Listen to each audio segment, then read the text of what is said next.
Let's meet the guy with a system-certified title for having the worst luck in gacha history. No joke, it's not a cool title.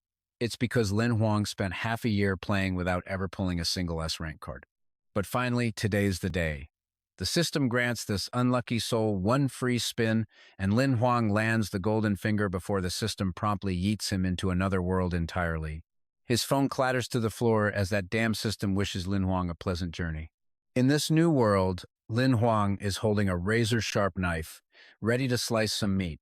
He's been here for a week, and on top of being de-aged, he's stuck doing menial chores. The system is gone, but hey, getting isekai'd is still a wildlife experience for him. Here, he's a reserve hunter who graduated at the top of his class, but his life force is shattered. He only has 91 days left to live. In this life, Lin Huang has a younger sister named Lin Xin. After making dinner, he goes upstairs to call her down, opening the door right as she's in the middle of changing, giving him a full view. "Get out!" Lin Xin shouts. During their lavish dinner, she keeps shooting him dirty looks. "I'm not a kid anymore. You need to be more mindful of your actions." Lin Huang clutches his face in pain. Just then a notification pops up. Mindscape fusion is complete. Turns out, it's a personal ID, holding info about him and the world, acting as storage, and his only connection to the system. Lin Xin opens it to see an emergency alert. At 4:30 p.m., a new void rift was discovered right where they live. A monster invasion is suspected, and citizens are warned not to go out at night. Lin Xin thinks they're safe. The news is out already, so someone will catch it soon. Besides, this place has a defensive barrier. But only Lin Huang knows that barrier is thinner than cheap toilet paper. This tiny town has less than 10 people and gets no attention. By the time the Hunters Association shows up, they'll all be monster food. After eating, Lin Xin heads to her room to study, leaving Lin Huang to clean up. He looks up some info and finds a team of platinum rank hunters nearby. Since the monsters aren't high level, the danger should be manageable.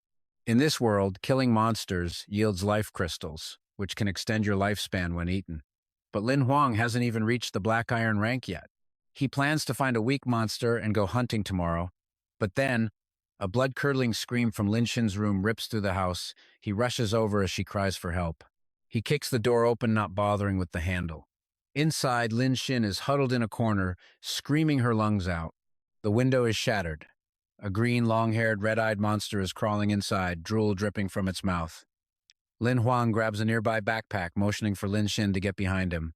He recognizes it a Bloodfiend, at least black iron rank. Bottom line, he can't beat it. He throws the backpack at its face, grabs Lin Xin and runs. He shoves her into a closet to hide while he lures it away. Bloodfiends crave the blood of young women, so she can't go outside. With tears in her eyes, Lin Xin doesn't want him to risk his life, but he firmly shuts the closet door. "I will not let it hurt you." The Bloodfiend smashes through the door. Lin Huang runs to the fire escape, yelling to get its attention. "Hey, you ugly sack of crap, I'm over here!" Insulted by the body shaming, the enraged Bloodfiend punches a wall, cracking it open. Lin Huang keeps running, luring it into a narrow space. The monster crawls past Lin Xin's hiding spot as she covers her mouth, trying not to make a sound. Reaching his destination, Lin Huang pulls out a loaded gun from nowhere and unloads the entire clip into the monster. The Bloodfiend summons a protective barrier.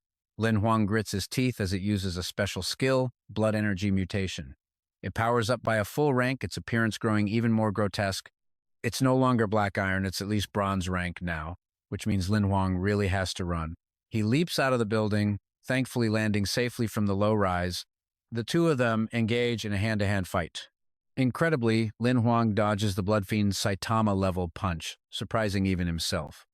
He realizes that despite the transformation, its raw power is still only at the black iron level. He fires his gun, slowing it down. Seeing a deep wound on its back, Lin Huang guesses this monster just escaped from that platinum hunter squad he read about earlier. All he needs to do is stall. If he can stop it from feeding on a young woman to recover, the monster will eventually go down for good. But even injured, it's still way stronger than him. Now he just has to survive. But not even 5 seconds later, its sharp legs send him flying to the ground.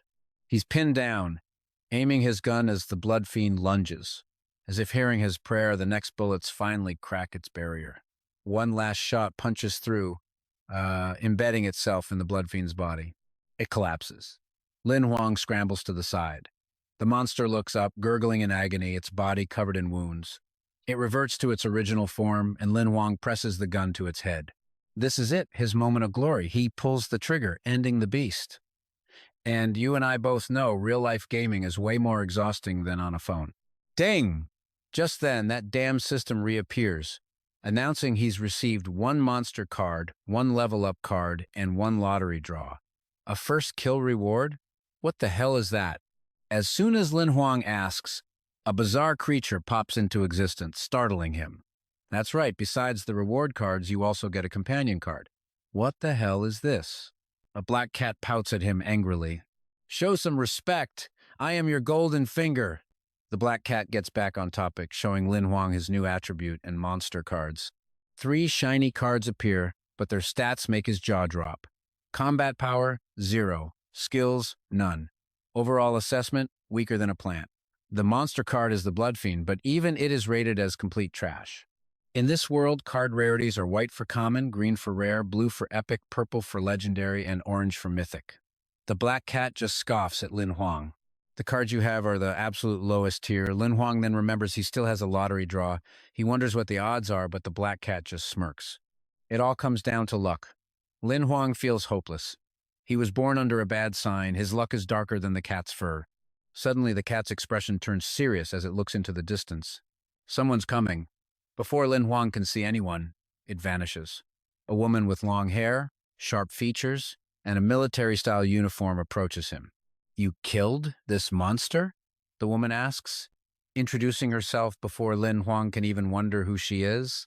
I'm Li Lang. I received a distress signal about a monster attack. Lin Huang guesses Lin Xin sent it and points at the dead Bloodfiend. That's the one that attacked us. Lin Huang sneaks glances, admiring Li Lang's beauty. A platinum hunter from the association, and she's a woman. Li Lang prods the monster with her foot, her expression filled with doubt. I'll ask again. Did you kill this? Lin Huang scratches his head, laughing nervously.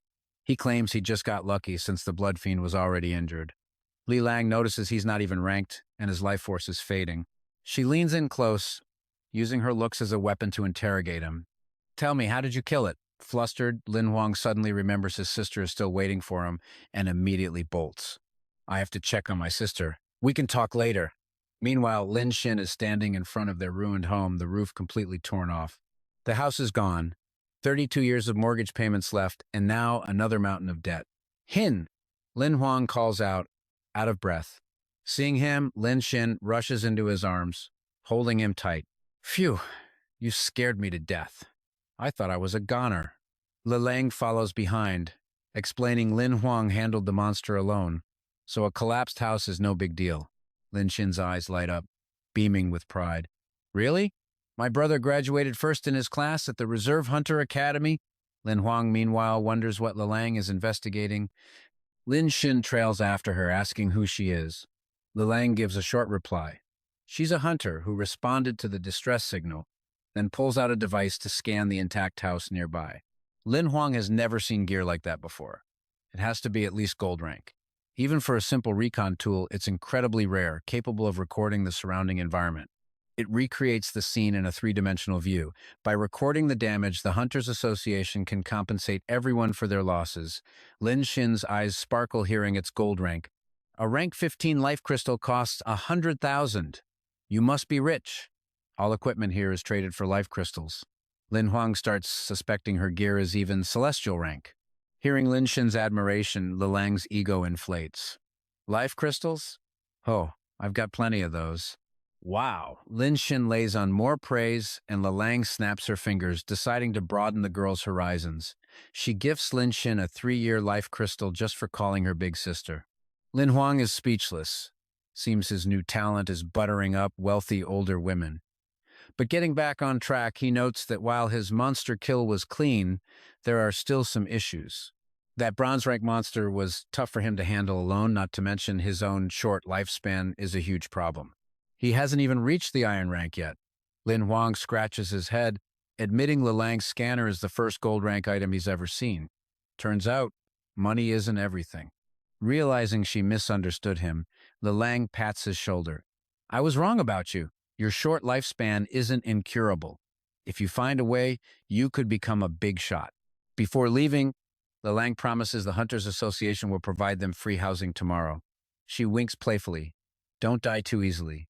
Hope we get to meet again. Lin Huang's lips twitch. Lelang is one hard-to-read woman. Lin Shen innocently asks, if the association only comes tomorrow, where do we sleep tonight? Looks like the sofa it is. The second her head hits the pillow, she's out, snoring softly. Seeing his sister sleeping so peacefully, Lin Huang blames himself for being a useless older brother. Just as he's having a touching brotherly moment, the black cat pops up, ruining the mood. Hey, cute sister you got there. Too bad her brother is useless. Xiao Hei, what are you? Xiao Hei knows what he means, but besides Lin Huang, no one can see it. And for the record, it hates that cliché name, Xiao Hei. Lin Huang doesn't care. Its very existence here breaks the world's rules. It's best if no one knows, but you're right. I am weak, and I have to protect my sister. Because of that, Lin Huang decides to pull a card. Xiao Hei confirms, and he decides to risk it all. 12 cards materialize before him. Time for a gacha pull. Having already transmigrated, Lin Huang refuses to believe his luck is bad enough to not pull a secret card. There it is. This has to be it. Give me something rare. A transformation card. He has to admit, the special effects in this world are way better than any VR game. But instead of a rare item, it's a damn mission card. Holding the mission card, Lin Huang's heart sinks. The objective, become a reserve hunter within 1 month. The reward is a flawless card, but failure means losing his golden finger, his system forever. Lin Huang panics. He never imagined the penalty would be this severe. But you need to be iron rank just to take the test. Xiao Hei repeats the mission details like a machine. Lin Huang grabs his head in frustration. Why did his bad luck follow him to another world? Why couldn't it be cute girls or money chasing him instead? But if he fails, he'll lose Xiao Hei. That settles it. He is going to complete this mission, whatever the hell a flawless card is. The next morning, Lin Shin's voice echoes through the ruined house. Bro, I'm off to school. She rushes out the door, a piece of bread hanging from her mouth. Lin Huang watches her go, used to her being late. Now, it's time for Lin Huang to get serious. He calls for Xiao Hei, who appears in a bizarre state, looking like it's high on something, which freaks him out. Grabbed suddenly, Xiao Hei looks annoyed. Can't you see I was grooming myself? When Lin Huang keeps asking about the mission, the cat acts nonchalant. First, he has to reach iron rank to even sign up for the hunter exam. Looks like our time together is over then. Lin Huang snaps. He's trying to save their partnership, and this is the attitude he gets? You think I won't be having cat soup for lunch today? Xiao Hei quickly offers a solution. Summoners get a special exception to the rules. He immediately thinks of summoning the Bloodsucker Worm to take the test for him. The Bloodsucker Worm is an iron rank 3-star monster, easily strong enough. But its weakness is obvious if someone uses a weapon from a blood humanoid. The whole swarm gets wiped out. Lin Huang gets an idea, and Xiao Hei freaks out. Don't tell me you're thinking of using an upgrade card? Lin Huang knows upgrading a monster with it is a waste, but completing the mission is his top priority. He asks Xiao Hei how to summon it. Lin Huang focuses, imagining the summon card. It's completely invisible to everyone but him. To be precise, others can only see the monster he summons. After the card appears, he crushes it, just as Xiao Hei instructed. The card dissolves, then reforms into a human figure. A black-haired young man with his face half hidden strikes a cool pose, looking down on the world. Yup, that's the Bloodsucker Worm. Lin Huang looks him up and down. Why is this guy even more handsome than him? Setting aside the looks, Lin Huang wants to upgrade him first. Xiao Hei uses the one-time use upgrade card, feeling the pain of such a waste on his master's behalf. A golden light envelops the bloodsucker, so bright it blinds Lin Huang. Once the upgrade is done, Lin Huang checks the card. That's it? Whoa! The bloodsucker's black hair has turned platinum, and his tattered clothes are now a much cooler outfit. A radiant red aura makes him look insanely powerful. Lin Huang feels his own reputation rising just by having this handsome guy around. Silver-haired characters are always crazy strong. From today, your name is Bai. He stores Bai back into the monster card. The name and avatar have changed, but some of the stats on it are just plain irritating. He wonders why Bai's combat power is only 2 points. Xiao Hei clicks its tongue, forced to explain to its slow-witted master.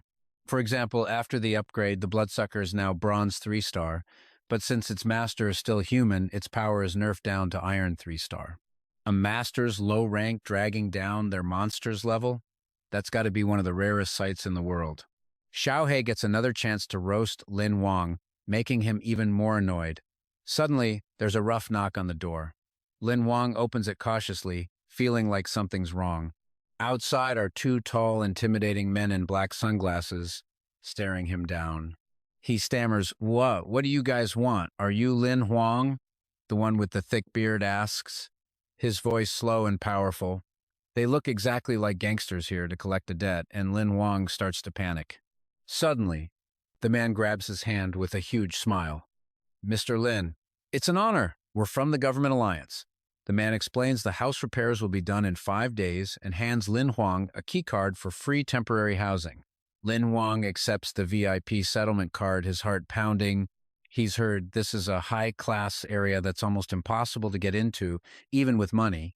After Lin Xin gets out of school, the 2 siblings move into their new temporary home. Turns out the government's compensation for monster-related damages was way better than he ever expected. All right, you and I are about to watch 2 siblings stumble into a world of luxury and danger. They hesitate outside, but this place is conveniently close to their school. A guide leads them in, and Lin Huang immediately asks where the dining hall is. Stepping into the fancy restaurant, Lin Xin feels like she's lost her appetite. 1 meal here could cost them a whole month's rent. But Lin Huang? He's already got his hands full, tearing into a juicy chicken leg. "Don't worry," he tells her. "The food and the room are totally free." And just like that, Lin Xin lets go, digging in and eating like there's no tomorrow. Lost in his food, Lin Huang suddenly realizes the room has gone dead silent. Everyone around them looks terrified, staring down at their plates. The reason? This bald-headed guy right here. He's covered in black armor, built like a tank with a nasty scar across his face. Lin Xin curiously points at him, but Lin Huang, sensing danger, quickly tells her to focus on her food.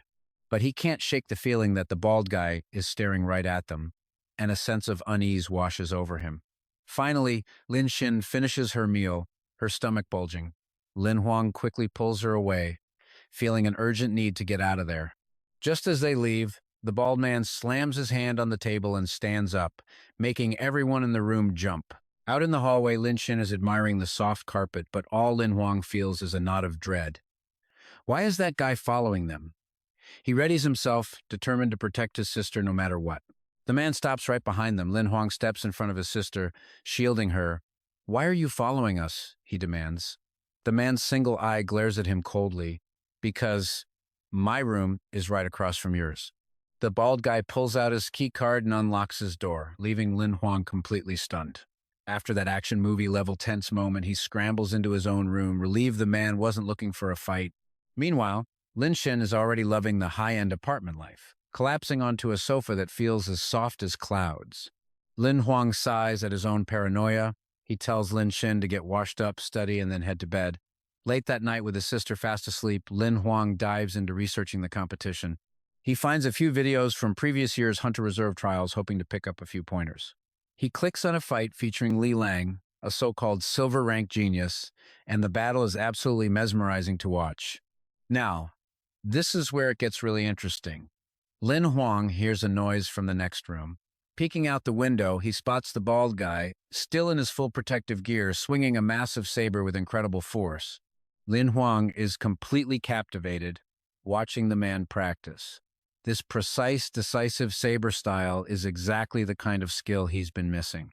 A complete manual for this technique would cost 18 million, so Lin Huang decides he's going to learn it just by watching. Seems living in this hotel has its perks. The next morning, a Sky Eagle courier arrives at his door with a delivery. Lin Xin rushes out to see what's going on, toothbrush still in her mouth. Lin Huang, sitting in front of a pile of gear, feels a little busted. Hurry and get dressed, he says. "You're going to be late for school." She keeps pestering him, so Lin Huang finally admits it's all gear for the Hunter trials. Once she's gone, he can finally unbox the haul that cost him nearly all of his savings. First up, explosive armor, piercing rounds. There are only 10 of them, but Lin Huang is sure they'll save his life when it counts. After sorting through the smaller items, he gets to the main event.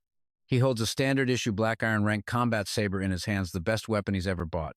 Focusing, he recalls the 18 saber forms he saw last night and decides to give them a shot. Immediately, the system rewards him with a skill fragment for the Great Wilderness Saber Classic. Xiao Hei, his system guide, has to pop in and explain that he just needs to collect enough fragments to form a complete skill card. Lin Huang is pumped. A few swings earned him one fragment, so a little more practice should be enough to get the rest, right?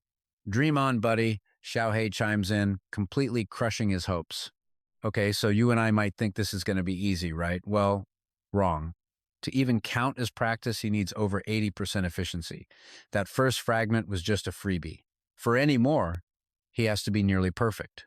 So, I only get fragments if I copy his moves 100%? What, you think powerful skills just fall into your lap? Xiao Hei scoffs. Hearing that, a fire of determination ignites in Lin Huang. As for Xiao Hei, he couldn't care less and just goes back to sleep. 9 hours pass. Lin Huang is sprawled on the floor, gasping for air, his face as red as a tomato. I'm so dead. Just then, Lin Xin walks in, and she's brought a guest with her. This is Mr. Yu, the owner of the hotel. Why are you sleeping on the floor? Lin Huang painstakingly pulls himself onto a chair. Young people have to hustle to make a living. Here, this is my special mind-calming tea. Please, have a cup. After a brief chat, Mr. Yu leaves. Lin Xin remarks that for a rich owner, he seems incredibly humble and friendly. Then, Lin Xin drags over a suitcase for Lin Huang. Mr. Yu said this is your reward from the Hunter Association. Lin Huang's excitement builds. What could the reward for killing that Bloodfiend be? The case requires a fingerprint to unlock. Now that's some high-tech stuff. But what's inside is even more impressive. Lin Huang pulls out a Black Iron Grade 33 handgun, the newest model from the Falcon Company. It can switch between pistol and sniper modes. This is arguably the best gun on the market, worth even more than bronze-grade equipment. There's just one catch. Lin Huang can't actually use it. The gun runs on life energy, a power he'll only unlock once he reaches the Black Iron Rank. This reminds Lin Xin of her worries. Why are you so set on joining the Hunter Association? I know you're amazing, but I'm still worried, he reassures her. Don't be. I won't abandon you. I always keep my promises. After drinking Mr. Yu's tea, Lin Huang feels his strength returning. A short rest later, and his body is overflowing with energy again. Thanks to the tea, every one of his saber strikes now hits 100% efficiency. Skill fragments pour in non-stop as his training speed and mastery of the blade skyrockets. He feels like he can't stop, he just has to keep swinging. The next morning, Lin Xin is shocked to see Lin Huang still swinging his saber, eyes closed in concentration. He's still at it, practicing in his sleep, even as she leaves. By that afternoon, all 300 fragments are collected. It's time. Lin Huang is wide awake now, buzzing with excitement. He's about to acquire the Great Wilderness Saber Classic. And trust me, this is the moment. All that all-night grinding is finally about to pay off with this rare grade skill. A skill card, gleaming like pure gold, appears in his hand. On it is an awesome image of him executing the move. He reads the description on the card and has to do a double take. The Great Wilderness Saber Classic? A greater tier and a rare skill? Isn't that gold rank? And yet, his system has the nerve to rate it as just average. Xiao Hei just shrugs. The skill has two halves, greater and lesser. Combine them and you get an epic tier skill. The problem? The lesser half was lost ages ago. Lin Huang's heart sinks. But then it hits him that Scarred Man next door must have this skill and probably knows he was spied on. He immediately runs over to thank him. Thank you, he says, for teaching me your saber techniques these past 3 days. The bald man just stares, completely stiff, denying he taught him anything at all. You learned by peeking, the man grunts. How much you picked up is your business. With that, he slams the door so hard it blows Lin Huang's hair back. Lin Huang decides he'll ask about the lesser half after the trials. That evening, Lin Xin comes home with bombshell news that shatters her 5-star hotel dreams. Their house is repaired. They have to move out tomorrow. She collapses onto the floor in despair. Already? But I haven't enjoyed it all yet. Lin Huang totally gets it. Living for free with amazing food and a comfy bed, who would ever want to leave? He comforts her, promising that one day he'll give her an even better life. Meanwhile, The bald-headed man from next door is meeting with Mr. Yu, and from the looks of it, these two are no strangers. The old man can't understand why Mr. Yu rates Lin Huang so highly, especially since he only managed to kill an iron-level monster, hasn't even reached black iron rank, and his life is fading fast, but Mr. Yu remains perfectly calm. Let's dive into why this master sees a legend where everyone else sees a lost cause. Gu Yi, he says, "We've known each other for a long time. Have you ever seen my judgment fail?" "Of course not," Gu Yi replies, "but his status is special. Why do I need to teach him blade techniques?" Gu Yi softens his tone, not daring to argue further. Mr. Yu, already planning ahead, asks for his impression of Lin Huang. Gu Yi admits the kid is polite, but his talent is worlds apart from Lalang's. Mr. Yu just laughs. "Really? Then tell me, how long did it take you to learn the great wilderness blade scripture?" Gu Yi trained over 18 hours a day for 103 days straight before he could say he'd mastered it. Mr. Yu presses the point. "You, with your blade god physique, took 103 days. So how long do you think he needed?" Gu Yi guesses 2 to 3 years. But Mr. Yu holds up 3 fingers, making him think 3 years or more? No. Now watch this. He's already learned it. It only took him 3 days. Mr. Yu's words hit Gu Yi like a lightning bolt, leaving him in total disbelief. But Mr. Yu offers no more explanation. In 2 days, Lin Huang will leave, and so will they. The next day, Lin Huang and his sister return to their newly repaired house and their jaws drop. Bro, am I dreaming? I think I'm dreaming too. The house number is right, but the villa standing before them is definitely not their old home. A bodyguard at the door greets them with a smile. "Mr. Lin, welcome home. I trust you're satisfied?" He offers Lin Huang the key, but Lin Huang's face is a mess of confusion. But they said they were only fixing the parts the monster destroyed. The blonde-haired man just laughs heartily. "Ha-ha, you're a friend of the great Miss Li? Of course we had to give it our all." Lin Huang freezes. "Don't tell me. Miss Li is Lilang?" The bodyguard nods, adding that Lilang personally filed the application to get the place fixed up right. Her background is no joke. Her father is one of the 3 vice presidents of the Hunter Association in Sector 7, and her mother is a council member of the Sector 7 union government. After saying his piece, he leaves. "Enjoy your new home. See you again," Lin Huang just mutters. "See you again, the hell you will." He does not want his house smashed by another monster. Lin Xin sighs, "So they think you're friends with Sister Li Lang. They got the person wrong. But I gotta say, their taste in decor isn't half bad." Lin Xin rushes inside, her eyes sparkling as she inspects every corner. But for Lin Huang, the real business is just 3 days away, the opening of applications for the Reserve Hunter Selection Exam. On the day of the test, Lin Huang is already shouting from the sky, This is just too cool." He's riding on the back of a tamed wind beast, a common mode of transport here. In less than 2 hours, Lin Huang arrives at foothold number 7, C87. This bird is even faster than the rumors said. He steps off, confidently walking into the massive foothold, filled with countless people signing up. He has no idea where to go. He remembers leaving all his savings with Lin Xin before he left, hoping she'd be okay until he got back. "Hey, handsome, you here for the Reserve Hunter selection too? Looks like we're heading the same way. Let's go together." A big outgoing guy throws his arm around Lin Huang, introducing himself as Zhuang Yihang. Lin Huang is annoyed. This guy acts like they're best friends after just meeting. But Yihang seems to know his way around the foothold, explaining it's where both hunters and civilians get missions. All they have to do is follow the crowd. Lin Huang is surprised by his familiarity with the Hunter Association. Yihang just grins.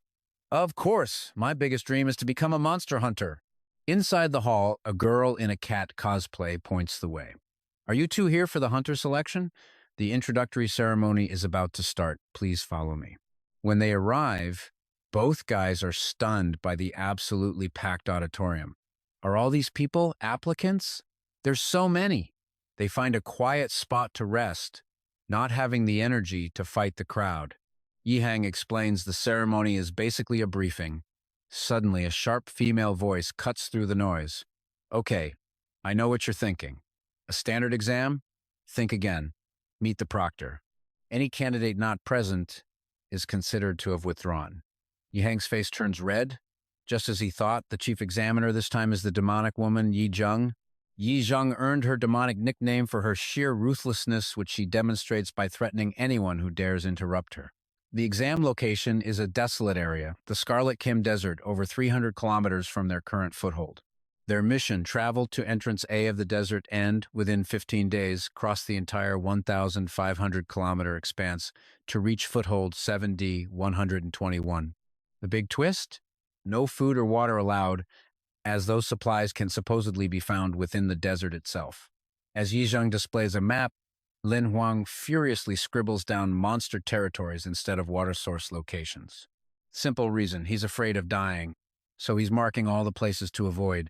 The supposedly safe path shown on the map goes over a snow mountain called Divine Maiden Peak. Contestants must cross it without any climbing gear. Anyone who doesn't reach the second foothold in 15 days fails. The crowd gasps at the portal Yizheng summons. It's a high-grade, gold-rank item, something you can only get from killing an extremely high-level monster. They'll have to pass through that teleportation gate. On the other side, someone will inspect their storage space. No equipment higher than Black Iron rank, no poisons, no forbidden substances. Each person receives an emergency beacon. Pressing it sends a rescue signal, but also means instant disqualification. When it's Lin Huang's turn, Yizheng suddenly stops him. She looks him over and gives him a chilling smile that makes Lin Huang feel like he's being mocked. Still, Yizheng lets him pass. Lin Huang figures that since he doesn't have long to live anyway, she's probably overlooking the fact he's not even Black Iron rank. Stepping through the gate, he arrives at the desert assembly point thinking, isn't this basically Doraemon's anywhere door? Yizheng finishes inspecting their storage spaces. Before they start, contestants must connect their Emperor's Heart Ring to the association's network. All navigation and positioning functions are disabled, leaving only the item pickup feature active. The candidates murmur, shocked by her strictness. The number of people passing this time will surely be low. I now officially declare the exam has begun. At her command, the crowd scatters like they're in a marathon, all desperately searching for water. Yizheng bids Lin Huang a quick farewell to scout ahead. Lin Huang wants to run, but he just doesn't have the stamina. He's quickly left behind in the dust. At his pace, 40 kilometers a day is his limit. He might not even make it halfway. He's not even at the Black Iron stage, and he's participating. I thought there was something special about him, but it seems his ability is below standard. One of Yizheng's subordinates comments on Lin Huang. She smirks, betting Lin Huang won't last even 3 days. Xiao Hei also appears, complaining that at Lin Huang's speed, it'll take a year. But Lin Huang has a plan. If he ran like the others, he'd die of dehydration in half a day. Still, Xiao Hei calculates that excluding the 2 days for mountain climbing, he needs to cover at least 100 kilometers per day to finish. Lin Huang opens his notebook. Looks like I can't do this alone. Xiao Hei immediately shuts him down. The system only has auxiliary functions. I can't help you directly. Lin Huang clarifies that he only needs information, not its direct intervention. Specifically, he wants Xiao Hei to pull up information on the Shadow Tribe. They are Black Iron rank monsters with low intelligence, but a very aggressive nature. When Xiao Hei realizes Lin Huang wants to collect soul shards to forge a monster mount, it curses. Are you insane? How can you possibly take on an entire tribe by yourself? Lin Huang just grins. And that's where he's got a surprise for everyone. Who said I was alone? At that very moment, at the Shadow tribe's camp, a two-headed monster sits on guard duty. All right, let's dive right back in. A perfectly aimed rock smacks the monster in the face, and just like that, Lin Huang has its full attention. Lured by the bait, the Sandfiend gets up and charges, swinging its massive club and kicking up a storm of sand. Lin Huang dodges not just from the attack, but from the foul stench of a creature that's clearly never seen a shower. He scrambles up a dune, yelling back with a smirk, "Hey, if you want to eat me, you've got to catch me first." The Sandfiend closes the distance in a flash, raising its club for the kill, when its eyes go wide in shock. Before it even knew what happened, both of its heads are sliced clean off its neck. Bai lands gracefully, looking as calm as ever. Saved your skin, cat. Knew you had it in you. Lin Huang pats Bai's shoulder. It's almost at bronze rank now, slicing through Black Iron monsters like they're nothing. At this rate, he won't need bait anymore. They can just charge right in. A system notification pops up. Lin Huang has obtained a life point, leaving him confused. Suddenly, the life wheel above his head begins to glow brightly, catching him completely off guard. Xiao Hei chimes in, explaining that summoned monsters share a life wheel with their master.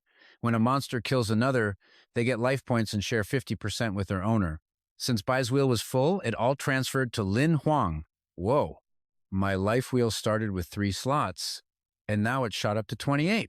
Looks like I'm not kicking the bucket anytime soon. Armed with this new knowledge, Lin Huang excitedly leads Bai on a full-blown Sandfiend hunt to rack up more lives. 2 Sandfiends are just about to head home after, well, when one is suddenly grabbed tight. As its partner stares in confusion, Lin Huang leaps down, slashing the first one's head open, while Bai instantly decapitates the second. The commotion draws out the entire Sandfiend horde.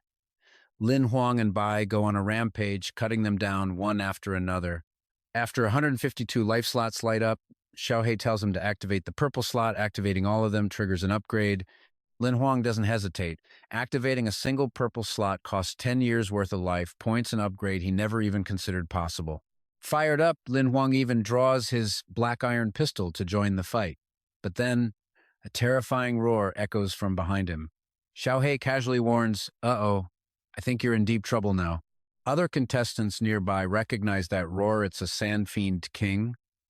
And from the sound of it, the thing is absolutely furious. The proctor back at Stronghold 1 starts sweating, praying Lin Huang is nowhere near that thing, and just as you think it can't get worse, a gigantic arm erupts from the sand. Lin Huang is horrified. That thing has to be at least 10 meters tall. A 3-headed Sandfiend leader bursts out a bronze rank monster. A chill runs down Lin Huang's spine. He and Bai coordinate their attacks, but the leader's hide is as tough as concrete, nearly impossible to pierce. If this keeps up, they're finished. Their only option is to target weak points like the eyes and heads. Enraged, the beast throws a massive punch right at Lin Huang. He dodges and signals Bai to attack from behind, but the third head spots the ambush and lunges to grab Bai, who expertly weaves out of the way. Lin Huang shouts commands from the side, but the monster suddenly pivots and charges straight for him. The leader focuses all its attention on Lin Huang, thinking its little diversion tactic actually worked. But a smirk plays on Lin Huang's lips. He switches to his high-grade ammo and fires. "You're the one who fell for the trap, you idiot." 3 explosive rounds tear right through the leader's main head. Turns out Lin Huang came prepared. As the beast falls, Xiao Hei cheers wildly. "Awesome. Old Lin, you're the GOAT." Lin Huang fires back. "Goat my butt. You're always the first to bail when things get dicey." Lin Huang is pissed. What kind of system doesn't give the player any buffs and just keeps throwing him into near-death situations? The system transfers all the life points directly to him, since Bai didn't land the finishing blow. Lin Huang gets a high-rarity 3-star Black Iron monster card, but the system still dismisses it as garbage. It turns out that since the Sandfiend leader was the same rarity as Bai couldn't kill it alone.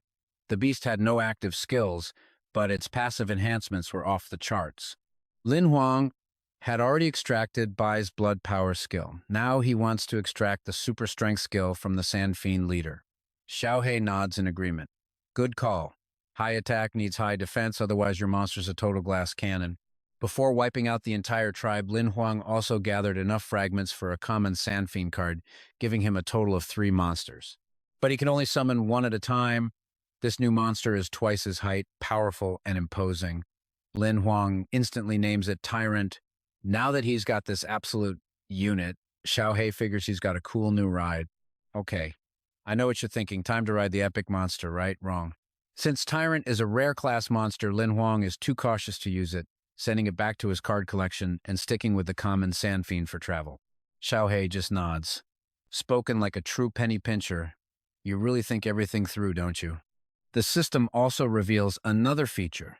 When you have multiple cards of the same species, the higher rarity card can absorb the lower rarity ones to level up. This means Tyrant could consume the common card for a power boost, but Lin Huang's not in a rush. Riding this one is comfortable enough, and he needs it to finish the mission anyway. The common Sandfiend kicks into overdrive, racing across the desert like the wind. Lin Huang takes in the night sky from its back, knowing he never would have made it this far without it. As they're cruising over the dunes, the Sandfiend suddenly trips on a hidden chain, sending them both flying. Scratch that only the monster faceplants. Lin Huang, of course, lands perfectly. Who the hell dares to pull a stunt like that on me? A group of young punks emerges to block his path. Their blonde leader sneers, so the little rat is a beast tamer. Not even black iron rank, and you have the nerve to join the hunter exam? Lin Huang dusts himself off while his Sandfiend growls, furious at the guys who tripped it. Oh, it's just people, Lin Huang remarks. For a second there, I thought it was some kind of strange beast. Stung by the insult, the blonde kid is ready to throw down, but the guy with glasses quickly holds him back. You must be Lin Huang. My apologies for the trap, I'm Zuokyu Kang. Lin Huang immediately pegs him as the leader. A smooth talker backed by a gang of thugs? Definitely trouble. He turns to leave without another word. But Zuokyu Kang isn't letting him go that easy, especially after seeing his powerful summon. He argues that traveling alone is dangerous and that Sandfiends can't climb snow mountains, proposing that Lin Huang join their team. Thanks for the kind offer, but I'm used to working alone. Lin Huang shuts him down immediately. A complete stranger acting this friendly? There's always a catch. The blonde kid, Ji Chit, steps up to block his way. Don't get cocky. If we didn't need your Sandfiend to get to the snow mountain faster, we wouldn't give a damn if you lived or died. Lin Huang's expression turns grim. He knows some aristocratic families are recognized by the government only after they've produced gold rank hunters. No wonder they're so confident. Zuokyu Kang drops the nice guy act and signals his cronies to take Lin Huang down. Ji Chit and another goon charge the Sandfiend, but it vanishes into thin air, leaving them stunned. Ji Chit immediately switches targets, lunging for Lin Huang. If you want to win, you take out the leader first. Let's see what you're made of. In a flash, Lin Huang summons Bai, who handles Ji Chit instantly. The others, seeing things go south, rush to help. But Lin Huang just recalls Bai and summons Tyrant, which appears right behind them. They freeze, completely stunned. Three of them? How is that even possible? Tyrant lets out a roar, and with a single swipe of its arm sends all three goons flying. Zuokyu Kang is battered and bruised, but he refuses to accept it. You're not even black iron rank. How can you possibly summon 3 monsters? Lin Huang glares at them coldly. You wanted to teach me a lesson, right? How's that going for you? Zuokyu Kang frantically raises a shield to block Tyrant's punch, protecting Ji Chit. Mr. Lin, wait. Let's just talk about this. Spotting a crack on his own black iron grade shield, Zuokyu Kang finally realizes Tyrant has the power of a bronze rank monster. Lin Huang signals his summon to hold back, curious to hear what the guy has to say now that the tables have turned. My apologies, Lin Huang, he says. But Ji Chit is still seething. Don't listen to him. If he kills us, he'll be disqualified and blacklisted by the Hunter Association. And trust me, that's where you and I will leave them for now, with our boy holding all the cards. With his plan ruined by GJ, a furious Chu Kang tells him to shut his mouth. He then turns to Lin Huang, offering to make amends and become allies, letting him pick any of their equipment. But Lin Huang isn't interested in his stuff. He points a finger at GGA. I want everything inside his storage space. For my mental anguish. Enraged, GG throws a dart at Lin Huang. Without your summoned monster, you're nothing but trash. Who are you to make demands? Bao Jun blocks it with one hand. The dart doesn't even pierce its thick skin. Lin Huang raises a hand, but Gigi is still running his mouth. So he pulls out his gun and shoots down the rest of Gigi's cheap darts. You really think I can't fight on my own? Gigi gets hit and cries out for Chi Kang, but his friend just looks away, ignoring him completely. He really brought this on himself. As Gigi spews his final words, Lin Huang walks up and presses the gun to his face. Still, Gigi remains defiant, thinking Lin Huang wouldn't dare kill him and risk getting disqualified from the exam. But Lin Huang isn't afraid of that at all. It's rare for an Imperial censor below the Iron Rank to summon a monster. Yet I have 3 of them. Even if I'm not a hunter, I'd be a top target for all the major factions. Gigi is left utterly speechless. Besides, the Hunter Association wouldn't just kick him out. If he and Chi Kang killed him together, it would just be considered a voluntary withdrawal. With no arguments left, Gigi finally starts to feel a flicker of fear. Lin Huang is about to pull the trigger when Chi Kang desperately shouts out, "Brother Lin, just name your price. I'm begging you, spare his life and I'll do anything to compensate you." Gigi quickly gets the message, dropping to his knees and begging, offering Lin Huang 4 iron-level pieces of equipment and everything else in his storage space. Lin Huang lowers the gun. As much as this guy deserves to die, he has to give the young master some face. Deep down, Lin Huang never wanted to kill anyone, especially not these nobles. He just hoped this would be enough to scare them off for good. Just then, a weak voice calls out, "Help! Save me!" Lin Huang looks over to see a familiar-looking figure. It's Yi Hang. After getting a full meal, Yi Hang's spirits are finally restored. "I can't believe you're an Imperial censor, brother. If you hadn't shown up, I would have been buried out here in this desert for sure." Lin Huang is confused. Yi Hang was with a group, but now he's all alone. As the two of them talk, Bao Jun just stares at the roasting meat, drooling uncontrollably. Back to Yi Hang's story, his group had just set up their tents when sand monsters attacked. Everyone panicked, ran in different directions, and got separated. "You're my savior," Yi Hang declares. "From this day on, we." He then cuts off a piece of armored boar meat he'd hunted and gives it to Lin Huang as an oath of brotherhood. And trust me, this is where his whole personality flips. "My goal is to become a food hunter. Did you know? Food hunters travel from the far north to the south, searching for ingredients to make the most amazing dishes. Now that's the good life." Yi Hang explains between bites, sharing his vast knowledge of monster meat. Lin Huang just sighs.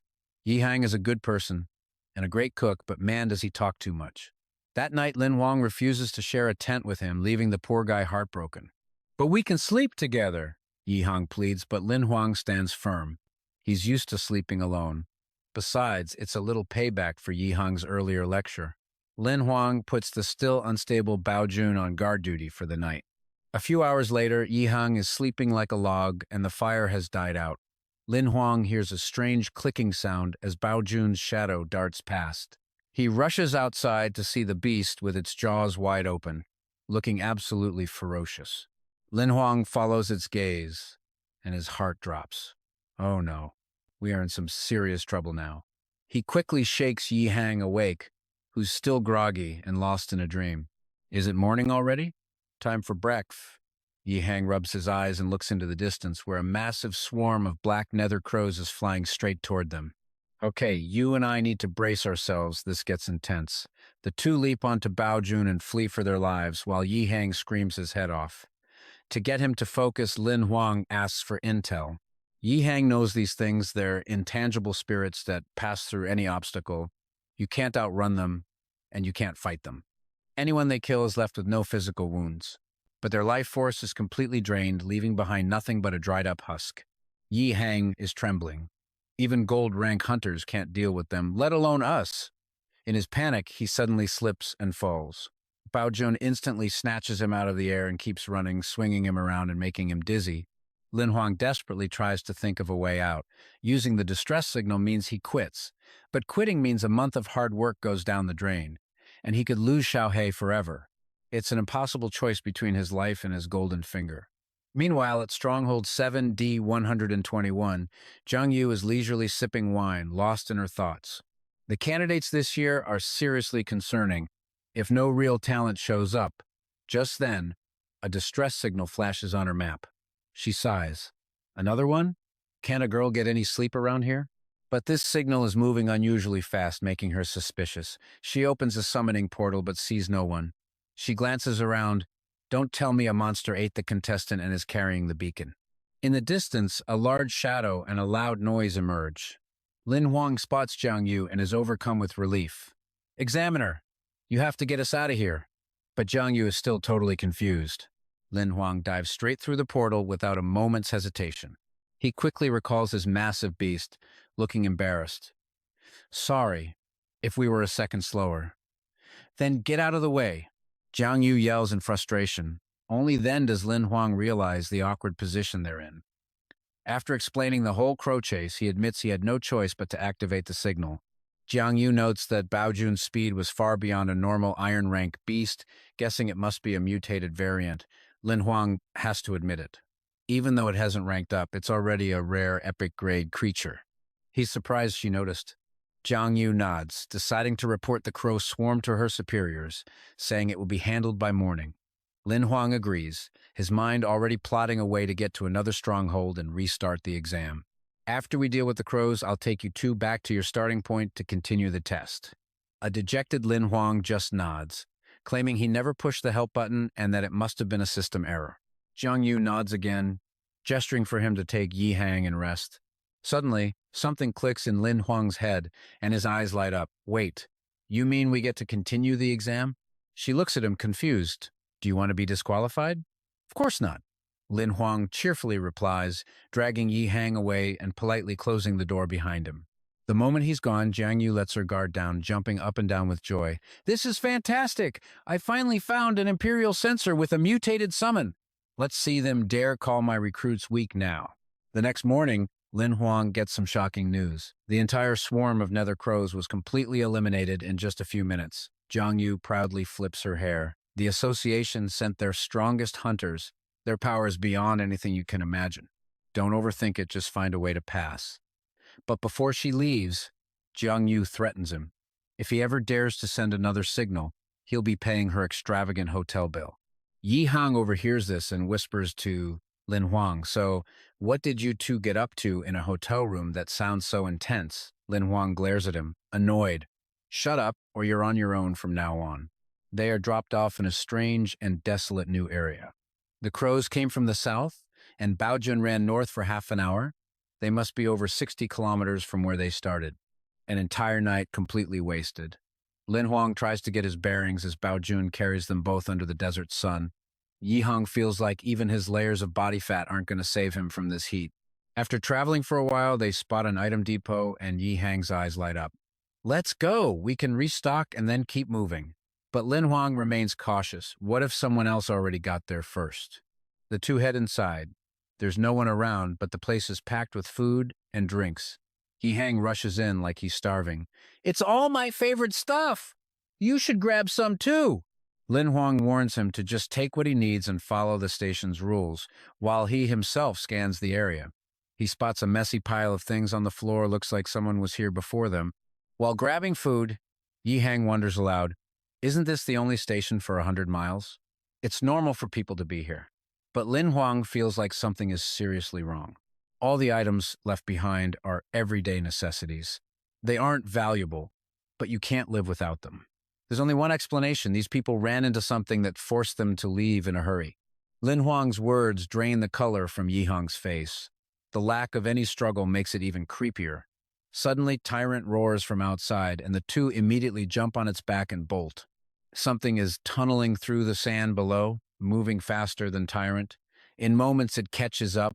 Tyrant slams its fist into the ground, and a colossal sandworm erupts from below, leaving Lin Huang and Yi Hang completely stunned. What the heck is that thing? So gross. It's a death worm, a demonic species from the Red Gold Desert, and even Tyrant is no match for it. A monster like this on a supposedly safe route? They're both baffled. First things first, they have to fight.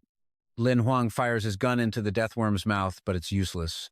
Then, he realizes something and signals for Tyrant to stand perfectly still. Yi Hang is crying hysterically. If we don't move, we'll die even faster. Shut up, and don't you move either. The worm freezes. It has no eyes and no ears. It must hunt using some kind of sixth sense. Sure enough, the worm starts searching for another target, ignoring them completely. But if they stay put, they can't escape. Yi Hang suddenly has an idea and uses a piece of jerky to lure the worm away so they can run.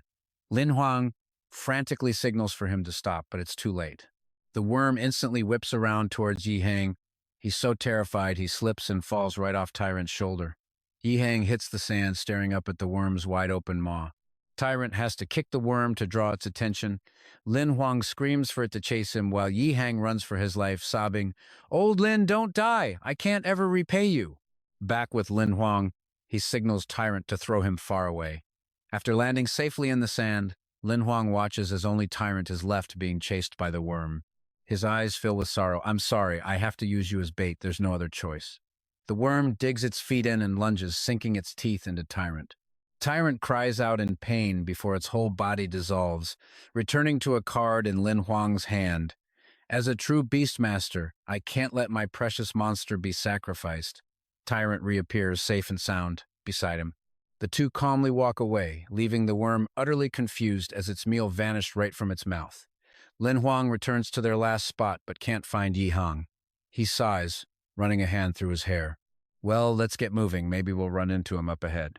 On the way to Goddess Peak, Lin Huang faces countless attacks. Sometimes Tyrant handles the monsters while he just sits there, completely bewildered. A safe route arranged by the Hunters Association. So why are there so many monsters? From the start, Lin Huang suspected it wouldn't be easy, but finally, they've arrived at Goddess Peak.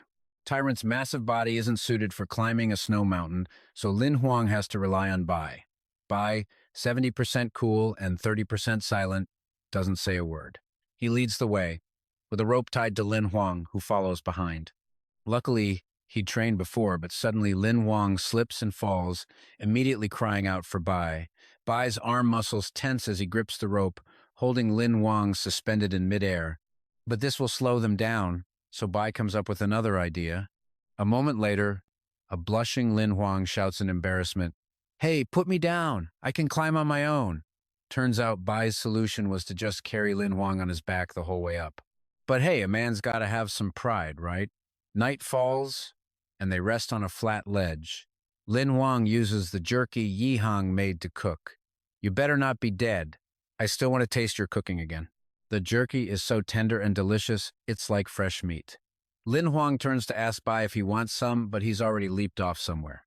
A little later, Bai returns, holding a round white creature that looks like a snowball. Lin Huang's eyes light up. It's the first time he's seen a snowball beast. He'd heard they were harmless, super cute, and rare, making them as valuable as bronze-level equipment on the market.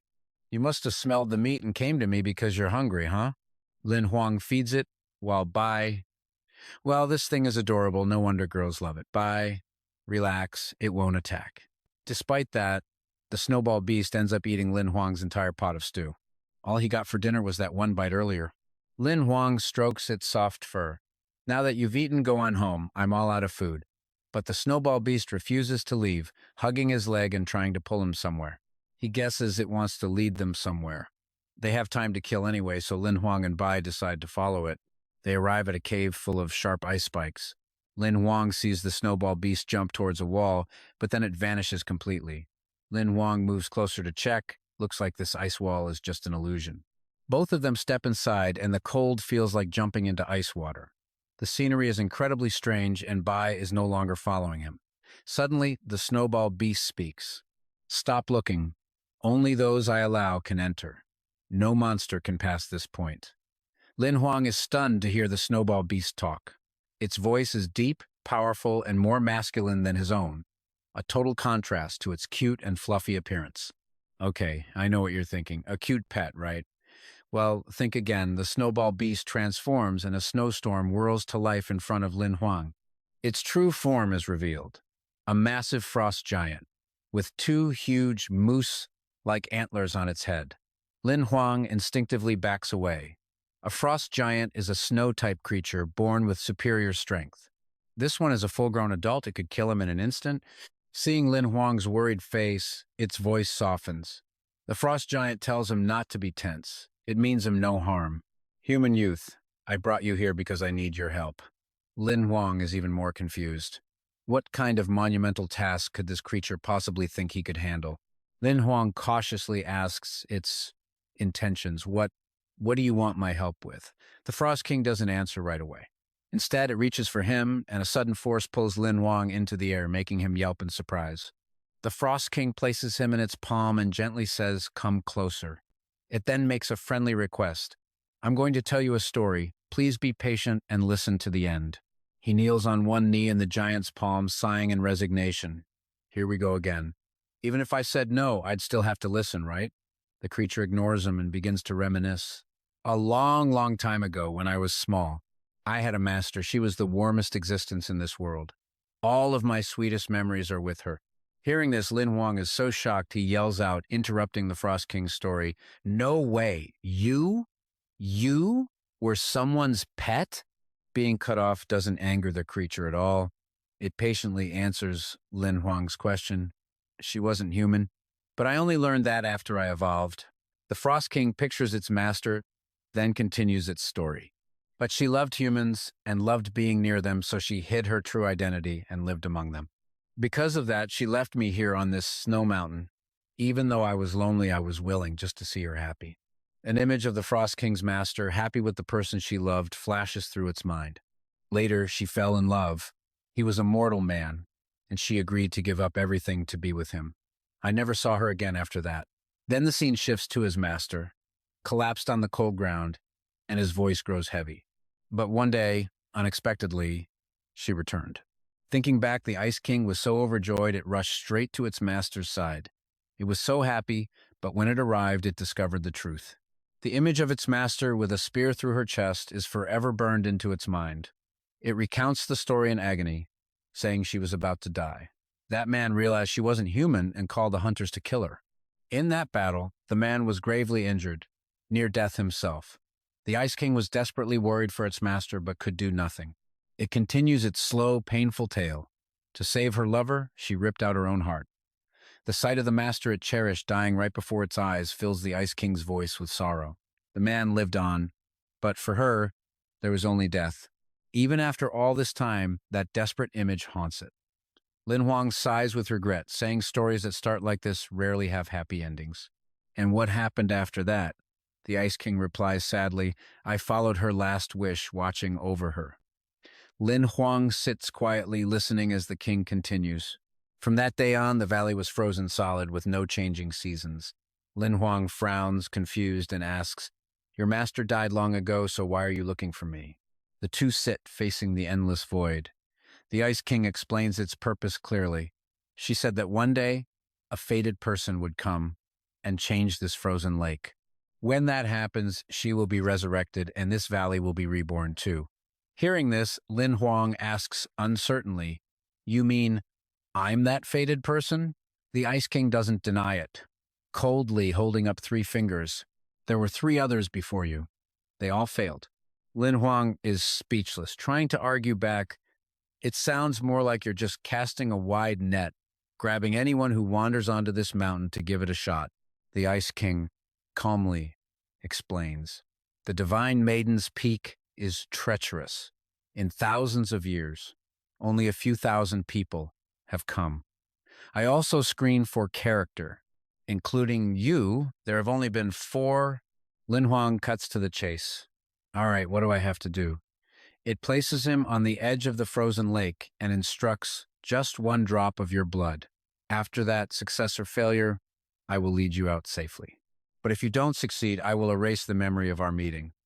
Lin Huang is a bit skeptical and asks again, Is it really that simple? And yeah, you guessed it. It's all up to our main character now. Following its instructions, he bites his thumb to draw blood. If that's all it takes, let me try. Feeling sympathy for the betrayed maiden's fate, he lets a drop of blood fall onto the lake. If I can, I hope I can help you too. The crimson drop hits the ice. Lin Huang, expression unchanged, asks the Ice King, Now what? It replies, its voice filled with tension, Now we wait. An hour later, the two are still sitting there, waiting as if nothing has happened. Lin Huang finally speaks up, disappointed. There's no reaction. He apologizes sincerely. I'm really sorry. It seems I can't help. The moment he finishes speaking, the calm lake surface suddenly cracks. Lin Huang shouts in shock, Hey! While the Ice King roars with joy. It worked. The frozen lake is thawing. In the heart of the lake, cool blue water begins to rise. In an instant, the entire frozen lake is filled with clear blue water. The surrounding snow and ice vanish with it. Lin Huang can't believe it, exclaiming, Not only did the ice melt, but the trees came back to life. He looks down at the lush green grass at his feet, wondering, My God, is my blood that nutritious? The Ice King's eyes shimmer with emotion. It calls out with deep longing, Master! My master! At the center of the lake's surface, a graceful figure gradually appears, surrounded by pristine water. The Ice King's call gets louder, Master! Lin Huang is completely mesmerized by her beauty, unconsciously whispering, Beautiful, absolutely stunning. She has a pair of gorgeous, shimmering blue eyes. She gently steps onto the lake's surface and walks towards it, her voice incredibly gentle. Ice King, have you been well since I left? The Ice King kneels before her, letting her touch its snout. She says with deep gratitude, You've been protecting me all this time, haven't you? Thank you. It bows its head respectfully. My lady, there's no need for thanks. Protecting you is my duty. Then, She smiles and turns towards Lin Huang, who gets a little flustered. No, it's nothing. You can just call me Lin Huang. Lin Huang scratches his head shyly and asks, Pardon me for asking, but are you a monster? Hearing this, the Ice King roars in anger. How rude! But she isn't angry at all, simply replying gently, No, I am of the God tribe. An image of a terrifying war flashes through Lin Huang's mind. He blurts out, The God tribe? The ones who opened 3,000 void rifts 800 years ago? That was your people? She crosses her arms and scoffs. Ah, the self-proclaimed God tribe. While not weak, they aren't recognized as true members. At most, they were servants of the gods blessed with a tiny drop of our bloodline. Lin Huang seems lost in thought, muttering, Oh, I see. Shueluo smiles, seeing right through him. You don't believe me, do you? The true power of the God tribe is beyond your imagination. Suddenly, she unleashes her power on Lin Huang. Let me show you. Caught off guard, he instinctively raises his arms to shield himself. Okay, let that sink in for a second. Lin Huang feels it and exclaims, This feeling. The thought flashes in his mind, My broken life wheel, it's been restored. Shueluo explains, with her arms crossed, Your life wheel had a problem. I helped you fix it. Still stunned, Lin Huang marvels, truly unbelievable. Is this the power of the God tribe? She gives a light laugh. And that's not all. As a thank you, I'll give you a second chance. Shueluo's voice rings out, A great gift for you. As she speaks, a massive bolt of lightning strikes Lin Huang directly. He has no time to react and screams. The system immediately announces two notifications. Player has activated Divine Apparition mode. System automatically operating. Congratulations. Player has obtained the complete epic skill card. Great Desolation Saber Sutra. Lin Huang sees the skill details. An epic rarity saber skill with an unviewable level ready to use. It's a special type of combat skill card. There's no level restriction, and its power depends entirely on the user's strength. The comment simply reads, Unbelievable. He exclaims happily, This really is a huge gift. Shueluo covers her mouth with a teasing smile. Sir, though you're human, there are some things about you that aren't quite human, are there? Lin Huang is a bit thrown off, thinking to himself. Shueluo sits on its shoulder and says gently, We will see you out of here. Be careful on the path ahead. I will repay you for saving my life someday, Lin Huang replies politely. No need. The great gift you gave me is more than enough. After dropping him off at the exit, Shueluo says, After you leave, we will be leaving this place as well. Lin Huang asks, Where are you going? She answers as if it's the most obvious thing in the world. Back to our own world, of course. He looks up, a hint of sadness in his voice, so we won't have a chance to meet again. Sitting on the Ice King's shoulder, Shueluo gives a final worried warning. Please take care. If you stay on this snow mountain too long, you might be attacked by many monsters. He exclaims in surprise, There are more? Suspicion begins to stir in Lin Huang's mind. The hunter selection trial was supposed to have a safe route, but he had encountered nothing but high-level monsters. And just like that, you and I finally get the answer. Shueluo calmly explains, In the desert not far from here, a high-level monster has evolved. It has the ability to induce mental panic. It's terrifying most of the monsters there. Driving them here is its food source. This place is no longer safe. After hearing the explanation, it all clicks for Lin Huang. So that's what it was. No wonder. With their business concluded, Snowdrift and the Ice King don't linger, quickly bidding him farewell. The Dragon Emperor waves them off warmly, echoing, Until we meet again. But once they're gone, Lin Huang sighs, hoping they really can meet again someday. The landscape here is nothing but desolate, snow-covered mountains, a vast, chilling white. Lin Huang is surprised to see someone waiting for him outside the mountain valley. It's already morning, and it's still freezing out here. He sees Bai, covered in snow, standing with his arms crossed by the exit, looking annoyed. Lin Huang blurts out, Bai, you didn't stand here all night, did you? I'm sorry. He walks over, stretching his stiff muscles, and says excitedly, It's a long story, but right now I'm bursting with energy. Not sleepy at all, no rest needed. Let's get moving. Bai says nothing, simply falling into step behind Lin Huang. They begin their dangerous trek up the treacherous, winding mountain slope. As they carefully navigate the deep snow, Lin Huang chats cheerfully. Now that my life wheel is restored, my body feels way better. I think I'll try ascending to the iron level soon. After a grueling climb, the two finally reach the mountain's peak. Bai immediately begins scanning the surroundings, assessing the situation. As Lin Huang pulls himself up, catching his breath, they suddenly hear a strange honking sound. Bai instinctively drops into a defensive stance. Lin Huang asks, "What's that noise?" Then, from behind a cliff, a flock of seemingly harmless white geese appears. The geese look so ordinary that Lin Huang can't help but remark, "Wow, who knew you'd find geese this big on a snowy mountain?" He lets out a sigh of relief. "Relax, Bai," he says with a grin. "They might look fierce, but they're delicious. Let's catch a couple. But you and I both know nothing is ever this easy, right?" Suddenly, Lin Huang notices something is very wrong. The harmless geese transform, their mouths splitting open to reveal rows of razor-sharp teeth. They let out terrifying shrieks and charge. Lin Huang screams in horror, "Those aren't geese, they're monsters." The goose monsters start spewing fire, chasing right behind them. Lin Huang breaks into a dead sprint, sweat pouring down his face, yelling for Bai to keep up. "They look even bigger up close. Bai, run faster." But Bai doesn't need to be told, already matching his pace as they race towards a large ice cave. Bai scrambles up towards the cave entrance, the safety rope connecting them pulled taut. At the other end, Lin Huang desperately fires his gun, fending off the swarming monsters. He yells, "There are too many, we can't fight them all." "Bai, find a place to hide, now."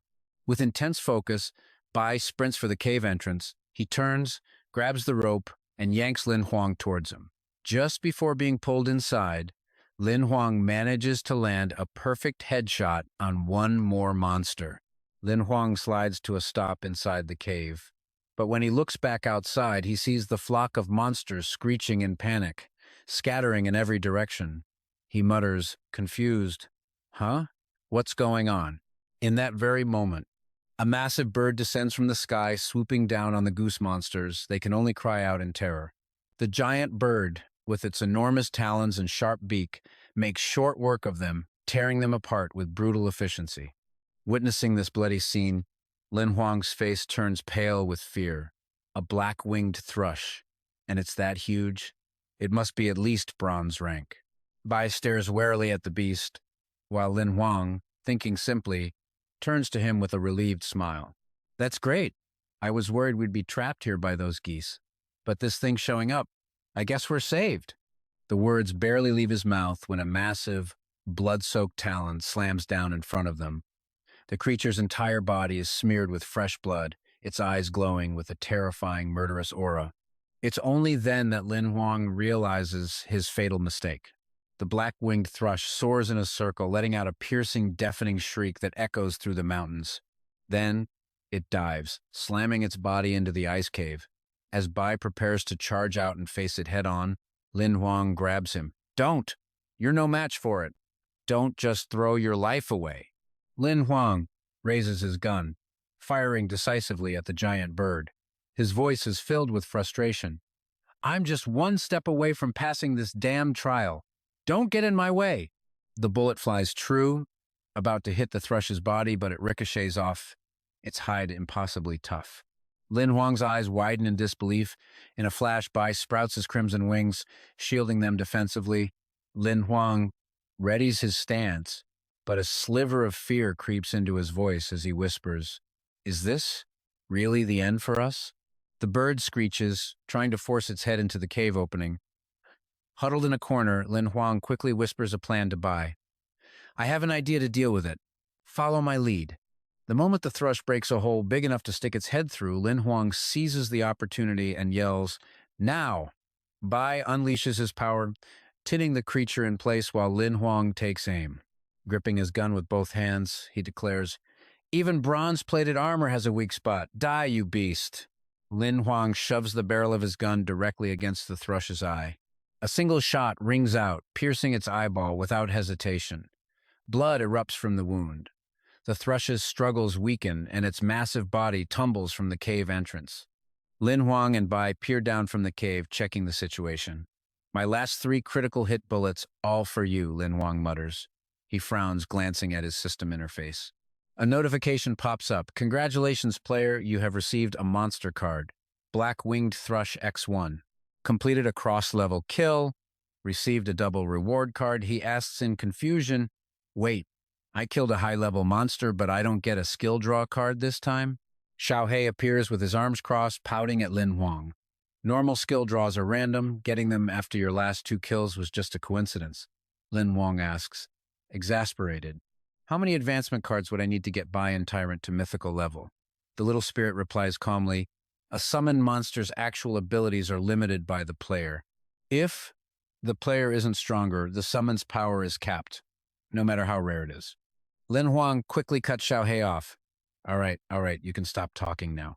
Another notification pops up explaining the double reward card. Within 1 hour of using this card, all rewards from kills will be doubled. Lin Huang reads the description and mumbles, this card seems pretty average. Xiao Hei clarifies, wait until you find the right monster, then use this card to quickly gather enough pieces for a summon. And then he can't resist covering his mouth to mock Lin Huang. I didn't realize your luck was this bad. Annoyed, Lin Huang waves him away. If there's nothing else, just go away. I'm not in the mood to deal with you right now. He then turns to Bai, urging him on. We've wasted half a day. We need to get to the summit, or we won't make it in time. The two resume their climb up the snow mountain. As he climbs, Lin Huang says, after this competition, I need to stock up on ammo, especially more critical hit rounds. Finally reaching the peak, he shouts in amazement, oh my God, it's so high. He gazes out at the vast distance, feeling a sense of dread. It wasn't easy getting up here, and there's not much time left. By the time we get down, the competition will be over. What do we do? Suddenly, a voice rings out from nearby. That's why someone without the right qualifications should have just given up from the start. The voice belongs to a young man leaning casually against a wall with his arms crossed. And trust me, neither Lin Huang nor Bai sensed his presence at all. This guy is on another level. Who are you? Lin Huang yells, on high alert. The young man is Bai Yan. He frowns slightly, chiding Lin Huang. Don't shout. I can hear you. Standing opposite them with an air of arrogance, Bai Yan explains. Like you, I'm a contestant. Lin Huang tries to be polite and offers a greeting, but the guy just ignores him, coldly asking, was it you who killed that thrush from earlier? It clicks for Lin Huang, who now demands angrily, you're an Imperial censor too? Why did you attack me? But Bai Yan shows no remorse, shamelessly defending himself. I just let them out to find some food. It was just your bad luck. Let's dive right in. A massive crimson bird suddenly appears as Bai Yan's cold voice rings out. You killed my howling tiger cub. He summons a colossal blood eagle. From its back, Bai Yan sneers. You want to fight? I'm not afraid. But inside, Lin Huang is panicking. A bronze-level crimson blood eagle? He knows he's no match for this guy. What is he going to do? Bai Yan stands calmly on the eagle's back in no rush to attack. He declares, I will have my revenge for the cub, but not today. He arrogantly sizes up Lin Huang from head to toe. That blood-devouring worm you raised is decent, but you're far too weak to be worth my time. Still on his eagle, he continues his taunts. Lin Huang finally snaps, what's your relationship with that tiger cub? Stop looking down on me. If you've got guts, then fight me fair and square. But then, an idea strikes Lin Huang. Wait, I have a way to get down the mountain quickly. He pulls out an iron chain, carefully wrapping it around his body several times. Bai has no choice but to follow his plan. Your wings might not be for flying, Lin Huang says, but they have other uses. He ties the chains to Bai's wings and soars downward, thoroughly enjoying the ride. I've always wanted to try this, Lin Huang shouts with a grin. Who knew my dream would come true in another world? Now I see why humans always wanted to fly. This feeling is absolutely amazing. A short while later, they arrive at Stronghold 7D-121. He sighs reluctantly. What a shame we're already here. At the designated point, Bai lets Lin Huang down, who praises him enthusiastically. Bai, you did great. Zhang Yu, already waiting, steps forward to make an announcement. She smiles warmly. Congratulations on passing the selection. After the exam, you can officially register as a reserve hunter. Lin Huang is floored. Me? First place? No way. Zhang Yu's smile instantly turns cold and fake. Are you questioning me? You've got some nerve, kid.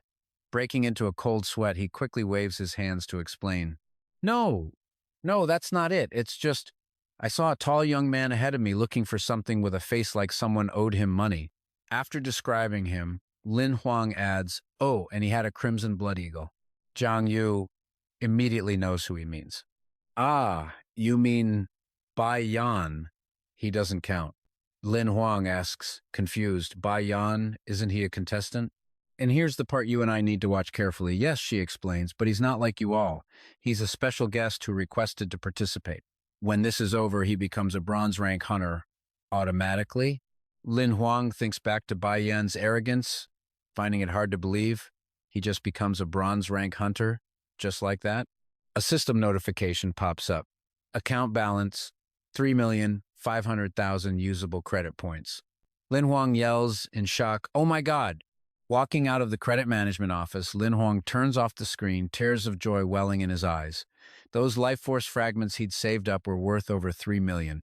His dream of getting rich overnight had actually come true. He remembers Zhang Yu's instructions to wait a few days before registering. Lin Huang quickly formulates a plan. Use the time to buy equipment, hunt monsters, and master his blade techniques. As planned, he heads to a weapon shop in the stronghold to gear up. But when he gets there, the owner scratches his head apologetically. Young master, you need explosive rounds for a Gray Eagle 17? Sorry, we don't carry those. They're too expensive. Try old Zhang's shop over in the West City. If he doesn't have them, then nobody in a 100-mile radius does. Lin Huang can only sigh in frustration. He wanders around, searching everywhere. This stronghold is bigger than my home district, but there's no rare gear. Looks like I really have to find this old Zhang. Deep inside a dark, grimy alley, he finds an unassuming shop named Cloud Spire. Lin Huang stands before the shop for a moment and sighs. I searched for half a day just to find this place tucked away in an alley. This old Zhang is an interesting one. He doesn't hesitate, opening the door. Shopkeeper, I'm here to buy something. Old Zhang comes out from the back, stating bluntly, pick what you want. Pay when you're done. He looks around the shop, utterly amazed. There's equipment ranging from black iron all the way up to gold.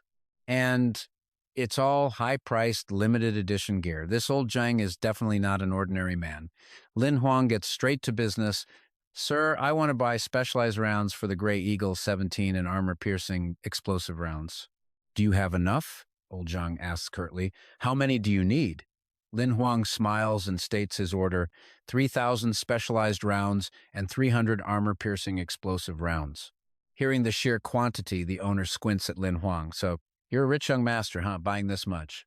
Are you planning a massacre? Lin Huang replies politely, you're joking, sir. A moment later, old Zhang returns with a crate full of ammo. The total is 1,650,000 credit points. One-time payment, no installments. Lin Huang agrees instantly. Deal. Do you have more in stock? I'll need to buy more ammunition later. Old Zhang smirks confidently. Quantity is not a problem. As long as you have the money, I can get you any treasure you need. Lin Huang transfers the credits as he speaks. That's great news. If I need anything else, I'll be back. He's still a bit shocked, thinking to himself that this place is a real hidden gem. Suddenly, they both hear loud, ringing bells. Lin Huang spins around, startled. What is that sound? Old Zhang calmly explains. The Hunter Association has sounded the alarm. Something must have happened. Hearing that, Lin Huang immediately rushes outside, calling back over his shoulder. See you later, shopkeeper. I will definitely be back. The old man doesn't reply, just watches him leave in silence. Outside, under a clear sky, Lin Huang pushes through the growing crowd. Excuse me, let me through! Zhang Yu's serious voice cuts through the noise. The selection is not over. In light of this situation, everyone must do their best. Don't blink, because this is where everything goes sideways. She urgently warns them, a high-level monster has awakened in the Crimson Flame Desert. Its mind control has triggered a massive monster stampede.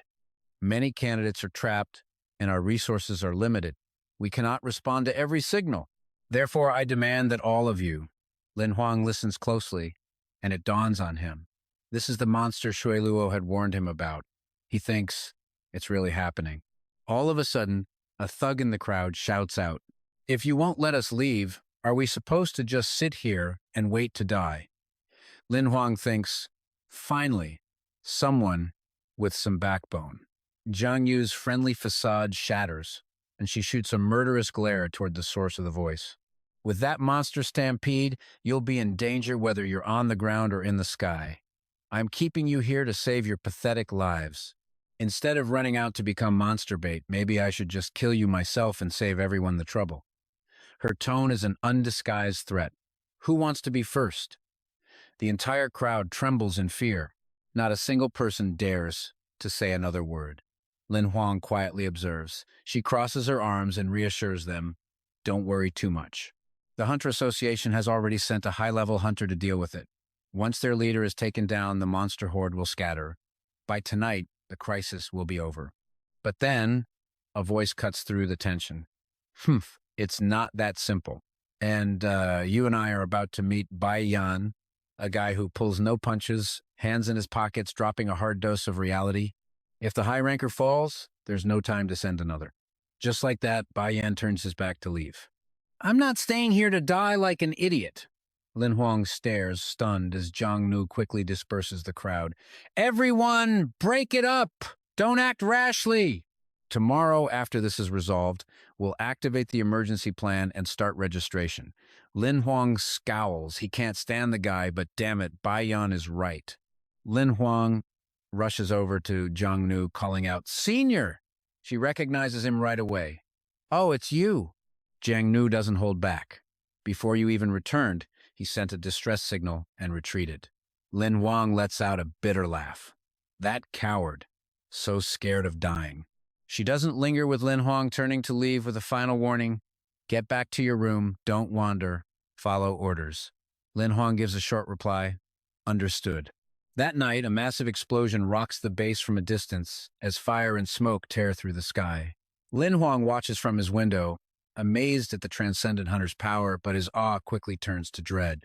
Everyone's hope for survival now rests entirely on that one lone transcendent hunter. Is it really going to be okay? The next morning, the sky is dark as a heavy rain falls. Lin Huang is fast asleep by the door when suddenly his eyes snap wide open. The alarms are blaring again.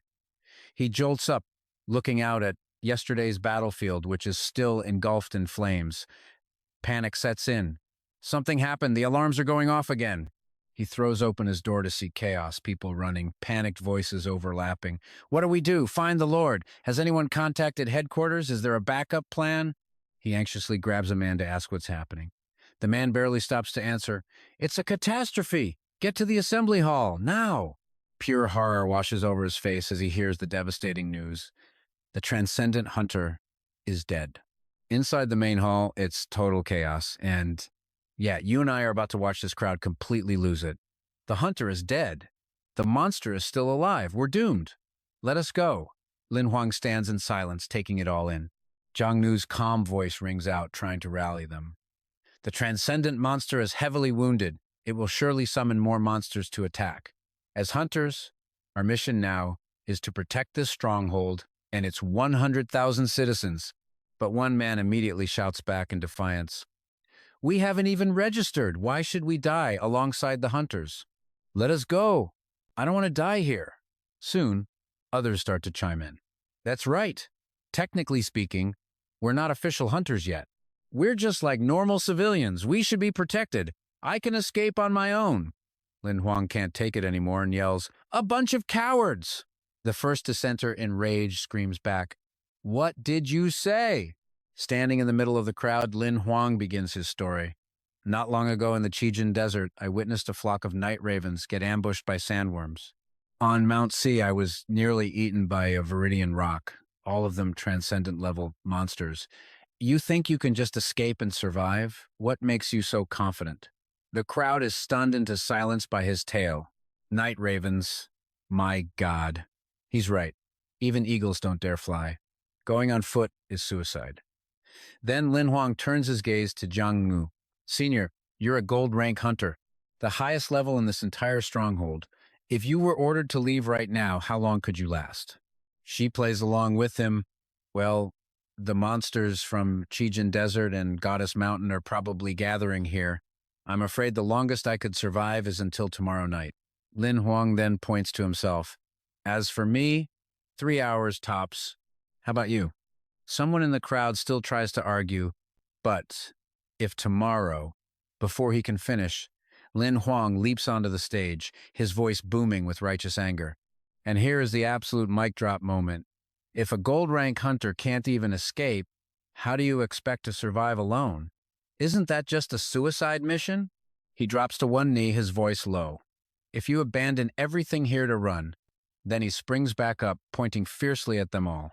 Then when that monster horde arrives, what you're really abandoning are your families, your friends, and everyone you love. The crowd begins to stir, moved by his words. Lin Huang clenches his fist, showing his own resolve. Our lives are precious, but we cannot waste them on a hopeless escape.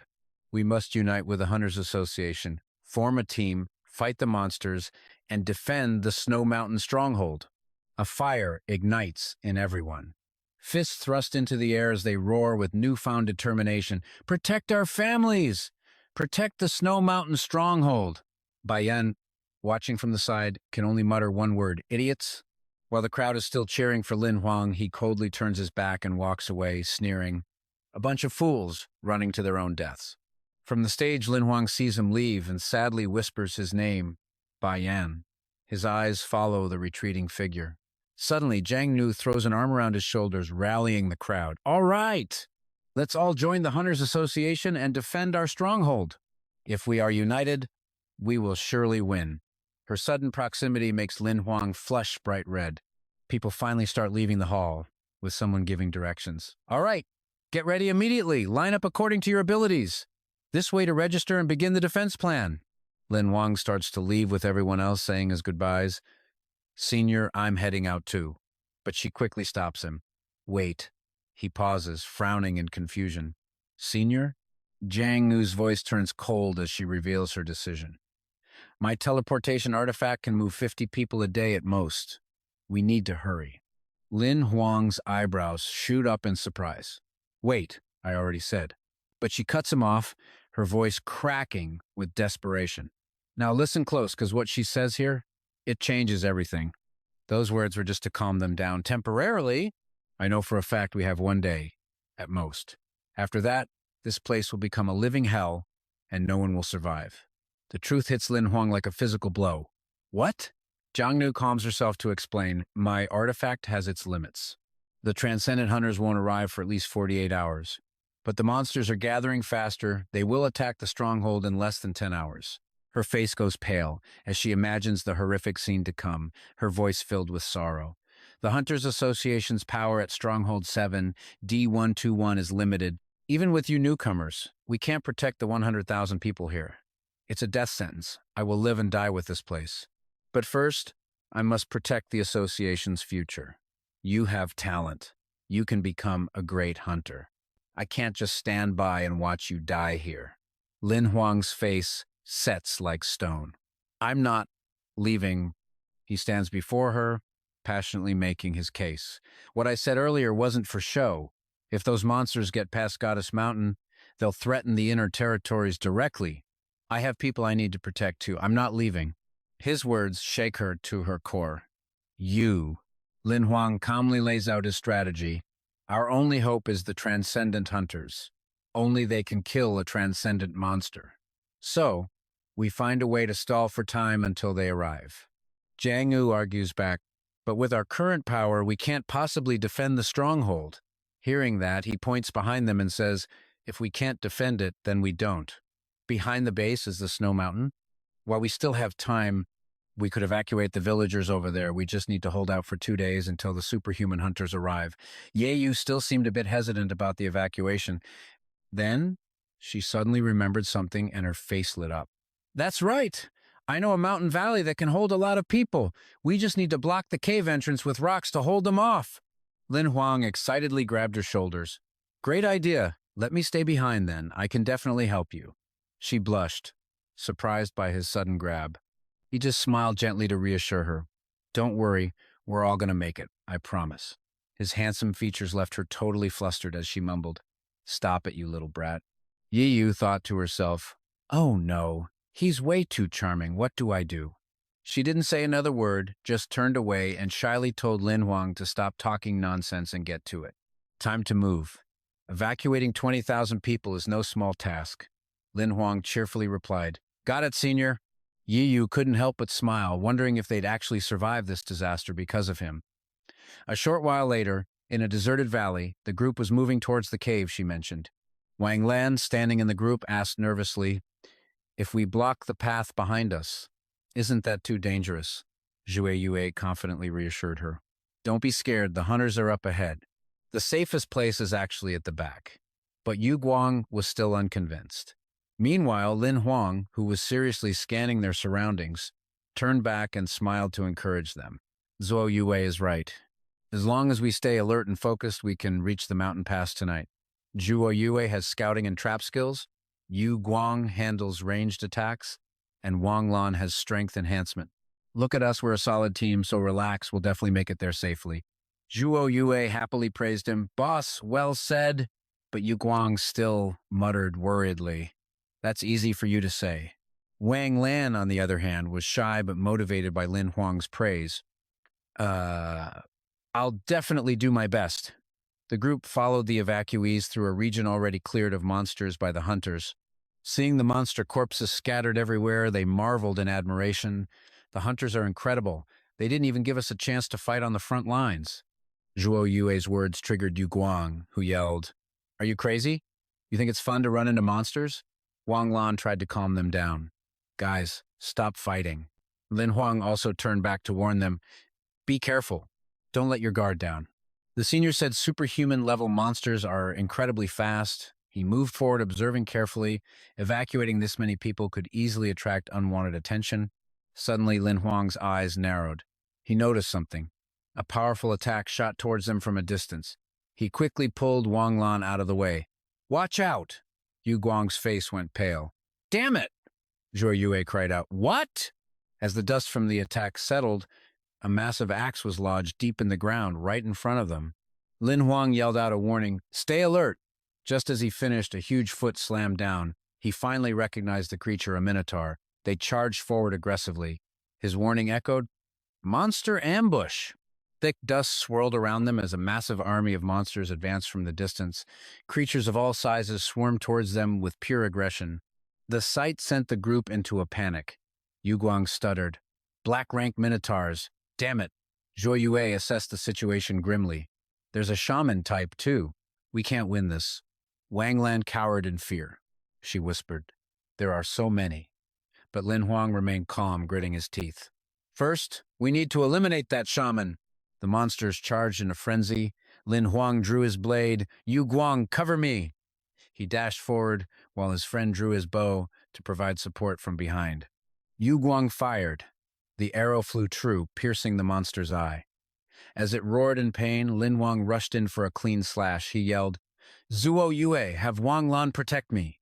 "You set up traps now," both immediately replied. "Got it." Wang Lan squeezed her eyes shut and screamed as she unleashed a blast of lightning from her fist, paralyzing the monsters it hit. She kept screaming, which made Zhuo Yue grit his teeth in annoyance. "Damn it, are you trying to use a sonic attack?" He quickly started placing traps around them to stop the charging minotaurs. On the other side of the fight, Lin Huang continued to cut down monsters, taunting them with a smirk. "Let's see how the great emperor's blade scripture holds up against you lot." A beautiful sword arc flashed past a huge monster before it even knew what happened. He glanced at his blade, impressed. Amazing. A master tier sword skill is on another level. 18 slashes become 36, stable, and incredibly powerful. But just as he was admiring his sword, the monster he just slashed lunged at him from behind. Lin Huang spun around instantly. "You want to die?" He leaped high, bringing his sword down hard on the minotaur. "Using a blade is way more fun than a gun." A system notification popped up. "Congratulations, player has obtained 1 Minotaur monster card fragment." Nearby, Yu Guang shouted his praise. "Awesome swordsmanship." While Wang Lan, still flustered, cast her spell. "Don't get distracted." A minotaur stepped on one of Zhuo Yue's traps, and soon others followed suit, struggling to break free. Zhuo Yue declared confidently, My beast traps drain vitality. Just wait patiently for your death. Yu Guang rejoined the group. Boss, we're with you. Let's go. Meanwhile, Wang Lan yelled, Everyone, be careful. Lin Huang relentlessly charged forward, his sword a blur. Congratulations, player has obtained 1 Minotaur monster card fragment. Player completed a cross-level kill and received a temporary transformation card. Confused, he pulled out the card to examine it. This is a black rank Minotaur. What's a temporary transformation card? Okay, let's see. The card's description read, after use, the player can transform into the summoned beast for 24 hours, but without all of its skills, single use only. Lin Huang let out a sigh of relief. That scared me. I thought it was some kind of soul or gender swap thing. Just then, a huge shadow fell over him. He realized a monster was right behind him. He spun around. Damn it! Monster blood splattered across his face as he stared, stunned, at the Minotaur collapsing before him. Bai had appeared. He looked at Lin Huang with a scolding gaze. Lin Huang calmly replied, All right, I get it. Can I get distracted during a fight? Thanks, buddy. Then, both he and Bai launched themselves at the remaining monsters. Zhuo Yue watched, feeling completely useless. I don't think we're needed here anymore. Yu Guang was in awe. Honestly, I totally underestimated him at first. He hasn't even reached the iron rank yet. Wang Lan cut them off. Stop talking. I'm starting to feel ashamed. A moment later, the Minotaur army was completely wiped out. Lin Huang sheathed his sword.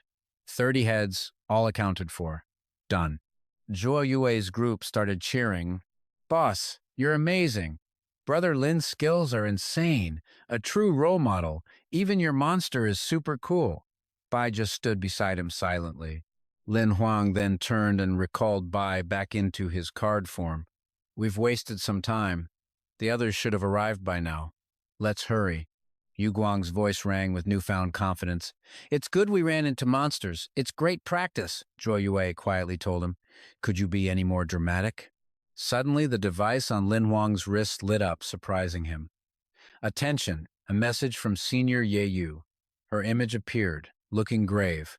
Lin Huang, where are you guys? He smiled at his team behind him. We just finished dealing with a small problem. We're on our way. It might take us another 2 hours to reach the mountain pass. The others hastily greeted her in unison. Hello, Chief Examiner! And you and I are about to see just how bad things really are. She snapped. You have 1 hour to get back here. Immediately. They hesitated, but she cut them off. The beast tide has already started.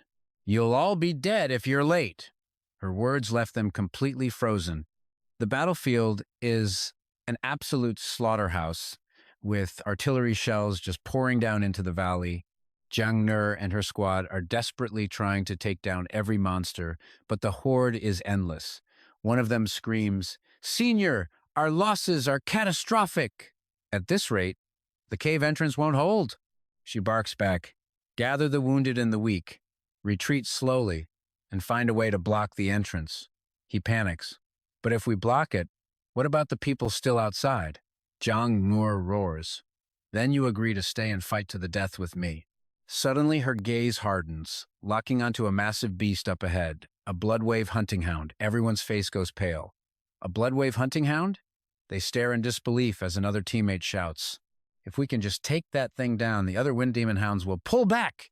Senior, not even you can take on a whole pack of them. It's suicide. He grabs Jiang Ne, stopping her from charging in. She growls, Damn it, let me go. If this pack doesn't retreat, everyone here is going to die. No way, he yells back. You're our only commander. We can't afford to lose you. Just then, another voice cries out, Look over there. The entire pack of monsters whips its head around. It's Lin Huang. No one can believe he's even alive.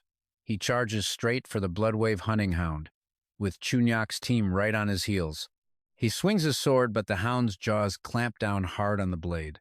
Lin Huang yells, Duquang, Chulam, get the wounded out of here. Chunyak and I have got this. Both of them immediately respond.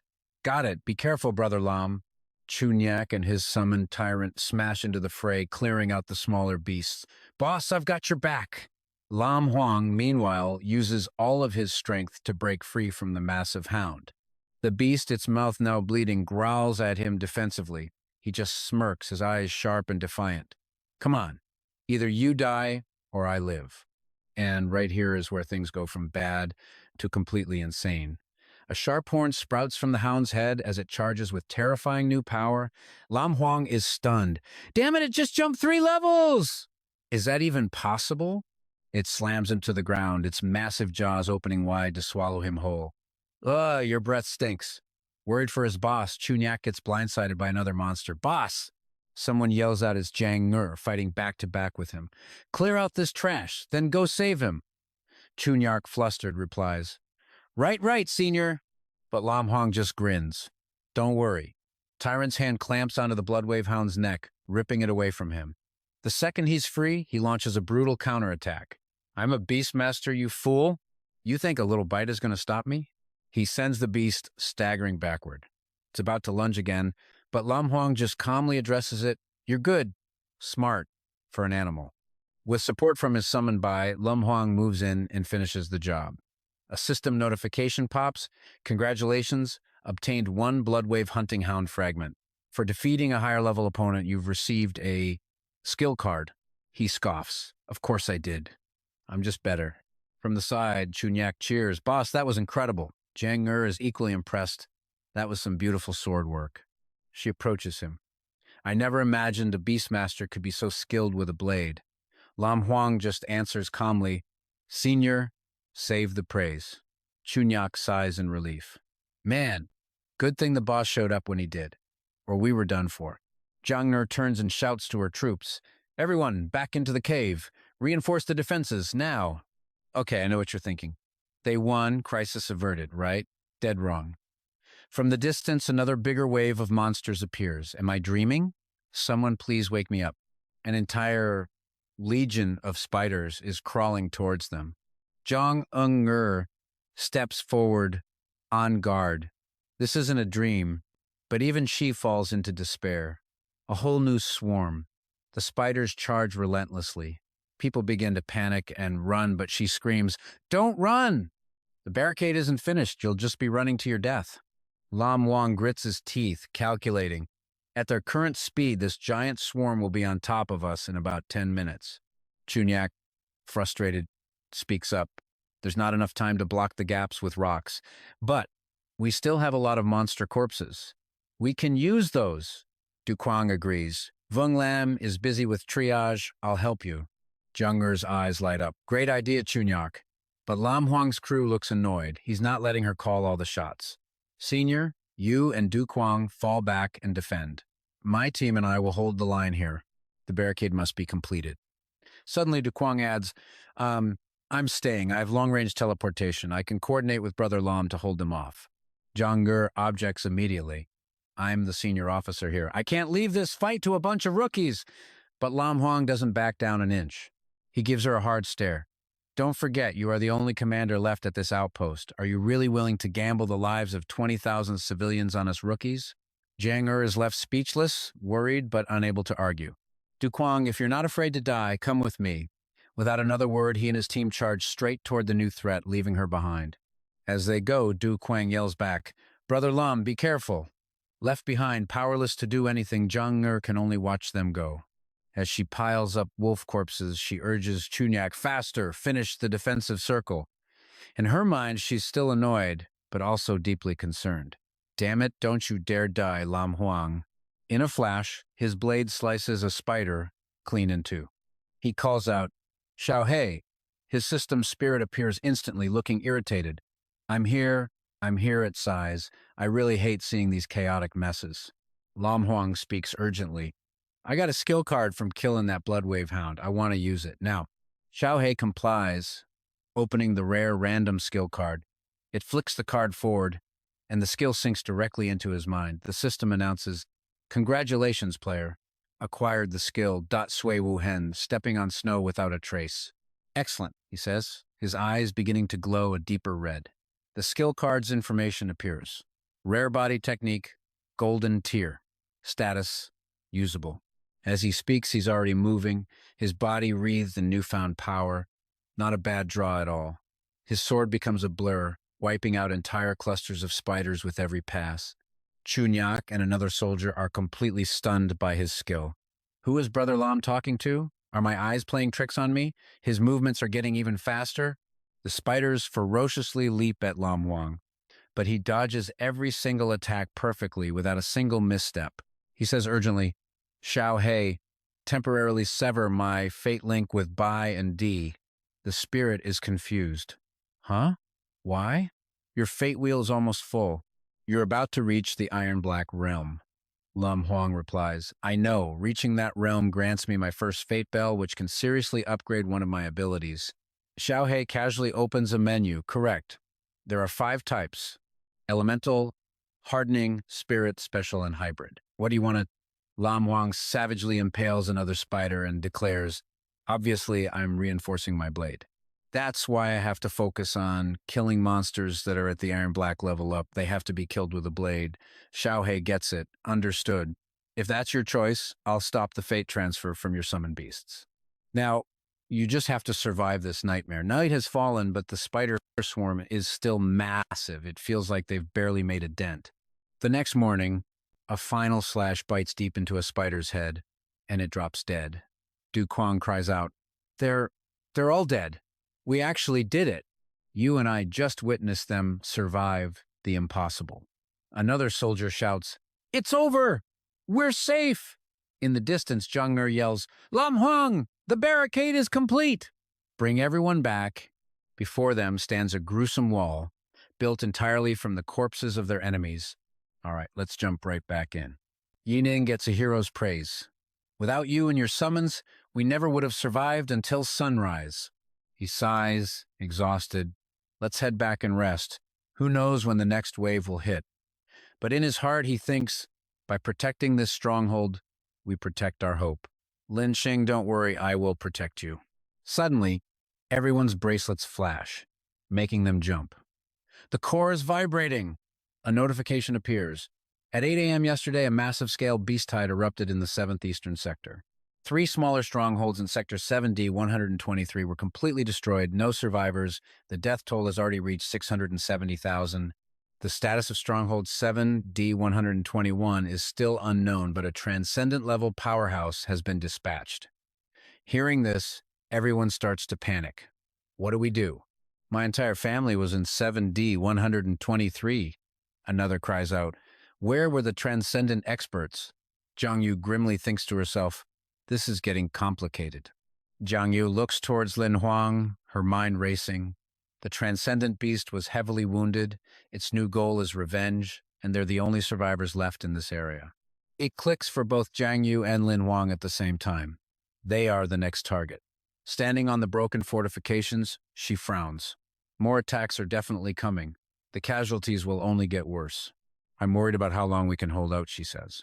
From behind her, Lin Huang speaks up. At best, the transcendent hunter will arrive by dusk.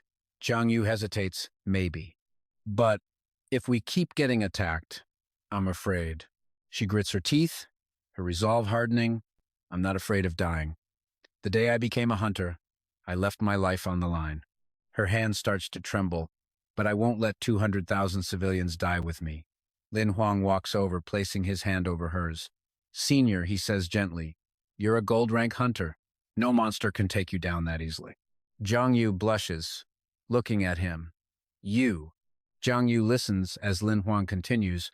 I once heard a saying, when the soldiers arrive, the general will hold them back. When the flood rises, the dam will stop it. Even in a life or death battle, don't think about anything else, he says. Just fight until only one is left standing. Zhang Yu yanks her hand away, turning her face. She's beet red but denies it. I don't need a lecture from you. Everyone, get it together. Split up and stand guard, she orders, while her heart is going crazy inside. What is this? Am I blushing? Lin Huang just scratches his head with an awkward laugh. Guess I laid it on a bit thick, huh? A hunter on lookout with binoculars suddenly shouts a report. Ambush! We've got movement! Lin Huang and Zhang Yu tense up, staring into the distance. He breathes. What in the world is that? Before them, something is churning forward in a massive horde. As it gets closer, someone screams in recognition. Ironclad war elephants. Zhang Yu clenches her fist.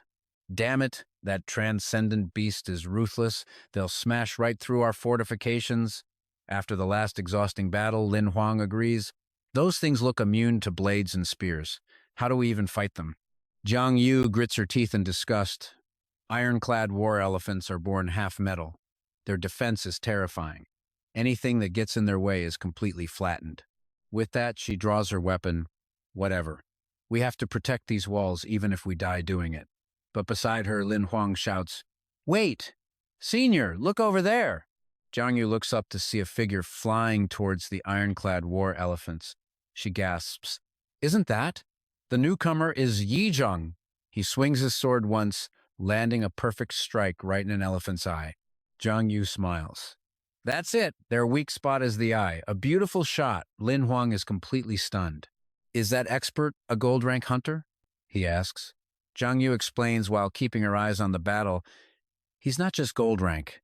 He's the 10th rank genius on the global leaderboard, just one step away from becoming a transcendent hunter. Lin Huang is floored. Huh? You know him? Another ironclad war elephant falls, and a third one backs up cautiously, only to be struck down seconds later. Yi Zheng flies in for another strike. Jiang Yu cheers excitedly, "Brother!" Lin Huang's jaw nearly hits the floor. Brother!" Yet another elephant falls to Yi Zheng's blade. After finishing them off, he quickly lands right in front of Jiang Yu. Jiang Yu runs toward him, calling out, "Brother!" But Yi Zheng just frowns and warns her sternly, "Stay alert. It's not over yet." And just as he says it, something else swarms in from the distance, hundreds of spiders. Jiang Yu frowns. Those are sand spiders. Lin Huang asks her, "The ones whose webs are as strong as steel?" Yi Zheng keeps his sword ready as he explains. "The sand spiders' attacks aren't that powerful, but their webs are incredibly tough. Transcendent beasts use them to immobilize their prey." Lin Huang looks at the horde. "There are too many. It'll be impossible to kill them all before they get here." Yi Zheng frowns. "If we had a heavy gunner, we could take them out from a distance. But a small stronghold like this doesn't have one." Jiang Yu raises her hand and yells, "What's there to be afraid of?" And then she pulls out a massive, supersized cannon. Yi Zheng stares at her. "Did you even pass your heavy gunner preliminary exam? How did you buy this without a license?" Lin Huang breaks out into a cold sweat. "Is that a gold rank weapon? Damn it." But Jiang Yu just smirks. "With enough money, you can buy anything on the black market. Brother, now is not the time for questions." She smiles and says, "When the soldiers arrive, the general will hold them back." The cannon in her hands unleashes a single powerful blast. Yi Zheng and Lin Huang stand there stunned as the shot flies straight into the cliff face on the left. She definitely missed, Yi Zheng sighs. Jiang Yu just smirks. "Missed, did I?" "Just you wait." The cliff cracks open where the shot hit, and a massive torrent of water comes pouring out. A powerful, endless flood, like a burst dam, sweeps through and washes away every single sand spider. Lin Huang's mouth hangs open. She wiped them all out. Standing in front, Yi Zheng calmly turns to Lin Huang. "Kid, remember my words. Never, ever pick a fight with a woman." Lin Huang swallows hard from behind him and nods. "Yes, senior." Seeing something, Lin Huang's eyes go wide.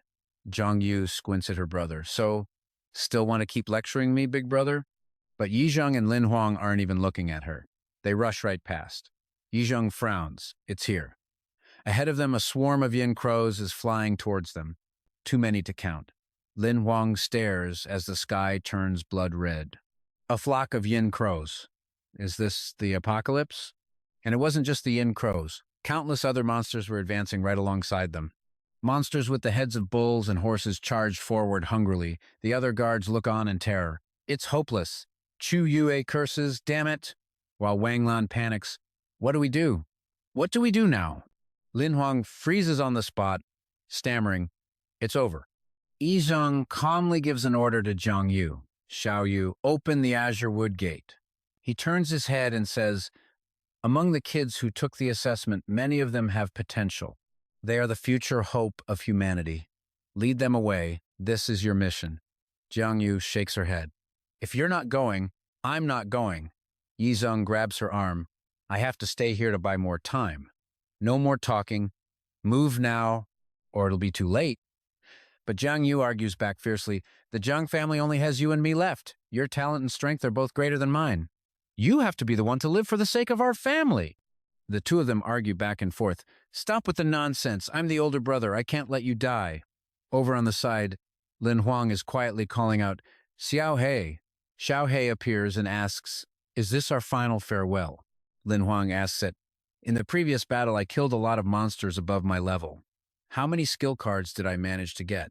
Xiao Hei quickly answers, a total of 245. What's up? You planning to risk it all on one massive gamble? Lin Huang grits his teeth. He's the leader. Even with a 0.1% chance, he won't give up hope that a skill card can turn the tide.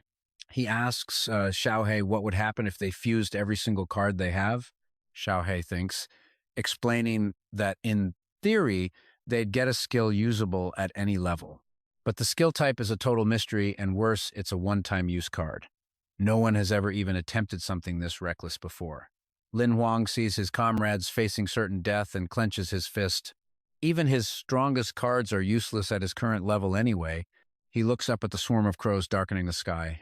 Either way, this is a death sentence. Might as well go all in on one final insane gamble. Lin Huang roars out the order, Xiao Hei, fuse all skill cards. Xiao Hei immediately raises his hands. Every single card converges into a single point of light, exploding with power. Lin Huang screams, whatever it is, use it now. Xiao Hei reports back, host, a total of 1,245 cards have been fused into a single small obliteration card. No reward card was obtained. Lin Huang grits his teeth and accepts the overwhelming power from the fused card. In an instant, his body is encased in a colossal sphere of pure energy. Yi Zheng holds Jiang Yu tightly, trying to shield her as he peeks towards Lin Huang. To the monsters, it's like a massive blinding sun has just been born. A second later, that devastating wave of power erupts and sweeps towards them. The light vaporizes everything in its path, all the monsters on the ground and every last crow in the sky. The other hunters on the ramparts are frozen in shock. Zhou Yue can't believe his eyes. The murder crows, too? Jiang Yu squeezes her eyes shut, letting out a small whimper. A moment later, she hears Yi Zheng's voice. It's over. She opens her eyes, and her pupils instantly shrink in disbelief. She sees Lin Huang trembling, collapsing to his knees. The others look up to a sky now completely clear of clouds. Zhou Yue is stunned. It's over? They're all gone? Yu Guang realizes it too. The monsters have been completely wiped out. Wang Lan shouts with joy. We're safe. We don't have to die. The crowd erupts into cheers. It was Lin Huang. Lin Huang saved us all. Yu Guang's group is jumping and screaming his name. Lin Huang! Lin Huang! But Lin Huang just looks up, unable to believe what he's seeing, muttering to himself. The skill card. It actually worked? Jiang Yu rushes forward and throws her arms around Lin Huang. You little brat. Lin Huang's face turns beet red as he calls out, Senior. Yi Zheng walks over. Was that a divine art you just used? Lin Huang stammers, well, that's kind of hard to explain. Yi Zheng's brow furrows instantly. So you get a little bit of power and suddenly you're looking down on your seniors? Jiang Yu quickly waves her hands to break the tension. Brother, he didn't mean it like that. But Yi Zheng just stares at her, silent. After a long pause, he shakes his head with a sigh. Guess you can't keep a grown daughter at home. Jiang Yu shouts back, mortified, brother! All while Lin Huang is completely lost, trying to figure out what is going on between these two. And in that moment, a new voice echoes across the battlefield. Interesting. Very, very interesting. Lin Huang whips his head toward the source. Jiang Yu frowns. This aura. Yi Zheng grits his teeth. So you finally decided to show yourself. Standing on a cliff is a figure in a black cloak, speaking slowly. I never expected to find a descendant of a true god all the way out here. And here's where the game changes completely. Pay attention to this reveal. Lin Huang points at himself, utterly confused. A descendant of a true god? Me? Jiang Yu draws her weapon. Be careful! That's the transcendent monster. Zhou Yue stares up. That's it? The transcendent? Yu Guang mutters, I can feel it. A pressure so heavy it's hard to breathe. Wang Lan finishes, slightly bowing. The transcendent hunter still hasn't arrived, the monster says, pulling back its hood with a smirk.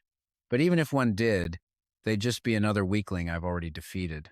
His gaze sweeps over Yi Zheng, Lin Huang, and Zhang Yu. However, I can offer you all a chance to live. The monster reveals a grotesque face. Hand that kid over to me, and I'll spare everyone here. What do you say? This deal is an absolute win for you. The transcendent monster looms over them from the cliff, its eyes locked onto Lin Huang. The survivors below start whispering nervously. 1 life in exchange for 200,000. How is that a bad deal? Jiang Yu frowns. Use Lin Huang to save everyone else? Yi Zheng adds quietly. There's an 80 to 90% chance he really is a descendant of a true god. If it fuses with his divine bloodline, that monster might have a chance to evolve into a member of the god tribe. The creature flicks out a long, lizard-like tongue. And just so we're clear, the transcendent hunter reinforcements have already been diverted by my clone. They won't be back for quite some time. If you want to live, hand him over, or else. The faces of Yu Guang's group go deathly pale as the monster finishes its threat. 200,000 of you isn't even enough to fill the gaps between my teeth. Standing invisibly beside Lin Huang, Xiao Hei chimes in. A deal that good? I have a feeling they're not going to refuse. Lin Huang frowns. Is there any other way out of this? Xiao Hei tilts its head. With your current power against a transcendent level foe, your chance of death is 100%. The power gap is too massive. There is no other way. But then Zhang Yu's voice cuts through the tension. I agree. You and I both know this is where it gets crazy. Yi Zheng stares at her in shock. Xiao Yu? Zhang Yu steps forward to face the monster. 1 person in exchange for 200,000 lives. I agree. Lin Huang's jaw hits the floor. What? Seriously? That was way too fast. Beside him, Xiao Hei begins to fade. Bye-bye. I'll always remember you. Zhang Yu looks up at the monster. Since he's about to die, I just ask for 1 final minute to say a few words to him. Can I? The monster licks its lips. Under my gaze, what tricks could you possibly pull? You have 1 minute. Zhang Yu turns around. As she passes Yi Zheng, she says, Brother, you come too, be my witness. Yi Zheng is completely baffled. What are you trying to do? She doesn't answer, simply pulling him by the hand. She walks right up to Lin Huang, pulling Yi Zheng to stand next to her. Then Zhang Yu reaches out and takes Lin Huang's hand. She looks him in the eyes and says, Lin Huang, even though I've only known you for a few days, your courage, your character, and your strength have all earned my deepest admiration. Both Yi Zheng and Lin Huang's eyes go wide. Is this a confession? Zhang Yu's eyes fill with tears as she bows her head. After this farewell, I'm afraid we'll never meet again. So I wanted you to know how I truly feel. Her voice is steady now. Thank you for coming into my life. Her lips tremble, and I hope you can forgive me for this last selfish act. The moment she finishes speaking, a portal rips open in the air behind Lin Huang and Yi Zheng. Zhang Yu shoves them both backward into it. Lin Huang yells, Senior! Yi Zheng screams, Xiao Yu! Zhang Yu stands facing them, a sad smile on her face. The future of humanity. I'm leaving it in your hands. The transcendent monster roars in fury. You damned brat! It unleashes a devastating attack. Lin Huang and Yi Zheng can only watch in horror as the blast hurtles forward and shatters the portal behind them. With a massive explosion, a bolt of dark energy punches straight through Zhang Yu's chest. Yi Zheng screams in anguish. Xiao Yu! Zhang Yu whispers a curse, damn it, and collapses. They rush to her side. Xiao Yu, hang on! Her lips move, trying to form words. Brother. She struggles to look at him. Sorry, I don't think I can hold on. Lin Huang shoots to his feet. He spins around to face the transcendent monster, his eyes burning with pure hatred. You bastard! The monster's body begins to twist and morph. You weak, foolish humans. I offered you grace, and you repaid my kindness with betrayal. Its cloak rips apart as it roars, Die, die, die. A second later, a gigantic, iron-scaled snake bursts from its back, shrieking, All of you will die. The monster now floats above them all. Yu Guang is trembling uncontrollably. It's over. The monster's gone completely berserk.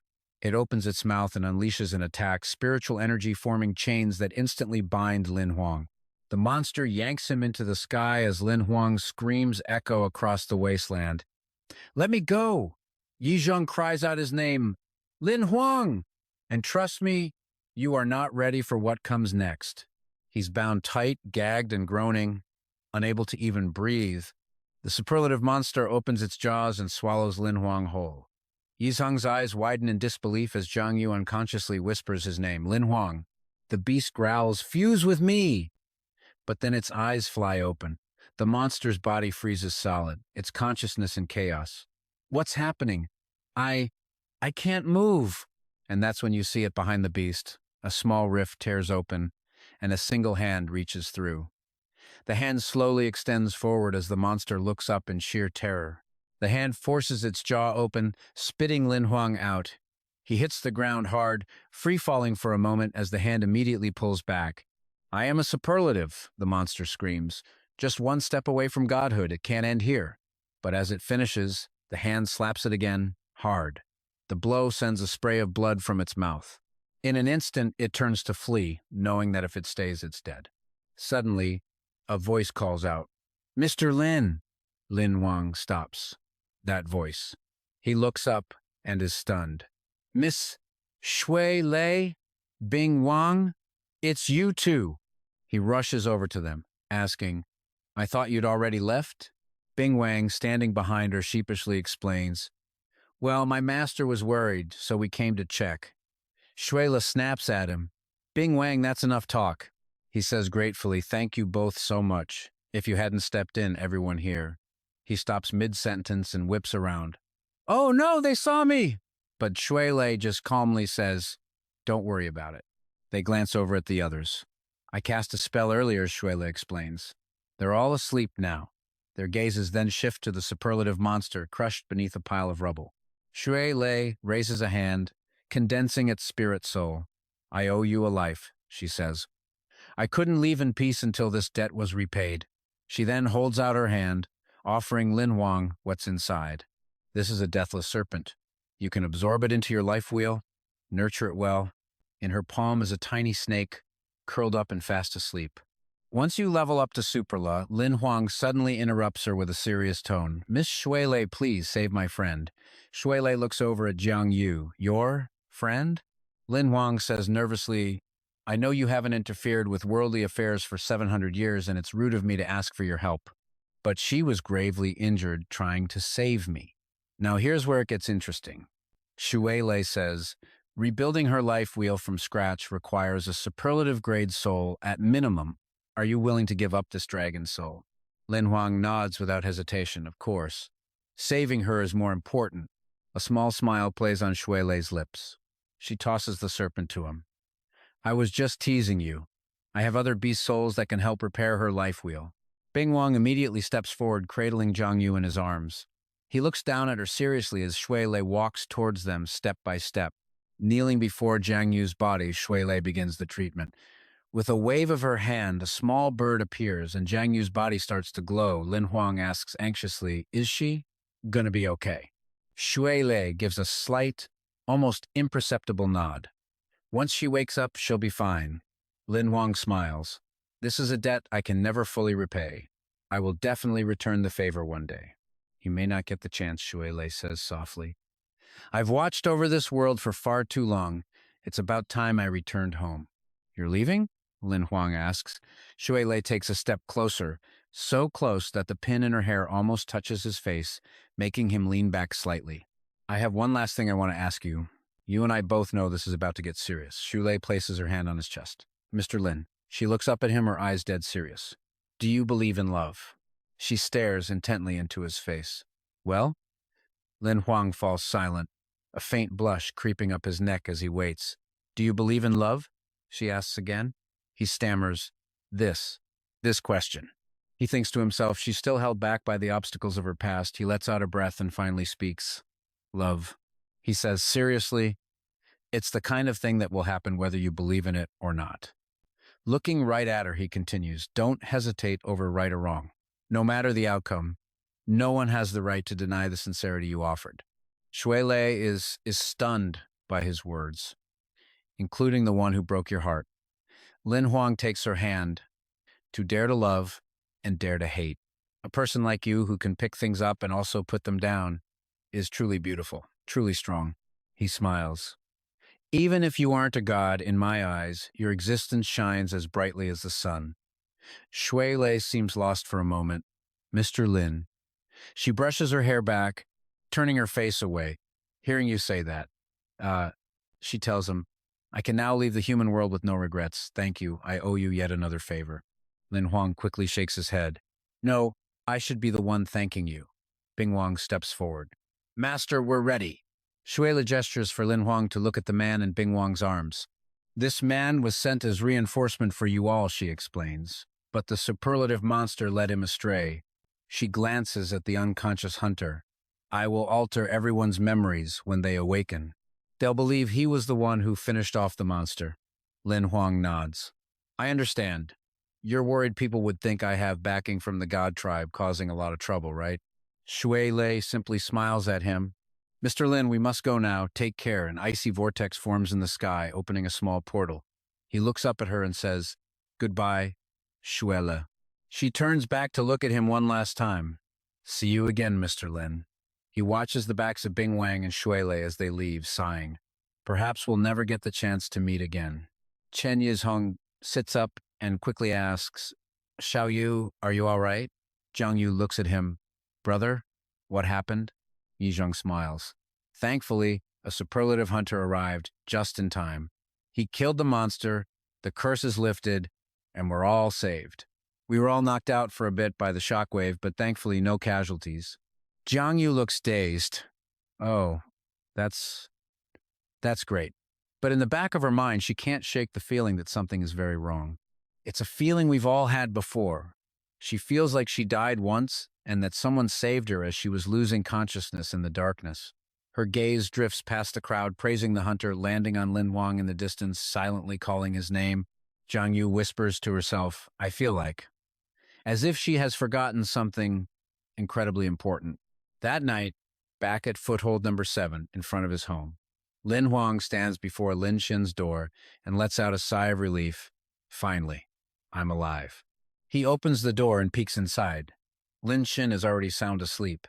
It's late, he thinks. I won't disturb her. She has school tomorrow. Returning to his own room, Lin Huang collapses onto his bed, letting out a satisfied breath. Xiao Hei floats in the air, looking at him. I never expected you to come back in one piece. Lin Huang, spread-eagled on the bed, replies, Don't even start. I'm just as surprised as you are. He grins at Xiao Hei. I've officially registered as a hunter and completed the mission within the time limit.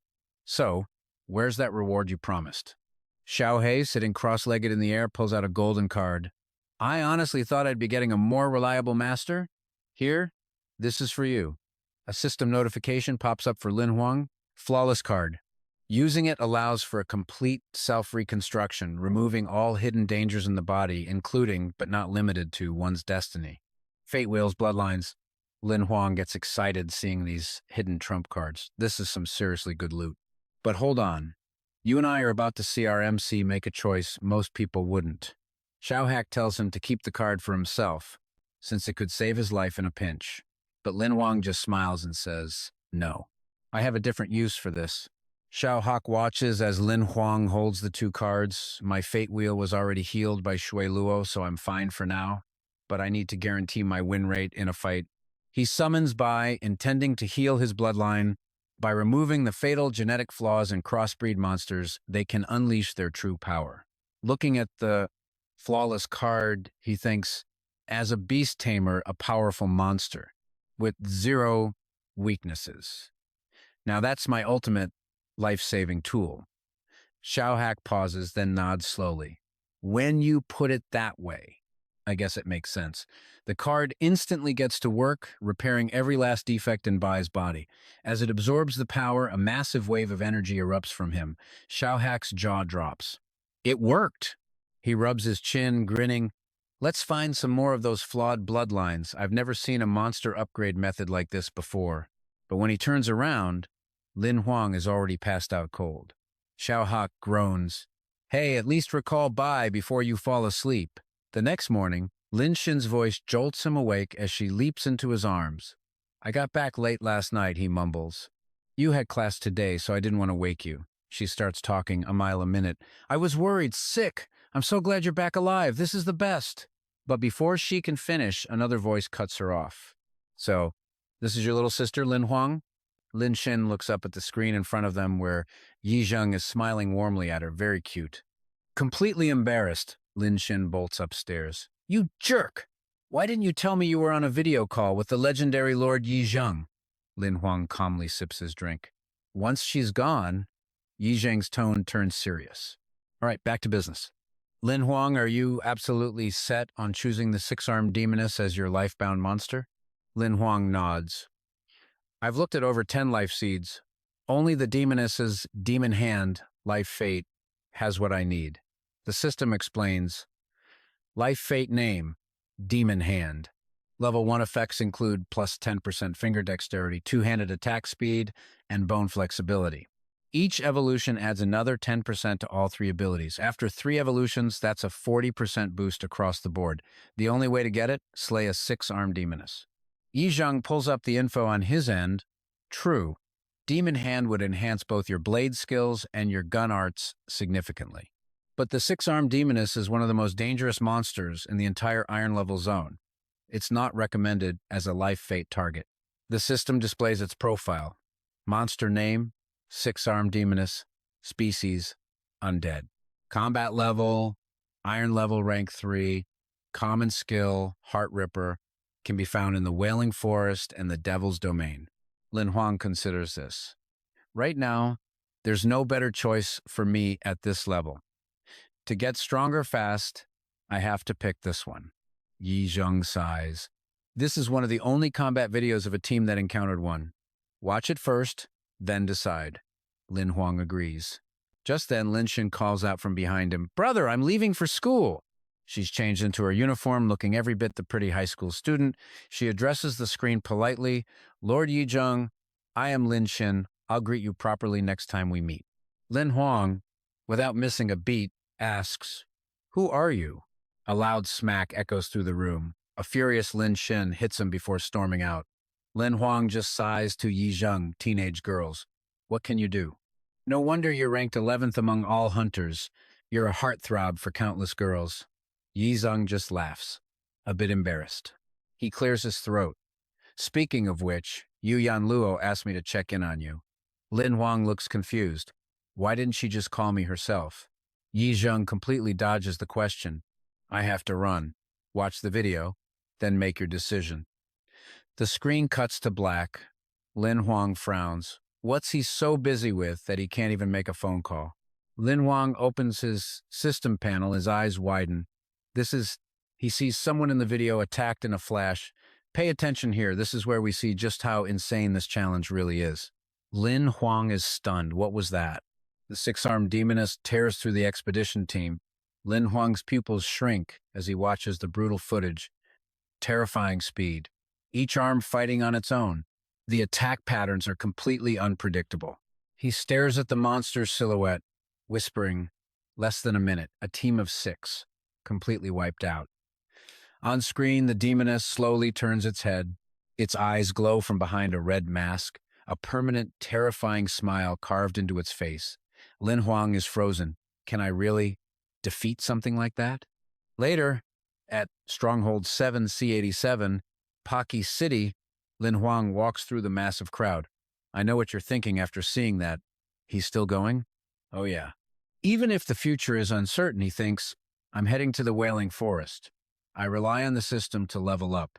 So choosing my life-bound monster is the single most important decision I can make.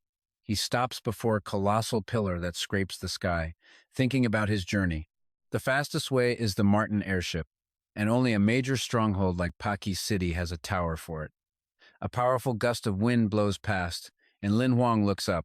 A gigantic airship hangs in the sky. The Martin? Whoa, that thing is huge. The Martin airship docks with the tower, and Lin Huang follows the flow of people on board. He finds his room, number 298, and collapses onto the bed, satisfied. He mutters to himself, 11 floors, meal and lodging package. No wonder the ticket was so expensive. Well, at least it's a new experience. Propping himself up, Lin Huang opens his system panel. I hear the people staying on the 11th floor are all crazy rich. Maybe next time I'll have to check it out. Just then, a news alert flashes on screen. The monster horde incident at Snow Mountain Town is sparking intense debate online. The transcendent hunter who saved 20,000 people has become a legend. The screen shows Zhou Lei, Wang Lan, and Yu Guan. Many young heroes, not yet official hunters, chose to join the fray. Reporters have confirmed that it was thanks to these heroes who faced death without fear that so many civilians escaped. But then the news report takes a turn. However, the incident also brought internal conflicts to light. An image of Bai Yan appears. According to reliable sources, the famed genius beast tamer Bai Yan not only refused to stay and fight, but also made contemptuous remarks. Lin Huang just sighs. Oh, great. The footage shows Bai Yan swarmed by reporters. As the eldest son of the prestigious 16th-generation beast tamer family, Bai Yan's actions have been a massive disappointment. Bai Yan glares into the camera as the anchor describes the storm of hateful comments flooding the web. Lin Huang muses, "It doesn't matter what world you're in, no one escapes a social media firestorm." And just when you think you've seen it all, the screen suddenly changes. Bai Yan is gone, replaced by the tear-stained face of Yi Hang. "Lin Huang, you bastard! You're still alive?" Lin Huang nearly jumps out of his skin. "Whoa, you scared me!" He quickly forces a smile. "I should be saying that to you. I told you to wait, but when I got back, you'd vanished completely." Yi Hang sobs. "That's because I ran off to find you, you ungrateful idiot." He wipes his tears. "I had to ask Instructor Yi just to find out if you were alive. She gave me your number." "But why? Why didn't you call me?" Lin Huang just scratches his head, admitting he knew about the Snow Mountain Town incident, but between one thing and another, he totally forgot. Yi Hang, ever the drama queen, whips out a handkerchief, sniffling about how he always remembered Lin Huang. He even made him a memorial tablet. Lin Huang's response? A simple, elegant get lost.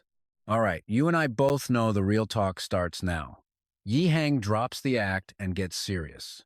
"For real, Instructor Yi said you chose a 6-armed demoness as your life-bound monster?" "It's true," Lin Huang says confidently. He's already on the magic crystal arc, ready to go. But Yi Hang is worried, reminding him that monster is top tier even among transcendent rank beasts. Even bronze rank hunters wouldn't dare touch one of those. Lin Huang just nods calmly. "I know." He's watched tons of battle footage and already has a plan. Seeing he can't be swayed, Yi Hang just sighs in defeat. But Lin Huang knows something's off. "Why are you acting so weird? What's really going on?" Yi Hang finally caves. It was Instructor Yi. She put him up to it. She asked him to talk Lin Huang out of choosing the 6-armed demoness. Lin Huang is surprised. "Senior, why didn't she just call me?" Yi Hang explains her brother already tried and failed, so she figured sending him was the next best thing. Her brother? Who's that? But before Lin Huang can get an answer, the entire magic crystal arc lurches violently. He freezes. What was that noise? He quickly tells Yi Hang, "Gotta hang up, I'll call you back." On the other end, Yi Hang just manages to shout, "Hey, wait a second!" Lin Huang throws the door open and runs into the hallway. And yup, you guessed it, the arc is under attack. Other people are flooding out of their rooms, totally panicked. Did you hear that explosion? What's going on? What kind of monster could possibly attack this giant steel fortress in the sky? An announcement crackles to life, answering their question. A massive flock of birds is attacking, and for their safety, all guests are ordered back to their rooms. Lin Huang just thinks to himself, "You have got to be kidding me." He's fuming. Why does he run into monster hordes everywhere he goes? The birds circling outside are stormwind sparrows, 2-meter wingspans, razor-sharp claws, and they always hunt in swarms. The chatter among the passengers quickly turns to outright panic. "There are so many of them! I don't want to die!" Stormwind sparrows love to eat human brains. Getting caught by one is a death sentence. But someone shouts, "The magic crystal arc's defenses won't be broken that easily." A sparrow dives straight for the ship and smacks right into a protective barrier. A wave of relief washes over the crowd. The arc has a shield that can withstand their attacks. Everyone, calm down. But Lin Huang's brow stays knitted together. He can't shake this bad feeling. People around him are already relaxing, talking about the arc's 90% safety rating. "We're definitely going to be fine," one says. Another agrees, Yeah, the Stormwind Sparrows can't possibly break through the shield. Suddenly, Lin Huang's pupils constrict. That is, high in the sky, a colossal bird is diving towards them. He screams, "A golden eagle king!" It smashes into the shield like a missile, and the whole ship violently shudders. His mind races, I can't believe it. A gold rank monster. Beside him, an old man collapses to his knees in terror. It's over! A golden eagle king will definitely break the shield. Lin Huang rushes to help the old man up. Careful! Are you all right? The man is lost in fear, muttering, "We're dead." Once that shield breaks, the sparrows will slaughter everyone on this ship. Lin Huang's mind is spinning. There has to be a way out, but even if he could escape, he's no match for a gold rank monster right now. Outside, the Golden Eagle King relentlessly hammers against the shield. Lin Huang looks up, and a flicker of surprise crosses his face. There's a figure floating in the sky, an energy orb crackling in their hand. He wonders, a transcendent rank hunter on board? But when he looks closer, he realizes it's gold rank flight gear. The old man beside Lin Huang cries out in joy, "It's Li Yangxing! We're saved!" Lin Huang looks over, confused. Who? As Li Yangxing begins to effortlessly slaughter the Stormwind Sparrows, the old man's voice is filled with awe. He's one of the top 5 experts on the gold rank hunter leaderboard. With him here, we're completely safe. Now watch this. Li Yangxing places a hand on his blade and shouts, "Insects, die!" He draws his sword in a single flash, and dozens of sparrows just drop from the sky. He stands guard atop the ark, and the entire flock immediately scatters. Lin Huang is speechless. One strike. The girls around him are absolutely losing their minds. So cool. That's Li Yangxing for you. So strong and so handsome. How can one person be so talented and gorgeous? The old man lets out a huge sigh of relief. Lin Huang just watches the imposing figure above, completely captivated. Even though it was just one slash, he could tell the technique was flawless. If that were a skill card, it'd be incredibly rare.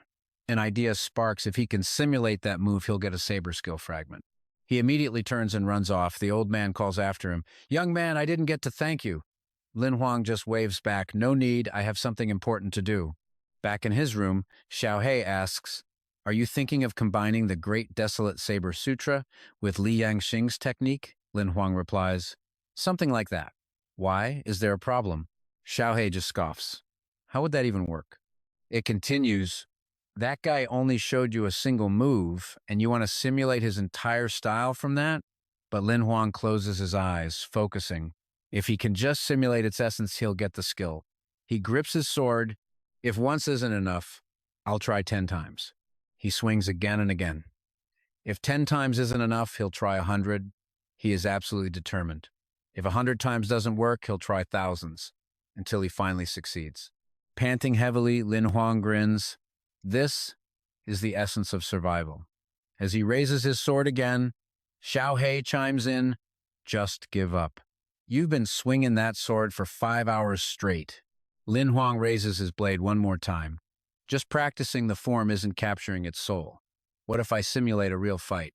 He closes his eyes, picturing the 6-armed demoness. Its attacks seem chaotic, but every single one is lethal. He mimics its movements. The Great Desolate Saber is powerful, but it completely lacks flexibility. The 6-armed demoness attacks like a violent storm, each blow precise and deadly. Lin Huang moves quickly but concludes it's too hard to match its speed. The best outcome is we both go down together. He imagines Bai fighting the demoness instead, unless I can find a way to restrain its movements. His summons can provide support, but he has to land the fatal blow. Just one critical hit is all I need. His mind is racing. If Bai can just hold the 6-armed demoness down even for a single second, then I'll have my chance. He forces himself to focus, recalling Li Yangxing's move. One strike, one single chance. His eyes fly open, and for a split second he sees the phantom image of Li Yangxing himself. One slash. The blow is so powerful it carves a gash into the floor. A system notification pops up.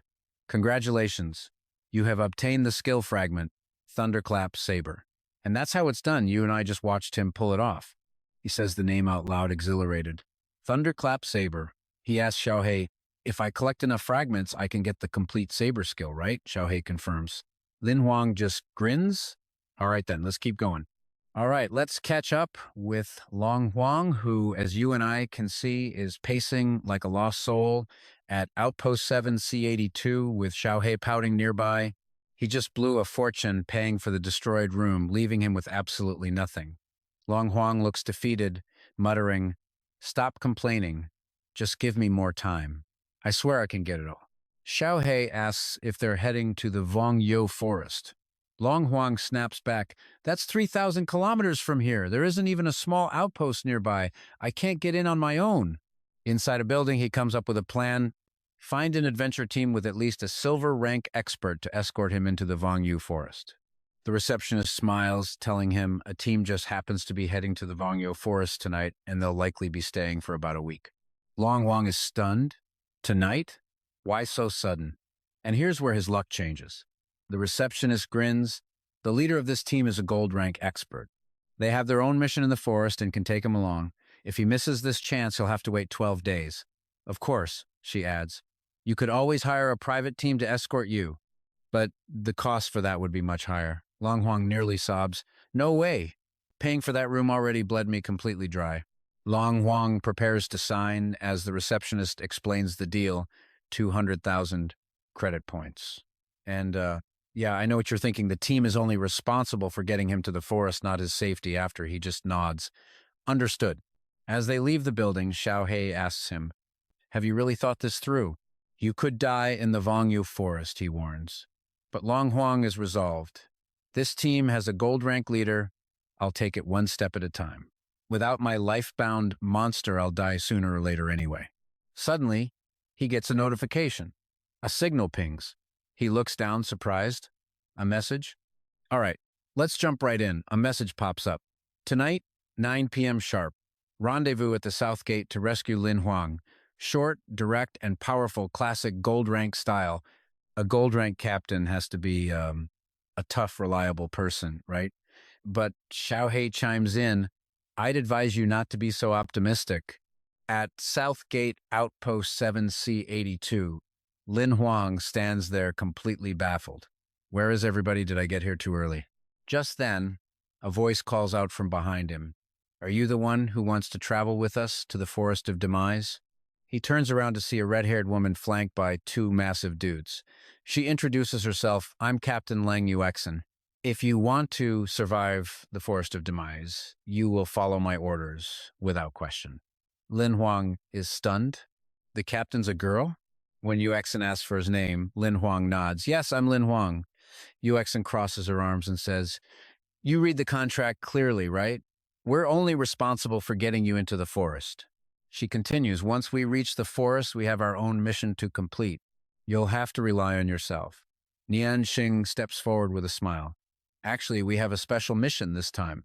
We weren't supposed to bring anyone along, but the Academy's equipment failed and delayed you. Our sincerest apologies. Lin Huang looks at him, slightly surprised. Nian Xing? He's here too. Nian Xing tells Lin Huang, I hope you can withdraw from this operation. It's really inconvenient for us to bring along an extra. Of course we'll compensate you. Lin Huang hesitates. Well, he frowns, thinking. Traveling with Nian Xing could be. But it's obvious he doesn't want me around, which makes things awkward. Before he can answer, Nian Xing continues. We can offer enough compensation for you to hire your own team of adventurers. Lin Huang is impressed by the generous offer as the guy keeps talking. If you come with us, we'll surely part ways in the forest, but if you hire a squad, they could even help you find your target.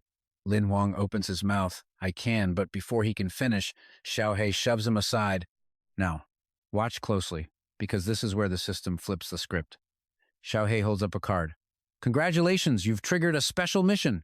The system lays out the task. Enter the Forest of Demise with Yue Xin, level up to Black Iron rank, then return with her to the city. Mission deadline, 15 days. Lin Huang interrupts. Another special mission? He knows there's always a painful catch. Xiao Hei just crosses his arms. He replies flatly, complete the mission within the time limit, and you get one advancement card. Fail, and you'll be punished by randomly losing one of your monster cards. Lin Huang thinks it over. There's no choice this time. Even if it kills me, I have to follow them. If I lose Tyrant or Bai, I'm completely screwed. Neon Xing speaks up. Little brother, you've agreed to the compensation. Let's just stop here. The second Neon Xing finishes his sentence, Lin Huang snaps back. Who said I agreed? Neon Xing is taken aback by this sudden change. But He trails off, silently staring at Lin Huang. After a moment, Neon Xing asks, Really? Even if it's a one-way trip? Lin Huang nods. I signed the contract. There's no principle in bailing halfway through. He thinks to himself, he's trying this hard to kick me out? His motive can't be simple. Yue Xin glances at Lin Huang and starts walking. Since you're here, let's go. She turns back, urging them on. Don't waste any more time. Lin Huang eagerly replies, Yes, Captain! One of Nian Xing's two henchmen speaks up, Young Master, but Nian Xing raises a hand to silence him. Forget it, he says. We just have to get him to the forest anyway. His subordinate quietly replies, Yes, sir. Night falls. A lizard dozes on a rock under the moon. Suddenly, something zips past, startling it awake. It's a gold-rank flying mount. Lin Huang, riding with Yuexin, remarks, a 3,000-kilometer journey in just half an hour. Impressive. He glances back at Nian Xing's group, who are also on their own impressive mounts. These four must all be from powerful families. Otherwise, how could they afford something like this?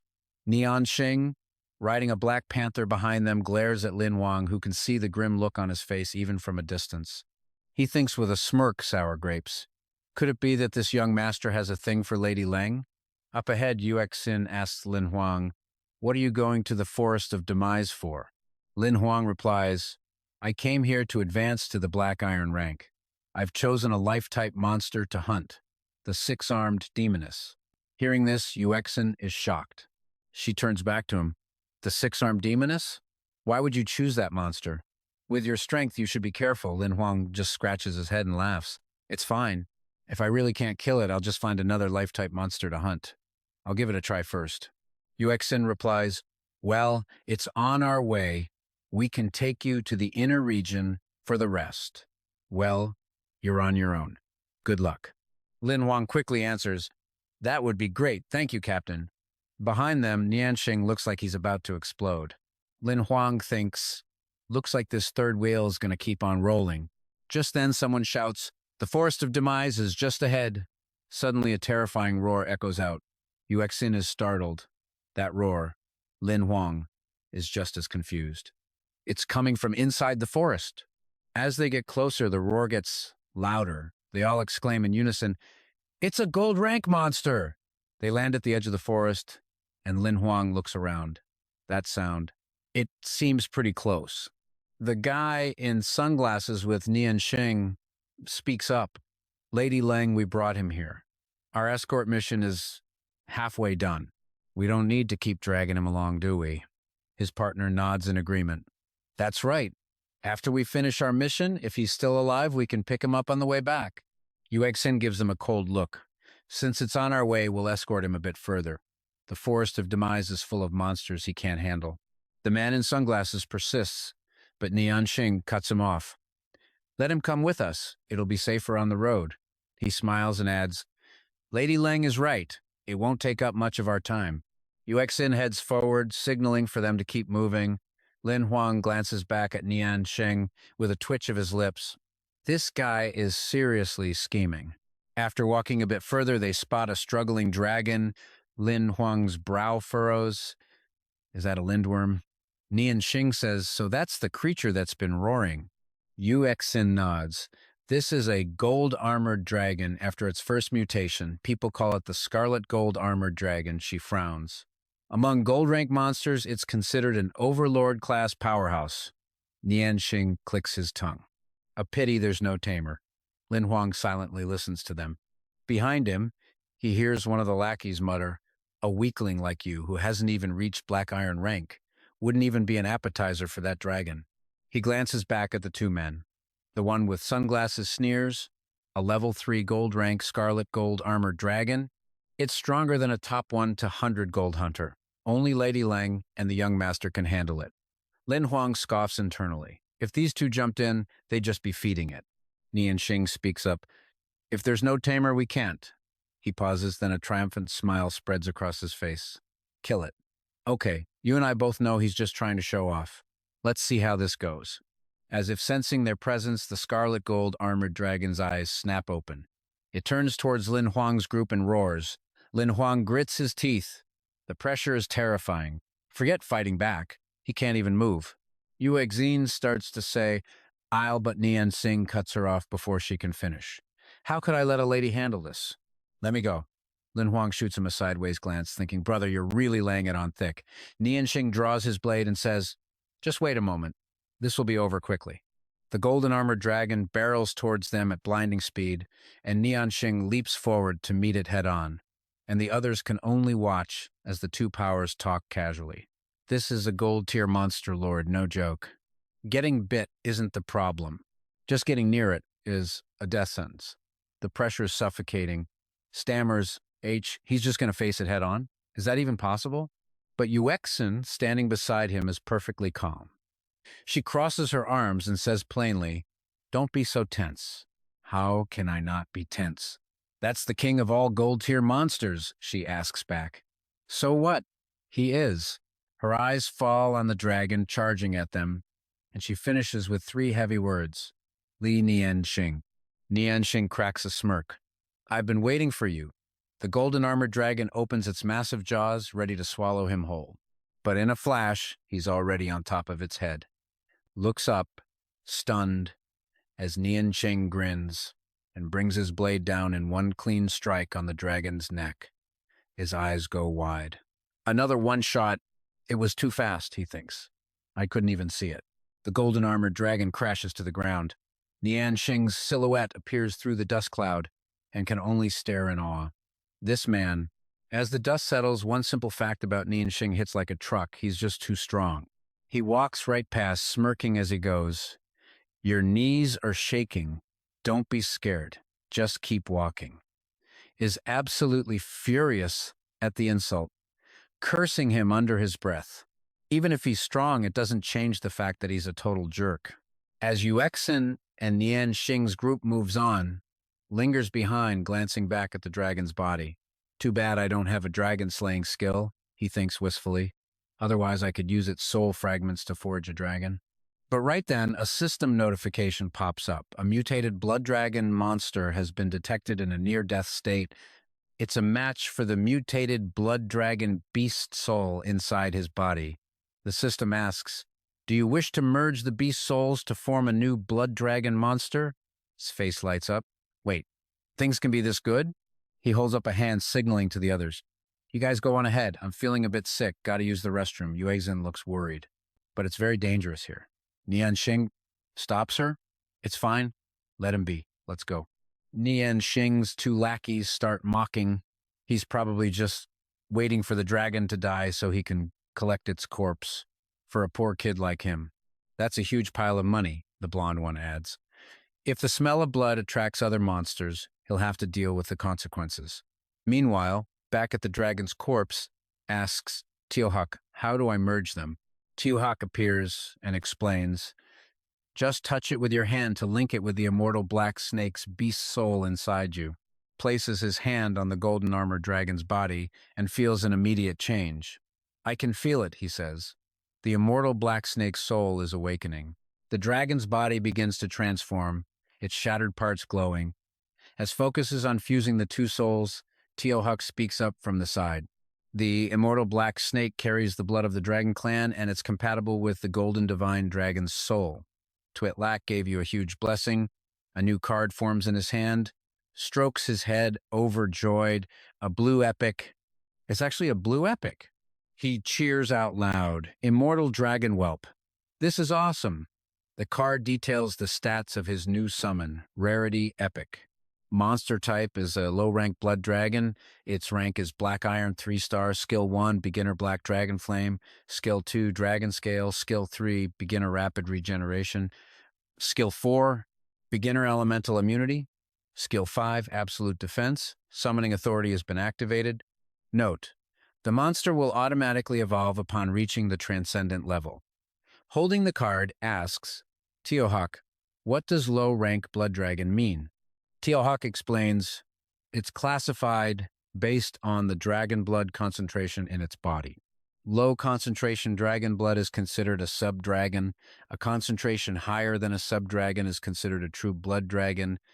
Tiohuk continues, blood dragons are extremely powerful. They're divided into low, mid, high, and divine blood, ranks based on blood purity. The card rarity is split into epic, legendary, mythical, and primordial. Smiles. Twitlak was right. A strong beast soul is definitely worth raising. Do you want to draw a skill? Tiohuk asks. If not, I'm going back to sleep. Quickly raises his hand. Yes, yes, yes, right now. He mutters, I want to get rapid regeneration. But Tiohuk announces, random skill selection complete.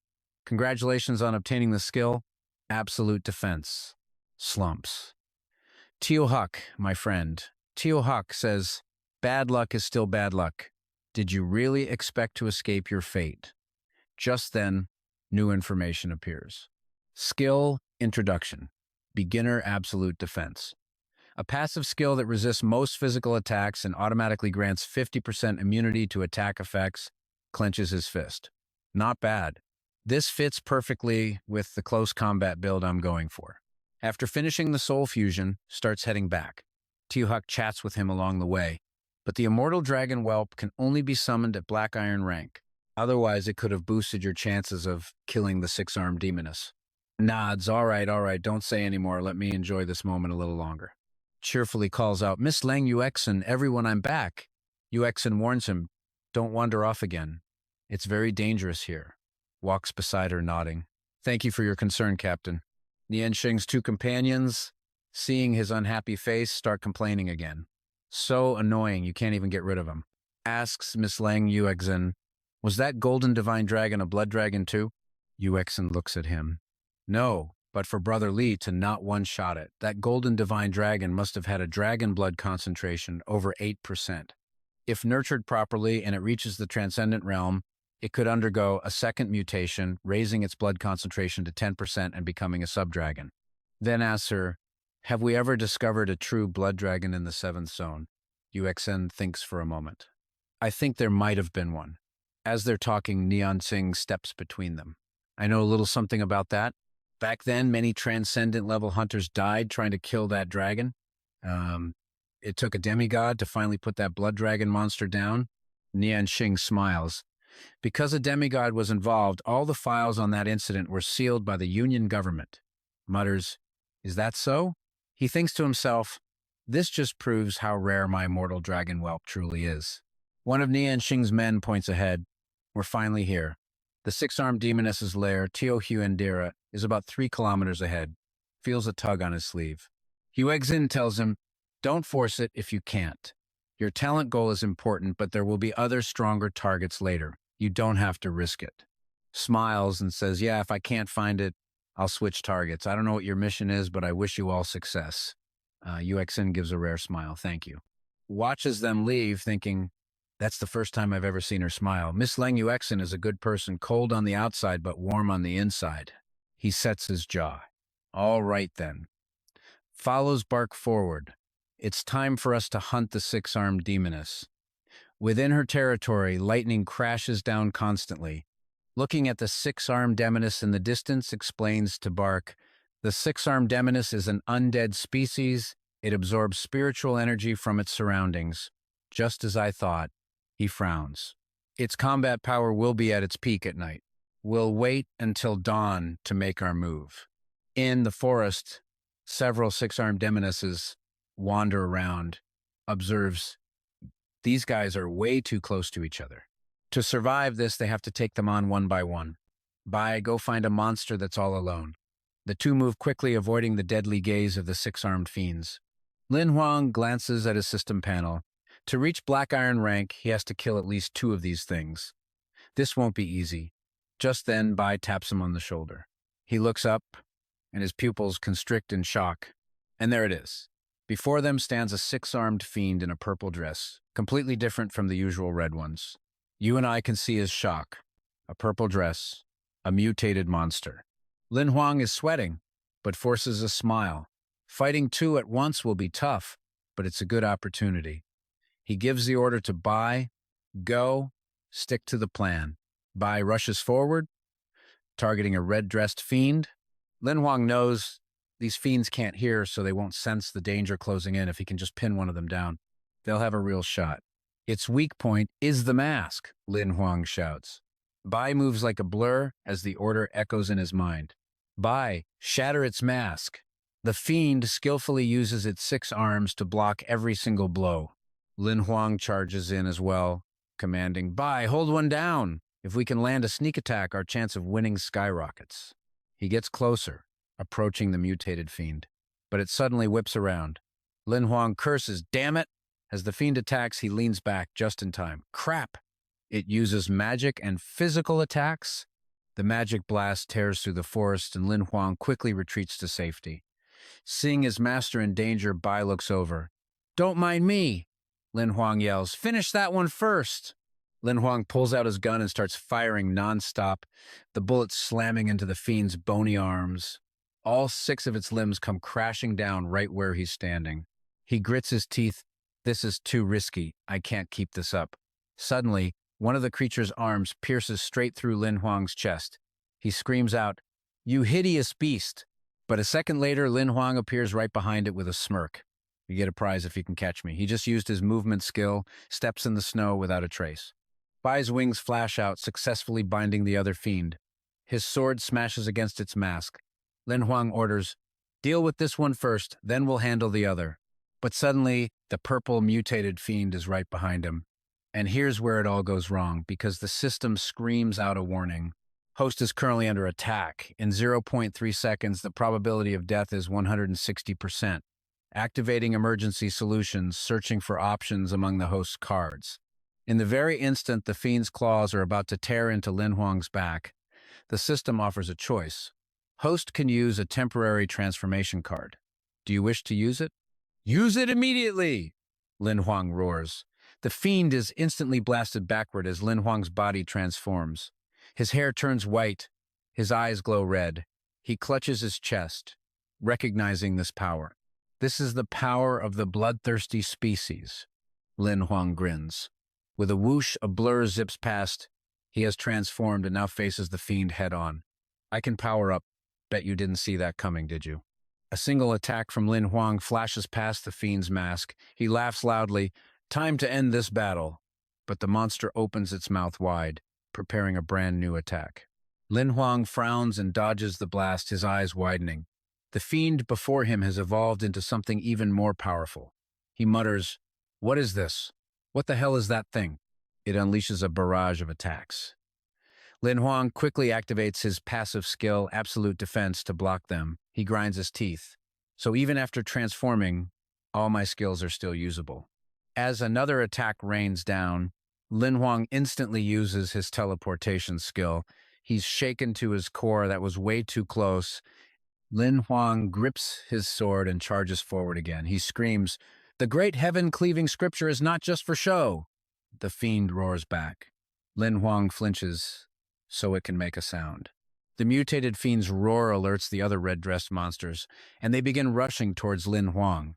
But they don't get far before stopping dead. Bai has already caught and bound them. The fiend quickly turns to counterattack. Bai unexpectedly takes a hard hit to his right arm, but he doesn't even flinch. Instead, he counters instantly, shattering the fiend's mask as it lets out one last shriek. And you and I both know that was a perfect takedown. Lin Huang agrees. Bai, beautiful strike. He quickly asks, are you all right? But before Bai can answer, they notice the purple masked fiend turning to run. Lin Huang frowns. Careful, this one's trying to escape. Lin Huang opens his system panel, telling Bai, go after it. If we kill it, I can finally upgrade to Black Iron rank. As Bai gives chase, Lin Huang flies forward with his sword. Trying to call for backup?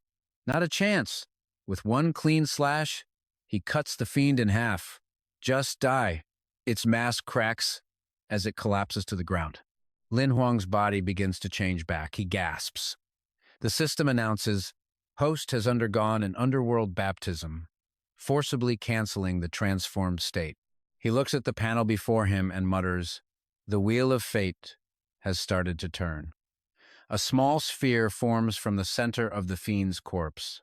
Lin Huang moves closer to inspect it, surprised to see one for the first time. This is a life soul. The system announces, life soul detected, auto-materializing.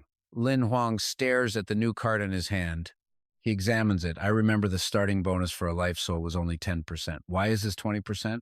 The card reads, life soul card, name, nimble hands, type hybrid. Talent effect 1. Increases the flexibility of all 10 fingers by 20%, beginner level. Talent effect 2. Increases attack speed of both hands by 20%, beginner level. Talent effect 3. Increases dexterity of all bones in both hands by 20%, beginner. Upgrade effect. Each upgrade boosts all 3 effects by another 20%. Card rating. Because the Purple Fiend was a rare mutation. He clutches the card, thrilled. It starts at 20%. After 3 upgrades to gold rank, he could reach an 80% boost. This will massively increase his hand speed. The talent effect of nimble hands is honestly insane. The system updates his information. Host. Lin Huang. Gender. Male. Combat level. Black Iron rank 1. Life Soul. Nimble hands. Rare. Combat skill 1. Great Heaven. Cleaving Scripture. Combat skill 2. Steps in the snow without a trace. Monster skill 1, Blood Power level 2. Monster skill 2, Mighty Arm intermediate. Monster skill 3, Power Boost intermediate. Monster skill 4, Demonic Pupil Shock intermediate. Monster skill 5, Absolute Defense beginner. Lin Huang is more than satisfied. I've got a new life soul and my skills are finally split into combat and monster categories. My number of summons has increased to 2. Bye. You won't have to work so hard anymore. Lin Huang declares, let the new master of the Black Iron rank take you on a sweep of this entire undead forest. Xiao Hei appears with his arms crossed, his head full of soap suds. I was about to shower and go to bed. Why did you call me? Lin Huang waves a hand dramatically. To witness my first summon after leveling up. Xiao Hei deadpans. Oh, I'm so grateful. Lin Huang finishes the summon. Bai stands behind him, looking annoyed as Lin Huang happily pats the head of an immortal fledgling dragon. You're pretty strong. And so dark. Let's call you Charcoal. Lin Huang says, with a profound look, with just one upgrade, Charcoal's rarity will go from epic straight to legendary. He excitedly orders, Xiao Hei, use the upgrade card. Before he can finish, Xiao Hei smacks him over the head. Use your own brain. And you and I are probably wondering the same thing as Lin Huang. I have the card, so why can't I use it? Xiao Hei screams right in his face. Were you even listening to what I said before? A common card can be upgraded to a rare one with just one high-level card. But to upgrade a rare card to an epic one, you need 2 high-level cards. Crossing its arms, Xiao Hei lectures him. Besides, even if you gather enough upgrade cards, you shouldn't use them on the undying fledgling just yet. Lin Huang's eyes go wide. Why not? Pushing Hakole's face away, he listens as Xiao Hei lays it out bluntly, because you're too weak. Right now, you can only control monsters at epic tier and below. And here's the catch. You and I need to remember, any monster card rarer than epic tier gets temporarily sealed. It won't be unblocked until he levels up to Transcendent. Lin Huang draws his gun. Fine. Even so, clearing out the monsters in this part of the forest should be easy. He fires a shot and gives the order, Bai, Hakole, attack with me! Bai and Hakole instantly charge a white-feathered vulture. The system notifications start flooding in. White-feathered vulture card piece, 1 fragment. White-feathered vulture card piece, 1 fragment. Another monster falls, and the system announces, congratulations, host, you've collected 30 Greengale wolf fragments. You can now synthesize a monster card. Standing over the wolf's corpse, Lin Huang says, not bad. The Greengale wolf is a common mount. Now I can finally travel in style. He examines the Greengale wolf card in his hand. Good enough for a mount, he decides to extract its skill. The card displays its info. Monster card, common rarity, Greengale wolf. A beast-type monster, combat level bronze 1 star, with intermediate strength and basic blood hunt. Overall evaluation, poor. The system alerts pop up again, initiating skill extraction. Random skill selection complete. Congratulations, you have obtained the skill, Basic Blood Scent. When activated, your sense of smell is greatly enhanced, allowing you to distinguish different scents within a 10-kilometer radius. If blood is present, the range of your sense of smell increases to 30 kilometers. Lin Huang smiles, satisfied. Nice. I finally have a tracking skill. He orders Hakol to lie down behind him. Smells great, Lin Huang says. Hurry up. Xiao Hei asks. You've cut the operational sink again. What are you planning now? As Lin Huang eats some meat, with Hakol drooling beside him, he explains, normally your life wheel would have to absorb life energy from monster crystals to level up. Lin Huang holds a piece of meat out in front of Hakol. He says, seriously, a conversion rate over 70% is considered peak level, but I can automatically absorb life light and convert it to life energy instantly, syncing it to my life wheel. Based on my monster-killing pace, I can easily power up from Black Iron to rank 3. Lin Huang smiles. But I have to meet up with Li Yanting's group soon, so I can only suppress my combat level to Black Iron rank 1. That way they won't notice anything unusual. Xiao Hei nods. Wow, you're actually using your brain. The system panel updates Lin Huang's stats. Host Lin Huang, male, combat level black, iron rank 1 with 9 rare monster types. Great Tyrant Saber Arts level 2, Snow Treading Steps movement skill, monster skill 1, blood power level 2. Monster skill 2, intermediate superhuman strength. Monster skill 3, intermediate great strength. Monster skill 4, demonic pupils of the true spirit, basic. Monster skill 5, absolute defense, basic. Monster skill 6, the new basic blood scent. Monster skill 7, the new basic extreme vision. Monster skill 8, the new basic copycat's eye. Monster skill 9, the new basic restraint. Summoning authority activated. Number of summons 2. Well, I can only mess around in the lower Black Iron tiers anyway, Lin Huang says with a grin. Besides, with the progress I've made these past few days, plus the level up, I have more than enough power for the current situation. Xiao Hei grumbles. My mistake. I take back the compliment. Lin Huang licks his lips and tears off a piece of meat. This trip was worth it. Xiao Hei, give me the loot rundown. Xiao Hei replies, so far you have 25 function cards, 3 skill cards, 5 temporary transformation cards, 3 mission cards, 3 treasure cards, 2 life energy storage cards, 3 item cards, 1 authority card, 2 flawless cards, 3 healing cards, and 9 monster cards, which are... But just as Xiao Hei is speaking, ding, hold on, a special mission has just been updated. A system alert flashes. Warning, sudden event detected. Mission card objective has changed. New mission details are as follows. Venture deep into the Demon Sealing Forest, find the missing Leng Yuexin, and bring her back to Demon Sealing City. Time limit, 20 days. Reward, 1 relic grade item card and 1 advancement card. Failure penalty, random deduction of 2 monster cards. Lin Huang frowns. What? Leng Yuexin is missing? Lin Huang's face scrunches up, crossing his arms in defiance. I refuse. Xiao Hei reminds him, you can't refuse, you can only abandon. And abandoning the mission means instant failure and penalty. Lin Huang just covers his ears, stubbornly saying, I'm not listening, not listening. Xiao Hei smirks. Are you really willing to risk having an epic card deducted? That one sentence hits Lin Huang's weak spot. He spins around, eyes blazing, and grabs Xiao Hei's head. You know, that cocky attitude of yours is actually starting to grow on me. Terrified, Xiao Hei quickly adds, the mission is irreversible, but I can offer some support. Xiao Hei pulls up a map and points. Friendly reminder, this is Leng Yuexin's last known coordinate. After that, her signal was lost. You're on your own from here. Deep in the forest, Lin Huang's voice echoes. Every creature has its own path. The depths of the Demon Sealing Forest are full of monsters I can't possibly fight. But here's the thing, you and I both know, Lin Huang always has a trick up his sleeve. He and Bai are riding the Green Gale wolf at lightning speed, and he's laughing. The wolf's beastly instincts easily avoid danger, and at this speed they can reach the coordinates in just 2 or 3 hours. A short while later, they arrive at a clearing with a massive rock in the center. This is the place, Lin Huang says, hopping off the wolf. Lin Huang frowns.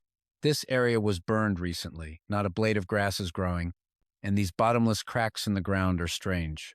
He looks up at the rock in the distance. A rock like that appearing in the middle of a forest is definitely not normal. But I still can't find any trace of Leng Yuexin and the others. Lin Huang closes his eyes. I'll have to use my tracking skill. His eyes snap open, pupils turning crimson as he activates blood scent. He starts sniffing around, and Bai just watches, utterly speechless, as Lin Huang crawls around on the ground, sniffing back and forth. This scent, it's definitely Lang Yuexin's, Lin Huang declares. This way, I'm sure of it.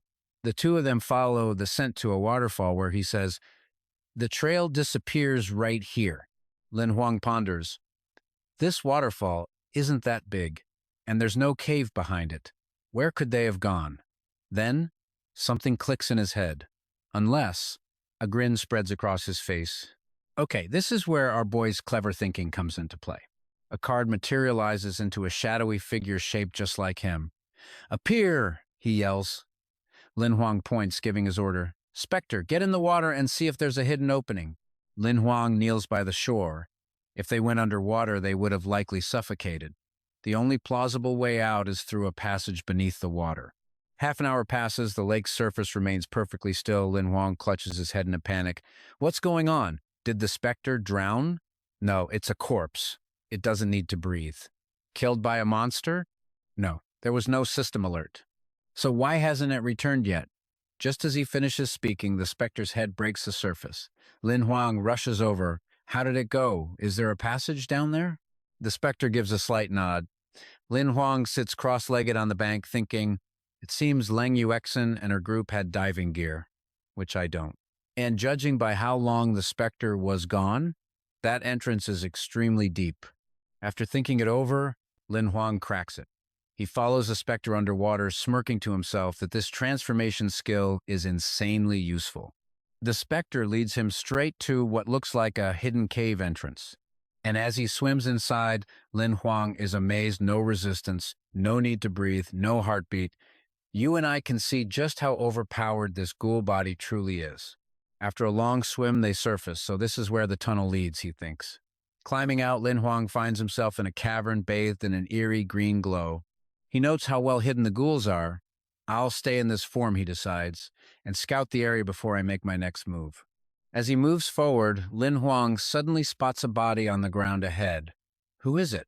Approaching cautiously, he recognizes the man and mutters, one of Li Yanting's subordinates. Lin Huang crouches down to analyze the scene. The body is facing the lake, likely killed while trying to escape. He inspects the wound on his back. It's strange. Part burn, part stab wound. Getting up, he pushes deeper into the cave. I haven't gotten a mission failure notice, he thinks, so Lang Yuexin must still be alive. The path opens up into a much larger cavern, and then he freezes, whispering, damn it. Before him looms a monster that looks like a mutated octopus. Lin Huang feels its aura and knows instantly this is a supernatural class beast. He scratches his head, annoyed. Another supernatural monster? Are they as common as cabbage around here? Just then, his eyes catch a fresh blood stain on a nearby rock. Blood, he confirms. Lang Yuexin's group must have been here. And it looks like they took casualties before they fled. Closing his eyes, he realizes the cave is a maze. I can't wander blindly. Activating skill. Bloody hunt. But before he can even activate the skill, the massive Ulanfu monster whips a tentacle right at him. He grits his teeth. Damn, it found me. The tentacle strikes with pinpoint accuracy, but luckily, Lin Huang flattens himself against a rock just in time. He winces. Too close. If I weren't in specter form, it would have seen me. He watches the monster and makes a call. Get out of here first, then use the skill. As he retreats, he thinks, I can't afford to fight a supernatural beast. I'm not even a decent snack for it. With someone injured, his bloody hunt skill will lock on perfectly. They must be close. After a short chase, Lin Huang finally spots them. It's Lang Yuexin, helping the injured Li Yanting move forward. Found you. He watches from the shadows. Brother Li, I'll carry you, Yuexin says. But Yanting shakes his head. It's too late. The Lanfu's tentacles are poisonous. I don't have much time. Lin Huang frowns. Showing himself now would be complicated. He decides to see how this plays out. Laying Yanting down, Yuexin asks frantically, There's no antidote. How can I save you? Lying on the ground, Yanting grimaces. I have one idea, he says. Help me with a blood transfusion. Yuexin is stunned. A blood transfusion? Yes, Yanting explains. Let the poisoned blood out. Then give me some of yours. It should dilute the toxins enough for me to make it back to Wuyu City. Without hesitation, Yu Xin agrees. Okay, let's do it. She raises a hand, getting into position to begin the transfer. Just hold on, she tells him. I'll save you. Lin Huang watches from above, thinking the request is shady. I mean, how can the poison from a supernatural beast be dissipated so easily? Then it hits him, and his eyes go wide with horror. Unless he's planning to trade her life for his. After a while, a weakened Xin pants, Brother Li, I have to stop the spell. Yanting just nods wearily, then smirks. It's enough. In a flash, he pulls out a dagger. Watching from above, Lin Huang curses, That bastard! Down below, Yanting lunges at Xin. Her face drains of color as she stares at him. You. He flashes a disgusting grin. You foolish girl. I was never going to make it back. So I'll just have to sacrifice you. With that, he rips the dagger out, and she collapses to the ground. Clutching her wound, Xin spits out, despicable, shameless. Such a pity for a pretty girl like you, Yanting sneers. To be honest, I actually liked you. That's when Lin Huang makes his move, appearing instantly and shouting, Bai, save her! Startled, Yanting spins around, What? But even caught by surprise, he still manages to flawlessly dodge Bai's attack. Bai keeps up the assault while Lin Huang rushes to Xin's side. Miss Ling! Miss Ling! Yanting's eyes are bloodshot with rage as he snarls, You damn brat! You're asking to die! Bai throws a punch, but Yanting dodges again. He uses an instant teleport skill, appearing right behind Lin Huang. You dare challenge a gold rank? You must be tired of living. But before he can make a move, Charcoal appears at his back, letting out a ferocious roar. Yanting is stunned, stammering. You ranked up? Let's pause for a second. That's right, our boy leveled up. Lin Huang just smirks, rifle in hand. And you? You're not even at half your usual strength. Lin Huang gives the order, Bai, Charcoal, kill him. He raises his gun and starts firing. Keeping a hypocrite like you alive just pollutes the air. One shot hits Yanting's left shoulder. Then Bai successfully binds him while Charcoal prepares the final blow. Yanting roars in pure rage, I am a gold rank.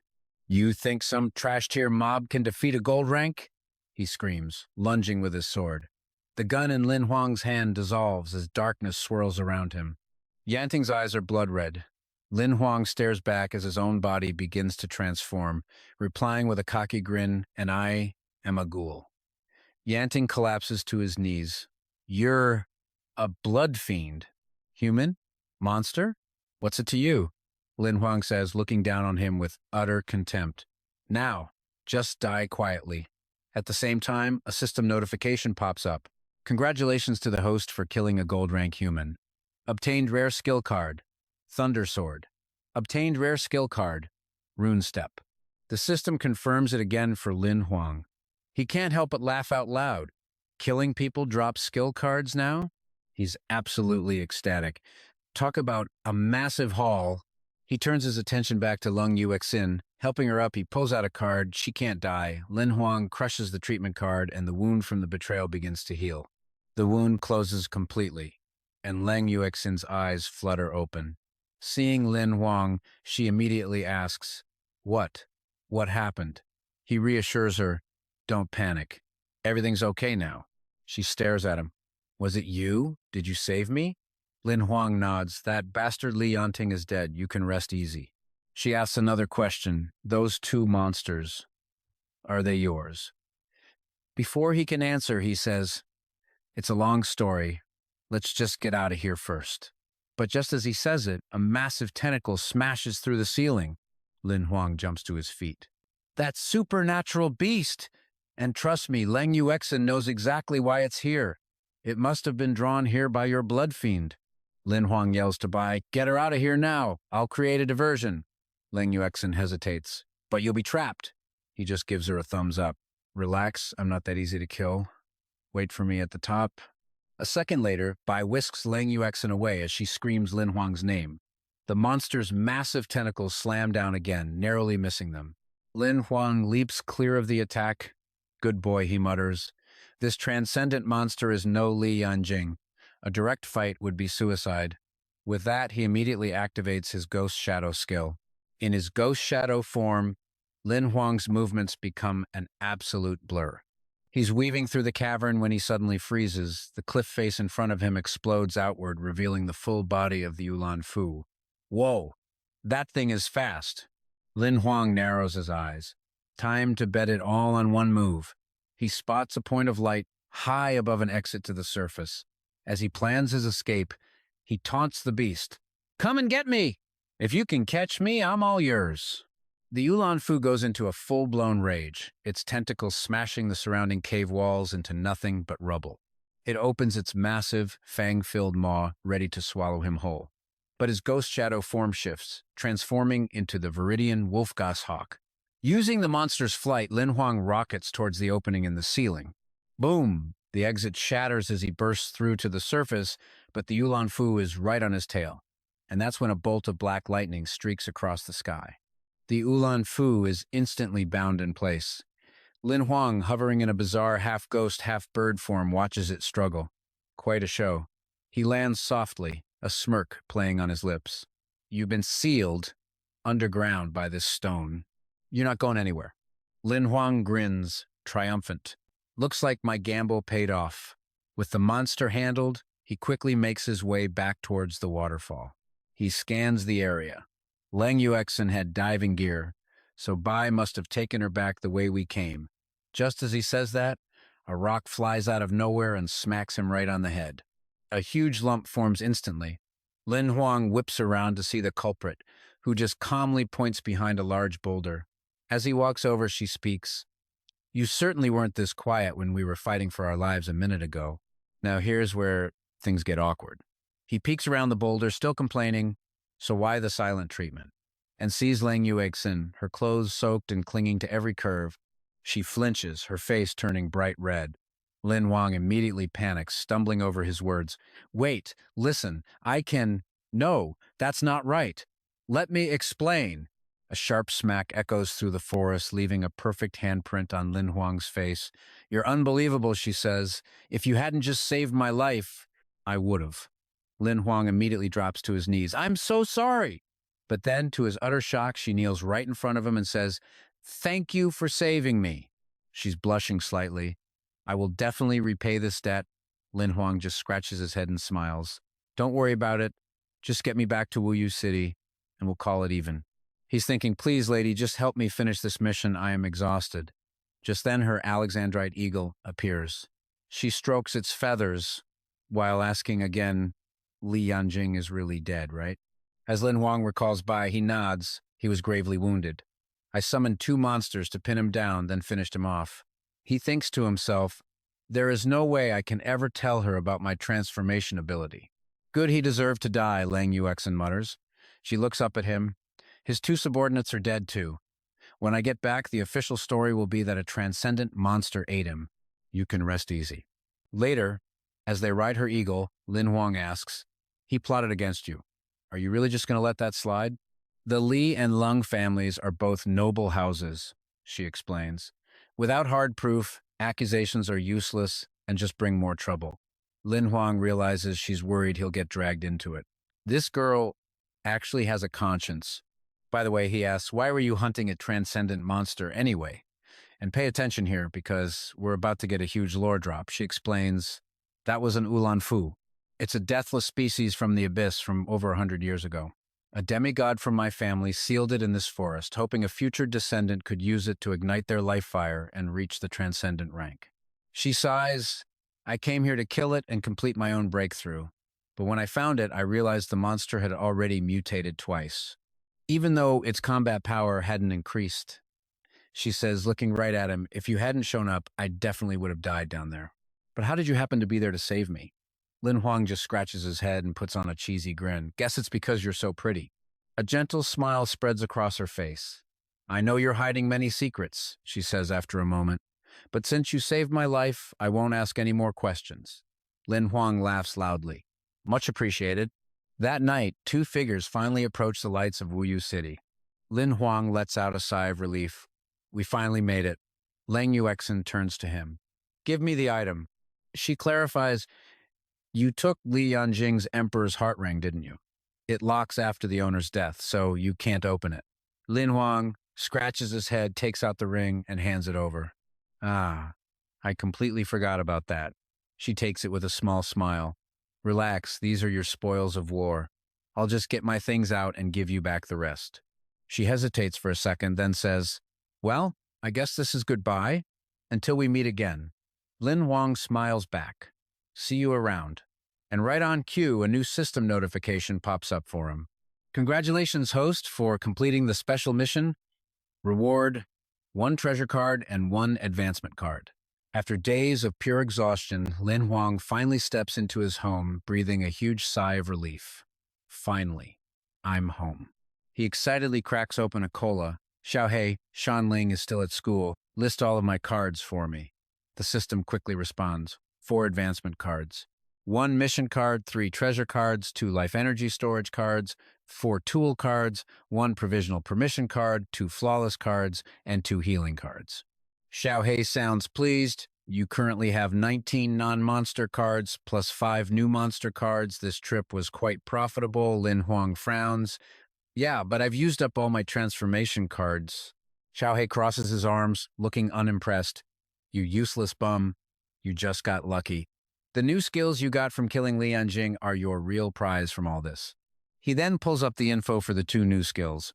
Thunderblade, skill card, rarity, rare, type, blade skill, rank, gold level combat skill, status, available, description, a blade skill known for its incredible speed and explosive attack power.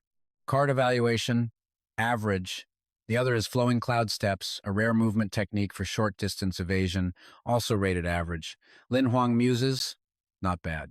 But what are these life energy storage and provisional permission cards? Xiao Hei explains, simply put, activating these 2 cards will grant you 2 additional life wheels, which corresponds to 2 more slots for life energy storage. Lin Huang doesn't even hesitate. What are we waiting for? Activate them now. He's thrilled. Awesome. All that life energy I farmed before my last promotion won't go to waste? Trust me, this is like getting a much bigger ammo clip for our boy. Xiao Hei adds, as for the provisional permission card, using it will permanently increase your authority over something. Lin Huang thinks hard. It recommends using the provisional permission card. He points directly at Xiao Hei. Use it on you. Xiao Hei is stunned. Lin Huang gets a calculating look in his eye. Unless you're not considered an item, are you? Xiao Hei just shrugs. It can be used. All right, let's jump right in. Xiao Hei activates the new system privileges, but as the shop interface opens, Lin Huang is met with a wall of locked items and skills. He frowns, wondering why most of the products are unavailable. Xiao Hei glances at him and explains, the card fragments you have are only iron and bronze tier. You can't access higher level exchanges. Lin Huang grits his teeth. But those are monster cards I provided. If I want to exchange them for specific cards, it's a 2-for-1 deal. Are you trying to rip me off? Xiao Hei just shrugs. If you want to exchange for fragments of a designated monster, even at the same tier, you have to pay a price. Isn't that perfectly normal? Lin Huang waves his hand in dismissal. Forget it. I can't afford anything right now anyway. After reaching bronze tier, Xiao Hei nods and adds, Right. About your promotion, I need to warn you about something. He raises a hand, speaking seriously. Even though your Black Iron life wheel is full, it still needs a few months to properly solidify. If it isn't stable enough, now pay close attention here, because the stakes are life and death. If you try to break through to the next realm and fail, your life energy will plummet. In a severe case, your entire life wheel will explode, possibly killing you. Lin Huang is shocked. It's that serious? He sighs, but a few months is way too long. Xiao Hei calmly replies, life skill cultivation can shorten that time. The higher the skill level, the faster the process. Lin Huang falls into thought again. The main priority now is choosing a life skill to practice. But Xiao Hei adds a warning. Choosing an integrated life skill isn't easy either. It needs to match your own attributes. Wait. Forget you, I'm not entirely sure about this. Sometime later, Yi Zheng appears on the screen confused. So you came to me? Seriously? I haven't slept in over a month dealing with monster incidents. Lin Huang just scratches his head. Sorry. but I know you're the expert on life skills. Yi Zheng scoffs, stop with the flattery. You managed to kill that seductive fiend and reach the Black Iron Realm. That's impressive. It's my honor to help. Lin Huang quickly says, thank you, senior. Yi Zheng gets serious, addressing Lin Huang's problem. Choosing a life skill that corresponds with your personal attributes is the right way to go, no doubt about it. A life skill with a matching attribute can double your results with half the effort. But most people, including you, don't have an innate attribute. Yi Zheng continues, your main skill is blade arts, so I recommend you choose the military punishment art. Lin Huang asks, military punishment art. Isn't that a high-level life skill? I thought you said the higher the better wasn't always the case. Yi Zheng holds up a hand to explain. This life skill has 9 levels, but most people can only cultivate it to level 4 or 5. Very few powerhouses ever reach level 6. The 6th level is a major bottleneck for this skill set, but once you break through, the power and speed it grants are on par with some of the best life skills out there. Lin Huang thinks with Xiao Hei's help, breaking through to level 6 shouldn't be too hard. He nods. All right, I'll choose the military punishment art. How many credits? Can I afford it? Yi Zheng looks surprised. Huh? You didn't get the delivery? Lin Huang freezes. What delivery? The reward from the last Monster Tide incident, Yi Zheng clarifies. It includes a cultivation crystal for the military punishment art. It was sent directly to you by express delivery. It should have arrived long ago. Just then, the scene shifts to Lin Huang's home. Lin Xin opens the door. Lin Huang catches the little girl in a hug. She pouts. You haven't been in touch for so long. I thought you died on the streets somewhere. Lin Huang chides her gently. Be good. Don't say things like that. Lin Xin looks at him. You're the only family I have. If something happened to you, I'd. Lin Huang's expression softens. Don't worry. For your sake, I'll be fine. He thinks to himself, you're my only family in this world, too. He then says to Lin Xin, you have a school holiday tomorrow, right? I already bought tickets for the Martin amusement park. Let's go have some fun. Lin Xin's eyes light up. Really? Big brother, you're the best. She quickly dashes upstairs. I've got to go pack. I have to bring my prettiest dress. Lin Huang calls after her. Oh, right. Did any packages arrive for me while I was away? Lin Xin quickly replies, there were 2. Hold on, I'll bring them to your room. Lin Huang stares at the 2 boxes. 2 of them? Besides the official reward. He picks up a box, muttering. There's a note. Xiao Hei chimes in. The sender's information is written on the box. They both look at the paper and freeze. Inside the box is a ring and a piece of paper with a string of numbers. 8028 7312. Xiao Hei says, it's a storage ring. That must be the passcode to open it. Lin Huang smirks. This sent. It was sent by Leng Yuexin. Okay, you and I are about to find out just how generous she really is. They open the ring's info, and Lin Huang is stunned. This ring's storage space is 100,000 cubic meters. To expand an Emperor's Heart Ring to this level, you'd have to spend at least 100 million credits. Xiao Hei adds, the space is huge, but there isn't that much inside.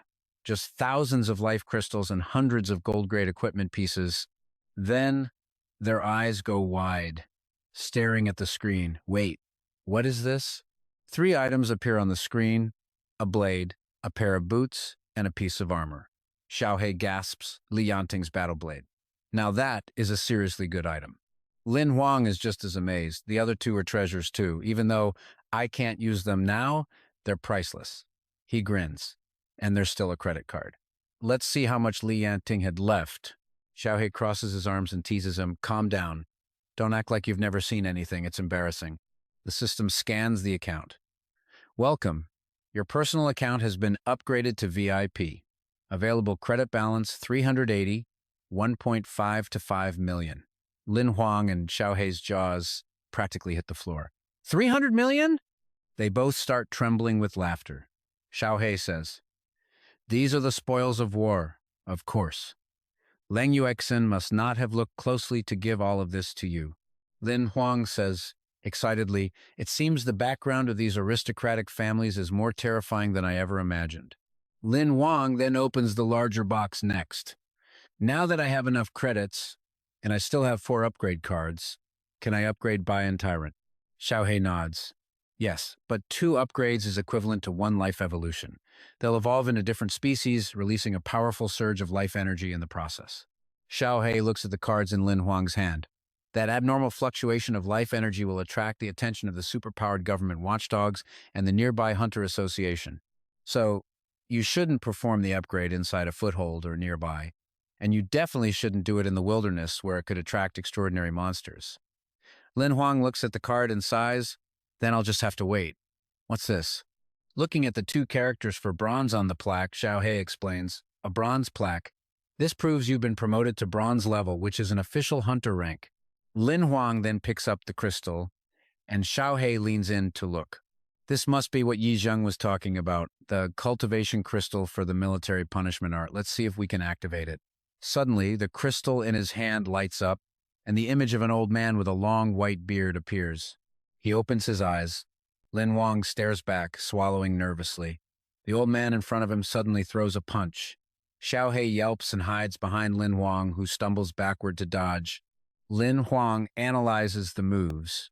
This, even though it's unarmed combat, almost every movement is a killing blow. And judging by the fighting style, it looks like a military combat art. But isn't this supposed to be a life skill cultivation crystal? Xiao Hei props himself up, asking annoyed, why is there a combat technique?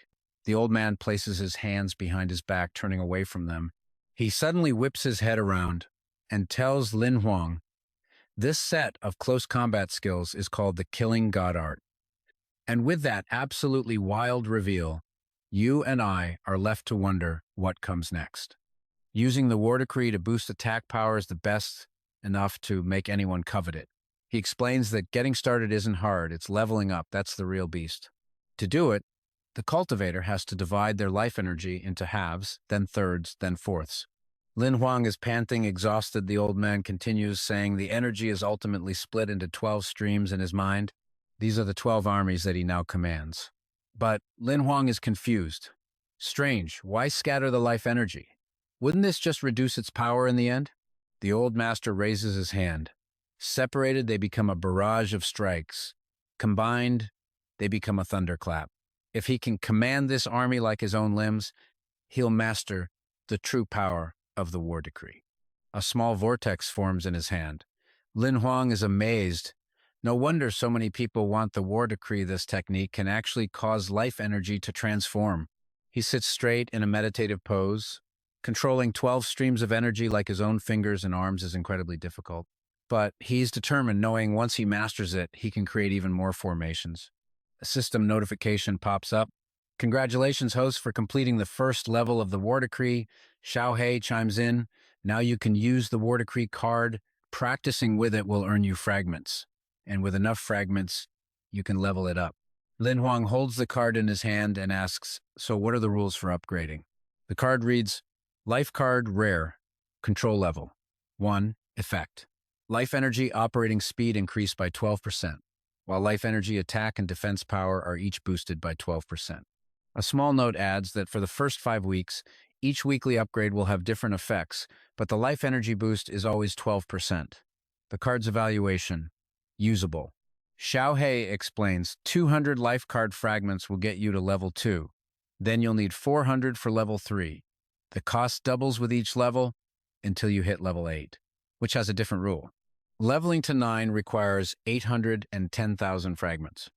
Lin Huang whips his head towards Xiao Hei, stunned. 810,000? Xiao Hei calmly replies, don't worry, getting to level 6 isn't that hard. It opens an info panel showing the different tiers. Basic life card, which boosts stats by less than 30%. Intermediate life card, which increases the flow rate, attack power, and defense power of life energy by 30 to 50%. Advanced life card, with a 50 to 70% boost. And finally, the ultimate life card. The ultimate tier boosts all stats by 70 to 100%. Xiao Hei adds that each level upgrade gives a 12% bonus. 5 levels gives a 60% boost. At level 6, the bonus increases to at least 72%, which is as effective as an ultimate life card. Lin Huang smiles. Upgrading with fragments means my training speed will definitely be faster than others. Xiao Hei just crosses his arms, unimpressed. You've only just reached the bottom rung of what's considered a genius. In this world, monster-level cultivators actually exist. He continues, it took you an entire night to finish level 1. Some people can do it in half an hour. Lin Huang collapses to his knees in defeat. Don't say any more. I know I don't have the main character script. Just then, Lin Sheng appears holding a spatula. She's wearing an apron and stands right in front of him. Good morning, brother. Did you sleep well? Lin Huang sniffs the air. Pretty well. And what are you doing? Why do I smell something weird? Lin Sheng pushes him forward. Winter break starts today. Didn't you promise to take me to the summer palace to play?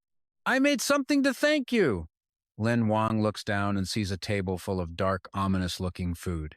Lin Sheng smiles proudly beside it, but his face immediately turns black.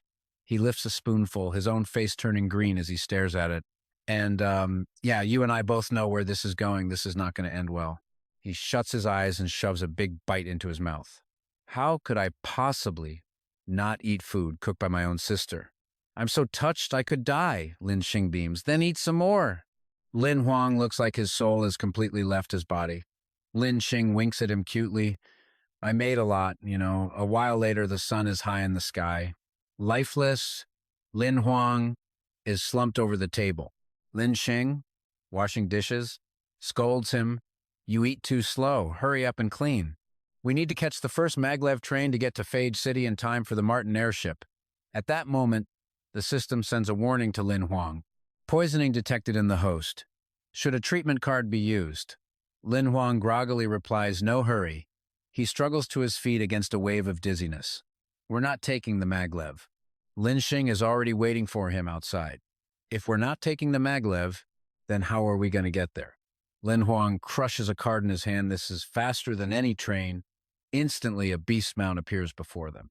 Lin Sheng climbs on and asks, Brother, is this a beast mount? He nods. Yeah, I found it during the reserve hunter assessment. They shoot into the sky. Lin Sheng is amazed. This is incredible. Why didn't you tell me about it? She then says, good thing I brought the cookies I baked. Brother, have one to celebrate. Lin Huang panics and immediately refuses. This is nothing worth celebrating. At the summer palace, Lin Sheng is running around excitedly. Whoa, the summer palace. It's the perfect vacation spot. It's so beautiful. Lin Huang tells her he's already booked a hotel, but they can't check in until the evening. Lin Sheng pulls out a scroll so long it touches the ground. Brother, while we were on the ship, I made a simple list. These are all the famous little food stalls in the summer palace. Let's go try them. Lin Huang looks at her, speechless. You call this simple? The two set off, with Lin Sheng trying all sorts of strange and delicious foods and watching street performances. After a few rounds, Lin Huang is loaded down with all her stuff. Lin Sheng calls out to him, Brother, hurry, look over there, Lin Huang reminds her. Slow down, be careful not to fall. Just then, they pass a large TV screen broadcasting the news. The Ling clan is one of the 6 most powerful families in the 7th district, with an incredibly formidable background. Lin Huang thinks to himself, the Ling clan? The report continues. The young lady of the Ling clan has achieved the transcendent rank at just 19 years old, making her a once-in-a-generation genius.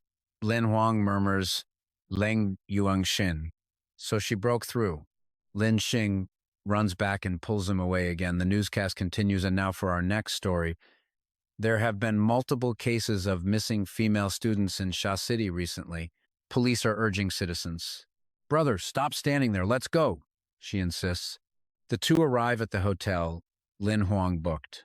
A voice from inside calls out, Welcome to the Shengming Hotel. A guide leads them. This way, please. I'll take you to your reserved room. Lin Huang carries a sleeping Lin Sheng on his back. Fell right asleep after getting a full stomach, this kid.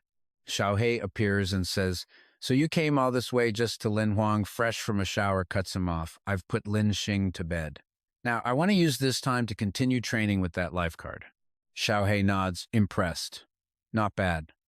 You're finally starting to understand the principle of diligence makes up for a lack of talent. Lin Huang's face twitches. Would it kill you not to insult me? He closes his eyes. Xiao Hei explains. The Body Tempering Art is a supplementary book for practicing the War Decree. Progress revolves around comprehending life energy. As he trains, Lin Huang says, I can already divide my life energy with ease.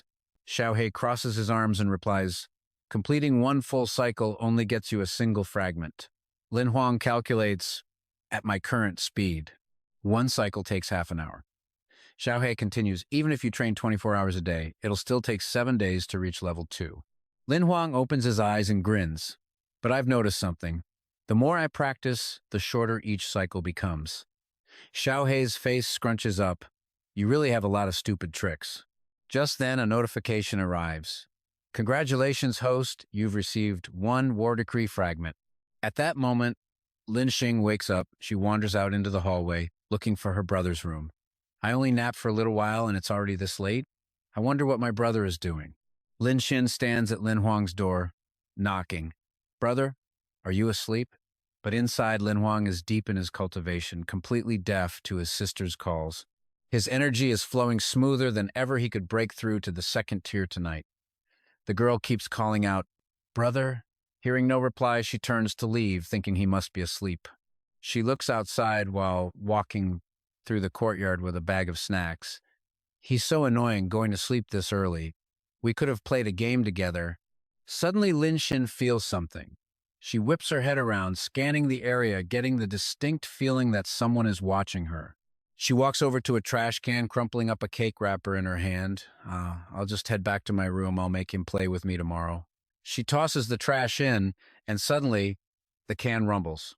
She stares at it, confused. Huh? In an instant, the trash can grows massive, its mouth gaping wide open. It lunges, swallowing Lin Xin whole, then stands upright, trapping her inside. Police sirens blare through the night. The hotel manager, sweating bullets, follows behind the police chief.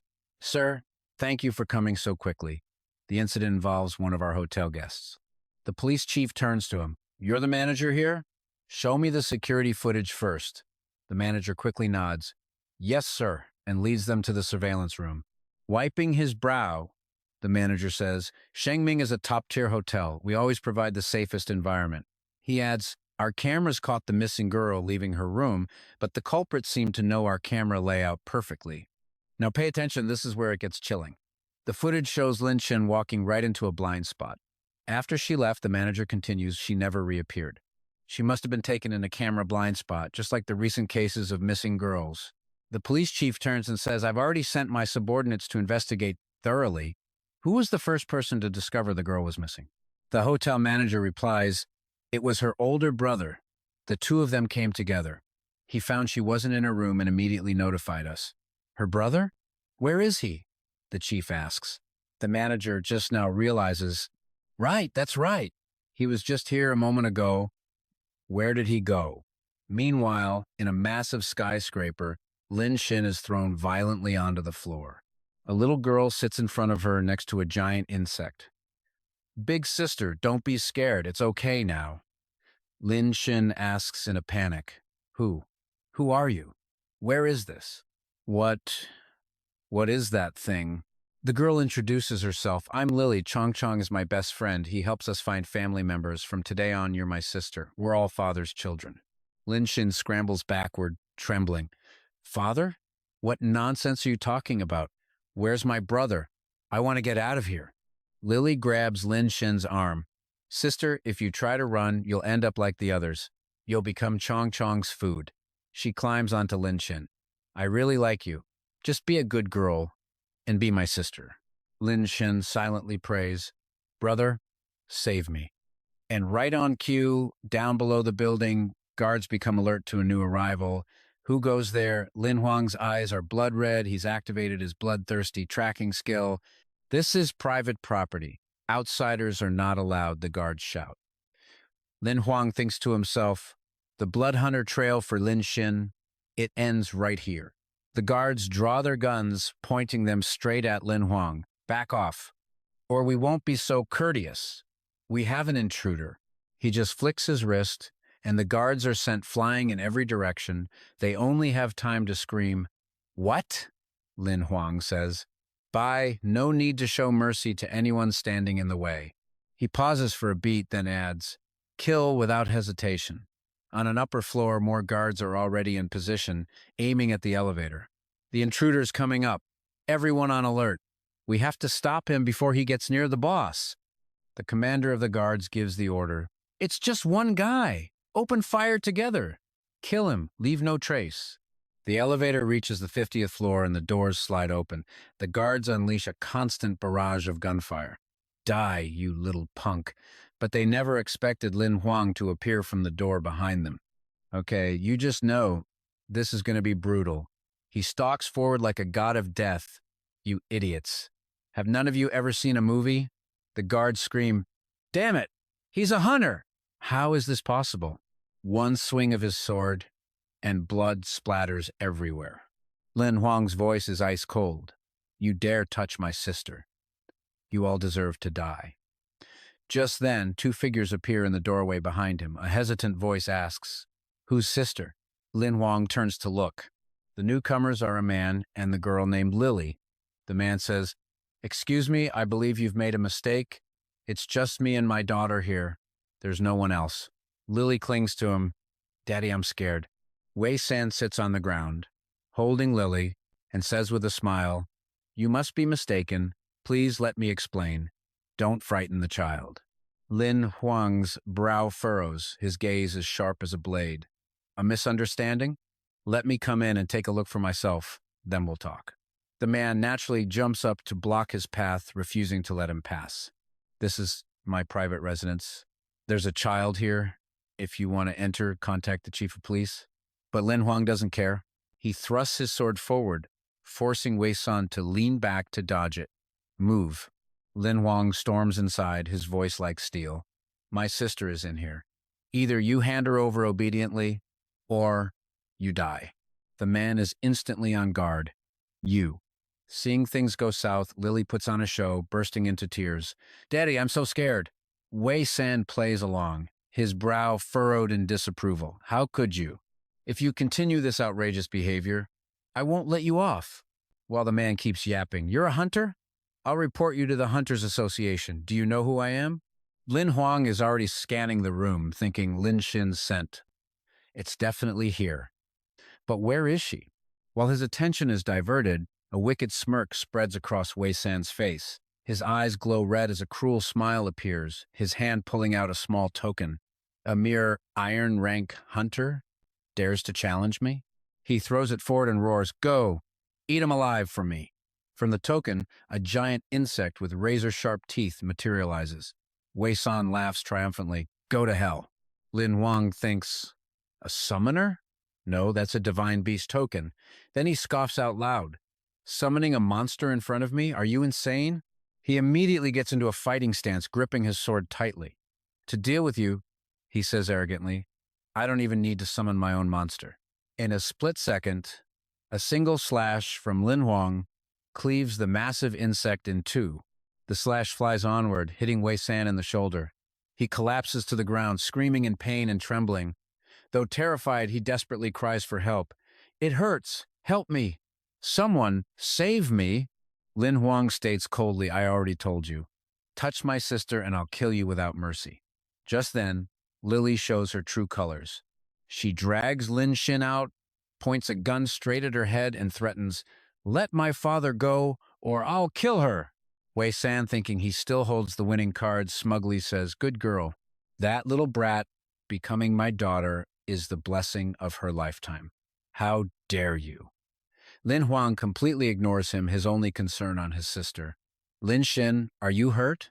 She shakes her head. He offers a reassuring smile. "Don't be afraid, I'm here."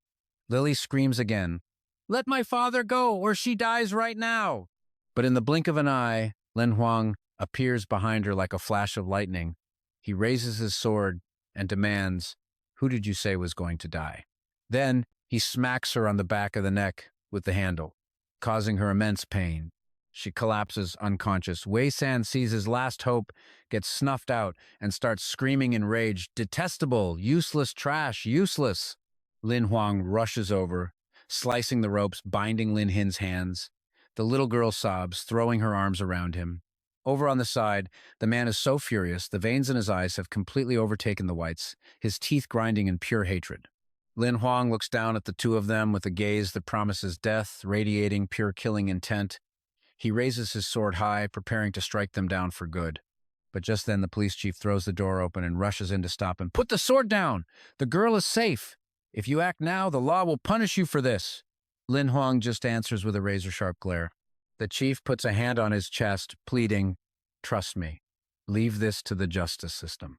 Lin Huang pulls Lin Hin into his arms, his eyes narrowed with fury as he speaks. "Chief, the case of the missing girls from before, are these two animals connected to it?" The chief replies, "We're grateful you solved this, but this kid here is an accomplice. You can't kill him. Both he and the killer will be punished by the law."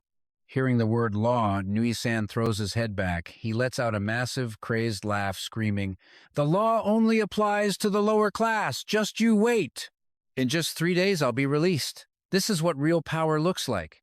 He glares at Lin Huang with a deranged smile, his voice dripping with venom. "I'll remember you. It won't be long before your sister falls right back into my hands. She'll become my newest plaything. I'll make you watch her break before you die in misery." Lin Huang just watches him with an indifferent look, but his eyes hold a much deeper story. The chief shouts his orders. "Quick, take the prisoner away and get this girl to a doctor, now!" As Lin Huang gently leads Lin Hin away, the chief assumes he's about to seek revenge and tries to stop him. "Young man, don't do anything rash. This Nisan has a powerful background." Lin Huang cuts him off. "Didn't you just tell me to trust the law?" He glances back, a smirk playing on his lips. "And I do." The officer next to the chief speaks up. "Chief, shouldn't we bring this kid in for questioning? He injured so many people." The chief snaps back in frustration. "Shut your mouth. Look at this crime scene. Do you still think he's just some ordinary black iron rank hunter? Don't cause me any more trouble." They begin escorting Wei-san outside. He shoves their hands away, snarling, "Don't touch me with your filthy hands." He glares, hissing with rage. "Just a bunch of lowlifes who dared to touch me. You and that miserable sister of yours, just wait." But before he can finish, Bai descends from the sky. A powerful bolt of lightning follows, slamming into the ground and making Wei-san jump back in shock. He raises his hand and golden magic instantly swirls around it, his eyes glowing intensely. Those threads begin to move, wrapping around Wei-san, who starts to panic. Wait a second!" The threads begin to tighten, constricting his entire body. No one knows exactly what happened next. On the ground, only a massive pool of blood remains. The horrified crowd erupts in chaos. What was that? The culprit ran away. Go catch him!" Meanwhile, on a nearby rooftop, Lin Huang holds a token bearing Bai's image. Lin Hin, sitting on the spirit beast, looks back at him. She asks worriedly, "Brother, can we go now?" Lin Huang turns around and smiles. It's all over. His eyes are as sharp as blades.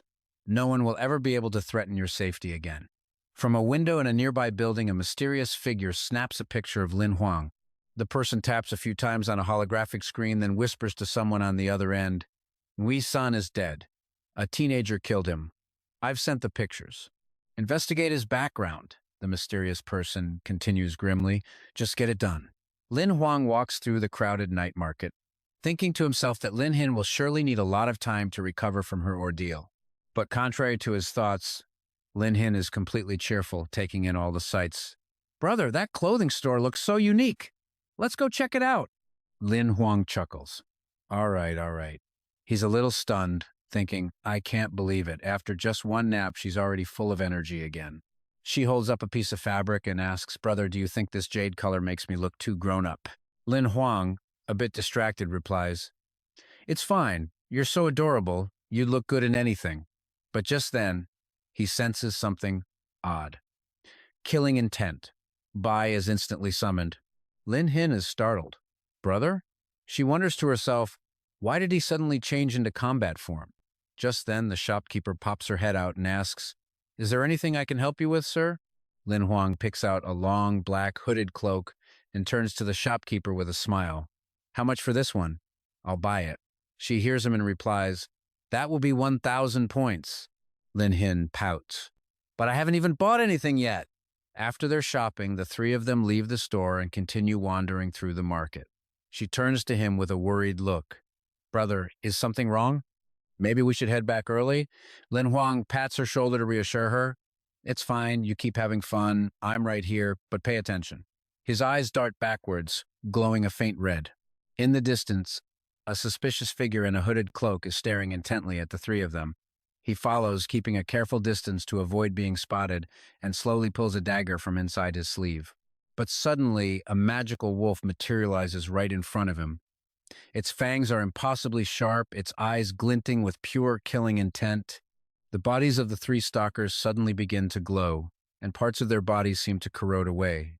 In a flash, they vanish, leaving behind only a single tiny flame. Lin Huang looks back, stunned, thinking, the killing intent. It's gone. Could I have been mistaken? No, this is the second time it's happened. At that moment, on a nearby rooftop, a young man stands perfectly still. It's Traknian, he remarks to himself. Not bad. A black iron ranker who can sense the presence of a gold rank assassin. This kid has a limitless future. He then glances to the side, as if he's spotted something. It turns out to be the man who took Lin Huang's picture. Earlier, he's running through an alleyway. Team 2 has been eliminated, and we still have no idea who took them out. Traknian leaps down from the roof. So, you're here. The man jumps in fright. Whoa! Traknian grabs his hand tightly, then smiles. Hey, hey, hey. You must be the boss, right? The man stammers you. You are... A strange voice suddenly emanates from his ring. Who are you? The man screams in pain as one of Traknian's wolves leaps forward and bites down on his throat. Traknian remains perfectly calm. Why don't you come over here and see for yourself? Then you'll know who I am. The voice from the ring replies, Fine. I'd like to see just who's pulling the strings behind all this. He grins and proposes a meeting. 1 hour after sunset at the clock tower? How does that sound? The voice agrees. Done. See you there.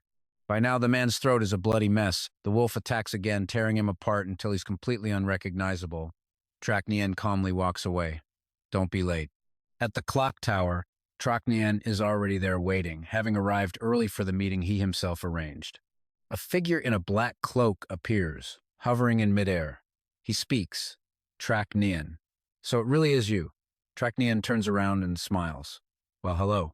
Dressed like that, aren't you feeling a little warm? The cloaked man questions him, Does your Leng clan absolutely have to protect that brat? He gives a casual reply. Well, I'm here now, aren't I? What do you think? The man demands. What is the relationship between that kid and the Leng clan? Traknian fires back a question of his own. You answer me first. A transcendent level master like yourself hunting down a black iron rank kid. What exactly is your status? The man grits his teeth. Answer my question and stop meddling. I'll ask you one last time, is the Leng clan going to interfere until the end? Traknian's eyes flash brightly, his voice dripping with casual disdain. I'm not sure, but the orders I received were to eliminate anything that stands in my way. As he finishes speaking, he summons 3 enormous, savage, and ferocious wolves. They lunge forward, snarling with mouths full of razor-sharp teeth. The cloaked man screams, You're insane! And launches himself into the air to escape. And trust me, you are not ready for the epic battle that's about to explode. Han whips out a longsword, his eyes glowing red as the wolfman lunges in, ready to deliver a fatal bite. All right, let's dive right into the action because this mysterious protector is about to go off. Han casually slices the beast in 2. But Junian just summons more wolves, forcing the fighter to leap back, hesitant to engage directly. He just smirks. Even an old man needs some exercise, right? Enraged, Junian sends his wolves swarming forward in a mindless frenzy. Han grits his teeth, lets out a roar, and then vanishes before the wolves can even react. By the time they land, he's gone. Junian just glances at his ring. What a coincidence. I was just getting ready. A projection of Yushin appears from the ring, asking anxiously, Uncle Feng, how is he? Junian smiles. Everything went smoothly. With me watching over him, nothing will go wrong. Yushin frowns, sensing something is off. Your tone is something wrong. He lets out a sigh. The opponent was a transcendent, but I managed to drive him off. Just what is the background of this Lin Huang kid to have progressed so fast? She replies seriously, The problem isn't Lin Huang. It's the old man whose grandson he killed. I've investigated. He's from a family in District 2. Zunian adds, I asked that transcendent. He wouldn't say a word, like it was a taboo topic, which only confirms my suspicions. Yu Xin continues, Uncle Feng, you are the Lan family's trump card. Now that you've shown yourself, they won't dare to make a move for a while. Please return and help me continue this investigation. He smiles reassuringly. All right, I'll leave a secret mark to protect him. With that, she vanishes, leaving Junian feeling a bit hurt. Hey, you're not even going to ask how I am? Meanwhile, in a grand opulent mansion in District 2, a voice speaks to a gruesome skull. You were far too arrogant, and this is what became of you. A hand gently caresses the skull. You wanted that little girl, and you could have had anyone, but you had to risk your life and go to that backwater place just for her. Now hold on, we're switching gears to the villains, and trust me, this is where things get seriously twisted. The woman cradles the skull. You were born with a flawed life providence, unable to cultivate life power. You knew you couldn't use defensive relics, yet you didn't even bring a guard. You deserve this. Her voice softens, but in the end, you are still my son. I can't let you die for nothing. She presses her forehead against the skulls, whispering, Sheng-Er. The skull begins to speak, its voice weak at first. Mom, Mom. Then its voice grows stronger. You must get revenge for me. It turns out the skull belongs to Wu Shang, and he screams in fury, Mom, you have to avenge me. Kill that bastard Lin Huang and imprison his soul. Turn him into a puppet. His mother frowns. Of course I'll get revenge. But that old snake from the Lan family in District 7 has interfered. This will take time. She adds grimly, For now, you will remain in the soul lamp for 3 years. Once your soul is stabilized, I will find you an immortal body, so you can be resurrected. She states firmly. As for revenge, I have my own plans. Wu Shang asks, Mom, what kind of plans? She calls out, Bring her in. A maid leads a young girl into the room, and Wu Shang gasps in shock. Lily! The girl runs forward, crying out, Dad! Wu Shang replies, My good girl, you managed to escape too. The woman strokes Lily's head and asks gently, Your father needs 3 years before he can be officially resurrected. Do you want to avenge him? Lily's eyes fill with tears of rage as she spits out, Yes.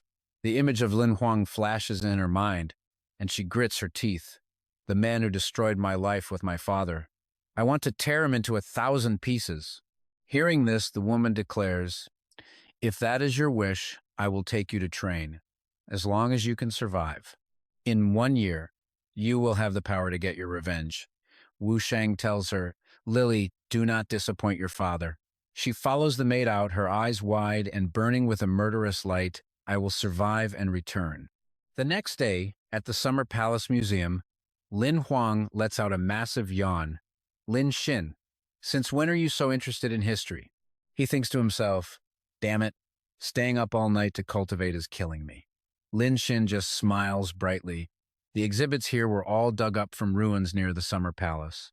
Most of them come from human cities of the old era, she continues, full of excitement. And some of the collections are from the Summer Palace ruins themselves. They're called the Treasures of the Town Hall, and they're in the main hall. I really want to see them. He ruffles his sister's hair fondly. All right, if you want to see them, let's go. I'd follow you anywhere. Lin Xin beams. You're the best. The museum guide begins her speech. You are now entering the inner hall of the museum. The exhibits here are all from the Summer Palace ruins. They are extremely precious and contain many unsolved mysteries. The guide's voice continues. Through these cultural relics, we can get a glimpse into how the people of the old era lived and cultivated. Suddenly, something catches Lin Huang's eye while Lin Xin is busy admiring another artifact. Brother, this is so beautiful. His eyes widen in complete shock. Not getting a response, his sister turns around. Brother? But Lin Huang doesn't hear her. He walks forward, drawn to one specific display case where he freezes. That's not. Lin Xin asks, What's wrong? He stammers, This thing. The museum guide smiles politely. This is our treasure of the town hall. The archaeologists studied it for a long time but couldn't figure out its specific function, so it's designated as an unidentified object. And this right here, this is the moment that flips the entire script. He points directly at a broken laptop, demanding, This is an excavated relic? She explains cheerfully, Yes, sir. This item was excavated from the Summer Palace ruins. According to the archaeologist's judgment, it may have been used by. Lin Huang strokes his chin, a deep frown on his face as he thinks, no doubt about it. This notebook was definitely brought to this world by another transmigrator. I'm not alone after all. There's another transmigrator in this world. Lin Xin gently calls his name brother. To find out more, he contacts an acquaintance as soon as he gets home to ask for information. Jiang Yu explains, those Summer Palace ruins are over 300 years old. They were excavated when District 7 was first established. They found a lot of strange things there. Hearing this, Lin Huang frowns. Below the transcendent level, a human's maximum lifespan is no more than 720 years, and even at the transcendent level, it's only 1,800 years. This person must be dead by now, he thinks to himself. He was definitely the transmigrator who owned this notebook. She replies sadly, I tried to investigate for you, but I couldn't find anything. Information on people from the old era is extremely rare and highly classified. I've told you everything I could find out. I'm sorry. But Lin Huang just smiles warmly. Thank you so much. You've been a great help. He then adds, by the way, your makeup looks really beautiful today. Jiang Yu blushes bright red and stammers, I'm at a party right now. I have to go. Contact me if you need anything else. She hastily says goodbye and disappears. He sighs and chuckles to himself, still the same fiery temper. Does she get angry because my compliment was too over the top? Then Lin Huang's expression turns serious once more. Only a transmigrator with a gold finger could reach the demigod level so quickly. This Xiao Hei must be the person I'm looking for. The Summer Palace ruins. He frowns, a new resolve in his eyes. Looks like I have no choice but to go. The next day, as Lin Xin takes a bite of cake, she asks, You have to go to Xiaxia City? Why? Lin Huang smiles, telling Lin Xin he has unfinished business at the ruins, so she should enjoy the city for a day. Stick with me, because this business trip is about to get seriously creepy. She, of course, is less than thrilled. She complains that Bai is a terrible conversationalist, even as he's drooling over the snack in her hand. Meanwhile, after some travel, Lin Huang finally arrives at the Summer Palace ruins in Xiaxia town, a place bustling with people. He looks around, thinking to himself that even for a tourist town built on ruins, Xiaxia town is at least a third of the size of Baki City. He heads to the hotel he booked in advance. As he checks in, Lin Huang smiles and asks the owner, Is it the off-season? I don't see many tourists. The owner replies seriously, spring break just ended. Everyone chose to go to the main city first. In another 3 to 5 days, this place will be packed again. Lin Huang nods in understanding, oh, I see. The hotel owner then leads Lin Huang to his room. Walking down the hall, Lin Huang curiously asks, Do you know any interesting legends about the Summer Palace ruins? The owner answers casually, The Summer Palace ruins have always been mysterious. As for legends, I've lived here for many years, and I've only heard people talk about one story. And this is where things get interesting. As a couple of tourists walk by and wave, the owner says, If you're curious, you can just take it as a story. Lin Huang is all ears. The room door opens, and as they step inside, the owner begins to tell his tale. They say that in ancient times, a powerful man named Emperor Xia came and established an empire here, and these ruins were his palace. But one night, the entire empire vanished. Emperor Xia disappeared as if he never existed. Lin Huang is shocked, gone in a single night. A little while later, outside, the ruins are protected by a vast and durable barrier. As Lin Huang waits in line, he notices that even in the off-season, there are still plenty of visitors. Xiao Hei floats in the air, commenting that the palace's layout is an architectural mystery for this era. Lin Huang remarks, To me, it just looks like a smaller version of the Forbidden City. This Emperor Xia must have been a time traveler. Suddenly, Xiao Hei spots something. It immediately darts off, shouting, Quick, over there! Lin Huang quickly follows, confused. Huh? What's over there? They arrive at a plot of land with a large hole in the middle surrounded by 6 tall pillars. Xiao Hei explains, This ground is paved with mystic stone from the Nether Sea. Even a full-powered attack from a transcendent shouldn't leave a single scratch. Lin Huang frowns. Emperor level? No way. Look at this thing. It's completely cracked. Xiao Hei gets serious. Abnormal energy fluctuations detected underground. Acquiring this energy could unlock new functions. Lin Huang immediately turns back. Are you sure? Xiao Hei confirms, positive. The sensor shows the abnormal energy belongs to the remnants of a goldfinger. Lin Huang asks, right below this spot? Xiao Hei replies, correct. About 3,000 meters underground. Lin Huang nods. Got it. Let's head back first and make a long-term plan. That night, back at the hotel, Lin Huang asks, Xiao Hei, besides the abnormal energy you need from the ruins, what else is there? Xiao Hei crosses its arms. According to the life wave results, there's a secondary mutant monster about to undergo its second mutation. The specific species is unknown. This is a bit tricky, Lin Huang says, then realizes, oh wait, I forgot. I used up all my transformation cards last time. I have no way to turn into a specter to go underground. Xiao Hei doesn't miss a beat, immediately pulling up the exchange menu. Simple. The specter transformation is just a bronze level card. You have enough fragments of the same level to exchange for it in the shop. Lin Huang is exasperated. 60 fragments for one card, that's what you call a ripoff, you know that? But with no other choice, he reluctantly exchanges for 5 cards. A moment later, Lin Huang presses his ear to the wall, blushing. The people next door are busy. Xiao Hei deadpans, and you want to be a powerful transcendent? Suddenly, the room plunges into darkness. A power outage? And, yeah, you and I both know this is where the real horror begins. Xiao Hei, a little scared, huddles close to him. Suddenly, there's no sound. Lin Huang's expression turns serious. No. He stares at the door, sensing a malevolent aura seeping through. He whispers, someone's outside. Lin Huang carefully grips his gun as the hotel owner with a creepy smile knocks and says, it's me, guest. He explains, there's suddenly a problem with the hotel's wiring, my apologies. Lin Huang replies sternly, it's fine, I was about to sleep anyway. If there's nothing else, you can go back now. But the hotel owner, as if being controlled, doesn't leave. He keeps urging Lin Huang to open the door. Guest, that story about the Summer Palace ruins you asked me about earlier? I just remembered another part. Please, open the door. Lin Huang refuses again. I'm sleeping, let's talk tomorrow. Just then, a woman suddenly leaps through the window. Startling him, he stammers, you're not. But before he can finish, she steps forward with a crazed smile, her posture disturbingly unnatural. Then her eyes glow as she lunges at him. She throws a punch straight at Lin Huang, who barely manages to dodge. The fist slams right into the door behind him. Xiao Hei warns, parasite host, Lin Huang. She's being controlled. If you can remove the parasite's effect, she can still be saved.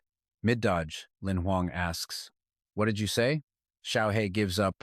Nothing. A huge hole is now torn in the door. The hotel owner peeks his head through, smiling. Guest, weren't you still awake? He then reaches in to unlock the door. Lin Huang backs away, suspecting, is he also being controlled? Xiao Hei replies, from the looks of it, yes. But to remove the parasitic effect, you must find and destroy the main body. By now, the owner is inside, his voice a creepy monotone. My master says you have something he wants. Kill you and bring your corpse to him. Kill. Lin Huang grits his teeth. You want to kill me? Then don't blame me for not holding back. He fires his gun straight at the owner. As the man falls back, a horde of other controlled people charge in like zombies.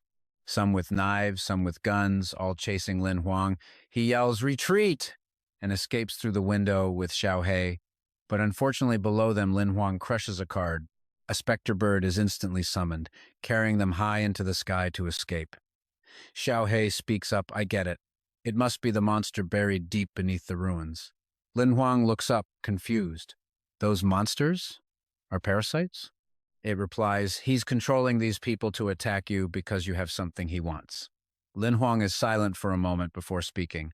Xiao Hei, when you sensed the abnormal energy in the ruins, could it sense you too? Xiao Hei crosses its arms. It can indeed sense my existence. Lin Huang frowns. So you want its power, and it wants your power.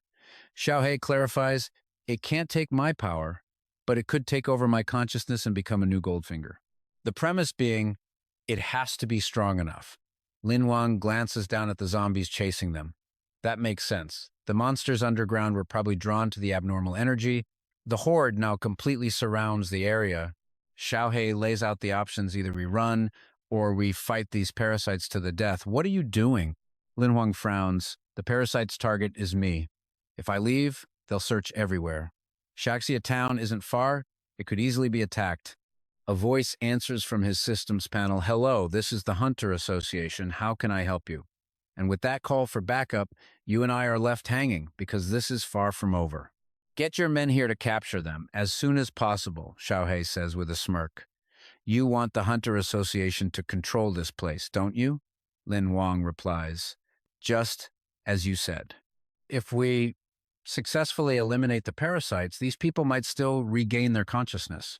So, by letting the Hunter Association take over, there's still a chance they can survive. Xiao Hei notes, when your own safety isn't on the line, you really do care about other people. Lin Huang's gaze is firm. With Bai as a guard, his real body is safe for now. But if the aberrant energy detects the existence of another Goldfinger, we're basically untouchable at the moment. Xiao Hei warns, you're planning to go to the Summer Palace ruins? Even if we escape, do you think the aberrants and the parasites will just let us go? Below them, hunters are trying to restrain the infected masses. Lin Huang speaks up. Xiao Hei, without you, I feel like I'm hitting a dead end. His eyes are filled with resolve. Devour or be devoured. His gaze hardens. Inside the palace ruins, Lin Huang slowly makes his way in. The energy body buried underground can sense you, he says. Xiao Hei replies, we're just walking in like this? He explains, that's just residual power. Its will and strength are limited. I've concealed my own energy fluctuations so we won't be detected within 100 meters. Lin Huang praises him smart. Xiao Hei crosses his arms, a smug look on his face. Thanks. Although with your intelligence score, you're not qualified to use that word to compliment me. Annoyed, Lin Huang threatens, want to try dying for once? Suddenly, his eyes dart to the side, noticing something strange. He immediately grabs Xiao Hei by the head. He leaps behind a huge rock to hide from the zombie-like figures outside. Careful, they're the hosts. Xiao Hei struggles helplessly. Relax, they can't see me. The creatures wander back and forth. Their leader growls, Master, I sense the breath of humans. Kill, energy, offer to master. Lin Huang takes out a magic card. So, it's not just you who can sense my energy, they can sense me too. No problem. The group starts moving forward, and the two use their magic to fly away. Lin Huang speaks, good thing I swapped for the Shadow Ghoul's transformation card earlier. Xiao Hei, just point the way, the imp replies this way. He furrows his brow, wondering. The energy body is buried underground, so how can it control parasitic monsters? Xiao Hei explains, that monster relies on the energy body to evolve, and the energy body is its master. So you have to be extra careful. There it is, right ahead. Now pay close attention to this. Before them is a glowing sphere wrapped in sharp red thorns. Lin Huang breaks out in a cold sweat. Is that the energy body? And the parasite monster? Xiao Hei squints and replies, it's only at the bronze level. This thing has already parasitized tens of thousands of people to let it reach the transcendent level. That's terrifying. Lin Huang clenches his fist. If that's the case, we absolutely cannot let this thing live. He then summons Hei Tan. The dragon immediately spews a stream of black magic straight at the parasite. Both are bronze rank 3, both mutated twice. Hei Tan is a dragon blood species. He should be much stronger than this parasite. The sphere is instantly engulfed in flames. Lin Huang shouts in excitement, the dragon fire is working. Xiao Hei is thrilled beside him. A fire-type monster is the natural enemy of a plant-type monster. Not to mention, a dragon blood species can breathe true dragon fire. But the parasite monster only grows stronger. Lin Huang is stunned. Something's not right. Xiao Hei panics. This monster has super regeneration abilities. Its thorny vines immediately spring to life, lashing straight forward. Hei Tan is hit and knocked to the ground. Lin Huang shouts in anger, I need to help. Xiao Hei warns, even a dragon blood can't kill it. What can you do? Remember, if the energy body senses your existence, it will eliminate you immediately, and I'll be devoured too. He continues, Hei Tan can still hold it off for a long time. Those parasitic spores are useless against a dragon blood. But you're human, you can't compete with it. Hei Tan continues to breathe fire, scoring a direct hit on the parasite monster. Okay, I know what you're thinking, this is bad, right? Well, it gets worse. Lin Huang scowls.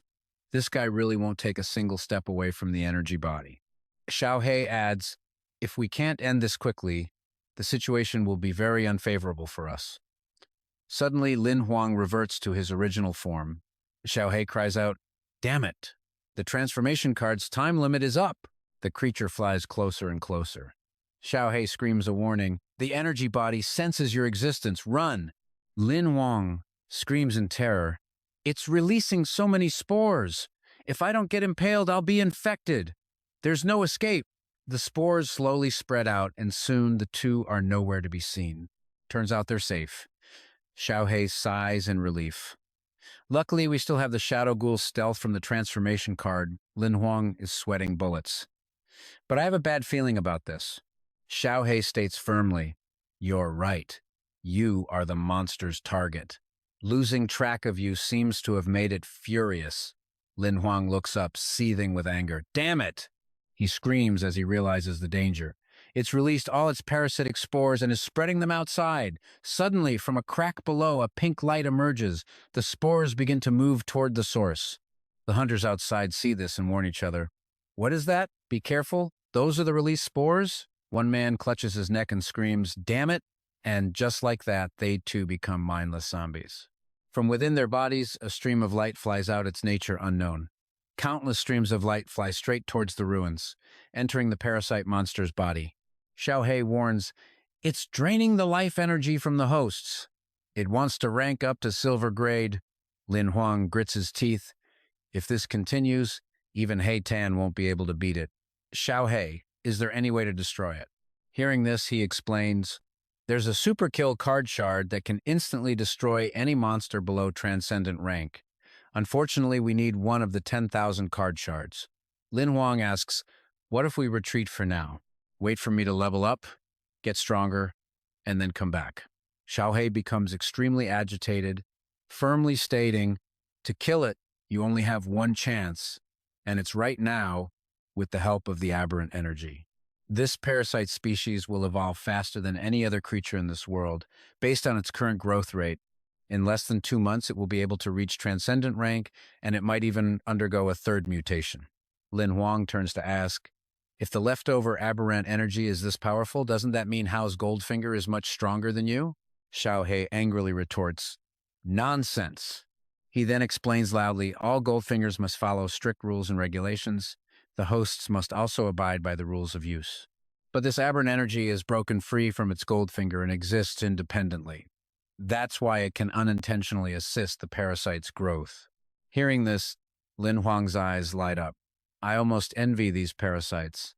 Xiao Hei says with extreme discomfort, unlimited power growth can only lead to ultimate destruction. That sentence is ingrained in my consciousness. Looking at the two creatures locked in a fierce battle, Lin Huang speaks. All right, if we can suppress the parasite's recovery ability, Hei Tan should be able to defeat it quickly. Xiao Hei hears this and says, if you want it to lose its regeneration, you must first finish devouring the aberrant energy. Lin Huang asks, how do I do that? He proposes the first method. 3 minutes. The host needs to place their hand on the aberrant energy continuously for 3 minutes. Lin Huang's hair stands on end. He shouts, if I dare get close, 3 minutes is enough time for it to kill me 10 times over. Suddenly, Lin Huang flies straight up. Can this energy body be moved? Xiao Hei confirms it. Impossible, unless a new Goldfinger absorbs it and takes it away. Lin Huang is satisfied. Then this will be easy. Standing before the parasite, he says, I'll reach out from the ground just enough to touch its base.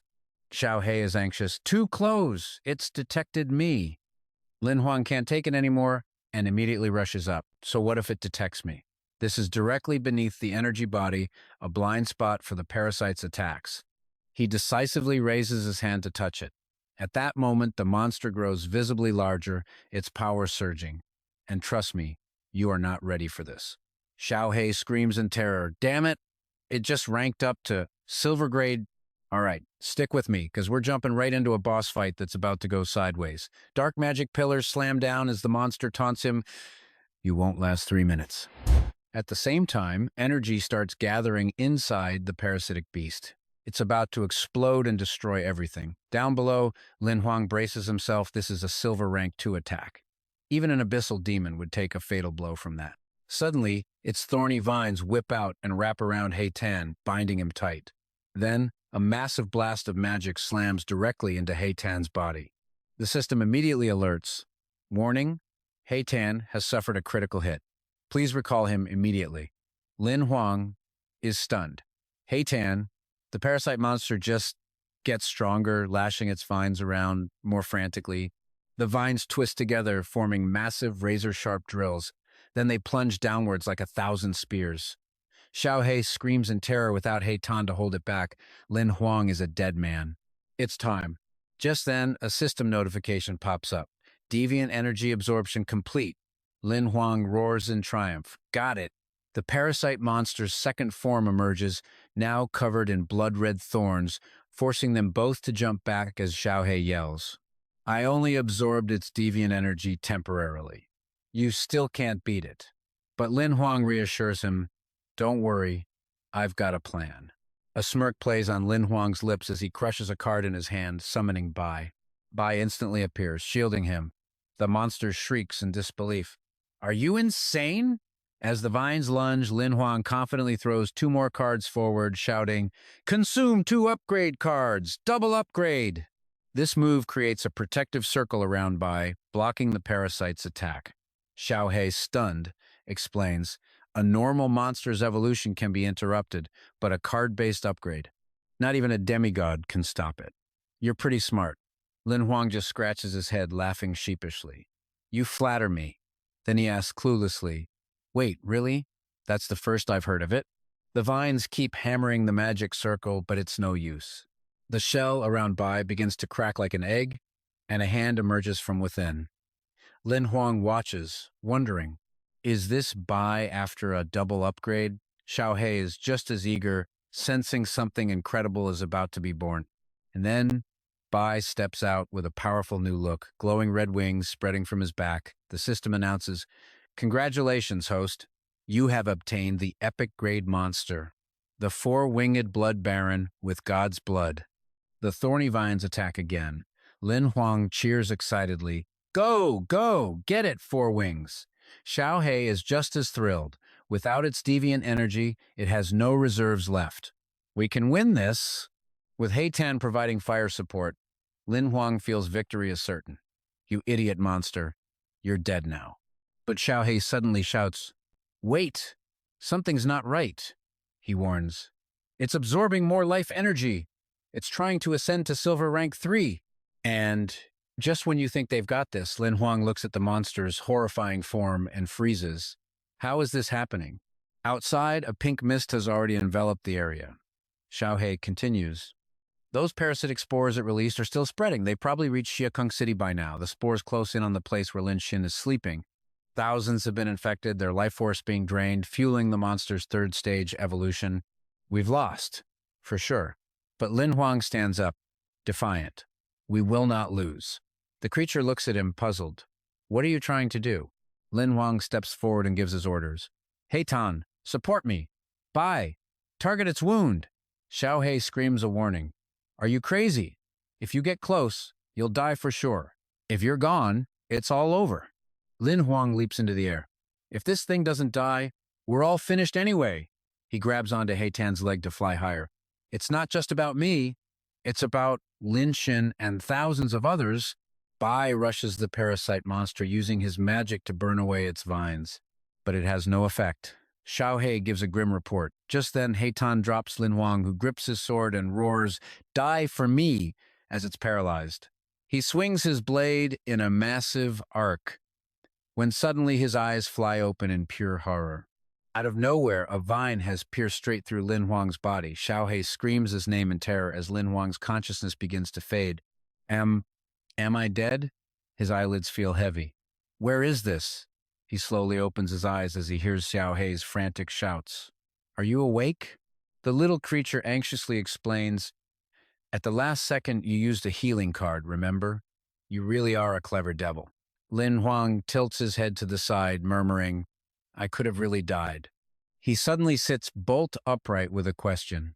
Right, what happened to that parasite? Xiao Hei gestures to the lifeless vines on the ground and says, thanks to your critical hit, it's dead. Lin Huang breathes a massive sigh of relief.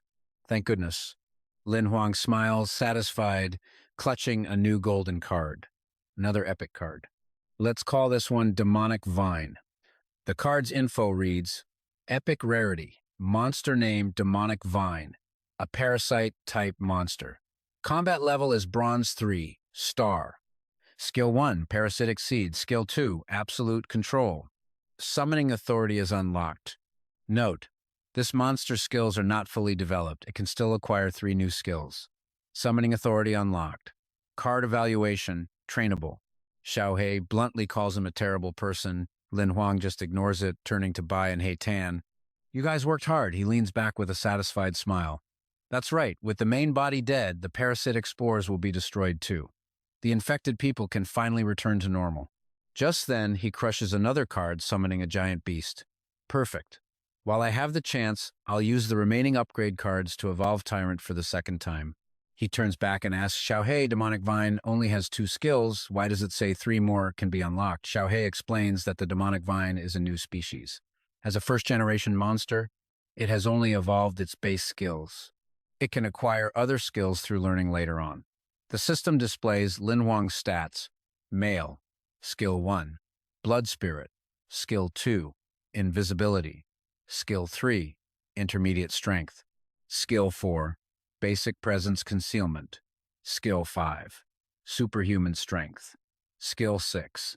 Intermediate Bloodthirst, Skill 7. Basic Absolute Defense, Skill 8. Basic Blood Hunt, Skill 9. Basic Enhanced Vision, Skill 10. Basic Replication. Xiao Hei crosses his arms, saying, Your monster skill slots are already full. If you want more? Suddenly, a bolt of red lightning strikes down. The tough shell surrounding Tyrant begins to crack apart. The system announces, Congratulations, host, you have obtained the epic grade monster, War God's Armor. The card's details are written clearly. Monster card, epic rarity, monster name War, God's Armor, an armor-type species. Combat level is Bronze 3, Star. Skill 1 is Absolute Defense. Skill 2 is Superhuman Strength. Skill 3, Basic Super Speed Regeneration. Skill 4, Basic Extreme Outburst. Skill 5, Basic Extreme Strength. A phantom bird flies away from the ruins. Xiao Hei says urgently, We need to leave this place quickly. Using 2 upgrade cards in a row will definitely attract the attention of super-powered hunters. Lin Huang agrees. We won't go to Xia Town. Let's head back to Shakung City. He looks at Bai's card with a question. Right, I meant to ask earlier. In Bai's monster name, what does God's blood mean? Hearing this, Xiao Hei explains. It means this type of monster has an extremely thin trace of divine blood in its body, giving its skills a touch of holy power.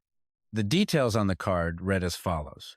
Monster card, epic rarity, blood demon species, combat level Bronze, 3, Star, Skill 1, Blood Spirit, Skill 2, Basic God's Heal, Skill 3, True Blood Sacrifice, Skill 4, Basic Super Speed Regeneration, Skill 5, Basic Extreme Speed.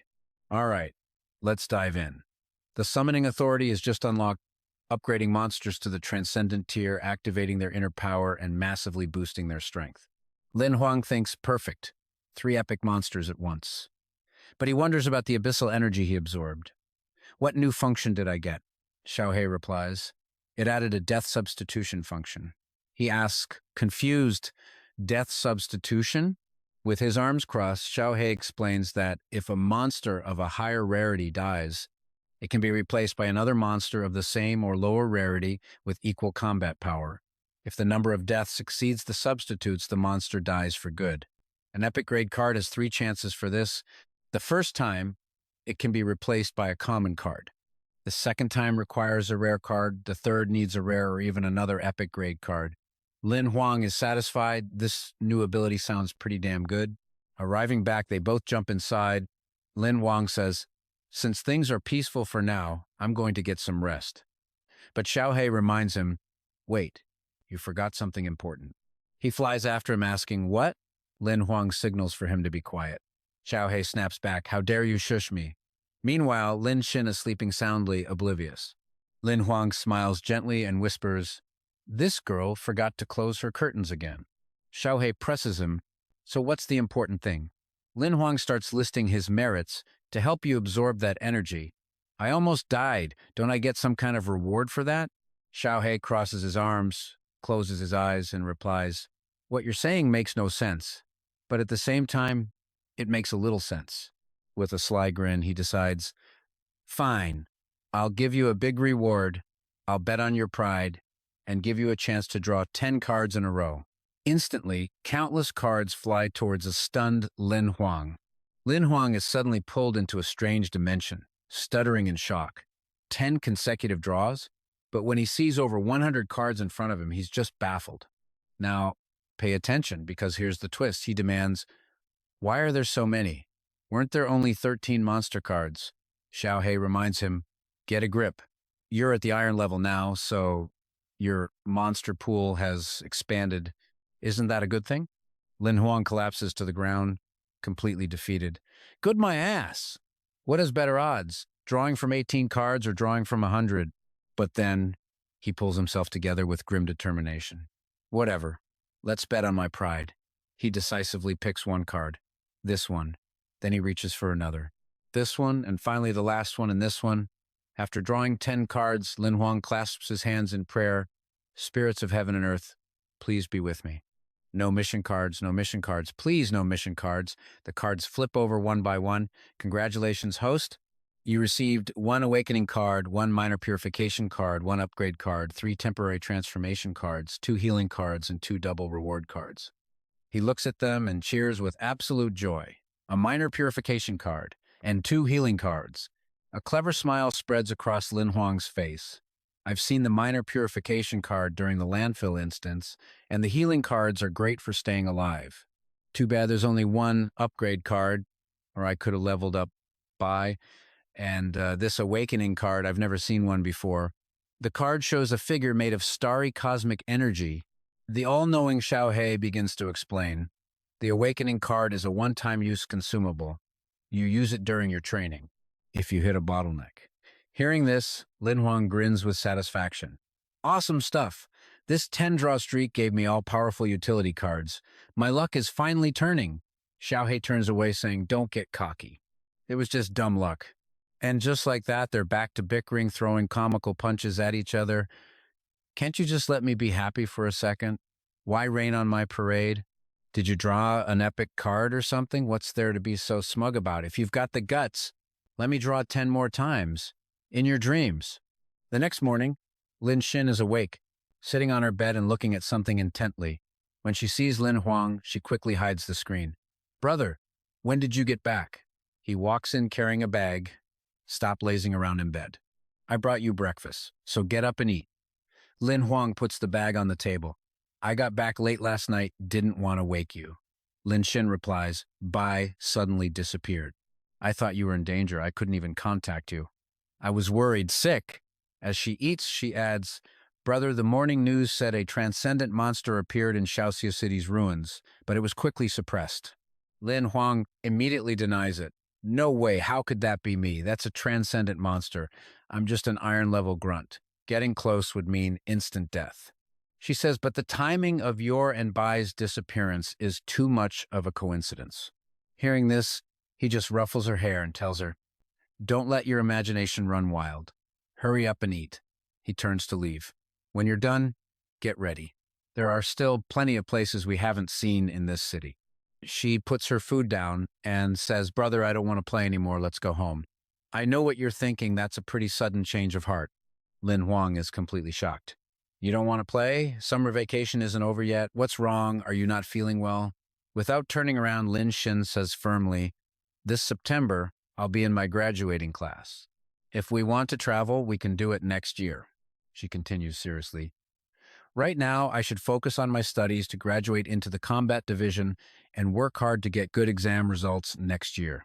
Hearing this, Lin Huang runs over and joyfully hugs his sister. My little Shin is finally growing up. You're so sensible now. She gets a little embarrassed, brother.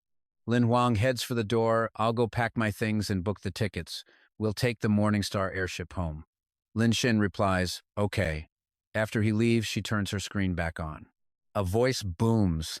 Our exclusive interview subject today is Ouyang Bingli. At 18 years old, she's the 14th ranked gold medal hunter in District 7 and also the highest ranking female gunsmith. The woman on the screen continues with a serious tone. If you don't want to be a burden to others, you must learn to become strong. Lin Shin's eyes fill with determination. I will never be my brother's burden. She makes a vow. One day, I will fight side by side with you. Lin Shin's voice calls out, brother, go ahead and pack. I'm going back to my room. Downstairs, Lin Huang smiles to himself. Silly girl. And here I thought you were finally growing up and becoming sensible. He looks at a golden card in his hand and mutters, I don't have much to do lately. Might as well use this last mission card. I just hope it's not another trap. With that, Lin Huang crushes the card. A system notification pops up. Congratulations, host, for activating a mission card. The mission is, within 30 days, upgrade your army attack tactics to the 6th level. Mission completion reward, a healing card. If you fail to complete the mission within the time limit, you will lose 1 function card. He's so devastated he collapses to his knees, wailing, it's another trap. And just like that, you and I are watching a man about to have a total breakdown. Lin Huang pulls at his hair, screaming in despair. Upgrade army attack tactics to the 6th level in 1 month? I can't do it. I'm only on the 3rd level right now. Reaching the 6th means I have to accumulate 120,000 card pieces in a month. It's impossible. Looking completely defeated, he calls out, Lin Shin, I'm giving you all my living expenses. For the next month, you'll have to buy your own food. I'm going into closed-door training. Lin Shin is completely stunned. Huh? Okay, brother, are you all right? Lin Huang thinks with grim resolve, if I fail the mission, I lose a function card. If I lose my minor purification card, that would be a massive loss. Now he's sitting in his room, an image projected before him. He says, lately, whenever I have time, I've been practicing the god-slaying tactic. I use it to accumulate pieces for the army attack tactics. Right now, I'm still 800 pieces short of breaking through to the 4th level. Lin Huang frowns, realizing, if I continue training like this, 1 month is definitely not enough time. Suddenly, Tio Huck pops out of nowhere and declares, that's right! Lin Huang practically jumps out of his skin, shouting, don't just appear like that! You'll give me a heart attack! Lin Huang questions him, or what? Is there a better way? The spirit smirks. There is a way to get fragments faster, but it all depends on you. At this point, he's got nothing to lose. As long as it completes the mission, I'll do anything, he says. And trust me, you're about to see one of the craziest training methods ever. Lin Huang falls straight into a magic portal, yelling, Tio Huck, you better not be tricking me. He steps through, only to be completely stunned by the sight before him. Turns out, it's that man from before. He's not just an image. The man speaks immediately. Trainee, let the cultivation begin. He then throws a punch right at Lin Huang, who screams in terror, wait, what is this situation? The instructor ducks low and drives a fist straight into his gut. Lin Huang collapses to the ground. So painful. This is what Tio Huck called Godspeed leveling up, sending me in here to get beaten. The instructor raises his foot for another attack. Lin Huang thinks, if I die in here, I'll probably become a vegetable in the real world. So he springs up, dodges the kick, and starts to counterattack. You bastard. The moment his fist connects with the man's face, the system announces, congratulations, host, for receiving 1 punishment decisive fragment. Lin Huang freezes. What? Just 1 hit gets him a fragment? The guy just keeps on attacking? He gets hit, but this time he gets it. I see now. This really is the fastest way to get fragments. Nice one, Tio Huck. A grin spreads across Lin Huang's face as he readies his fists. In other words, as long as you don't kill me, I'll just keep getting stronger. He lands a punch and takes one to the face at the same time. Congratulations, host. Once Lin Huang gets the hang of it, he gets even more aggressive, if that's how it is. Another system notification pops up. Congratulations, host. You've received a punishment decisive fragment. Congratulations, host. You've received a punishment decisive fragment. Lin Huang uses all his strength and willpower, rushing forward. Then let's just go all out. The notification board flashes nonstop, all of them saying the same thing until finally, congratulations, host. You have successfully broken through to the 5th level of punishment decisive. Now, Lin Huang's body is completely torn up. Sometime later, he jolts awake, drenched in sweat, utterly exhausted. He forces himself up.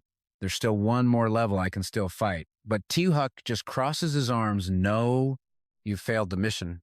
Lin Huang shoots up at the bad news. What? The spirit calmly explains. 24 days have passed. To get from level 5 to 6 requires a massive amount of fragments. Right now you have close to 4,000, which is nowhere near enough. There's no time left.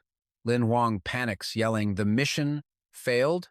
He slumps down, utterly dejected. 10 days. There's no way to gather that many fragments. The mission is a failure. T-Huck flies over. You'll lose the enlightenment body you just got. It's all up to your luck now. The man holds up a hand. Wait a minute. Lin Huang's expression turns grim. I'm no lucky fool. Relying on luck is the same as waiting to die. I'm using the enlightenment body. The system asks for confirmation. T-Huck warns him, don't say I didn't tell you, with your current abilities. But Lin Huang isn't listening anymore. He yells, confirm. I'm using it. The fragments swarm around his body.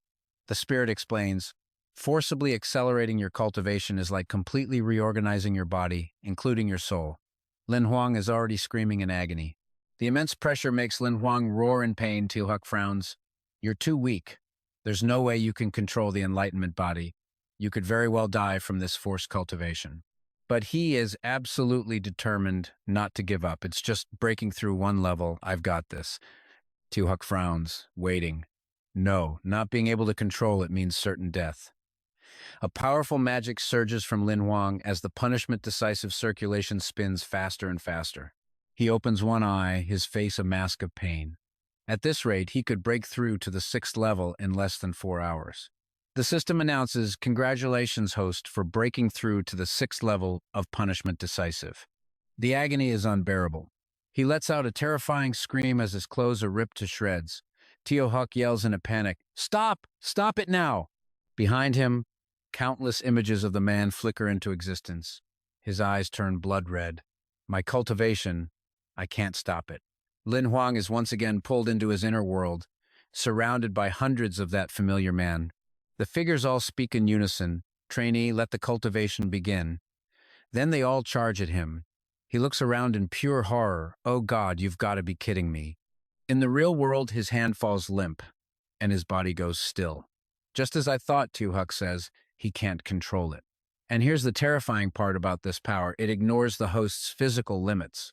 Once you use it, you might never wake up again. Inside his inner world, Lin Huang is taking a relentless beating. But he's stubborn, refusing to give in. I will not give up. He charges forward, unleashing a flurry of desperate attacks. I can't give up, he screams. I haven't lived long enough yet. Back in her room, his sister Lin Sing suddenly gets a bad feeling. The girl looks over her shoulder and calls out, brother? The sun sets behind a distant mountain. A jade-green pendant on the ground suddenly cracks. At that exact moment, Lin Huang's eyes snap open. Lin Xing is overjoyed. Brother, you're finally awake. The little girl's face is red from crying.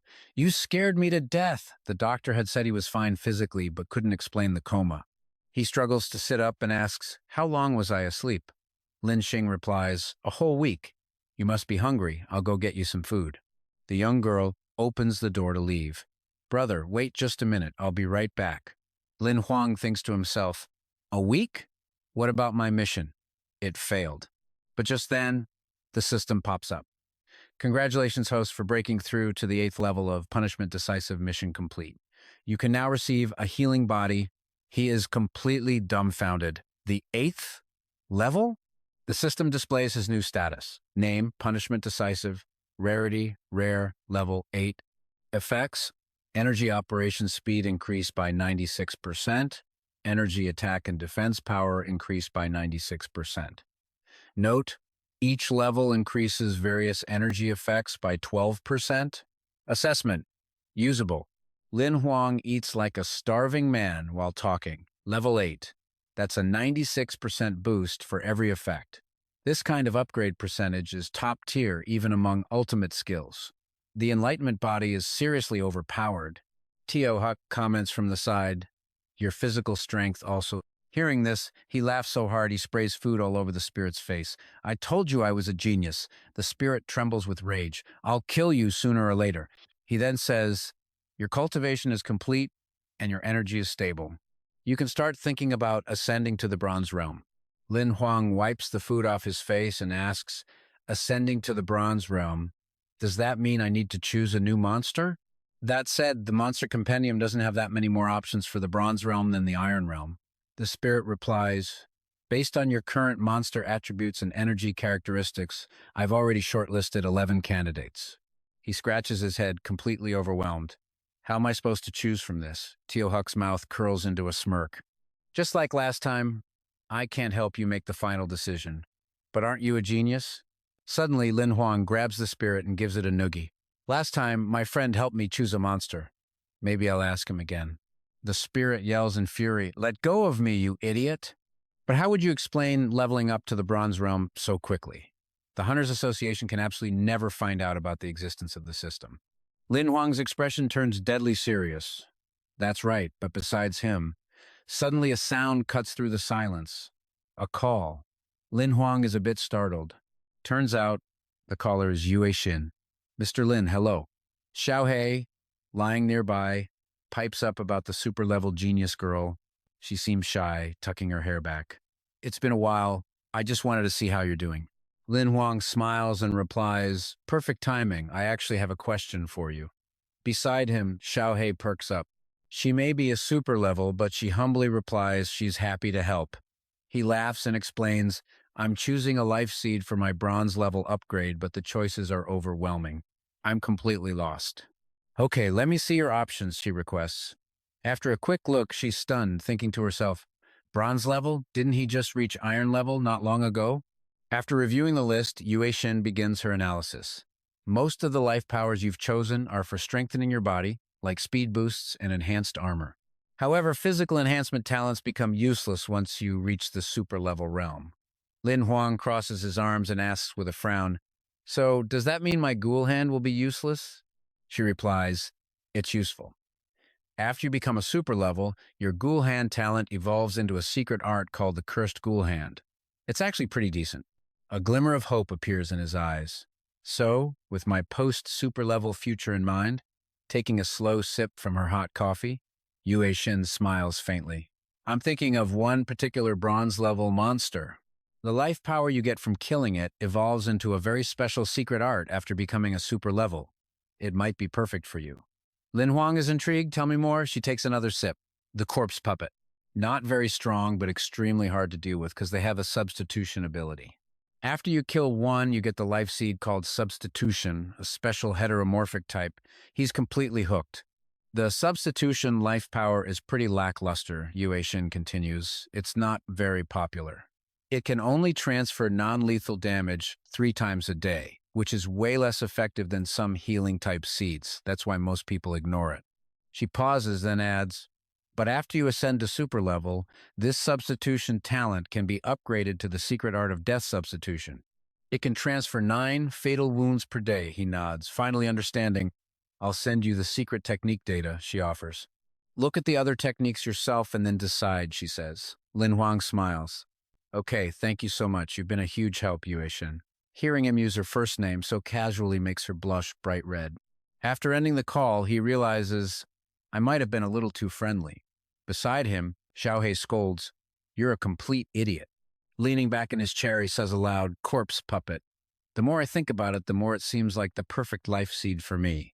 Xiao Hei crosses its arms and reports, corpse puppet, immortal species, bronze level 3, a gregarious monster, found in the gloomy tundra valley, the land of the forgotten, and the first level of the northern abyss of immortals. Xiao Hei continues to explain, the northern abyss is a forbidden zone only super levels dare to enter. The land of the forgotten is a strange, restricted area in the 7th district.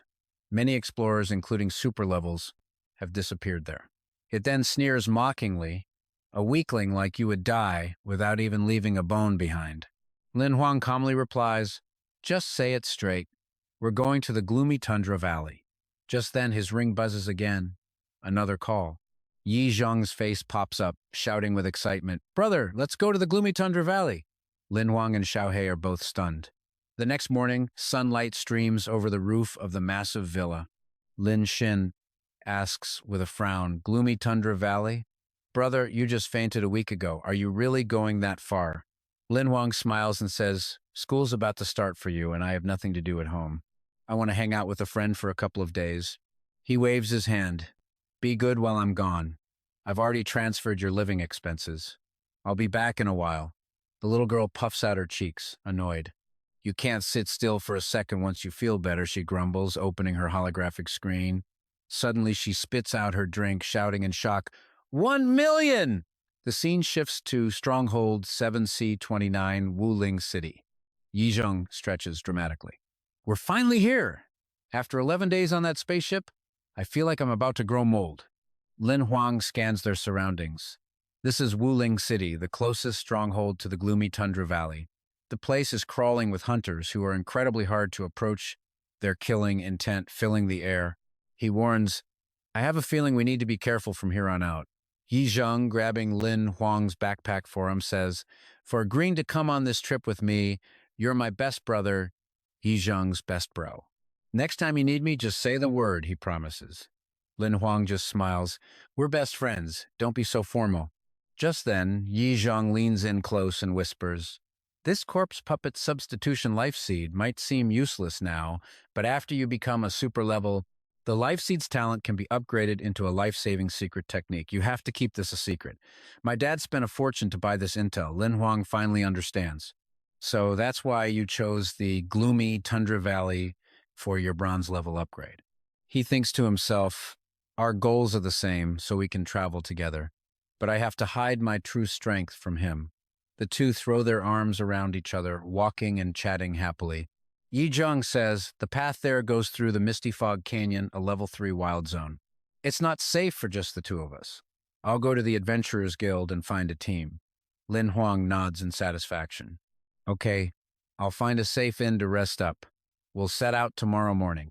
Yi Zheng reassures him, don't be nervous. You're just here to help me. I'll protect you. Lin Huang just laughs. Thanks a lot, man. Lin Huang wanders down the long street, thinking to himself that the people gathered in Wuling City are all hunters who kill monsters in the nearby wilderness for a living. He frowns, thinking, many of these mercenaries have shady backgrounds. I have to be extremely careful dealing with them. Suddenly a call comes in. Lin Huang answers, confused, Yi Zheng? Didn't we just part ways? Yi Zheng's voice comes from the other side. Lin Huang, I found a team. We're leaving now. Hurry and meet me at the Stronghold Z Skate. Lin Huang can't help but feel suspicious. Strange. There are plenty of teams going to the gloomy Tundra Valley, so why the rush? Besides, it's almost dark. Why would we want to spend the night in the wild? But he decides to go check on the situation first. Cut to the east gate of Wuling City. Yi Zheng looks completely dazed, his eyes soulless. He waves weakly. Lin Huang over here. Behind him, one of the three strangers grumbles, what took you so long? Lin Huang approaches and asks, Yi Zheng, what's going on? He replies, they're taking us to the gloomy Tundra Valley. Lin Huang instantly recognizes them. 3 iron-level fighters. A sense of dread washes over him as he thinks, is this a wake-up call? They summon a massive beast, and the man on its back shouts, you've kept us waiting long enough. Stop chatting and let's get moving. Yi Zheng's face is pale, but he still urges, let's go. Lin Huang doesn't reply, just analyzes the situation internally. Something is wrong with this group. Has Yi Zheng been threatened? For now, I'll have to play it by ear and see what tricks they have up their sleeves. And so, they all set off for their destination. One of the men smirks and mutters, boss, that last kid is only iron level, but he's got a blue forest wolf as a mount. The leader turns back and replies, the more oil and water, the better for this trip. Keep moving. We can reach the gloomy Tundra Valley before dark. Sometime later, they finally set foot in the gloomy Tundra Valley, a desolate and somewhat creepy wasteland. As they dismount, Lin Huang looks around. So this is the gloomy Tundra Valley. It definitely gives off a strange, sinister aura. As the beasts fade away, the Iron Rank thugs show their true colors. We got you here safely, now pay up. That'll be 30 life crystals. The leader tilts his head smugly. Thanks for your business, but Lin Huang narrows his eyes. 30 life crystals? Are you kidding me? That's when Yi Zheng behind him starts to shake. Lin Huang immediately spots the problem, whipping his head around. Yi Zheng, you. Yi Zheng is pale, his face contorting in pain, yet he still tries to get a warning out. Be careful. Staring at the three men, the leader slowly pulls down his mask. Yi Zheng stammers. It's him. He's a source spirit master. Just then the man reveals a long tongue with a symbol branded on it, his eyes glowing a predatory red. 30 life crystals, he hisses, not one less. Lin Huang's expression darkens. A source spirit master, one of the rarest types. These guys can use their words as weapons, controlling people, deciding life and death with a single command. But these thugs are just Iron Rank. Their mounts are cheap electric vultures. They're clearly nobodies with barely any real power. Lin Huang's tone shifts to pure contempt. So, you're just a bunch of robbers? Next to him, Yi Zheng is trembling. The thugs start to threaten them. You guessed it, brat. Hand over the money if you don't want to die. Or we could just kill you both, take everything, and dump your bodies in the canyon. But Lin Huang is completely unfazed, even offering a counter-proposal. I'll give you a third option.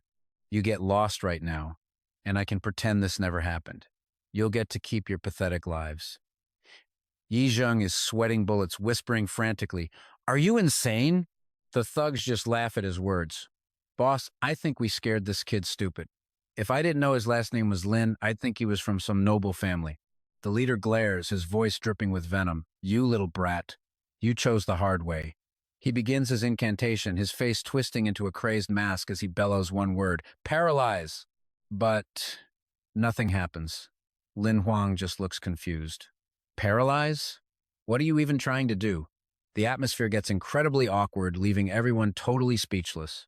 Feeling utterly humiliated, the Source Spirit Master's blood boils. What? Why didn't it work on him? He's just Iron Rank. Kill him! Kill him for me! Ignoring their pointless rage, Lin Huang cracks his knuckles.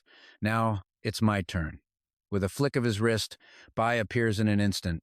In a flash, both sides charge. The bandit leader takes the full force of Bai's devastating slash, screaming in agony. What the hell is this? No, that's impossible. He struggles, but it's useless. How can this be?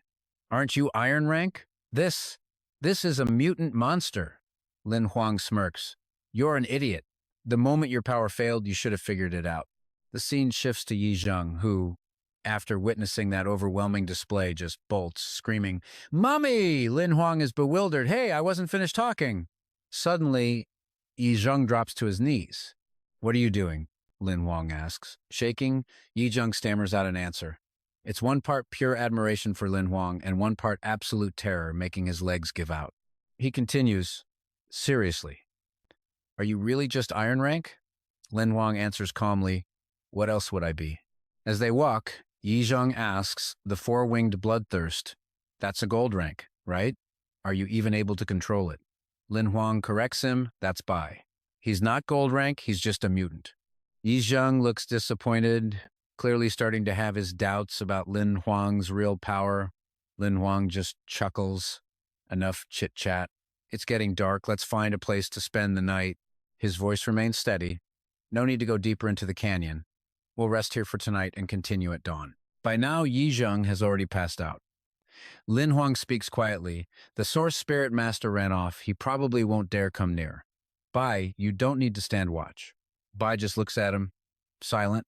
Bai closes his eyes and returns to his card space. Lin Huang's expression turns serious. However, just to be safe from other risks in this canyon, I should still take some precautions. Early the next morning, Yi Zheng's terrified scream echoes everywhere. Lin Huang opens his eyes, slightly annoyed. Did a ghost wake you up? Yi Zheng's face is deathly pale. He just keeps repeating, We're done for. We're surrounded by monsters. We're gonna die. We're gonna die. Lin Huang calmly tries to explain. You're not going to die. These are monsters I summoned. I just used them to stand guard last night. Yi Zheng looks like he's about to burst into tears. Oh my god, they're so scary. I almost peed my pants.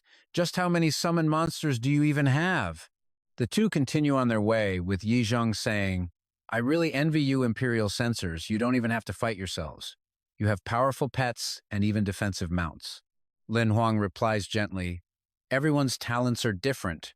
You're a gourmet hunter. You're destined to have more life crystals than you can count, way more than those of us who live and die by the sword. Yi Zheng is drenched in sweat from the long walk, panting as he speaks. True, my personality isn't suited for a life or death struggle. Suddenly, Lin Huang's face turns serious. Wait, something's not right. In front of them lies the massive corpse of a python.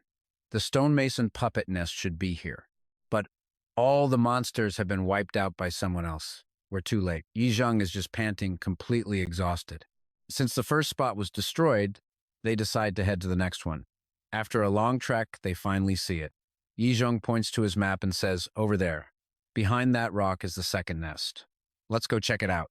But when they get behind the rock, Yi Zheng's face falls. You've got to be kidding me. What is going on? But Lin Huang seems to have figured it out. Just as I thought, Lin Huang says, annoyed. Yi Zheng, completely flustered, yells out, Who is this shameless bastard? If this keeps up, I'll have to settle for a different monster. Lin Huang gets serious.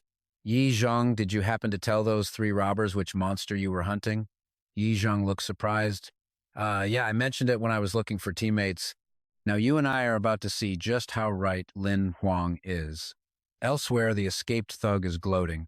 This gold rank weapon I spent my entire fortune on is amazing. There are 4 stonemason puppet nests in this canyon. Only one left. After I clear it out, his face twists into a sinister grin. His voice drops to a menacing tone. I've been in Wulin Town for years, and I've never taken a loss like that. Once I get back and buy some blood sacrificial fluid, I'll deal with you brats. With that fluid, that damned bloodthirster will be... Out of nowhere, a hand clamps down on his shoulder. Zikong's voice cuts through the air. Gotcha. The thug breaks into a cold sweat and turns around. Who? Are you friends with those 2 brats? He thinks frantically. What is happening? The hand on his shoulder feels like a steel trap. Another voice commands, Take him away. Hong Zhuang appears, a faint smile playing on her lips. I'll find a use for you. He freezes solid when he sees the emblem on Hong Zhuang's coat. The purple crow. Sir, spare me. A portal opens, and a clawed hand reaches out toward a small bird, as if to snatch it. Zikong lifts the man effortlessly into the air. All he can do is scream for his life. Sir, spare me. Back with Lin Huang, he hears a strange noise from behind him. He turns to Yi Zheng. Did you hear something? Yi Zheng just shrugs, completely oblivious. Yi Zheng continues, Good thing we listened to you and skipped the 3rd nest to come straight to the last one. I can finally see the stonemason puppets. Down in the chasm below, the area is crawling with them, their eyes glowing in the dark. All right, let's watch our boy Yi Hang tackle his next big test. These things don't hit hard, but there are a ton of them. If he gets surrounded, he knows he won't last long. But with Lin Huang backing him up, he charges right into the puppet swarm with his whip ready, shouting, Time to see how awesome this fatty is. He launches his chain, wrapping it tightly around a puppet. A flurry of attacks slams into the restrained target. Getting hyped, Yi Hang yells, This is awesome, before becoming even more ferocious. With one clean slash, he takes the puppet's head off in an instant. The wooden figure is gone, leaving Yi Hang absolutely stunned by his own power. Hey, where'd it go? Suddenly, it reappears from behind and lunges. Now hold on, this is where things get really nasty. Caught completely off guard, Yi Hang panics. Damn it, this thing can regenerate. Lin Huang, save me, he screams, dodging for his life. Just then, the puppet is suddenly bound tight, completely immobilized. Lin Huang calmly says, It's tied up. Go. Next to him, Bai holds the restraints. Seizing the opportunity, a gleeful Yi Hang charges forward again, yelling, All right, time to chop this blockhead's head off. After a while, Yi Hang is drenched in sweat and panting hard. That was 5 times. Are we done yet? You can feel his exhaustion, can't you? As Bai cleans up the last of the debris, Yi Hang finally gasps, It's a success. Lin Huang just laughs and pats his shoulder. So, How's your life seat? Everything okay? Yi Hang gives a tired but firm reply, no problem. He's done it a successful breakthrough to the Bronze Realm, and you and I just witnessed how true friendship pushes someone past their limits. Overcome with gratitude, he practically shouts, "Thank you, Lin Huang. I love you, man." Lin Huang pushes him away, clearly annoyed. There's no need for that. If you're done, head back to Baki City first. I'm staying here for another 2 days. Confused, the guy says he still has things to do and wants to go with him, but Lin Huang awkwardly refuses. Now, you and I both know splitting up is never a good idea. He insists his own realm is too low and he just wants to farm some low-level monsters, telling his friend to focus on stabilizing his own power. Looking a little disappointed, his friend finally agrees. All right, I'm really going then. If anything happens, contact me. Lin Huang nods confidently. Don't worry, he says, his face lit with determination. Next up, it's my turn to ascend to the bronze level. Beside him, Bai completely ignores his weirdly dramatic speech. In the heart of Ashfume Valley, a mysterious glowing blue lake sits before them. The man looks terrified, stammering, "Are you sure this is the place?" Hong Zhuang snaps back, annoyed, then gently touches the water with her hand, causing a small patch to turn a clear crimson red. The underworld spring water in this lake has been brewing for 12 years, she says. It should be ready to use now. The entire pool of water begins to shift, slowly turning blood red. She gives a cold command, "Throw him in. I want to see the effect." Hearing those words, the man starts trembling uncontrollably. He stammers, Don't throw me in. I'm still useful. I can help you find other test subjects." I know there are 2 other little brats in this canyon, he pleads, but Zichang ignores him completely. The puppet shatters into pieces, and Lin Huang remarks, "Humph, this toy has 0 attack power, but it's a real pain to kill." Looking at his hand, he thinks to himself, ascending to bronze level. After the iron life wheel becomes a bronze life wheel, the engraving scale will form 3 outer rings.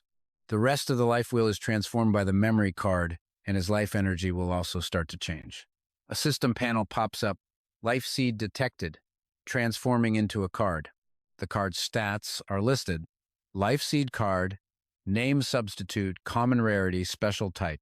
It's special effect instead of lethal damage. It creates a substitute, but it can only be used 3 times a day. The card's evaluation is common. Lin Huang smirks, totally pleased, just as I expected. And here's the thing, right now it's just a common skill, but once he levels it up to transcendent, this little toy becomes his ultimate life-saving trump card. He turns to Bai, his expression shifting as he says, "Except for the ghastly clown, my other monster cards will automatically level up when I reach the transcendent rank. Bai is now an iron level 1. I can't meet Yuzhong anytime soon, or else my true combat power will be exposed." Suddenly, he looks ahead, a chill running down his spine. This aura, it's a mutated monster. Meanwhile, after being thrown into the lake, the man's body is racked with pain. He can only scream in agony as his entire form begins to twist and mutate. From his face to his arms, everything warps. He's no longer human. Hong Zhuang gazes at her new creation, thrilled. A doppelganger mutation. Not bad at all. From above, Lin Huang's jaw drops at the unbelievable sight. A person turning into a monster. What kind of twisted magic is this? Hong Zhuang raises her hand, unleashing a torrent of magical energy right at the bizarrely mutated creature. As for Lin Huang, his mind is racing. Who is this monstrous woman? What is that pool of blood? His face turns serious. This is definitely not an enemy I can handle right now. I have to run. Suddenly, Zichang appears right behind him. The touch makes him jump in panic as the man says, "You've already seen everything, haven't you?" Lin Huang whips around, terrified. "What?" The man just rests a hand on his shoulder, and his entire body freezes, unable to move. In a flash, Zichang grabs him by the throat, so fast he can't even react. The man growls, "Die." Even while being choked, he struggles to speak. Wait, I'm not. Panicked, he thinks, "What's going on? I can't even pull out my cards." Hong Zhuang appears, saying, "Zichang, don't kill him just yet." She approaches him. "Hello," she says with a chilling look. "You possess a twice-mutated monster, don't you?" Lin Huang glares back. "How? How did you know?" "So I wasn't wrong," she continues. Lin Huang's mind races with dread. The aura from these two is so powerful it's hard to breathe. They're definitely transcendent level experts. She introduces herself. I am Hong Zhuang, an official member of Ziya. Before she finishes, he forces himself up, pleading, Seniors, I was just passing by. I meant no offense. Please, show mercy. A question sparks in his mind. Ziya. Isn't that an organization just as famous as the Hunter Association? And this is where we learn a critical piece of information. The Hunter Association operates in the light, while Ziya is the undisputed king of the underworld. Hongzhuang leans in, speaking softly, a bronze-level Imperial censor who uses a twice-mutated monster. Kid, you're not half bad. Lin Huang breaks into a cold sweat. Thank you, he stammers. Zichang steps forward angrily. Hongzhuang, don't tell me you want to. The minimum requirement to even be a reserve member of Ziya is the gold level. She raises a single finger, her tone calm. He's just a bronze-level censor, yet he already has a twice-mutated monster. If a talent like this falls into the hands of another organization, he'll become a threat to our Ziya. Hongzhuang's voice turns menacing. Join us or die right now. The choice is yours. The words stun him, his face a mask of pure panic. And just like that, he's captured. He's thrown into a cell. Banging on the door, Lin Huang yells, Hey, didn't you want to recruit me into Ziya? What is this? A prison? A warden appears, his face grim. This is the reserve servant training camp for Ziya. I am the warden. Only after passing a 3-month assessment can you become a reserve servant. The warden gets closer to Lin Huang, growling, Even if you were brought here by Hongzhuang herself, for these 3 months, besides ensuring you stay alive, I can't give you any special privileges. Lin Huang screams at his retreating back, Hey, don't go! I still have questions. My heart network, why is it disconnected? Also, a voice calls out from behind him. Stop shouting. Now that you're here, just consider yourself already dead. Lin Huang turns around. Who? A nervous-looking young man speaks up. My name is Xiao Mo. From now on, I'm your roommate. Lin Huang introduces himself. I'm Lin Huang. What did you mean by that? That I'm already dead? Xiao Mo explains. I mean that once you enter the training camp, neither the heart network nor any communication devices will work. His face darkens as he continues. All contact with the outside world is cut off. For these 3 months, unless you become a corpse, don't even think about leaving. Lin Huang asks curiously, Aren't the people held here all highly capable? If they really wanted to run, couldn't they escape? Xiao Mo shakes his head, growing more anxious. The prohibitions placed around this area will kill you. Not to mention the warden and the guards here are all transcendent level experts. Who could possibly escape? Lin Huang just flops onto the bed, completely calm. Well, can't be helped then. We'll just have to face whatever comes. His words leave Xiao Mo absolutely speechless. Lin Huang just grins. Hey, thanks for explaining everything. For the next 3 months, let's get along. Xiao Mo is shocked at how relaxed Lin Huang is. He can actually sleep? This guy has some serious nerve. But wait, you're sleeping in my bed. The next morning, at the Ziya training camp, rows of prisoners are lined up below a massive training ground. Looking up at a tower, Lin Huang asks, Is that the trial tower you were talking about? Xiao Mo looks up too. Yeah. From Iron Level 1 to Gold Level 3, you can choose the corresponding tower to take on a challenge. Lin Huang looks bored. A challenge? What's the benefit? Xiao Mo urges him on. Come on, hurry up, they're about to serve breakfast. You can hone your combat skills, get stronger, and earn points. And trust me, he is going to need every single point he can get. Lin Huang asks about the points, but suddenly Xiao Mian looks terrified and points. He's staring at the horrifying sight of hanged men. Xiao Mian explains that the training tower has a leaderboard. Rankings are based on points earned in the tower. Each week, the 3 people with the lowest scores are hanged. Lin Huang is absolutely stunned. Opening his system interface, he confirms it. There really is a local network leaderboard. Terrified, the kid clutches his shirt, and it gets worse. Points can also be exchanged for anything you want: combat skills, life books, weapons, even food. This means the top players just keep getting stronger. But Xiao Mian doesn't realize someone is creeping up behind him. A foot slams into his back, a mocking voice rings out. Isn't this Xiao Mian, the guy at the very bottom of the leaderboard? Lin Huang repeats the words, bottom of the leaderboard. Li Zihao, the bully. sneers at the fallen boy. A piece of trash who won't even survive a week still wants to eat? He reaches for Xiao Mian's food, warning him that his death is already certain.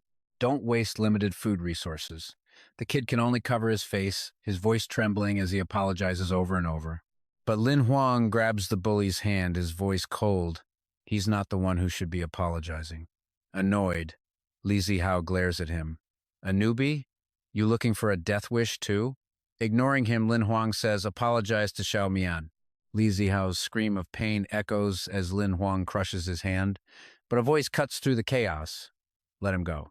The surrounding prisoners start murmuring. It's Gong Sun Ying! Gong Sun Ying is here! Let him go! Li Zihao looks at his boss with a vengeful glare.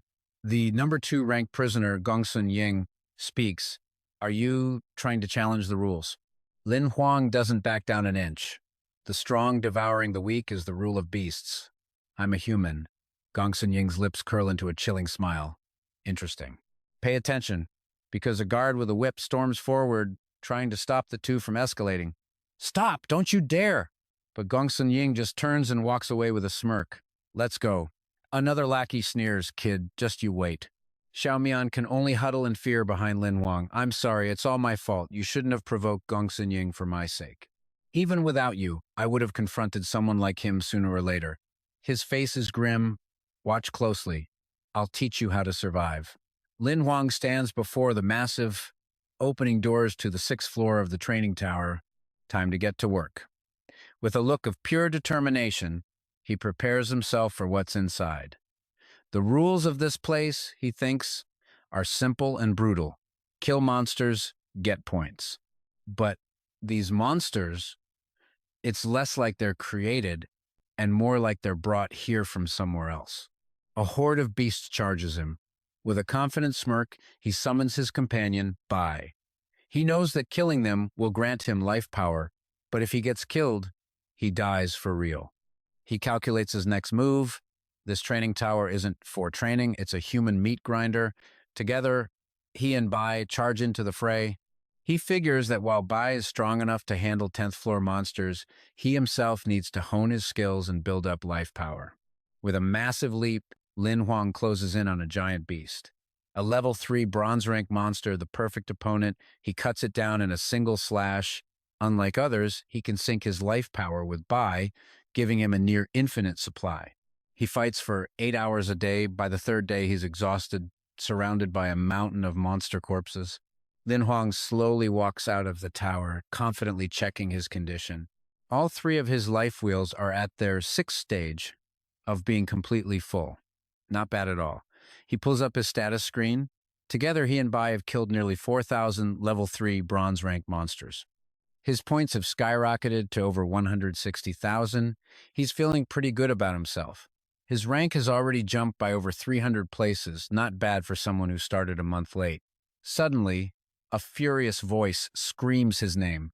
Li Zihao points right at him. I challenge you to a duel. A duel? Lin Huang thinks to himself. A battle for points that's happening sooner than he expected. Of course, it's a challenge for the top spot. He turns his back, completely ignoring the guy, not interested. Left behind, Li Zihao screams out a challenge. Are you scared? If so, then we'll just have to make it a life or death battle. A system notification rings out. Li Zihao has initiated a life or death battle. Countdown, 10, 9, 8. A life or death battle is mandatory. Lin Huang glares at him, annoyed. The crowd starts whispering. That's just cruel. A death match right off the bat. This kid's points rose too fast. It's making everyone jealous. But Li Zihao's rank is way higher. This fight won't be dramatic at all. Li Zihao approaches, dual swords crackling with energy, a vicious look on his face. If you had just accepted the duel, I would have only taken half your points at most.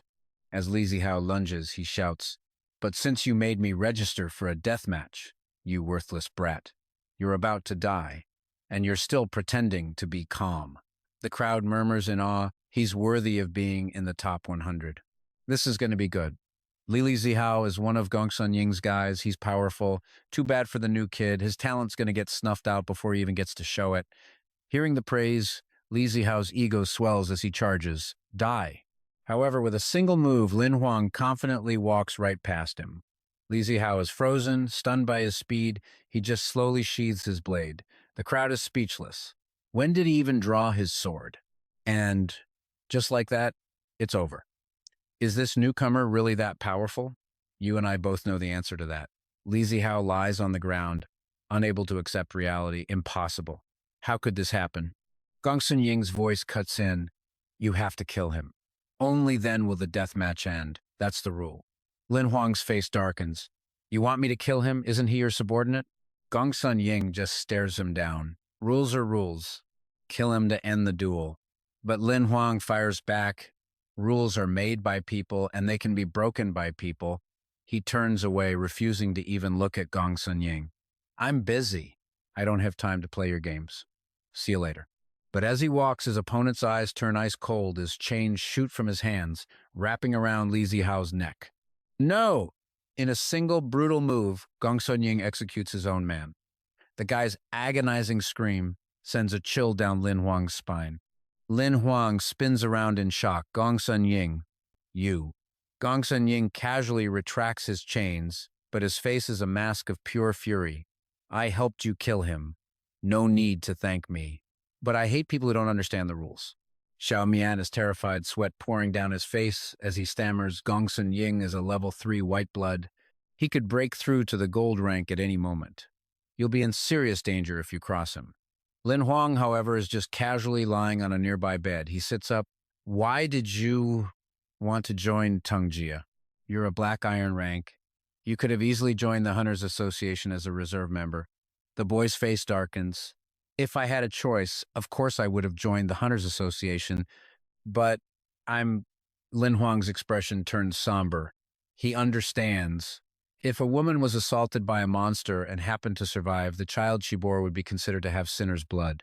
Nowadays, the alliance government has stopped hunting them, but they're still treated as a different race. No wonder Xiao Mian could only join an underground organization like Tengjia. Xiao Mian looks utterly hopeless, biting his lip.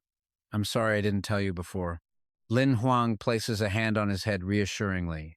Whether it's sinner's blood or their descendants, you're all just tragic victims. You did nothing wrong. The boy curls up, bowing. The leaderboard is about to be finalized. The enforcer will be here to execute me soon. Thank you for taking care of me these past few days. And honestly, you and I just saw how deeply unfair this world can be. It's a shame I have so many of your life fragments, there's no way to return them now. His words left the guy completely speechless. But now, Lin Huang says confidently, challenge me. Xiao Mo is completely stunned and yells, what? Lin Huang just calmly repeats, challenge me. If I forfeit, you'll get a portion of my points. Xiao Mo panics, no way, forfeiting in the Oblivion jungle. But Lin Huang's face darkens as he says, he likes trouble? Let him come. I love solving problems. Don't hesitate. Do you want to die for nothing in this hellhole? And you can just feel Xiao Mo's resolve hardening. I don't want to die. I want to live. I want a chance to get stronger. Trembling, pale, he uses all his strength to shout, I challenge you. Lin Huang just gives a small smile and accepts. All right, I forfeit. The scene cuts to outside the arena, and the crowd is buzzing. Just 3 minutes left before the final tally. But the rankings are shifting. What's going on? Look. It's Xiao Mo, third from the bottom. Someone in the crowd yells in confusion, that kid Xiao Mo suddenly got 5,000 points. I've become the third from the bottom. No, how could this happen? Others start whispering, how tragic he's suddenly being eliminated. 5,000 points. What did Xiao Mo even do to get that? Could it be? That same guy is still in a daze. I spent so much money to buy points. Why is this happening to me? But before he can even finish his sentence, a hand appears out of nowhere. In an instant, Gongsun Ying grabs him and slams his head straight into the ground. His face is pure murder. You fraud. Die. A little later, Lin Huang and Xiao Mo walk out of the arena. Lin Huang chats cheerfully. After lunch, head to the trial tower and kill monsters. Use up all the crystals I gave you. You should gain a ton of points. Xiao Mo is just filled with gratitude. Okay, thank you, big brother. Suddenly, a shout cuts their conversation short. Lin Huang, you intentionally forfeited a duel using a loophole to give him points, didn't you? Gongsun Ying storms over, his face grim. Lin Huang immediately starts playing dumb to mess with him. What? Cheating? I don't know what you're talking about. Keep your voice down. What's with all the yelling? And yeah, his act just makes Xiaomo even more nervous. The guy gets right in his face. I warned you. You still dared to break the rules. Just a mere bronze level. You got a death wish? Lin Huang's voice booms with defiance. It wasn't easy for you to reach second place on the leaderboard either. Just 2 more wins and you'd be an official member of the organization. And now you're provoking me? Aren't you afraid all your hard work will be for nothing? The crowd starts whispering again. This new kid is insane. He dares talk to Gongsun Ying like that? He's just a bronze level. Where does he get this confidence? Guess he's tired of living. Gongsun Ying's cold voice cuts through. I want to challenge you. Lin Huang doesn't show a hint of fear. Oh? A challenge? Huh? But suddenly, a loud roar stops the impending brawl. Everyone, stop! A deacon strides forward, causing a commotion in the training camp. You've all got some serious nerve. Gongsun Ying turns, pointing a finger straight at Lin Huang. Deacon, sir! This man cheated. He manipulated the dual point rules. I was just punishing him. The deacon then turns on Lin Huang. Lin Huang! The day you arrived, I told you that even if you were chosen by Hongzhuang, there are no special privileges here. The rules must be followed. Rules are rules. Did you forget? Lin Huang just scoffs. Of course I remember. But I just lost 1 duel and you call it cheating? Is that one of the rules too? Seeing he's getting nowhere, Gongsun Ying starts seething. Even with a backer, as long as you're in this camp, I have a million ways to deal with you. Not wanting to escalate in front of the deacon, he turns to leave. Just you wait. But Lin Huang shouts, Hold on! Startling everyone around him. The guy turns back, raising an eyebrow, and in front of the deacon, Lin Huang throws down the ultimate challenge. I want a life and death duel with you. The guy's face twists. Lin Huang, you're really asking to die. The crowd erupts. This kid's lost it. A bronze level challenging the number 2 rank. To a death match. Even if Lady Hongzhuang were here, she couldn't save him now. Gongsun Ying flashes a wicked grin, summoning hellish iron chains. Hell has no doors, yet you barge right in. Even if you die, it won't be my fault! The system voice rings out. Initiating life and death battle. Countdown. 6, 5, 4. Lin Huang calmly accepts the duel. Countdown. 3, 2, 1, 0. Instantly, he grins and gives the order. Bye. Kill him. His summon lunges forward. On the other side, Gongsun Ying launches his own attack, aiming straight for him. Die. But his attack is blocked instantly by a barrier created by Bai. Gongsun Ying's face drains of color. Impossible! This weapon of mine is gold tier! Meanwhile, Bai is already on the move. He flashes past him in a blur. The guy is in pure shock, unable to believe his eyes. So fast. I couldn't even see him. No, impossible.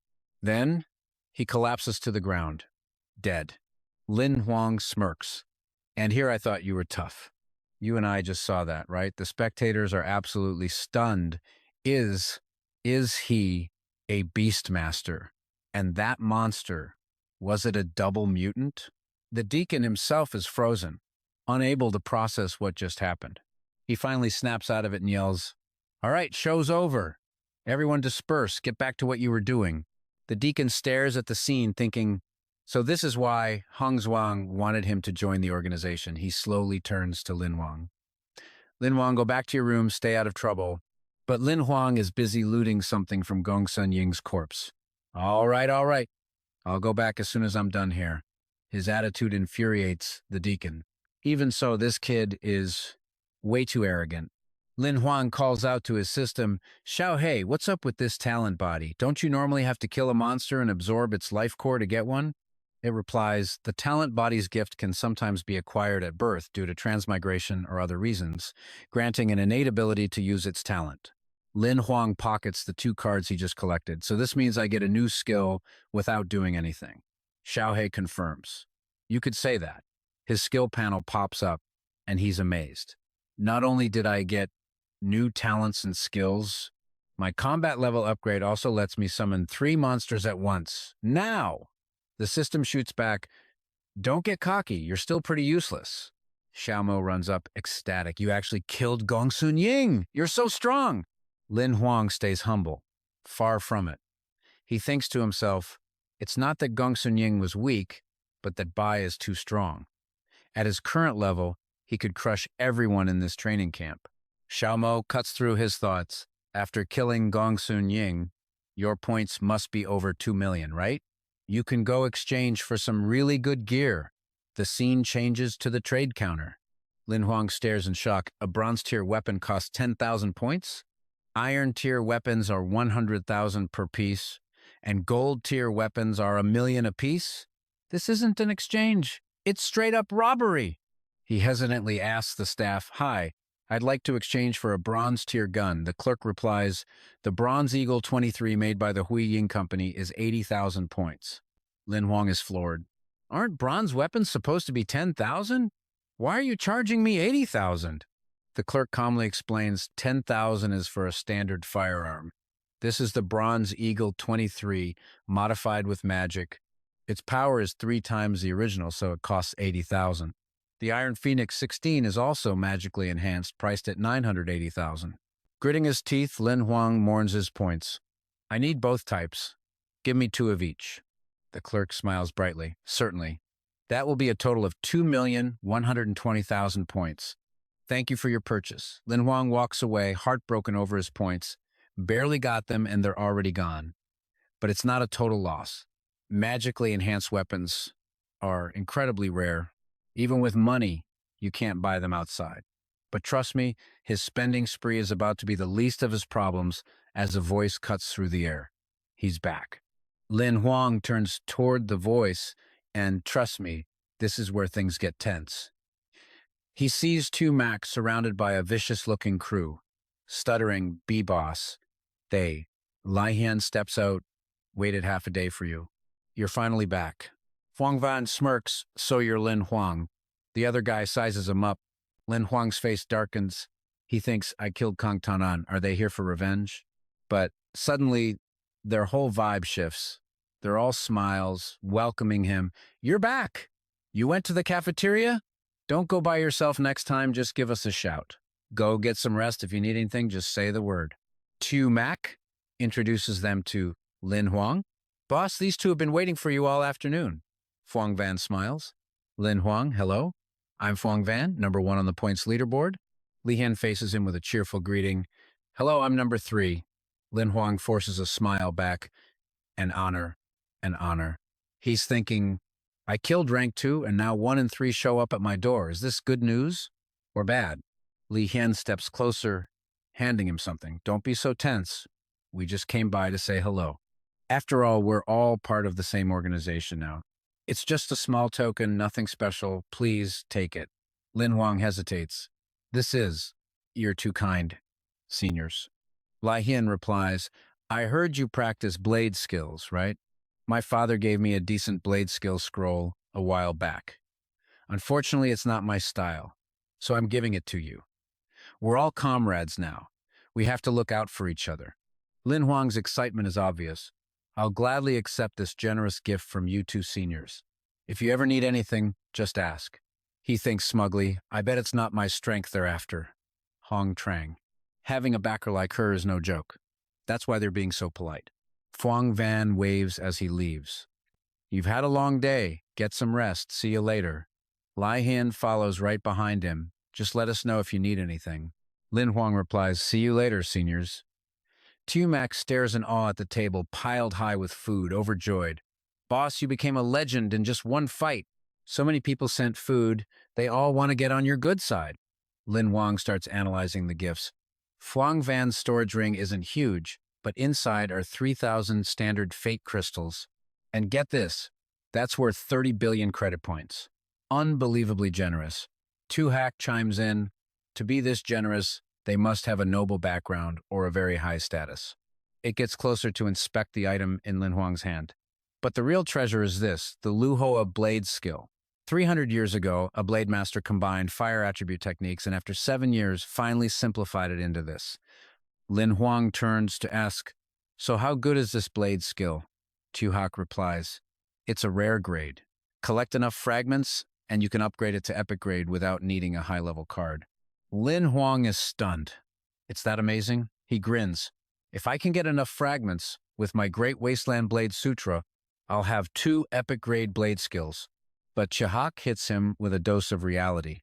"Don't forget, your top priority right now is escaping this place. You have no time to practice blade skills." Chihak's words send him crying into a corner. "That's right. I have to escape within 3 months. I don't want to join their organization either." Tumak asks with concern, "Boss, what's wrong?" He mutters darkly, "Unless you become a corpse, there's no other way to escape." Tumak's words spark an idea. "That's it," Lin Huang shouts. "Tumak, with so many people dying, how does the training camp handle the bodies?"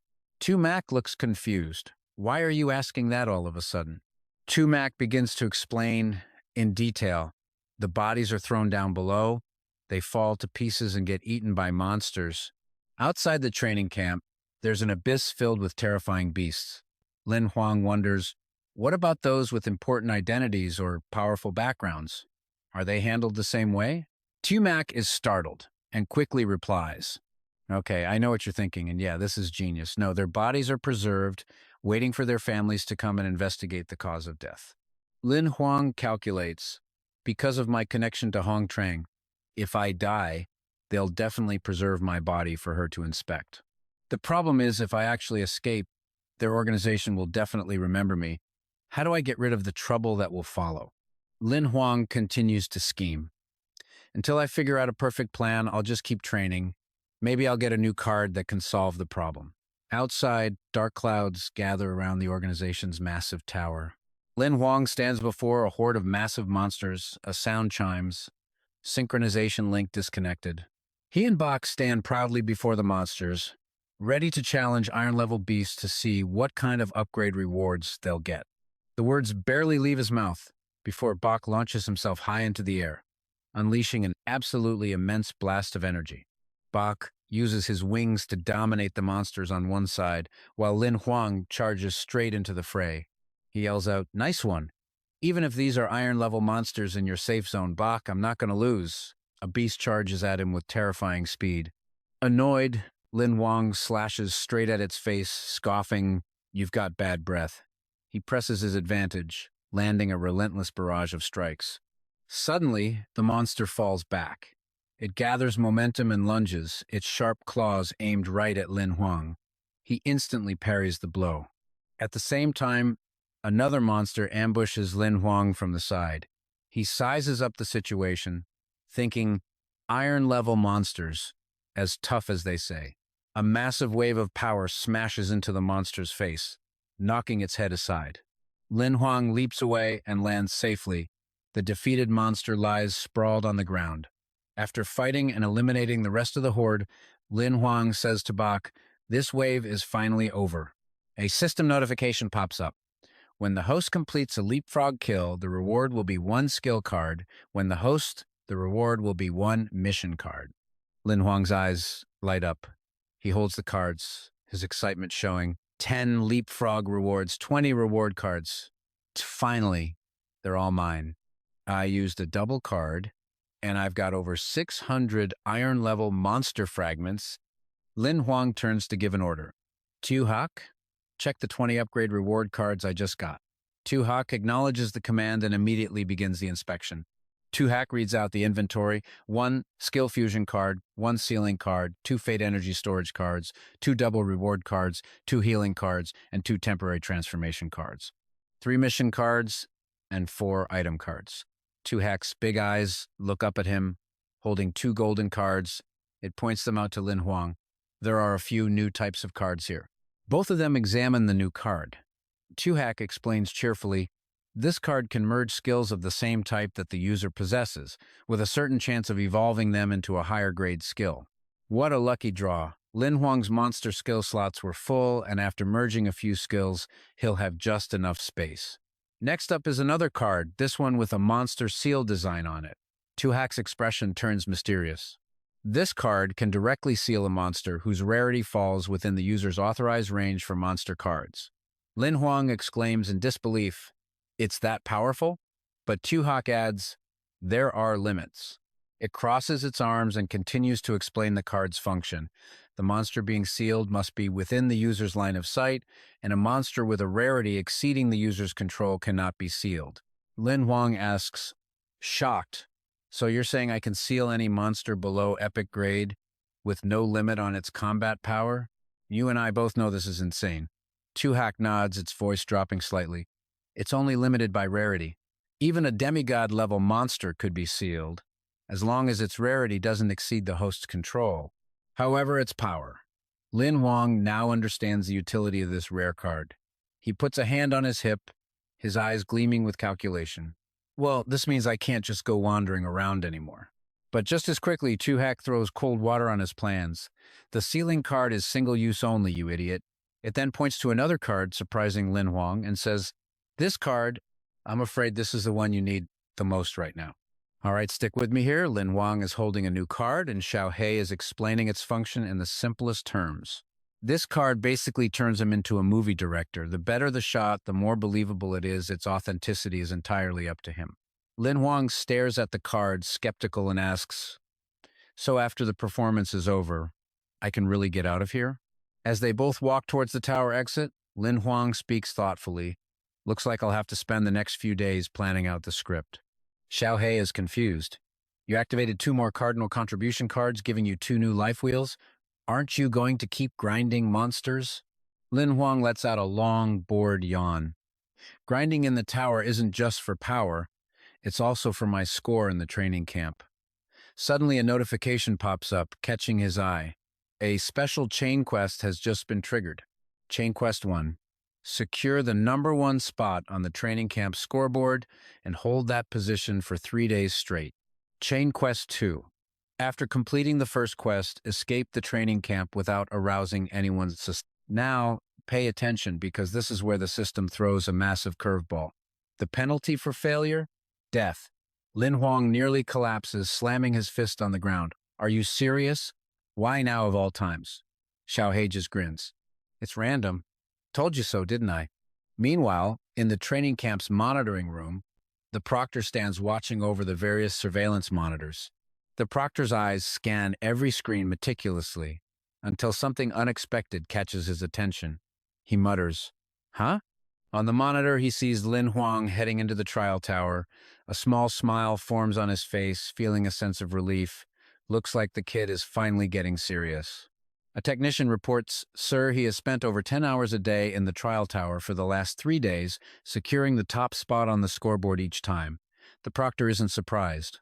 He's a promising candidate recommended by Master Hong Zhuang himself. What's so difficult about first place? Keep an eye on him and report any strange behavior immediately. The technician simply replies, "Yes, sir." At that very moment, Lin Huang is already on the first level of the gold rank trial, swiftly defeating countless monsters. Lin Huang gives an order. "Xiao Hei, activate the skill combination card." It looks at him doubtfully. Blade, Divine Right, Myriad Pupils, Disguise. You have 4 combination options. Which one do you choose? Lin Huang replies decisively, "Choose Disguise."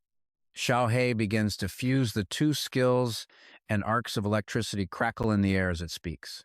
The skill combination card has been created. Instantly, a new card appears. After the fusion, he's obtained a brand new skill, Advanced Disguise. The description reads, "Use this skill to alter your appearance, body shape, and even your aura. Beyond a certain range, it can even evade supersensory detection. The only note is that it cannot be used to transform into any non-human shape." Just as a monster is about to attack Lin Huang from behind, he swings his sword, unleashing a powerful flaming strike against the multi-eyed creature. The monster is hit by a barrage of high-damage attacks from Lin Huang, who uses its body as a springboard to leap up. He lands firmly on the beast's head, with Bai flying above. A smirk forms on his face as he raises his sharp sword high. He plunges the blade straight into its eye. Arcs of electricity crackle along the cold steel as it pierces through. Lin Huang is thrilled. This is exactly the skill he was hoping for. Other monsters continue to rush towards him like hungry tigers. Lin Huang casually rests his sword on his shoulder and tells Xiao Hei, "I've got a plan." It cries out, unable to believe its ears. "What?" An escape plan, he clarifies, then asks Xiao Hei, "Can an upgrade card directly upgrade a substitute life seed into a secret art?" It crosses its arms and replies bluntly, "No." After one upgrade, it becomes an advanced substitute life seed. The substitute effect increases from 3 times a day to 9. After 2 upgrades, it becomes a life-saving seed, capable of replacing you once. Lin Huang's next words stun Xiao Hei. Then give Lin Huang 3 upgrade cards to upgrade it twice. It stammers, "You want to." Okay, I know what you're thinking, and yes, this gets even crazier. Lin Huang just smiles, the plan already perfectly formed in his mind. That's right, he tells Xiao Hei, "I've thought of the perfect escape plan." The scene changes. The system screen displays a new piece of advanced equipment, the modified Golden Armor 11. The cost was 7.2 million points. Zhao Mo asks in disbelief, "Big bro, did you use up all of your points?" Lin Huang, still tapping on the system screen, replies, "Accumulated points are only valuable in the training camp. Once you leave, they're useless, so you have to spend them all." He turns and places a hand on Xiao Mo's shoulder, asking with concern, "Are the life crystals I gave you enough?" The boy smiles. "Plenty." Lin Huang's expression turns serious. "Kill the monsters well, not just to survive, but to become stronger. The future holds more choices that way." His eyes suddenly harden, his voice dropping low. "Becoming a purple crow is not your only option." "Understand?" he asks. He thinks to himself, "This kid's not bad. He shouldn't get stuck in this bloodbath. The world outside is vast." The boy stares at Lin Huang with wide eyes and stammers his reply. Uh, uh, I, I understand, big bro." But a deep sense of doubt rises within him. Am I mistaken? It feels like he's saying goodbye. Lin Huang turns to leave, waving farewell over his shoulder. "You head back to the dorm first. I still have to go to the trial tower. See you later." Xiao Mo watches his retreating figure and obediently replies, "Okay." Lin Huang closes his eyes softly, walking away while muttering, "The goodbyes are said. We'll meet again if fate allows." The system screen flashes a notification. The misdirection card has been activated. The host must complete the false story setup immediately. On the monitor, the surveillance technician notices something highly unusual.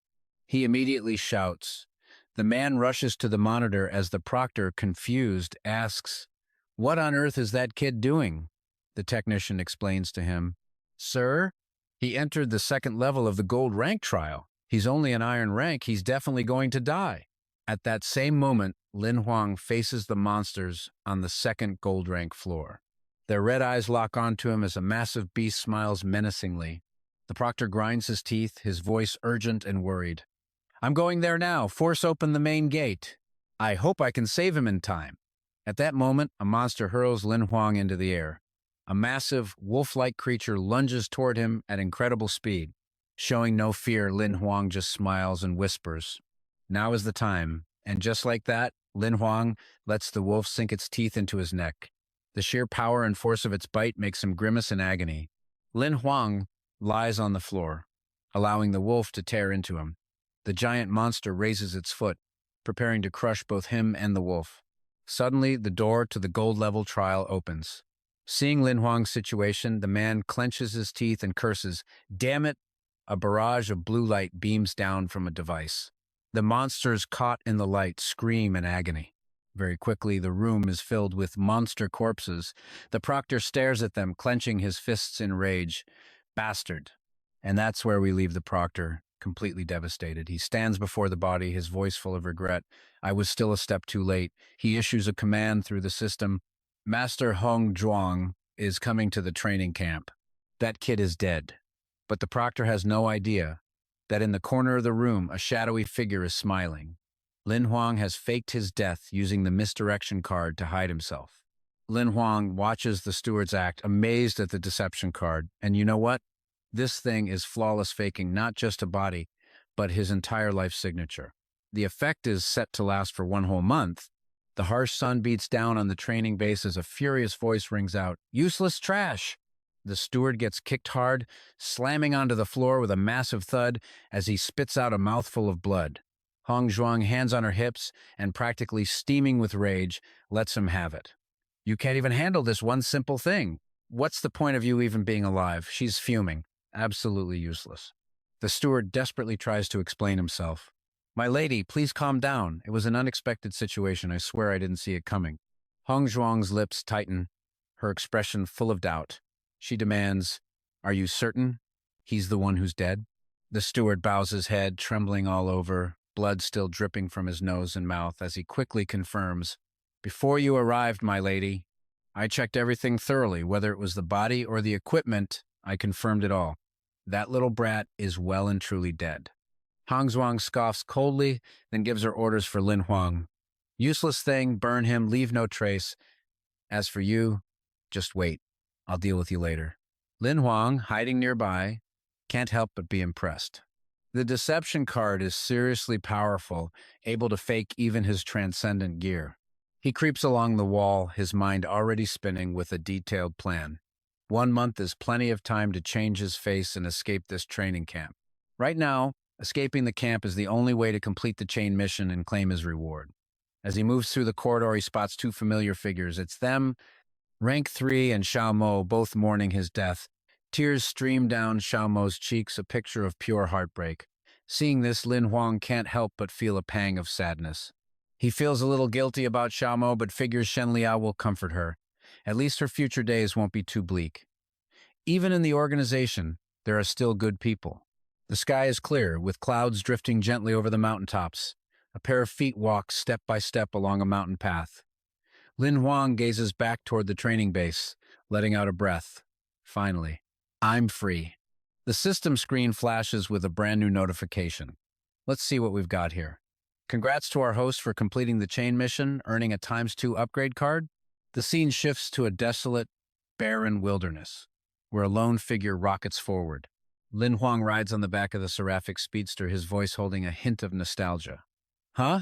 It seems our current position is in the far west of Division 7, a long way from both Bazi City and Iron Fist Town. Lin Huang opens his system interface to observe. He tells Xiao Hei, Daxi City is the closest human settlement, but there's no Starlight ship there. He absolutely has to get to Bazi City, but from here, that's at least a 10-month journey. Way too long. Xiao Hei thoughtfully reminds him that he can't use his real identity anymore. Otherwise, the organization will quickly find out you're not dead. Lin Huang is worried. You're right. The top priority now is getting a fake identity, or I can't even check into a hotel. Xiao Hei offers a suggestion. Let's head to Daxi City first. That's a place the organization doesn't control. Lin Huang smiles faintly, a deep, unreadable look in his eyes. He can't just stroll into the city like this. He hatches a plan. Since he has the disguise skill, why not? Using the advanced skill, Lin Huang transforms into a beautiful and seductive red-haired woman. In his new female body, Lin Huang bursts out laughing, thinking he's an absolute genius. Before the words even fade, Xiao Hei smacks him hard on the head, its face scrunched in disgust, completely unable to accept Lin Huang's new form. Xiao Hei is absolutely furious. You idiot!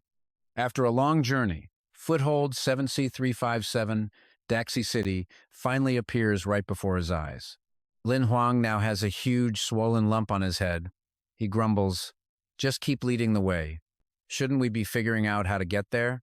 Now, in a different disguise, Lin Huang enters the city with Xiao Hei and asks, What's wrong with you? Xiao Hei snaps back without a shred of patience. If you want to live, stop attracting attention. You moron. The two immediately start brawling, unaware someone is watching. Lin Huang threatens, Just wait until I'm a demigod. The first thing I'll do is destroy you. But Xiao Hei isn't easily bullied and taunts him right back. We're two parts of the same being. You want to perform a public suicide? Idiot. After their little scuffle, they're both a mess, with Lin Huang's nose bleeding and his face all scratched up. And, yeah, I know, classic sibling squabble. It's only then he notices the young man standing behind them. Hey, little bro, Lin Huang calls out. Yang Lin spreads his hands and asks, Are you the one who paid for intel looking to buy a fake identity? Lin Huang stammers, Yeah, that's me. Yang Lin glances around, then tells him, It's not convenient to talk here. The two head into a small alley. The area is a bit run down and soon they arrive at Yang Lin's house. Inside, his voice rings out, Sorry, it's a little messy. Just make yourself at home. The room is overflowing with junk, with fast food packages scattered everywhere. Lin Huang, standing behind him, frowns in annoyance. There's not even a place to stand. Where am I supposed to sit? Yang Lin pulls a white cloth off something, completely ignoring Lin Huang's question. 100 life crystals, standard unit. I only take life crystals. As the cloth comes off, a device is revealed. Lin Huang reaches out, trying to explain the pricing. If I just need an identity for a hotel, it should be a little cheaper. But if you require an ID to take the hunter license exam, then this is the price. Yang Lin guides him into the machine. Lin Huang says casually, no problem. But 100 life crystals is 1 life shard, which converts to 10 million credit points. That's not cheap, he adds. Yang Lin just laughs while he works. Even the elite members of the organization get their fake IDs from me. Don't worry. He performs a series of operations on his system, then smiles. Pick a name. The program will automatically generate all the specific details for you. Lin Huang excitedly says the name he came up with. I want to be called Ye Xiu. Yang Lin chuckles. Seeing his reaction, Lin Huang gets a bit suspicious. What's so funny? Yang Lin stammers. Nothing. It's a good name. After a while, the process is finally finished. He turns to Lin Huang and hands him a ring. It's done. Go on, check it out for yourself. He slips the ring onto his pinky finger and checks the information inside. A system screen appears. Lin Huang is thrilled. Not bad. A perfect new identity for sure. The 100 life crystals have been transferred to your account. Go ahead and check. Yang Lin smiles, his eyes crinkling. It's a pleasure working with straightforward people. If you need anything in the future, just come find me.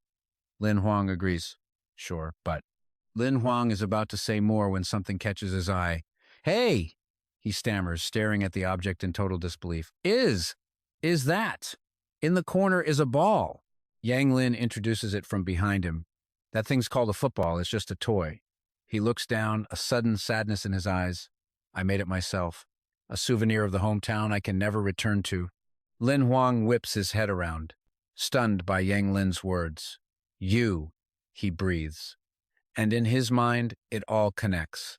The football, his hometown. And you and I just realized the insane truth. This guy is a transmigrator too. The scene changes. Lin Huang is still too shocked to say anything more than, you. Yang Lin asks suspiciously, what's wrong? Is there another problem? Lin Huang stares at him, his brow furrowed as a thought forms in his mind. My current situation, it's not the right time to be making friends. Besides, I don't know if this guy is an enemy or an ally. I'd better wait. Lin Huang walks up to him. What's your name? Let's exchange contact info. We might have a chance to cooperate later. Yang Lin introduces himself. My code name is Yang Lin. In the future, if you can get me the corpses of transcendent level monsters, he grins. Yang Lin can even whip up high-class identities. You'd better remember me. Lin Huang promises. Okay, I definitely will. We cut to the level 2 wilderness outside Datang City, a barren wasteland of withered trees and cracked earth. Lin Huang swings his sword, taking down a massive monster with a few clean strikes. A system notification pops up, flowing fireblade art skill fragment +1. Nearby, Bai isn't slacking off either. He uses his powers to tightly bind 2 long-nosed fiends. The creatures are crushed by Bai's telekinetic force. Lin Huang smirks and gives the order, finish them. The system dings again. Flowing fireblade art skill fragment +2. One by one, monsters of all levels fall easily to Lin Huang. He sits perched on a tree branch, a mountain of monster corpses piled up below. Lin Huang turns to Xiao Hei, saying, I've collected over 400 flowing fireblade skill fragments. So why can't I combine them into a complete skill card? Xiao Hei simply replies, not enough. Lin Huang takes a bite of wild fruit and continues, even though it hasn't formed a skill card yet, I'm already pretty familiar with the flowing fireblade art. Its power is no weaker than the Thunderblade. Xiao Hei crosses his arms and asks, how much longer are you staying here? When are we going back? Lin Huang thinks for a moment, then answers, the spaceship would take a year to return, but using a spatial gate is much faster. It's expensive, but I've already booked a teleportation spot. In 10 days, the gate opens and we can leave. He tilts his head, calculating. We'll stop in Xi'an City for 12 days, then foothold 7A 28 for 21 days, and finally foothold 7A12 for another one, 0.2 days. After that, we should be back in Division 3's city. Beside him, Xiao Hei's brow furrows, clearly unhappy with this itinerary. Suddenly, a massive noise makes both Lin Huang and Xiao Hei break out in a cold sweat. Bai silently flies up to investigate. Lin Huang stares off into the distance, asking Bai, "What's happening? Is it a monster attack?" Xiao Hei mutters nervously, "Huh? This is going to be a problem." In the sky, black clouds swirl into a vortex. You're going to want to see this. A colossal blue eye slowly blinks open. Lin Huang's brows furrow in disbelief as he gasps, "This is..." The void eye is opening. Lightning crackles around the eye. Seeing the grave situation, a powerful voice roars out, "Enemy attack! Raise the protective shield!" Alarms blare across the city. Full martial law, citywide. As the void eye opens, hordes of demons and monsters rain down on the city below. Many attack but are instantly vaporized. The city's inhabitants look up in horror, witnessing the shocking scene. Screams of terror echo everywhere. A young man in white yells a warning, "It's the void eye!" His chubby friend stares, dumbfounded. "What do we do? We can't escape." A woman bites her lip, her face pale, as she mutters, "The void eye is open. It's over.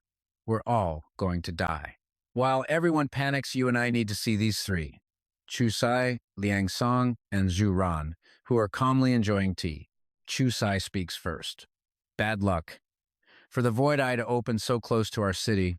Liang Song places a hand on his chair, looking to Zhu Ran for orders. "Should we intervene?" Chu Sai cuts in. "This is Ziya's territory. We don't need to get involved, right?" Liang Song slowly replies, "If this beast-level disaster isn't controlled, hundreds of thousands of people here will die. No one will survive." Chu Sai disagrees. "But if we interfere, our cover will be blown, and this mission will be a failure." "Liang Song, don't forget why we're here." Zhu Ran finally speaks, stopping the argument. "Stop fighting. The safety of the people comes first. Everything else is secondary." Chu Sai, "You will copy the Hunter's Code 100 times for breaking the rules."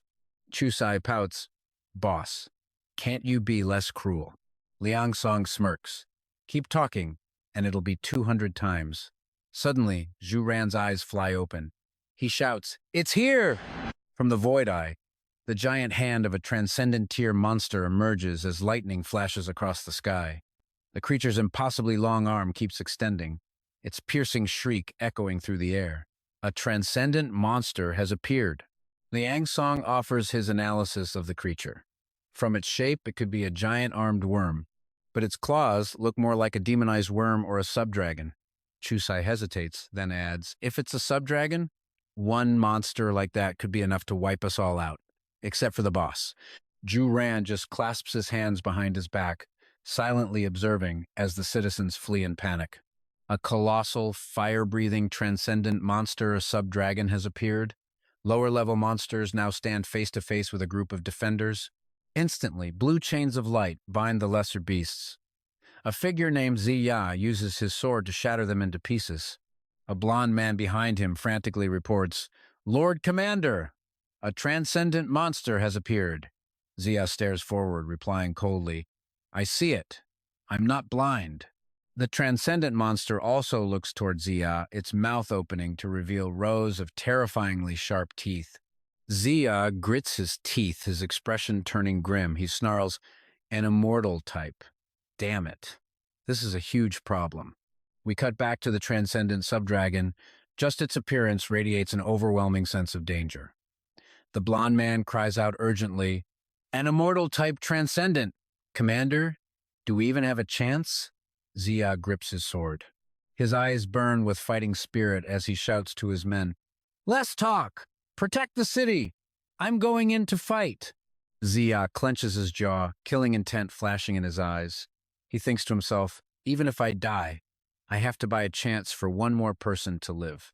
Lin Huang and Xiao Hei watch the transcendent beast from a distance. Curious, he asks Xiao Hei, "Can the commander Ziya defeat a transcendent monster?" Xiao Hei responds, "As the commander of an entire city, he must be transcendent tier himself. A normal monster wouldn't be an issue, but this one is an immortal type. They're incredibly hard to kill. Lin Huang's lips tighten, his hand gripping a tree trunk. Xiao Hei suddenly realizes, besides, something about this feels wrong. Xia flies forward to confront the colossal beast. The monster opens its mouth wide, roaring with fury. Human, die! With that, it swipes its claws forward. Its eyes glow red as lightning crackles around it, and its claws strike with fiery impact. Liang Song observes the situation, noting it doesn't look good. This monster is huge, yet its movements are so agile. Chusai breaks out in a nervous sweat. This is bad. Zuran calms them. Don't panic. Watch closely. Suddenly, a figure soars into the air, his sword pointed to the sky. Bolts of lightning gather at its tip, confusing the monster. He shouts, "Hey, idiot! I'm over here!" Xia looks down, then roars, "Thunder Sword!" The collected lightning strikes the transcendent monster head-on. Liang Song smiles. Chusai has a look of disbelief. At the same time, Lin Huang is just as excited. Everyone shouts in unison, "He won!" Only Zuran stares intently at the monster, his gaze deep and calculating. At that moment, Xia's eyes widen in absolute terror as the transcendent beast simply fades away. Liang Song's jaw clenches, his voice filled with shock. It vanished? Xia is frozen in place, watching the spot where the monster disappeared right before his eyes. He slowly glances behind him, his face a mask of horror. Suddenly, Xia is hit by an energy sphere, crackling with lightning. He lets out a cry of agony, spitting out a huge mouthful of blood. A massive beam of energy slams into a nearby mountain. The three observers witness it all. The long-haired man screams, "Commander!" The blindfolded man beside him gasps, "What's happening?" The city's protective shield is now being bombarded by lightning. A voice yells, "What's attacking us?"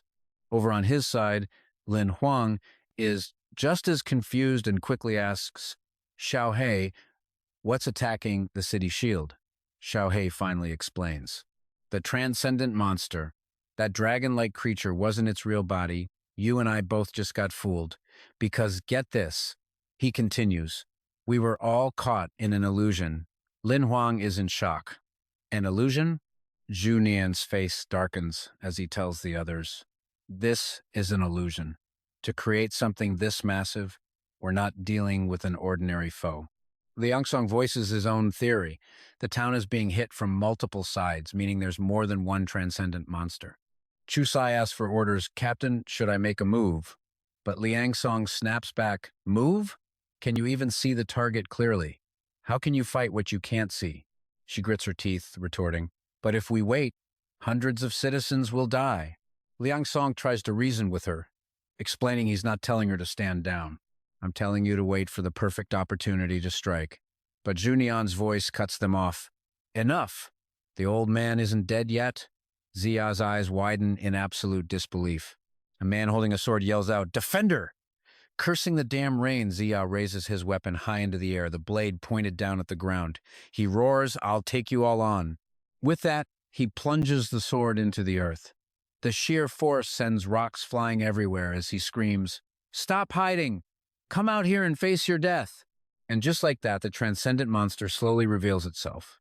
Hiding in a tree, Lin Huang's jaw practically hits the floor. "Oh my God! It's huge!" he gasps. Xiao Hei analyzes the attack, noting the swordsmanship. It's a perfect fusion of raw power and sword skill. Lightning crackles along the blade as Xia raises his weapon. "Found you, you fool!" he shouts, spinning and lunging toward his opponent, unleashing a devastating attack straight at the transcendent monster. The creature crashes to the ground. A worried voice cuts through the air. "It's a ghost puppet." Xia freezes in place, staring at the body. "No wonder," he mutters, "it was all an illusion." The man in glasses cries out in terror. Who did that? Who could possibly kill a transcendent monster? The real ghost puppet appears, its teeth bared. "Not bad," it hisses. Spreading its arms, it declares, "Now the real killing time officially begins." The scene shifts, showing Junian, Chusai, and Liang Song watching intently. Chusai breaks the silence. "Boss, that was incredible. You took out the ghost puppet in one shot." He closes his eyes and replies, "It was just a coincidence."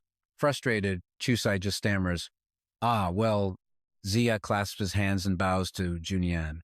I never expected three powerful experts to suddenly appear in the small place I'm guarding. He carefully observes the trio before politely asking, "Are you three from the Hunters Association?" Junian changes the subject. "We can talk after we deal with these monsters and the beast tied down there." Ghost Puppet glares at them with glowing eyes. "Cunning humans," it rasps, hiding four fire-level experts in a tiny C-grade stronghold. The creature spreads its arms, letting out a mocking laugh. "But it's useless," it warns them. "Today, you're all going to die." Chu Sai, ever the fighter, scoffs at the monster. "Ha, you ugly bug, can't you count? There are four of us, and only three of you." Ghost Puppet holds up a mask, studying her. Human girl, bad temper, but not a bad face. The other transcendent monsters rush toward them. Ziya and Liang Song brace for combat. Liang Song raises his gun, his eyes narrowed as he snaps. "Ghost Puppet, what are you babbling about?" Ziya stands before him, then gives the order, "Let's end this quick." Junian activates his sword, its blade glowing as power surges through it.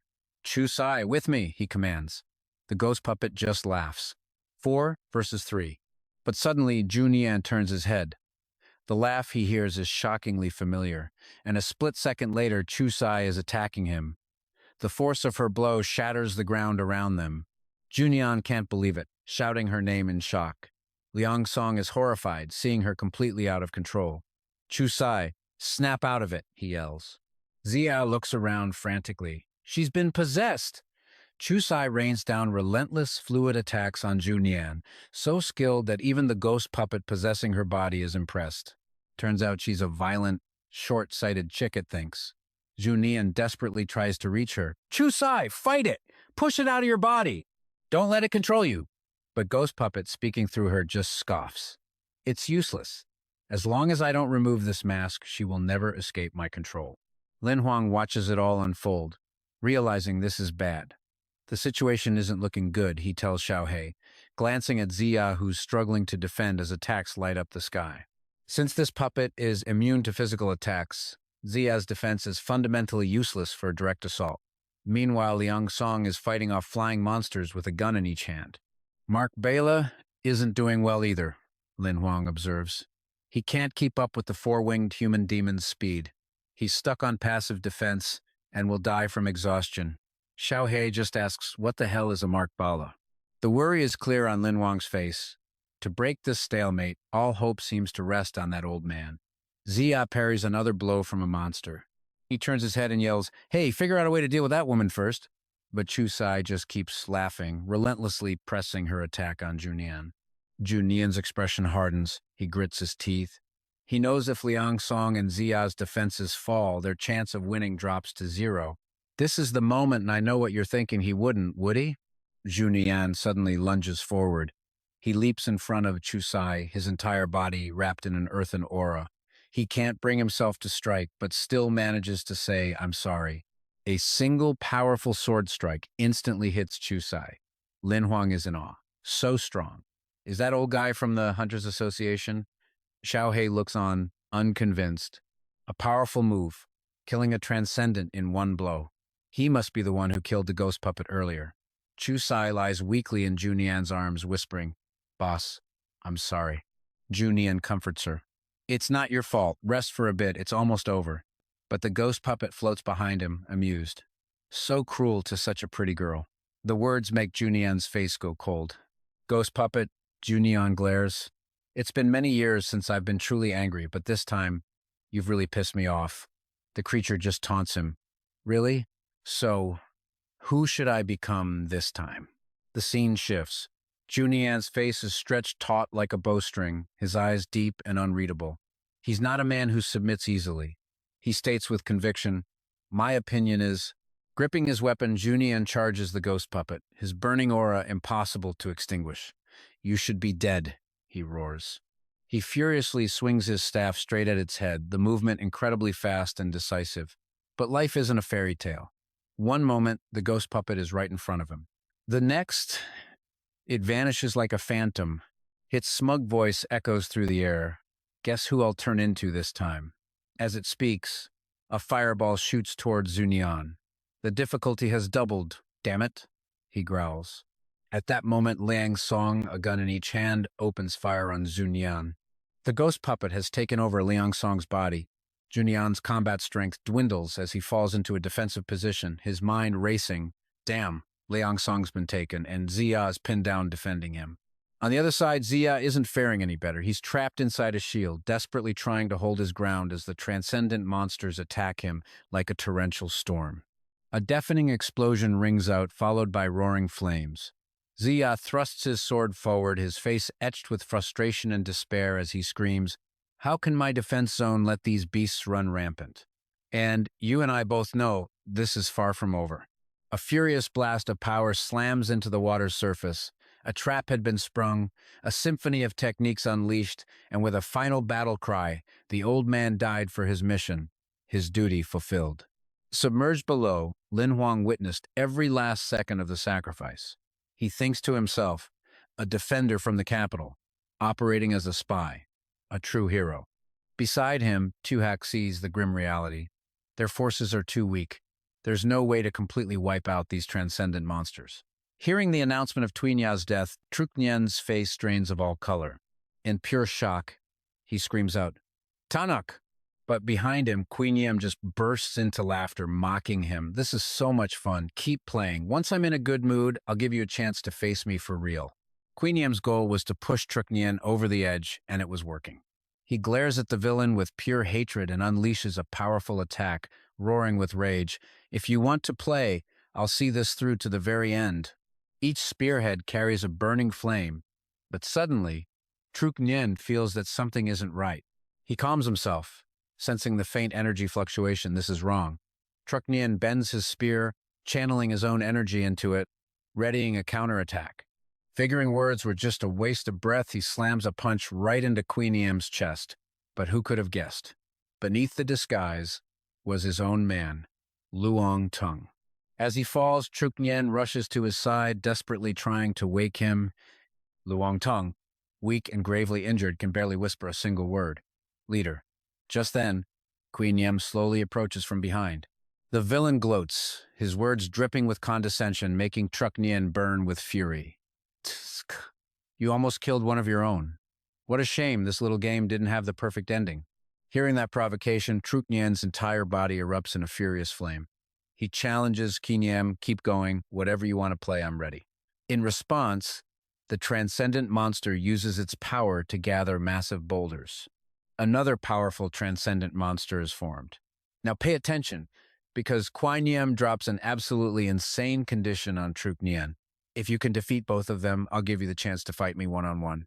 Standing before his two monstrous puppets, radiating dark energy, Queen lays out the terms. "But if you lose, not only will you and your two remaining subordinates die, but this entire C-rank base, not a single soul will survive. So, care to play?" The faces of the defense team fall. Their hope is shattering. A man in blue grabs his chest, asking, "He'll win, right?" Another defender replies, "If we don't accept, we're all going to die here anyway." The green-haired man trembles in fear. The defense master is dead. All hope is lost. Hidden behind a rock, Lin Huang watches it all unfold, asking the same question. Can this old guy actually win? Tuhak sighs, warning him not to be reckless. Even a top-tier transcendent hunter would struggle against three of these things, but Truknien doesn't back down. He takes his stance, spear at the ready, his voice like steel. "I accept your conditions. Let the game begin." A monster attacks Truknien from behind, a chaotic flurry of blows. But he doesn't flinch, countering every move with continuous blasts of fire from his weapon. His power envelops the monsters, pinning them down and temporarily stopping their assault. The first monster can't handle Truknien alone and calls for its partner. The giant stone creature tries to crush him, but Truknien doesn't even bother to look. He casually unleashes an attack, mocking them. "Is this pathetic display all you've got?" With a move as light as a feather, Truknien uses a single spear to stop the stone giant's colossal fist. Flames wrap around its arm, freezing it in place. The head of a dragon materializes, a symbol of his overwhelming power and authority. It's a fight to the death now. Lin Huang is stunned. This old guy is way too strong! But another monster is still charging him from behind. Truknian smirks. I've been waiting for you. Not wasting a single word, he spins and unleashes a strike at the monster. With just that one blow, the transcendent beast is sent flying. Truknian gathers his power, forming a massive fire orb, his eyes glowing with killing intent as he roars, "The game is over!" He releases the fire orb, and in an instant, countless fire arrows shoot forward. A massive explosion erupts in the sky, followed by a rain of fire. As the smoke clears, Truknian stands over the corpses of the two monsters, both impaled by his flaming arrows. Okay, I know what you're thinking. That was epic, right? Truknian turns his head casually, telling Queen Yem, now it's time to fulfill your promise, isn't it? The scene shifts, and Queen Yem is mockingly clapping. Truly worthy of your rank. I wasn't wrong, you really are interesting. The villain floats in the air, trying to placate him. Don't be so tense. I won't use my possession ability on you. That would be far too boring. Truknian has no time for games. Aren't you afraid this fun of yours will ultimately lead to your own destruction? Queen Yem puts on his classic villain face, a truly detestable sight. He lets out a sarcastic laugh and tells Truknian, well, that depends on whether you have what it takes. Truknian just gives him a cold glare. In the sky, dark clouds swirl into a vortex. A five-colored light shines down, enveloping Truknian as he stands silently amidst the celestial phenomenon. Queen Yem witnesses it all and begins to understand. By now, Lin Huang and Tu Hak have climbed a tree. He's in awe. Can a transcendent really be this powerful?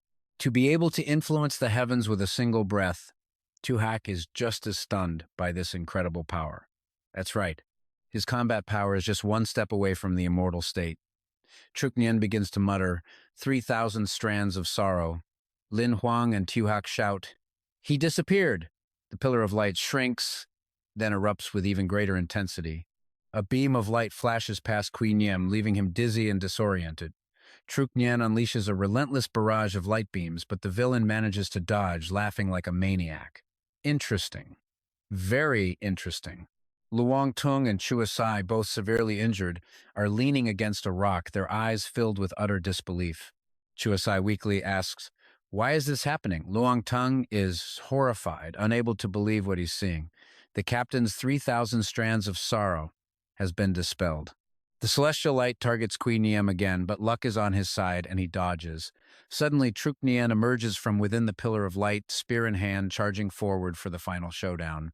Truknian glares at him with pure hatred, roaring as he reveals a shocking truth about Queen Yem. You're just a leader-class monster pretending to be a commander, to fight us. You've been playing us from the very beginning. Queen Yem shamelessly denies it, refusing to admit he used someone else's reputation. I never once said I was a commander. You all just assumed I was. That's on you. Lin Huang is confused. He asks Tu Hak, a monster leader? Tu Hak's expression darkens. He crosses his arms, slowly explaining the dire situation. A monster commander is equivalent to our own high-ranking powerhouses, but a leader-class monster is on par with an immortal-level expert. This is bad. Outwardly, Truknian remains calm, but inside, his world is collapsing. A leader-class monster.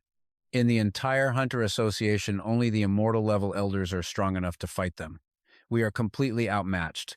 Queen Yem just smirks, seeing his chance to dominate him. Thinking of running away? You're very interesting, so I won't kill you. However, those hundreds of thousands of people will all become my food.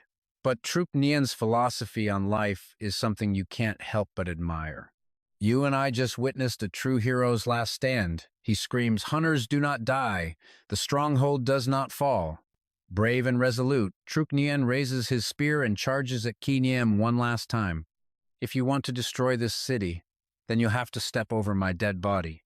Gi Mian raises his hand, laughing with absolute arrogance. The gap between the fire-kindling and longevity realms isn't something you can bridge with fire. Even if you burn to ash, you're no match for me. But from the very beginning, Juran never wavered. He shouts his creed once more. As long as the Green Phoenix lives, the foothold will not fall. A fierce battle erupts in the sky, and a massive explosion sends shockwaves that shake the heavens and the earth. Lin Huang's face fills with worry as he cries out, Green Phoenix! Everyone on the garrison team is frozen solid, staring in stunned silence. Liang Song clenches his teeth while a heartbroken Jusha sobs beside him. Utterly powerless to help, they both scream in agony. Old man! Gimian's voice cuts through the air, still drunk on his own power. He sneers. Humans are such foolish creatures. He grabs Zuron's weapon, putting him in a deadly situation. Guimian smirks. The game is over. Zuron's face becomes a mask of grim defeat. The villain's words feel like a death sentence for them all. The young man with glasses thinks to himself, the commander is defeated. He's just too strong. It's hopeless. The long-haired man thinks the same. Liang Song and Jusha can only cry for Zuron. Jusha wails, "Boss! Boss!" while Liang Song bites his lip and whispers, "You old fool." Guimian summons even more transcendent monsters. Behind him, a 9-headed beast opens its maw, its razor-sharp teeth ready to tear its enemies apart. Xiao Hei gives Lin Huang a grim analysis of the battlefield, making it clear that retreat is almost impossible. A leader-class monster can gather dozens of commander-class monsters and an army of millions in no time. Destroying B-grade footholds is nothing to them. We should get out of here now. Seeing Lin Huang stand his ground, Xiao Hei panics. Hey, what are you doing? But Lin Huang's gaze is fixed, his eyes burning with resolve. Now watch this. This is where our boy flips the script. Xiao Hei, he orders, use a sealing card on this clown. The cautious Xiao Hei has to double-check. Sealing cards are single-use items. Once it's gone, it's gone. Are you absolutely sure? Lin Huang points forward without a shred of doubt. I'm sure. I'm strong enough to take on a leader-class monster now. It's no loss. Besides, he feels the hunter's responsibility, telling Xiao Hei, I can't let them slaughter the city these people died to protect. Suddenly, Gui Mian whips his head around, crying out in shock. What? A system notification pops up. Sealing target is a twice mutated monster. Sealing conditions met. Commencing seal. His victory lap didn't last long. Caught by Lin Huang's sealing card, Guimian's body begins to dematerialize right before their eyes. A flash of pink dimensional light shoots out, striking Guimian directly. Seeing this, Jusha tells Liang Song, look at that guy. Something's happening to him. As Liang Song watches the power surge, he knows the answer. Fragments of light quickly converge into a complete sealing card. The system confirms. Sealing complete. Lin Huang holds the card, a hint of satisfaction in his eyes. Congratulations, host, for obtaining the epic-level monster card, Devil-Faced Clown. The space is plunged into a deathly red color. With Guimian sealed, the Void Gate finally begins to close. The remaining transcendent monsters on the battlefield are completely lost and disoriented. As lightning strikes down from the closing gate, they fall into total chaos. Amidst the chaos, Zuron manages to survive. He's helped up by Zusha and Liang Song, who look on as Zusha confirms the situation. The transcendent monsters are suddenly dead. Liang Song, feeling a wave of relief, explains, the Void Gate is collapsing. The low-level monsters are gone too. Zhu ran, still in shock, stammers, unbelievable. Who on earth did this? The garrison team sees that the transcendent monsters are all gone, leaving only a few stragglers behind. They immediately move to clean up the rest. Let's go, finish them off, kill every last one of these bastards. Watching the garrison team handle the aftermath, a calm voice observes, it seems the Void Gate crisis in Datong City is finally resolved. All right, let's pause for a second and see what kind of insane loot Lin Huang just scored from that boss fight. A system screen appears before him. Monster card. Rarity. Epic. Monster name. Devil-Faced Clown. Type. Undead. Combat level. Iron level 3-star. Skill 1. Mask control. Skill 2. Mask swap. Skill 3. Mask change. Skill 4. Aura illusion. Skill 5. Fatal trap. Skill 6. Super summoning. The card can be cultivated. Lin Huang is stunned. An epic level card has 6 skills, Xiao Hei explains. After being sealed, its combat power is limited. At most, it can only be one realm higher than you, so for now, it's at iron level. Lin Huang is getting impatient, already wanting to make the card perfect. He gives Xiao Hei a sly look, noting that he still has an open skill slot. He wants that skill, and he wants it now, but Xiao Hei tries to stop him. Hey, it warns. Don't get your hopes up. You have non-main character luck after all. But just then a system notification pops up, and Lin Huang raises his hand in excitement. Congratulations, host, on acquiring the skill. Mass control. Xiao Hei seems totally dumbfounded. It clicks its tongue. Tsk. The non-main character curse failed. The system then displays the skill's details. Mass control. Use the mask to copy a face within your line of sight. After wearing the mask, you can completely control the original owner of that face. Note 1. The controlled person cannot exceed your own realm by 1 or more levels. Note 2. The cooldown for each facial copy is at least 3 minutes. Note 3. The neutral mask can be stored, but it's only effective when worn. Note 4. The copied face must be the target's real face for the control to work.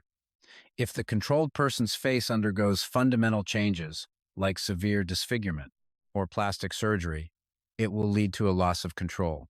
Seeing all these conditions, Lin Huang lets out a sigh. The more powerful the ability, the more restrictions it has.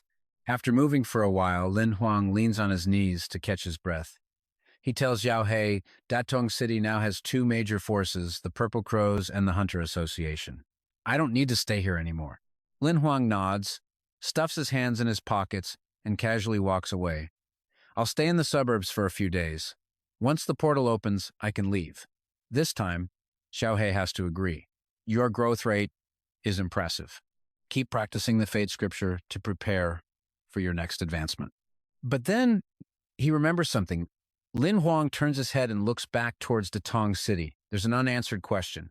So he asks Xiao Hei, and trust me, you're going to want to hear this. He asks, right, the so-called monster ranks, fire-kindling, longevity, what exactly are they?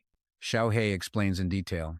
The transcendent level you're familiar with is actually a general term for the 3 realms before reaching demigod. It means to surpass the existence of mortals. Xiao Hei, with its vast knowledge, breaks it down. These 3 realms, from lowest to highest, are fire-kindling, longevity, and imperial.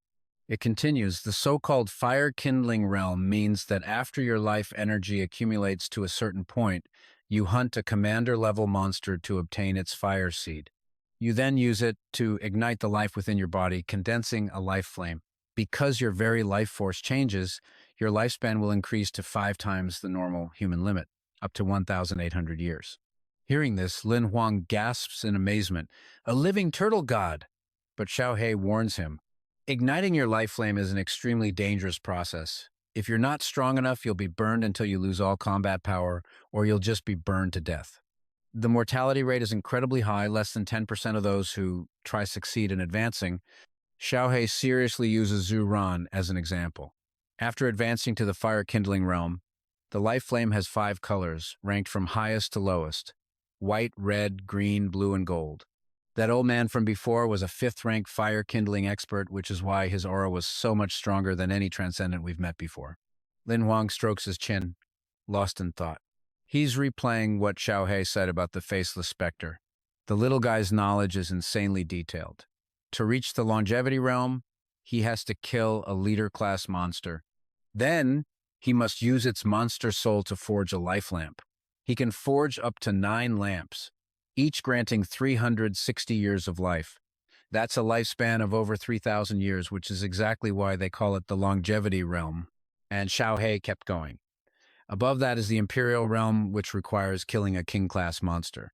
After mastering those 3 realms, you become a legendary demigod. But all of this feels impossibly far away. Lin Huang feels a wave of frustration, letting out a heavy sigh. He remembers Zhu Ran's battle, and is filled with awe for that transcendent-level powerhouse. The man could kill millions of monsters with a single hand. The power is just unimaginable. Lin Huang raises his fist, his resolve hardening. Transcendent, longevity, imperial, he'll climb every single step. He will become a demigod. But Xiao Hei's voice cuts through his thoughts like ice. You should probably focus on just surviving first. A few days later, a spatial portal swirls open. A long line of people waiting to pass through. Lin Huang, bag in hand, takes a deep breath of the crisp, clean air. Finally, he's out of that god-forsaken restricted zone. Sunlight bathes Anning City with its rows of peaceful, tightly packed houses. So this is Foothold 7A28, a true grade A super city. It's incredible. Lin Huang walks the streets, soaking in the vibrant mix of history and prosperity. Absolutely fascinating. But but suddenly a harsh shout shatters the peace, making Lin Huang jump. A rough voice roars, "You little brat, don't you run!" And just like that, trouble finds him. A young boy slams right into him, the impact so hard Lin Huang coughs up a mouthful of blood. Blinking his eyes open, he grabs his head and snaps, "Kid, watch where you're going!" But when Lin Huang gets a good look at the boy, his jaw drops in shock. The kid, Tanner Chi, is pale as a ghost, sweat pouring down his face. An aggressive-looking man barrels toward them from behind, his furious shouting making the boy tremble even more. "Get him! That's mine!" Lin Huang raises a hand with a calm smile, stepping between them. "Hold on, big brother, let's just talk this out." The boy looks confused, but quickly hides behind Lin Huang. The man glares at him furiously. "Rotten kid, this isn't your business, so get lost." Lin Huang just smirks, a playful glint appearing in his eyes. He leans in to provoke the guy. "Sorry, but my favorite hobby is meddling." The thug is beaten black and blue, absolutely wrecked. He goes flying into a pile of trash. Lin Huang dusts off his hands, his cold gaze fixed on the man on the ground. His quiet words deliver a final, crushing blow. "This weak? And you still want to play gangster?" Tanner Chi, standing nearby, lets out a small smile of relief. Lin Huang kindly places a hand on the boy's head, comforting him. "Bullying a child is wrong, but stealing is even worse." "What's your name?" Tanner Chi hesitates, looking absolutely pitiful. The boy holds up a bag to Lin Huang as if he can't believe what's happening. "Huh? No, I'm asking for your name." The boy's eyes widen innocently. He points to himself and repeats his name, Tanner Chi. Lin Huang is stunned by the bizarre name. Looking down at the grimy kid with concern, he asks a few more questions. "Your name is Tanner Chi? What about your family? Where do you live? I'll take you home." Tanner Chi's face falls. He shuts his eyes tight and just shakes his head, clutching Lin Huang's shirt without saying a word. Seeing his desolate look, Lin Huang asks in shock, "You don't have any of that?" The sun is setting, casting a lonely glow on the scene, and Lin Huang feels a pang of sadness. "It's getting dark," he says to Tanner Chi. "I can't just leave you on the street. Come back to the hotel with me for now, and we'll find your family tomorrow."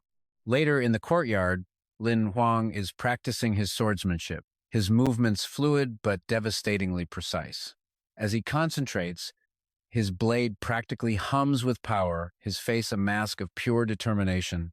Okay, get ready for this, because our boy's about to get a serious upgrade. A system notification pops up, flowing fire fragment obtained. As Lin Huang pulls his sword back, another message appears. 1,000 flowing fire blade fragments detected. Ready to fuse into a rare blade skill card. Fuse now? A wave of excitement hits Lin Huang. Finally, I have enough. Fuse. A glittering golden card materializes. Skill card. Name. Flowing fire. Rarity.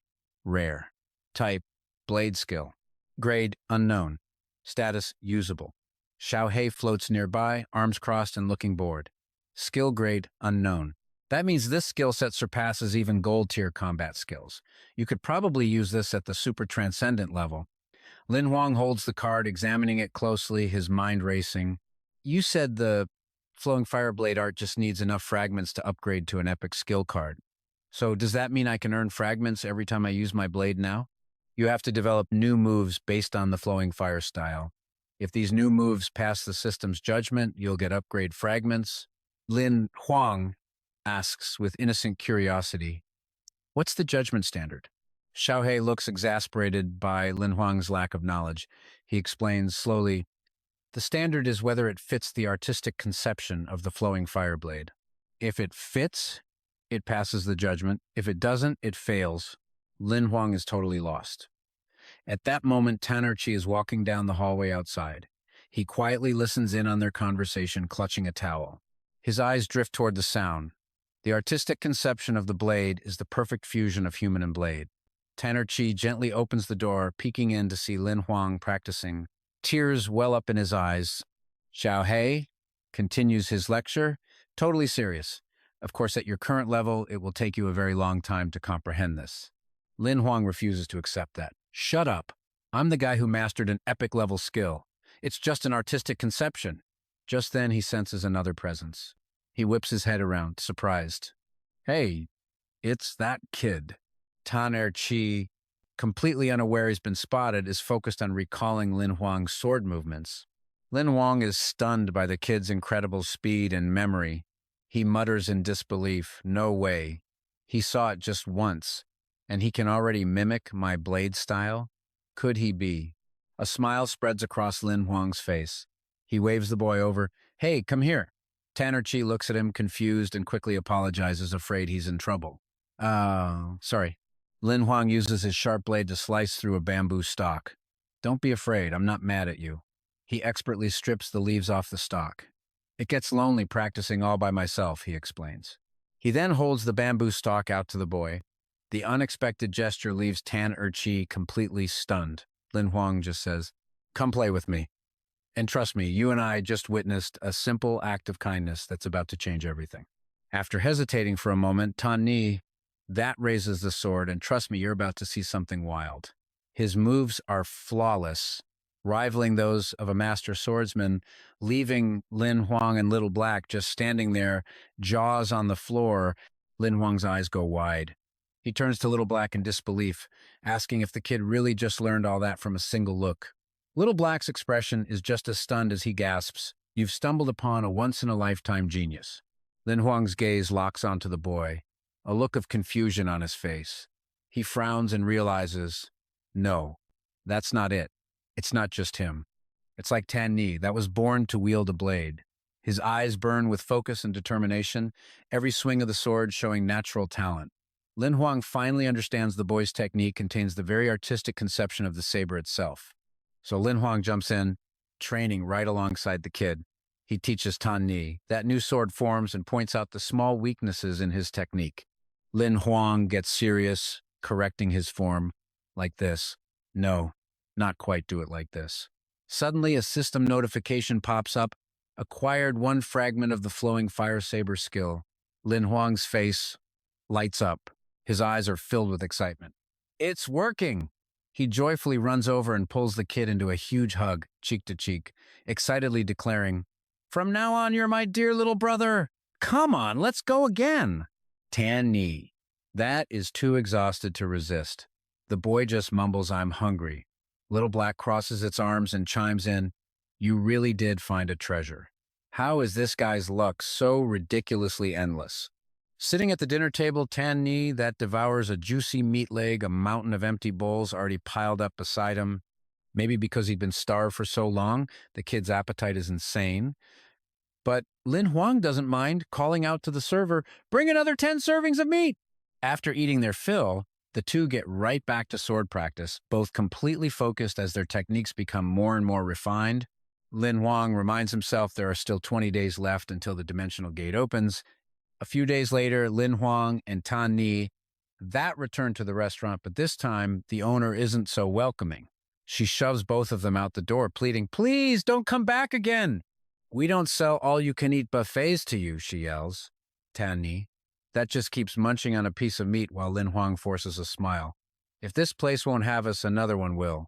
Let's go find a new spot. And now, watch this. This is where the real grind begins. They train the saber skill relentlessly, and the system notifications just keep rolling in, one after another. Acquired one fragment of the flowing fire saber skill. Then one morning, as the sun rises and the birds begin to sing, a joyful shout echoes out, success! The system lights up with a new message. Consumed 3,000 flowing fire saber skill fragments. Consumed rare tier skill card, flowing fire. A glowing purple card appears on the screen, radiating immense power. A new notification follows. Congratulations, host. You have obtained the epic tier skill card, Flowing Fire. The card's information is displayed. Skill card rarity, epic skill type saber skill. The other details are unreadable. Status, usable. Card evaluation, not bad.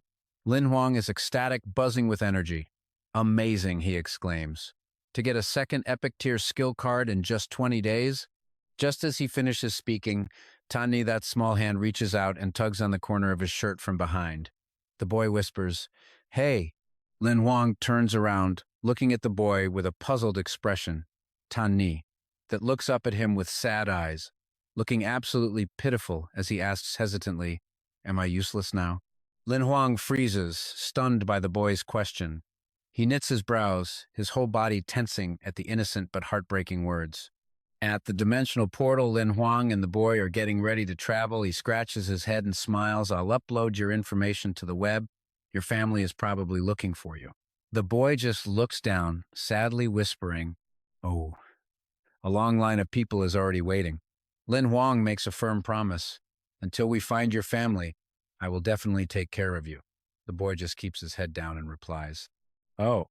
Suddenly, Lin Huang calls out a name, "Lin Xuan!" He then reaches out and turns the boy's head to face him. "Tan Ni," that lets out a little yelp. Lin Huang crouches down in front of him, smiling gently as he says, "From now on, your name will be Lin Xuan. And I know what you might be thinking right now. This is the moment a bond becomes a family. I also have a little sister," he continues. "Her name is Lin Xin. She's older than you, so she's your big sister. And starting today, I'm your big brother." For the first time, the boy's face relaxes into a small smile. Lin Xuan replies, Back at Lin Huang's house, Lin Xin's cheerful voice rings out, "Brother, you're finally back." Lin Xin rushes forward frantically.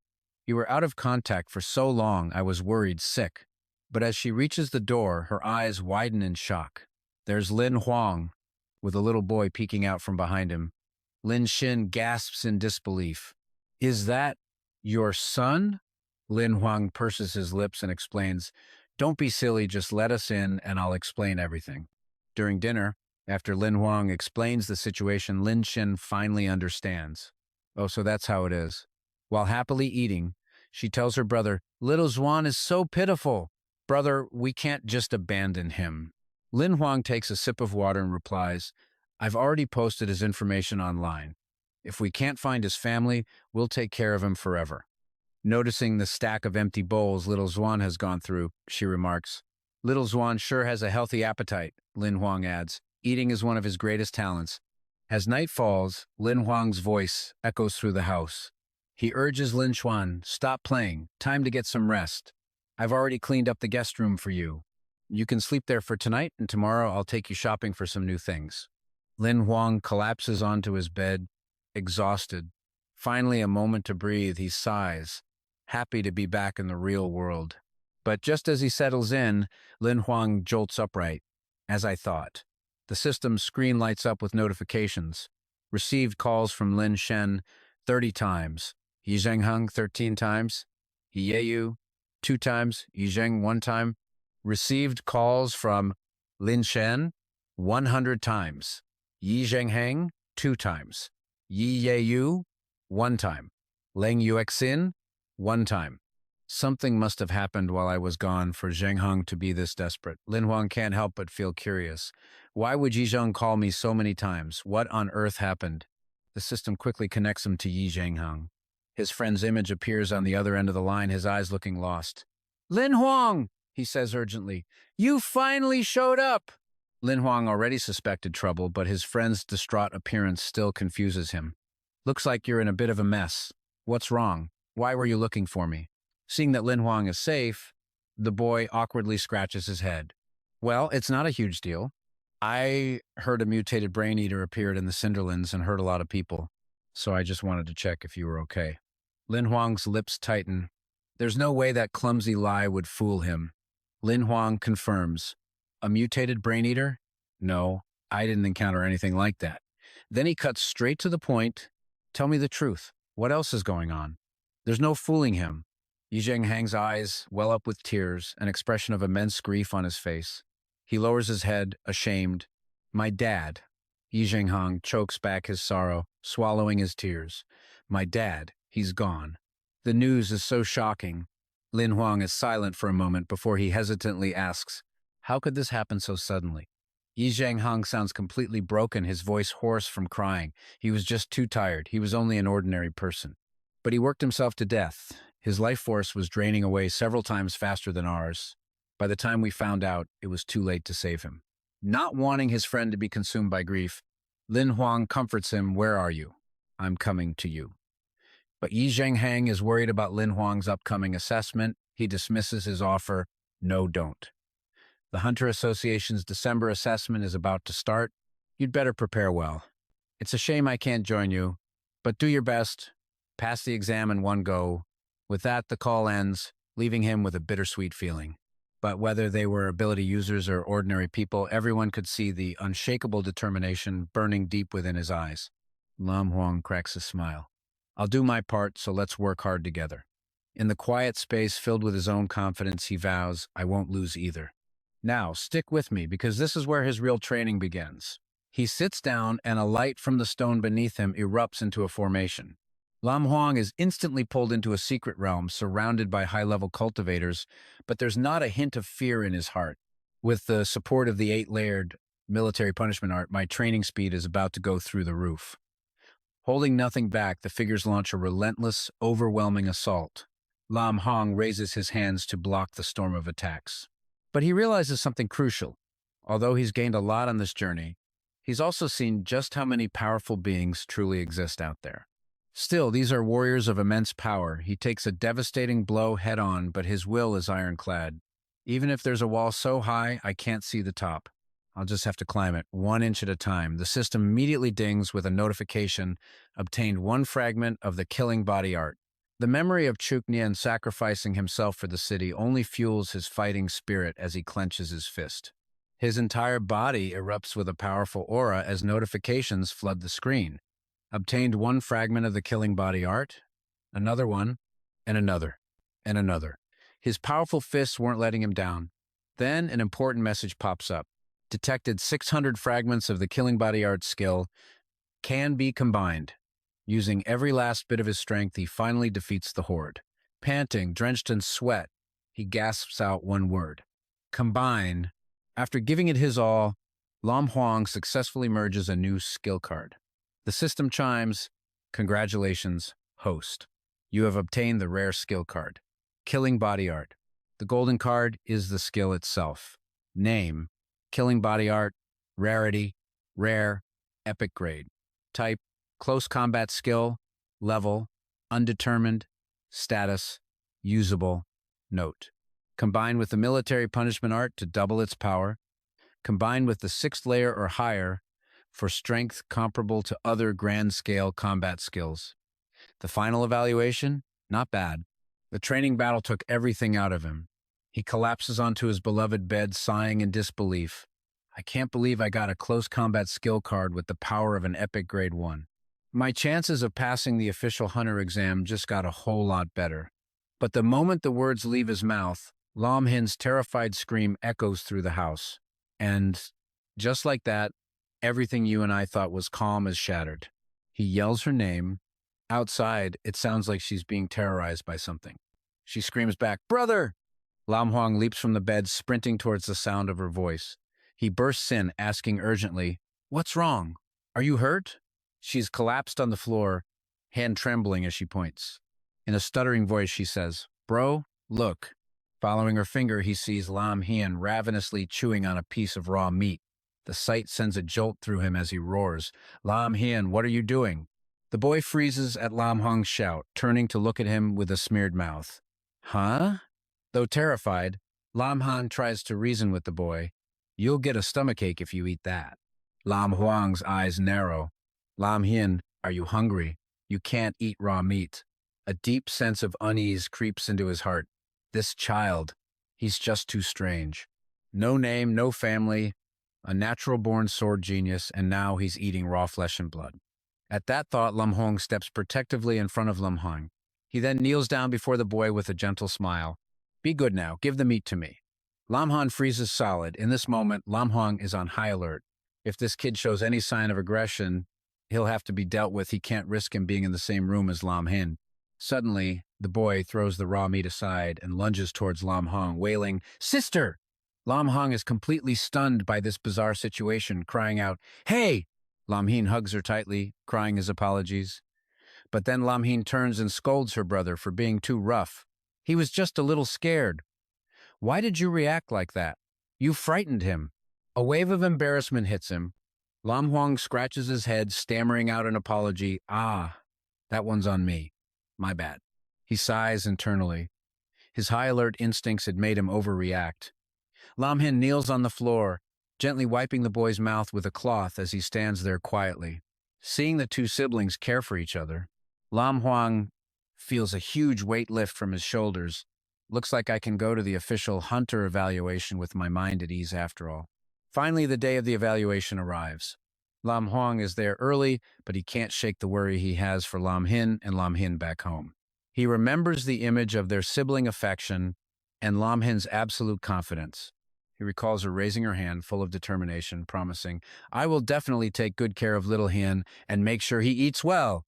Lam Hien had hugged her tightly, looking up at Lam Huang with innocent eyes, and finally managed to stammer out a sentence.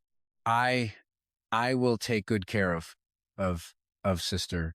But still, Lam Huang couldn't help but worry about them. Okay, this is it, the main event we've been waiting for. A bright blue sky hangs over Base 7B, 24 inches North Swan City. Thousands upon thousands of hunters are gathered here, swarming like ants. The scene snaps Lam Huang back to reality. But for now, I should focus. Suddenly, the massive gates of the base swing open. Shaking off his anxiety, Lam Huang's expression turns deadly serious. He thinks to himself, it's starting. An old man steps forward to face the crowd of hunters.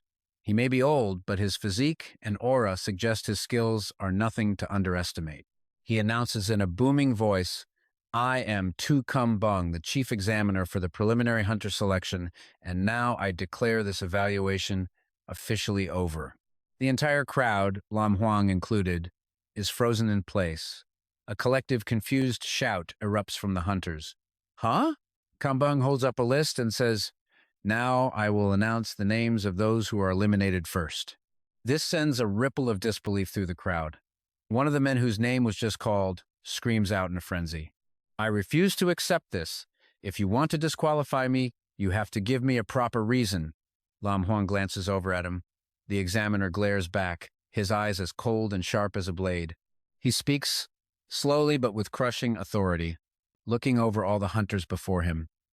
After registration, those who bought evaluation content online, eliminated those who deserted during team battles, eliminated those reported for posting malicious comments online, eliminated, and those who arrived late after 8 o'clock, eliminated.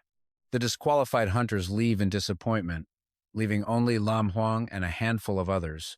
Kumbang leads the remaining group, warning, those who made it to round 2, follow me. The eliminated have been marked. If you try to sneak in, the Hunters Association will punish you severely. Just by observing his methods and attitude, Lam Huang forms an opinion of his own. This examiner's evaluation criteria are quite subjective. Wasting no time, the group moves quickly inside the base. Before them stands another examiner who introduces himself. Hello, I am the chief examiner for the second round of evaluation. Chek Lum. Congratulations on passing the preliminary selection, but contrary to his smiling face, his next words carry a tone of disappointment. There are still so many of you left. Looks like this old proctor is a real letdown. Now it's all on me to drag the pass rate below 50%. Enough chatter. Zaylin clears his throat and gets down to business, announcing the second assessment round's objective. It's simple. Find an object. But his words feel off. Lin Huang purses his lips, a sense of unease growing. Something about this official exam feels wrong. Suddenly, a light flashes as Jaylin pulls out a black crystal, explaining the test zone is the entire North Swan City. I've placed 5,000 of these. Mr. Tan lays out the conditions. Within 48 hours, you must personally deliver 1 black crystal to me. Only then will you pass my assessment. But Lin Huang, with his sharp eyes, notices something suspicious about that black crystal. It doesn't look like a mineral ore, more like amber resin, or maybe even some kind of plastic. Seeing the hunters' worried faces, Jaylin just smiles and offers a key word. The hunters immediately scatter, following Zaylin's clue. Everyone rushes out, searching every nook and cranny. And the hint? Just 2 words. Weeds. Lin Huang, however, isn't rushing like the others. He calmly sips his water, thinking through the test. Weeds, he murmurs. I feel like it's not that simple. Xiao Hei, on the other hand, is freaking out beside him. We only have 48 hours. How can you be so relaxed? But unlike Xiao Hei, Lin Huang's calm demeanor shows he's already got a plan. He reassures him, don't worry, I've already found all the undiscovered weeds in the city. And just like that, a common weed appears in Lin Huang's hand. He grins at Xiao Hei. I released my demon lantern spores to have everyone else search for me. Xiao Hei gives him a look that's anything but loving, completely exasperated. You really are pushing the limits of laziness. Lin Huang rests his chin on his hand, the smile gone. It's frustrating. Now here's where it gets interesting, he continues. I've searched everything related to weeds, real weeds, places related to them, even a company with that name. Nothing. But there's no way the clue given by Lin is completely unrelated to the test. Xiao Hei is puzzled. The keywords from the examiner can't be meaningless. Holding his cup, Lin Huang replies coolly, so I'm waiting. Xiao Hei looks at him, totally confused. Waiting for what? Lin Huang is thinking of a place with exclusive items and intel you can't get anywhere else. The black market. I'm waiting for night to fall, Lin Huang says, for the black market to open. True to his style, he and Xiao Hei are soon standing before its entrance. He explains to Xiao Hei, the official hunter assessment doesn't just test individual ability, it also tests your problem-solving skills. To be a hunter is to think like a hunter. Without hesitating, he pushes the door open and steps inside, suddenly remarking, I finally know why you're in the form of a dog, Xiao Hei retorts, to cut down the heavenly sword. Good and evil don't matter here. A place that looks more like a tavern than the black market sign outside suggests. Seeing a customer, a demoness greets them warmly, welcome. Lin Huang places a black crystal in front of her. A glass of activation, please, he requests, tossing the crystal onto the counter. The demoness knows he's here for information. She coolly names her price. One message, 1.8 billion credit points. For Lin Huang, that's nothing. Holding his gold credit card, he agrees without blinking. No problem. The keyword is weeds. The demoness, a true professional, retrieves a card containing the information he needs. The intel is stored on this card. You'll find my information is worth every penny. They both place their cards on the table and slide them across. The demoness smiles. Pleasure doing business. Hope to see you again. But Lin Huang stops her. Wait, and trust me, you're going to want to hear this next question. He asks, besides me, did anyone else come here to buy information about weeds? She doesn't hide a thing. Yes, she confirms. About an hour before you, someone else bought similar information. They didn't seem like a good person either. Lin Huang turns to leave, thanking her on the way out. I see. Thanks. The demoness is puzzled by his question, having no idea Lin Huang is using his face-swapping mask in a vast forest. In the center stands the North Xuan City outskirts base, a branch of the Haishen Bao organization. On a nearby tree, Lin Huang and Xiao Hei are watching in secret. Weeds is an alias for a chemical substance called ZC, Lin Huang explains. A little-known name, the closest production facility to North Xuan City is right here. Xiao Hei is finally catching on. He crosses his arms. So that's it. My intel on this is pretty limited. What is ZC used for? It was created to control people, to make them live a fate worse than death, Lin Huang says, his face dead serious. A so-called recreational item for powerful individuals who can control life energy. A normal person would die instantly, but the stronger you are, the more intense the high and the easier it is to get addicted. The death is even more tragic. Just the thought of it makes Xiao Hei break out in a cold sweat. So, you mean... Lin Huang cuts him off, confirming his fears. Exactly. His eyes turn ice cold. His 1.8 billion credit points had bought him crucial intel on the Haishen Bao's origins. According to the black market, ZC was synthesized by a pharmacy teacher from a Hunter Association academy. He later left the association to form Haishen Bao, an organization whose headquarters is commanded by 3 super-level beings. The difficulty of the task is now clear. Lin Huang is worried. Even this branch in the North Xuan outskirts has 3 gold-level experts and 30 white iron rank members. Xiao Hei is stunned. This is a test for the bronze level?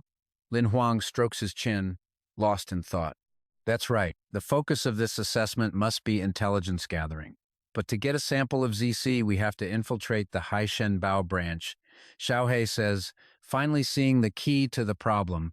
Perhaps the proctor's real intention is to have the candidates form a team and test their cooperative combat skills.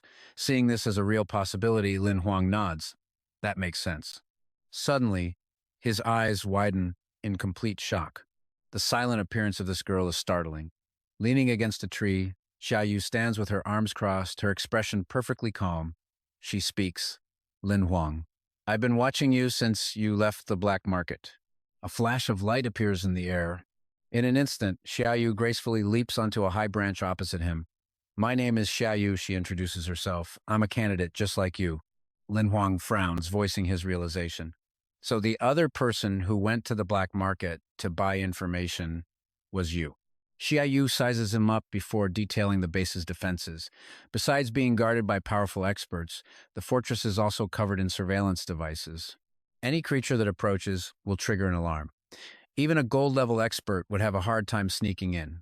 She walks up to Lin Huang, holding out her hand, and gets straight to the point.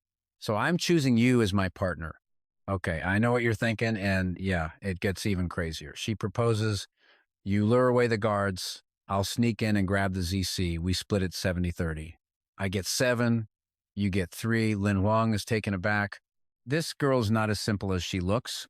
He looks past her, remarking, you're quite the schemer. Her plan isn't just about passing the test, she wants a huge stash of ZC for herself. Xiaoyu just smirks, not even denying her scheme, and flips the question back on him, of course. But do you have any idea what ZC goes for on the black market? People have bankrupted themselves for just a few drops of ZC, let alone anything else. A single drop could buy 100 lives. Long Wang watches her, his gaze deep and unreadable. But he's not getting dragged into this. Long Wang makes his choice, leaping from the branch and catching Xiaoyu completely by surprise. He closes his eyes and says, sorry, you can play this game by yourself. Xiaoyu can't believe he'd turned down a deal this good. Her expression twists as she demands, what do you mean by that? Long Huang just glances back. I won't sacrifice humanity for personal gain. ZC is poison to everyone. I will never use that stuff to make money. And if I get the chance, I'll wipe every last trace of that poison from this place. A pair of wings springs to life, and Lin Huang gives her one last piece of his mind as he launches into the air. His voice echoes back. Besides, I don't need a partner. I can pass this assessment all on my own. He vanishes in a flash, leaving Xiaoyu stomping her foot in pure rage. That damn fool! So arrogant and so stupid. Meanwhile, at the assessment base, hunters are gathered, buzzing with the latest gossip, and the main character of their story? None other than Lin Huang. You can practically taste the jealousy in their words. He declared that anyone passing this assessment had to pay 1,000 destiny crystals for a single ZC drop, pure extortion. Nearby, someone listening to the chatter about Lin Huang clenches their fists. But outside the Haishenbao branch, under a bright full moon, our hero just sits, calmly observing the situation. After a few careful sweeps, he lets out a sigh of relief. It looks like all the monitoring devices are outside, with no more traps. But even without traps, getting past those cameras is a massive headache. Lin Huang mutters to himself, if I use my mutated form, I could sneak inside without anyone noticing. But once I'm in the base, how do I get past all that surveillance? But then, a sudden shout rips through the forest. Now pay attention, because out of nowhere, Bai Yan appears, launching himself forward with incredible force, and Lin Huang freezes on the spot. Bai Yan wears a twisted grin, his eyes burning with killing intent. Finally found you, he sneers, you shameless little rat. Lin Huang racks his brain, then points. The Crimson Bloodbird. I remember now. You're that envoy from the snowy mountain. For once, Lin Huang's usually sharp memory fails him completely. He scratches his head, confused. What was it again? That's it. Bai Yan explodes with rage. It's Bai Yan! He thrusts his hand forward as light flares, summoning his divine weapon. You dare tarnish my name by selling ZC? With his weapon summoned, a dense spiritual energy erupts from Bai Yan, his eyes glowing with sheer determination. Today, I will beat you until you're on your knees, begging me to spare you. Lin Huang, on the other hand, just casually shoves his hands in his pockets, looking completely bored. He lets out a cold, mocking laugh. You really think I forgot who you are? You're the guy who ran away from the beast stampede. How did a coward like you even pass the preliminaries? Did you use your so-called genius status to pull some strings? Lin Huang's words hit like a physical blow, and Bai Yan's face darkens. Pushed to his limit, Bai Yan's killing intent flares. You dare! In a flash, he lunges forward, his divine weapon striking at Lin Huang, or rather the afterimage Lin Huang leaves behind. That was close. A split second slower, and he would have been skewered. Bai Yan's mind is made up. Even if the Hunters Association blacklists me, I'm killing you myself today. Not a shred of fear. Lin Huang draws his own sword to counter, not forgetting to taunt him. The great envoy wants to go one-on-one? Fine, I'll play with you. His words just add fuel to the fire. Bai Yan grits his teeth, determined to end this. When I announce your death, no one will dare call me a coward. Too bad for him. He's just no match for Lin Huang, who effortlessly blocks the attack. Then he lands a critical hit with his words, whether you're a coward or not. What does that have to do with me? You ran from the battle, leaving me to face the danger alone. There are plenty of truly brave heroes out there. Do you plan on killing all of them too? Okay, you and I both know the skill gap here is just massive. Lin Huang's sword glides along Bai Yan's spear, and in less than 3 moves he completely overwhelms him. You just like bullying the weak, Lin Huang says, pressing his advantage. You do it to feel powerful, but when real danger appears, you run faster than anyone. If that's not a coward, then what is? Every word is a knife twisting the wound, and Bai Yan freezes, completely stunned. But he still refuses to face his own flaws. Bai Yan just screams, "Shut up!" He swings his spear in a wild frenzy, unleashing a killer move so fast it looks like Lin Huang is using shadow clones. But every single attack, Lin Huang dodges with ease. He smirks confidently at Bai Yan. You can't kill me. Bai Yan stares in disbelief, unable to process what's happening. Then Lin Huang unleashes his own massive power, aiming right for him. Crack! The spear in Bai Yan's hands shatters into 2 pieces. He can only stare in horror at the devastating power display. Clutching his broken weapon, Bai Yan listens as Lin Huang gives him a lesson he'll never forget. While you were obsessed with showing off your power, I was quietly accumulating it. That is the distance between us. Lin Huang smiles, walking toward him. There are already so few envoys. Besides, it's not like we have a life or death grudge. Do you still want to continue? After feeling a fraction of Lin Huang's true strength, Bai Yan finally admits defeat. You went easy on me. Bai Yan bows his head in shame.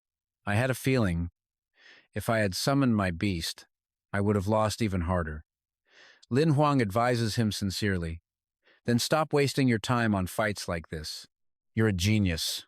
One day we'll have a real match, and who knows, maybe I'll be the one to lose.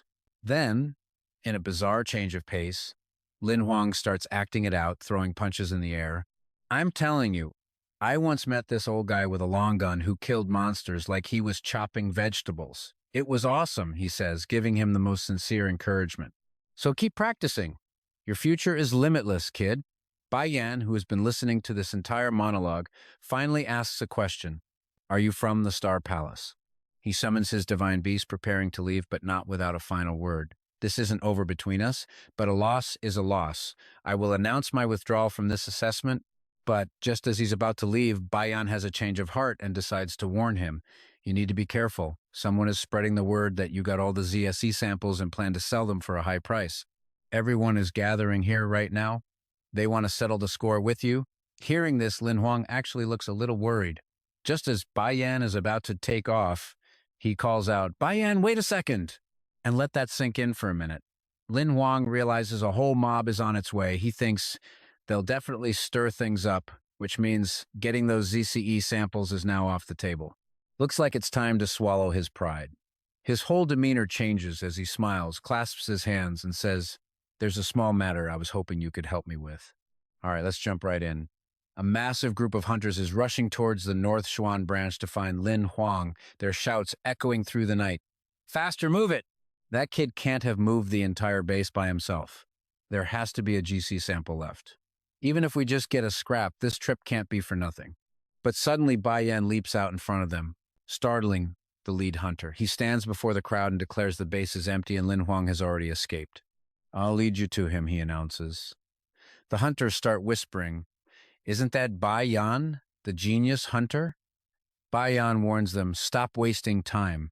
We catch him outside the city, and we can still get the sample. Once he's inside, we'll have to pay a fortune for it. Another hunter immediately agrees with his logic. He's right. Once he's under the Hunter Association's protection, we're powerless. A man beside him chimes in, let's go get him. Bai Yan has a grudge against that kid. He wouldn't lie to us about this. And with that, Bai Yan leads the charge to find Lin Huang. He yells, I'll take you to him. The hunters urge each other on. Hurry!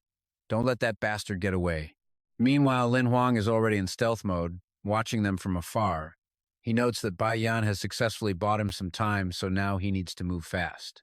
He uses his stealth to fly right past a surveillance camera. The move goes off without a hitch. He thinks to himself, just as I thought. As long as it's not a living creature, the alarm won't trigger. He slips inside a room and surveys his surroundings. Lin Huang's eyes narrow into icy slits. Time to destroy all of this poison. He sees it's a factory producing black crystals, with all the staff in protective gear to avoid the toxic materials. A manager is busy cross-referencing data and checking the quantity of the black crystals. Seeing the operation firsthand, Lin Huang confirms his suspicions. This is where they make the poison. The black crystals are produced one after another and packed into a large container. Lin Huang, still in stealth, begins observing the GC storage area from a hidden spot. He watches as the staff move several boxes of black crystals to a nearby room. He immediately identifies it as the warehouse for the GC crystals.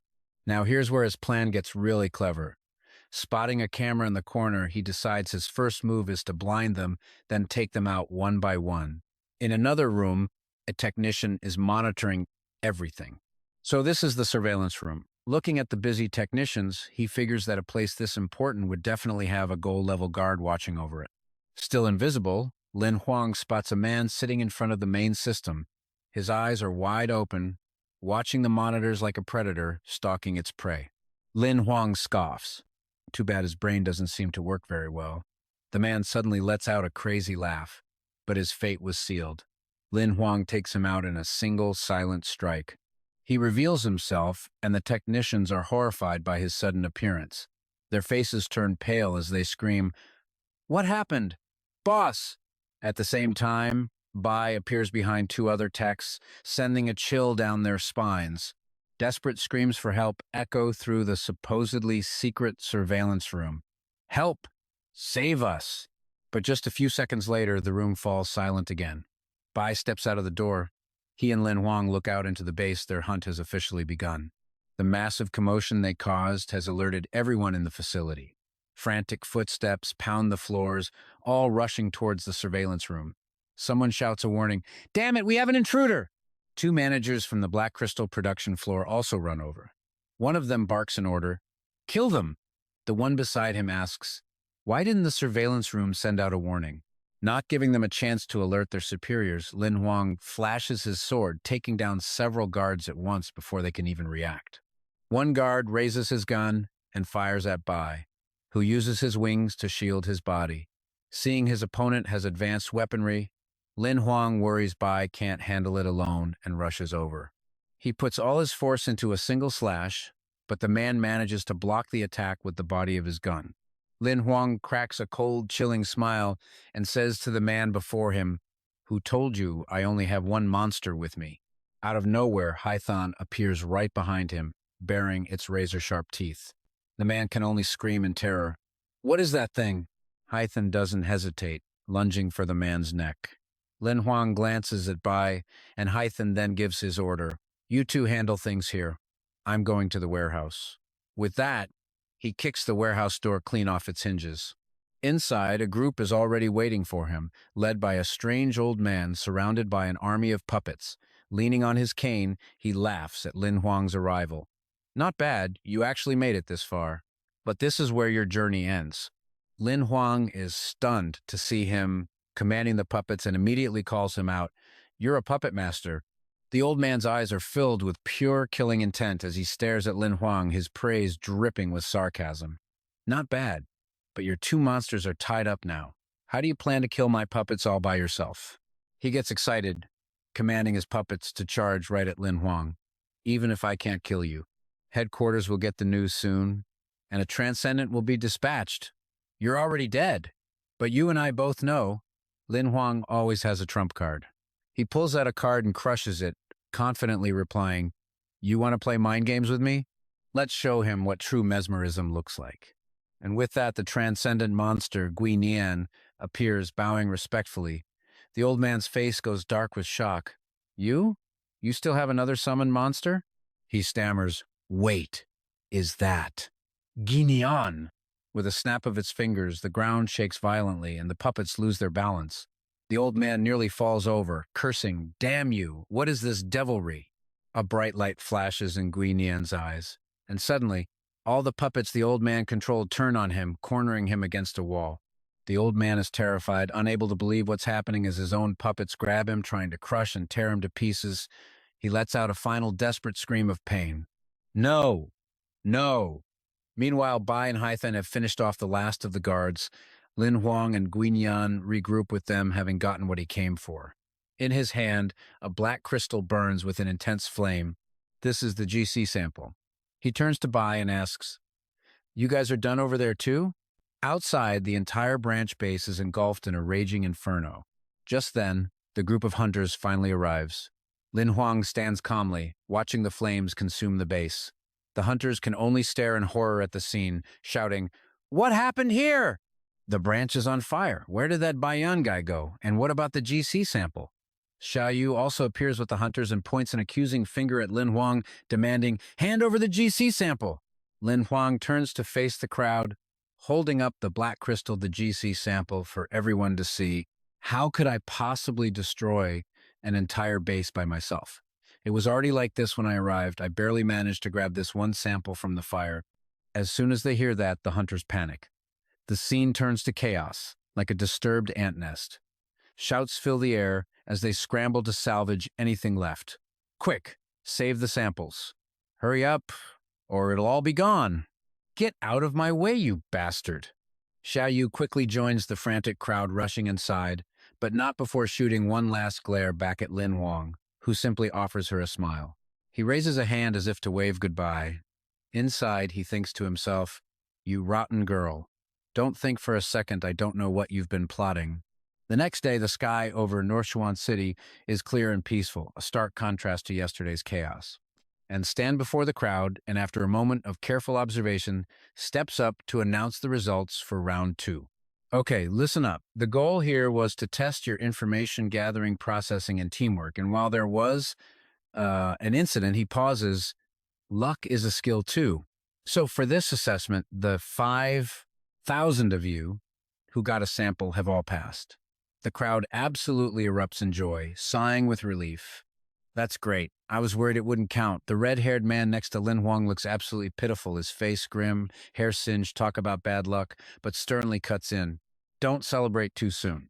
The tests will only get harder. An airship is on its way." Everyone quickly disperses, buzzing with speculation.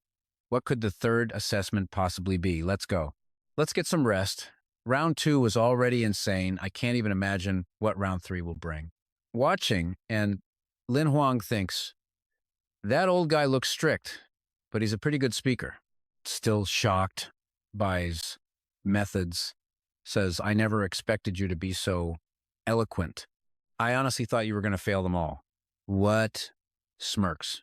"You're wrong. My test ended the moment 2 contestants left the black market.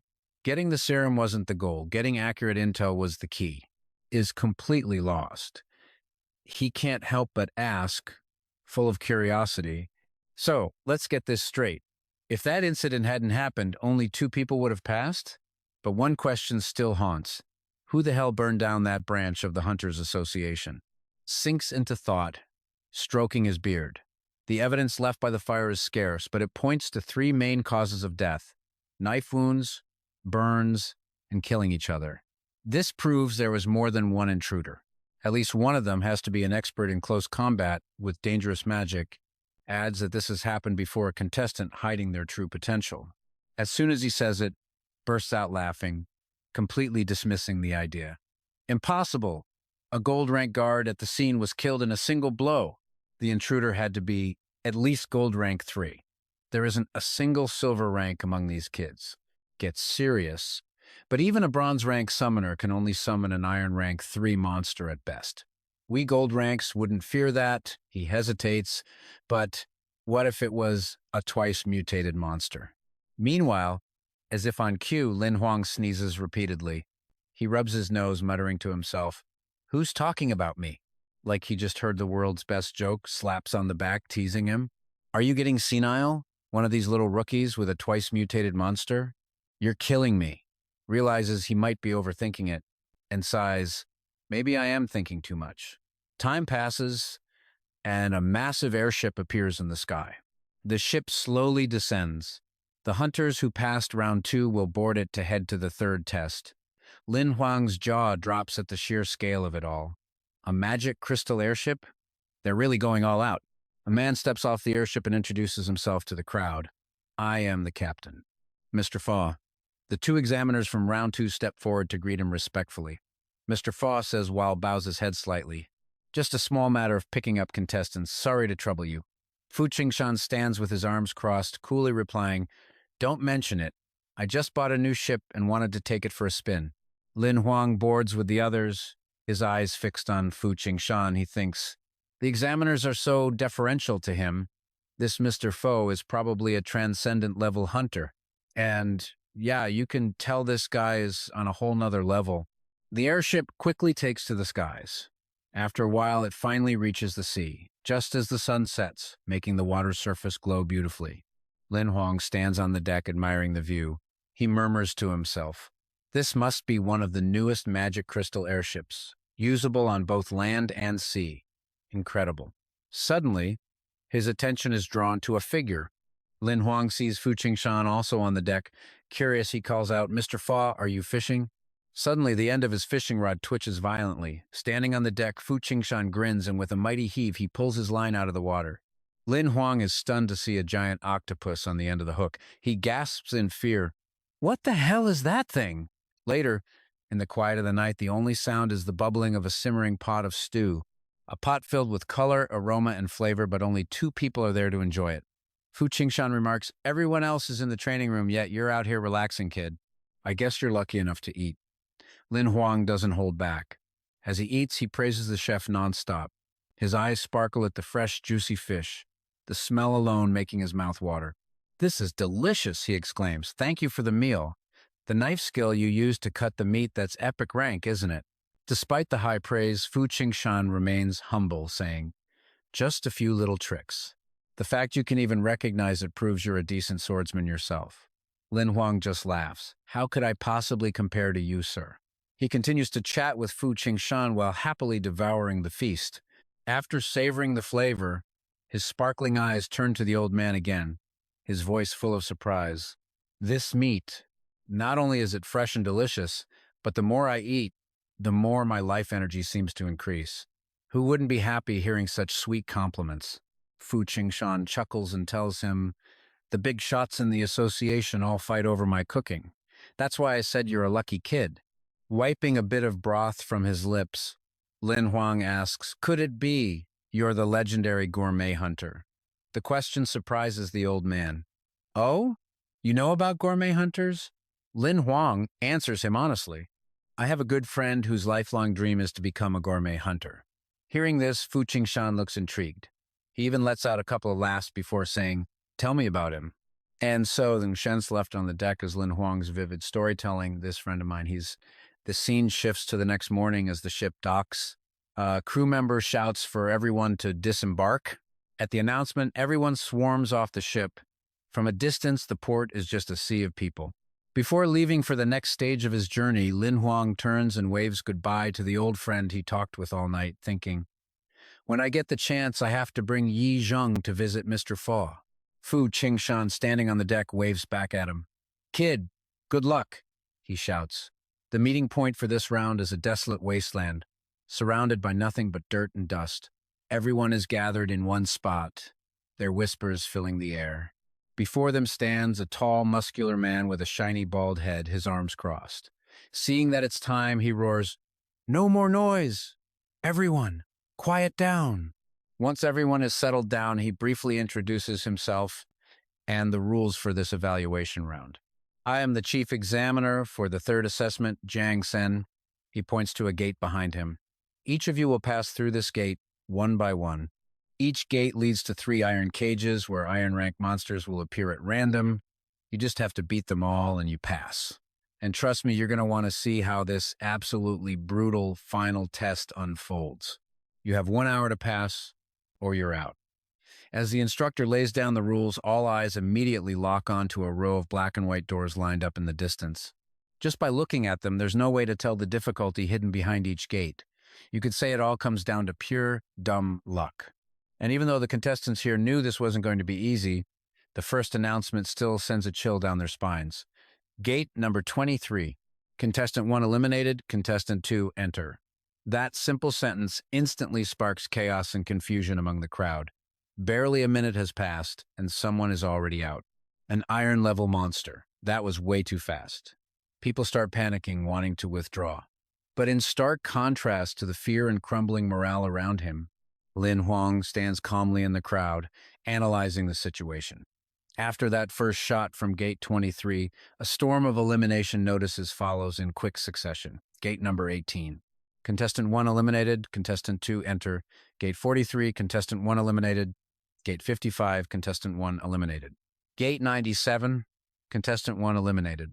Gate 66, contestant 1 is dead, contestant 2 enter. Now pay attention because this announcement is completely different.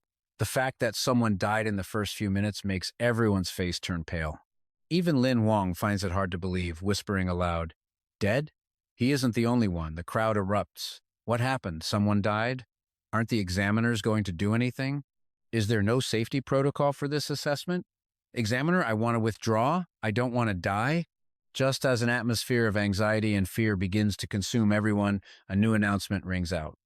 Congratulations to Gate 37, the two-land corridor. Contestant 1, Havu, has cleared the corridor and passed the third assessment. So, the first person to pass has appeared, and their success ignites Lin Huang's competitive spirit. He mutters to himself, "Havu, not bad at all." However, in a high-difficulty test like this one, good news is rare. The next announcement echoes through the hall, and even though the voice is completely emotionless, it sends a shiver down everyone's spine. Gate 66, contestant 2 is dead, contestant 3, enter. At this point, that one gate has already claimed 2 lives. If one person dies, you could chalk it up to them being weak, but a second death? That proves this gate is far more dangerous than anyone could have predicted, sending everyone into a full-blown panic. Voices filled with terror and despair rise up one after another. What? Another one dead? No way. I don't want to go in. I want to withdraw. But the chief examiner, Jiang Sen, isn't about to let the competition become unfair and cause a riot among the contestants. So he immediately voices his judgment. There's a problem with Gate 66.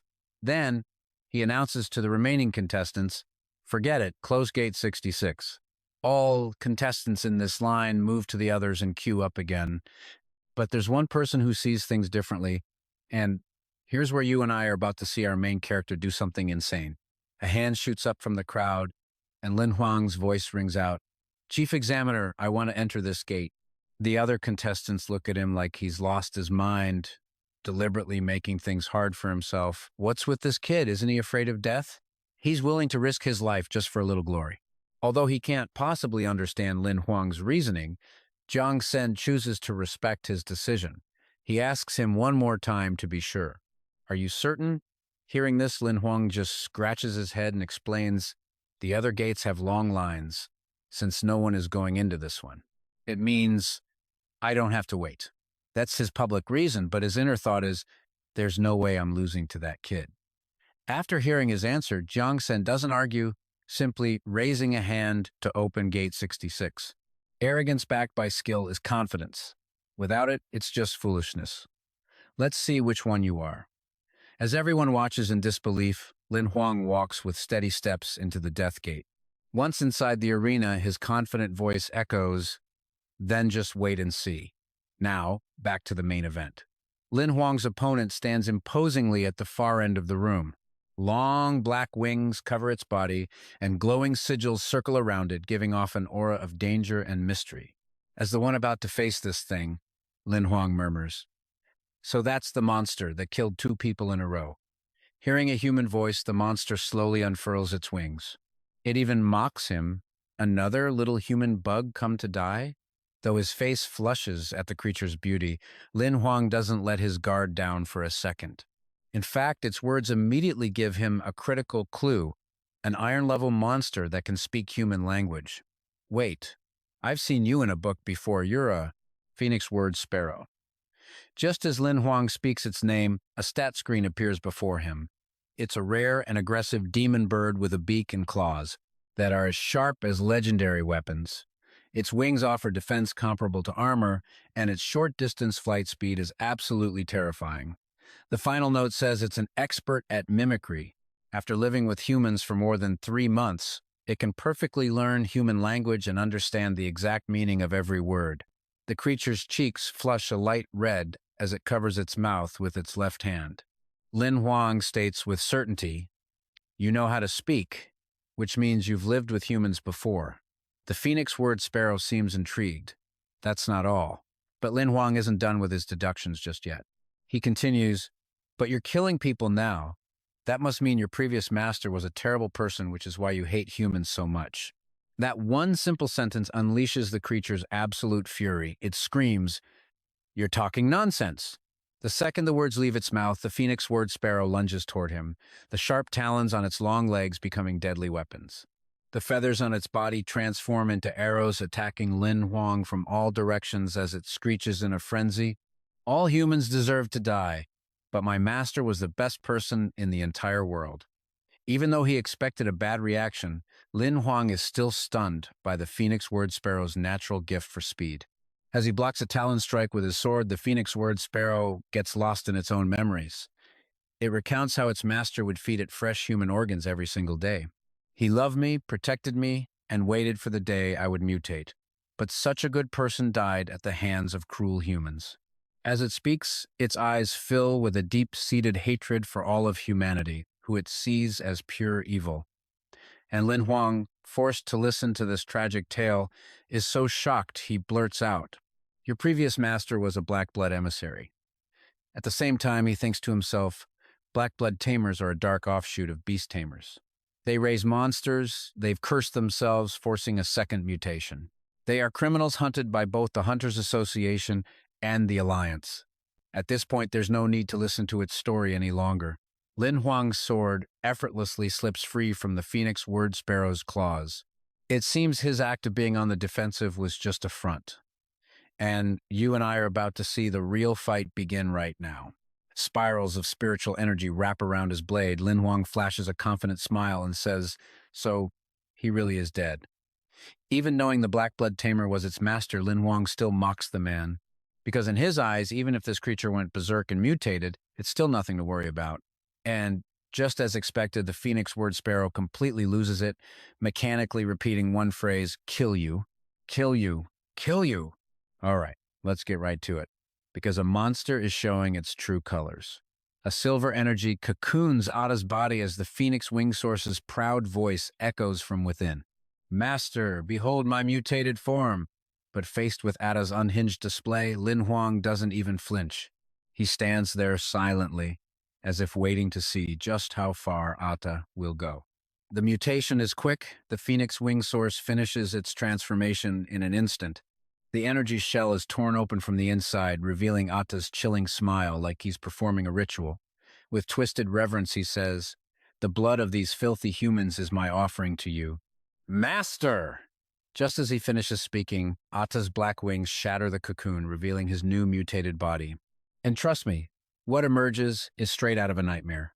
Ada's form has lost most of its human features, now appearing as a half-man, half-bird creature. His once elegant shell is gone. "If you wish, I will send you to hell to reunite with your master," Lin Huang says gravely. But the Phoenix Wing Source is lost in its own world, deaf to his warning. This monster genuinely believes it's righteous, that all its actions are to avenge its former master. As feathers turn into arrows, Ada screams, "In the name of my master." After all this, Lin Huang plays his trump card. "You and I have been waiting for this. Then let me show you what a true censor is." As Lin Huang crushes the green skull in his hand, an invisible power erupts, instantly shattering Atta's pathetic cloud of feathers. Lin Huang's words stun Atta. A censor? Tyrant, kill her! Seizing the moment, he orders Tyrant to strike fast and hard, giving Atta zero time to react. And Tyrant doesn't disappoint. Before the Phoenix Wing Source can process anything, Tyrant's hand is already clamped on Ada's neck. And that's where we're left hanging. What if Atta has no escape? His neck is squeezed so tight he can't even breathe, sweat pouring down like rain, but Atta isn't even thinking about his own impending death. What's on his mind is the tyrant's insane power. In a voice filled with disbelief, he gasps, "A twice mutated beast. Impossible. How could you?" But you know what? This beast isn't Lin Huang. It has zero interest in answering questions. It just opens its massive bloody jaws, ready to send the Phoenix Wing Source back to his master, and then crunch. Its sharp fangs sink deep into Ada's neck. Stop! In his final moment, the Phoenix Wing Source screams out, "Master!" He knows his master can't possibly save him, but in this last desperate second, the word escapes his lips on instinct. It's as if, even if his master won't come to him, he will go find the one he considers his entire world. Hearing the way he dealt with the Phoenix Wing Source, like crushing an insect, Lin Huang's voice carries a hint of disdain. Power you gain by trading away your soul. At that exact moment, an announcement blares from outside the gate. Cage 66. The first monster has been killed. Observers, please replace it immediately. Trust me, that news hits the crowd like a nuclear bomb, and the entire place explodes in chaos. The monster that killed 2 contestants in a row is already dead? That was fast. Not even 10 minutes, right? Who the hell is that guy? Besides the contestants, Jiang Sen, who's been observing the assessment from the start, shows a flicker of interest. He murmurs, "A twice mutated C3 grade monster. Handled that quickly. This kid's got some serious skills." Back with Lin Huang, he's now casually strolling through a stone tunnel, the silence broken only by the bickering between him and Xiao Hei. Xiao Hei, who's always been a worrier, saw him use his trump card so decisively and just can't help but lecture him. "Don't say I didn't warn you. If you keep this up, your power level won't match your rank and you'll be exposed." But Lin Huang feels helpless, explaining, "What choice did I have? That Phoenix Wing Source was a twice mutated C3. But Xiao Hei isn't letting it go that easily, repeating the seriousness of the problem. "Don't forget, once your true abilities are revealed, your golden finger system could be discovered. For breaking the rules, you might even lose me." Hearing Xiao Hei go on and on, Lin Huang just shuts his eyes and ears, pretending not to hear, mumbling to himself like a monk chanting, all right, I get it." But his total refusal to listen doesn't even faze it.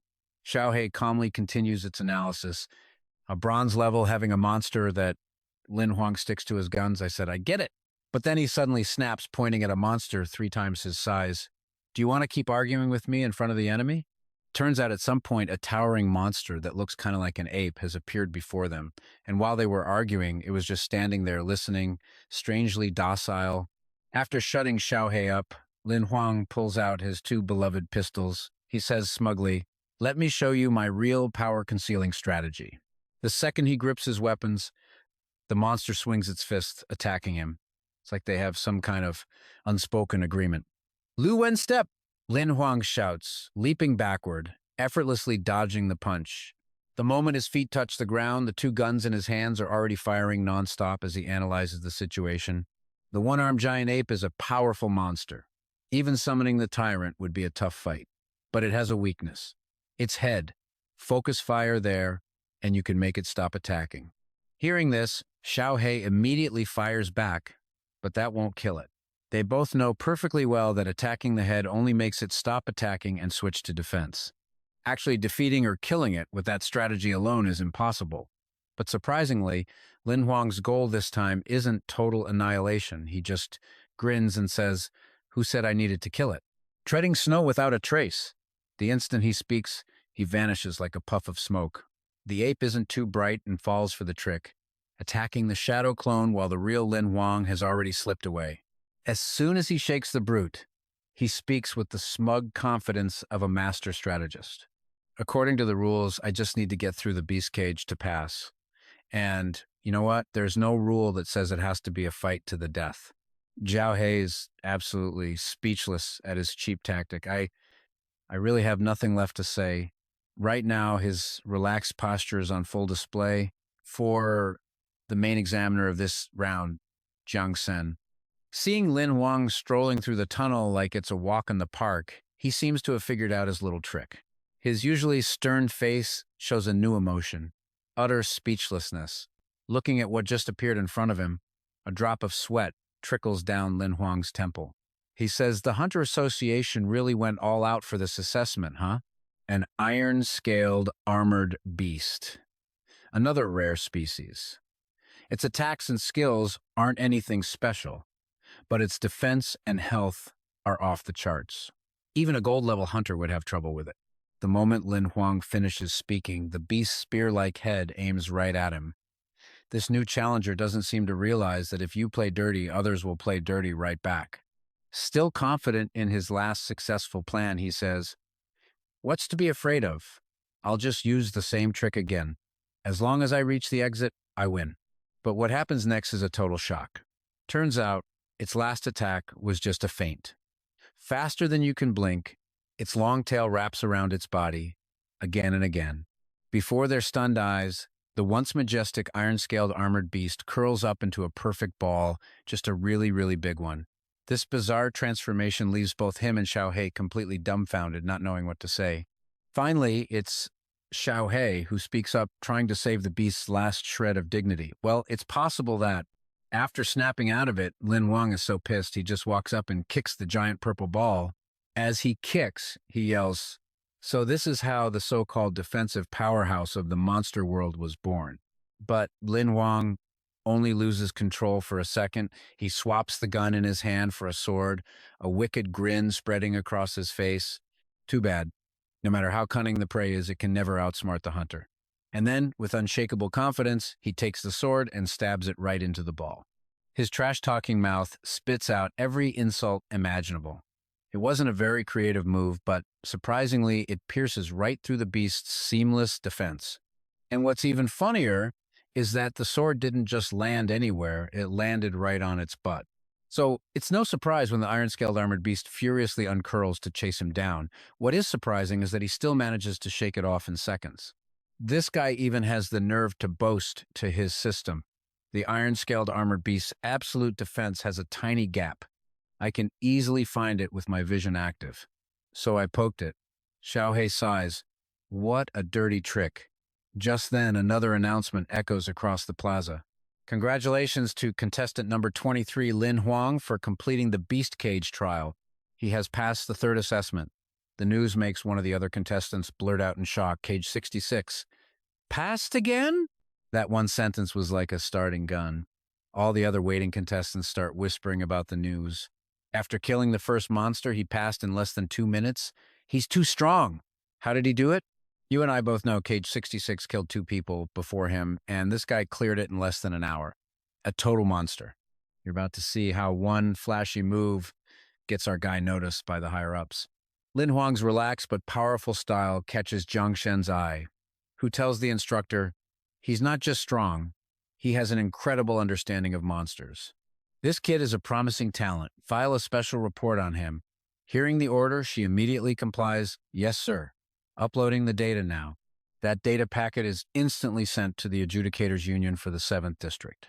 In a dark room, the data is projected onto a wall, showing the footage of Lin Huang's battle against the feathered serpent. The youngest examiner speaks up, and a senior female adjudicator quickly adds, "Si Tianyu, a bronze-level summoner with a twice-mutated monster, is absolutely worthy of the association's focus training. I vote in favor, but not everyone agrees." An examiner in a black hooded robe that hides his face speaks out, "I object.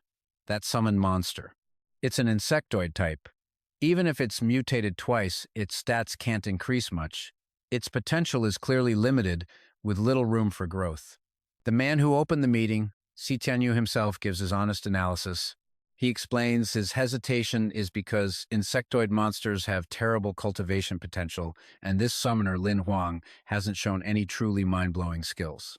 Si Tianyu's reasoning convinces everyone in the room.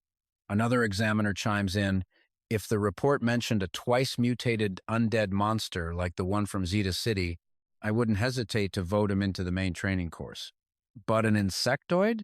He doesn't finish, but his meaning is crystal clear. The female adjudicator, who first voted yes after hearing the deeper analysis, realizes they have a point. She nods, saying, "That is indeed true." However, the examiner in the black robe believes Lin Huang's issues run deeper. He continues his breakdown. Lin Huang's mental fortitude isn't bad. His agility is decent, but from a hunter's perspective, he's barely at a novice gunman's level, and honestly, that's a basic requirement for any summoner. Overall, he's just an average genius, nothing that truly stands out. After hearing everyone's opinions, Si Tianyu, the most influential voice among them, makes the final call. If everyone is in agreement, then I, Si Tianyu, on behalf of all the adjudicators, hereby reject Lin Huang's special talent recommendation. And here's the thing, miles away, Lin Huang has no clue. They just held an entire meeting about him. They say when someone talks about you, you sneeze. So in the middle of the crowd, a loud sneeze erupts. Lin Huang rubs his chin, wondering aloud, who's talking about me now? I hope it's a beautiful girl. His silly little guess doesn't catch anyone's attention and just fades away on the wind. But that same wind blows towards one person in particular, the guide for this assessment round. She walks up to him carrying a small tray and says with a smile, "Congratulations." Lin Huang looks up from his emperor's heart ring, thanks her, and curiously asks, "Thanks. Excuse me, where and when does the third assessment begin?" Answering a candidate's question is part of her job, so she replies cheerfully, "It's also on this island." The third round is expected to be completed in 50 hours. The exact start time for the fourth round hasn't been determined yet. Realizing the wait isn't exactly short, Lin Huang immediately thinks about lodging. We have to wait at least 2 days. What's this island's name? Is there a stronghold where I can stay? To his question, the guide can only give a disappointing answer. My apologies. This is a level 4 wild zone, Demon Eye Island. There are no strongholds. For these 2 days, everyone must find their own food and shelter. Her answer is direct, but for Lin Huang, lodging is a minor issue. He's far more interested in something else. His eyes light up with an unconcealed excitement. This is Demon Eye Island? A level 4 wild zone. Demon Eye Island is crawling with insect demons, undead, and specters. No strongholds, no public routes. It's one of the most inaccessible wild zones out there. After giving Xiao Hei a quick rundown of the island, Lin Huang grins. I was just worrying about how I'd get here, and now I get this lucky break. Let that sink in for a second. This is exactly where he wanted to be. Taking advantage of the hunter assessment to get here for free, it finally clicks for Xiao Hei. He says, "So, you're planning to upgrade that white iron life seed you got before, right on this island." Lin Huang confirms it. That's right, I chose it the moment I reached bronze rank, the 1,000-blade sword fiend. Its only habitat is right here, on Demon Eye Island. The moment Xiao Hei hears the name 1,000-blade sword fiend, he knows exactly what's on Lin Huang's mind. I get it. You want its sensory circle talent. Lin Huang walks forward while explaining, exactly. A person with the sensory circle talent can create a circular detection field with themselves at the center. Within this zone, I can clearly perceive every single moving object. Xiao Hei agrees with the choice, crossing his arms and adding, after you upgrade to Transcendent, it can even evolve into the secret skill, Absolute Domain. You could turn an entire area into your personal territory. It would allow your attacks to hit anywhere within that territory at will. It's an incredibly powerful offensive support skill. As the two are deep in conversation, Lin Huang suddenly senses something. He glances behind him and says, "Hold on, we've got company." Almost instantly, 2 guns are in his hands. He aims, and through his scope, a dark figure steps out from behind an ancient tree. His follower is none other than Xiaoyu. She gives a forced laugh and offers a compliment. Pretty sharp. Seeing it's Xiaoyu, Lin Huang lowers his guns, but he doesn't look too happy about her sudden appearance. Besides, they're not friends, not even acquaintances, so Lin Huang doesn't bother faking politeness. He asks her directly, "Why are you following me?" But in his mind, he's thinking, this one was the first to pass the third assessment. She's probably a handful. Yet Xiaoyu completely ignores his obvious annoyance, trying to answer in a friendly way. "Don't be so tense. I was just bored. I thought we could hang out together for these 2 days. Out of everyone here, I find you the most interesting." As she says this, her face flushes slightly, her beautiful eyes filled with a complex emotion. After she finishes speaking, Xiaoyu even looks away, not daring to meet his gaze directly. But Lin Huang is completely clueless when it comes to appreciating beauty. By the time she looks up, he's already taken off on his mount, leaving behind a single savage remark as a farewell. I'm not interested in flat-chested girls. That one line hits Xiaoyu's biggest insecurity. She throws her head back and screams at the sky, "Who are you calling flat-chested? You get back here." By the time Lin Huang's figure disappears into the sky, Xiaoyu can't hold it in any longer. She throws a powerful punch into the tree beside her. Just seeing the brutal aftermath on that poor tree is enough to imagine her fury. She grits her teeth, forcing out each word. That bastard. Meanwhile, Lin Huang is cruising on his mount, enjoying the breeze and complaining to Xiao Hei, "I hate people with malicious intent like that. Since I can't kill them, it's better to just run."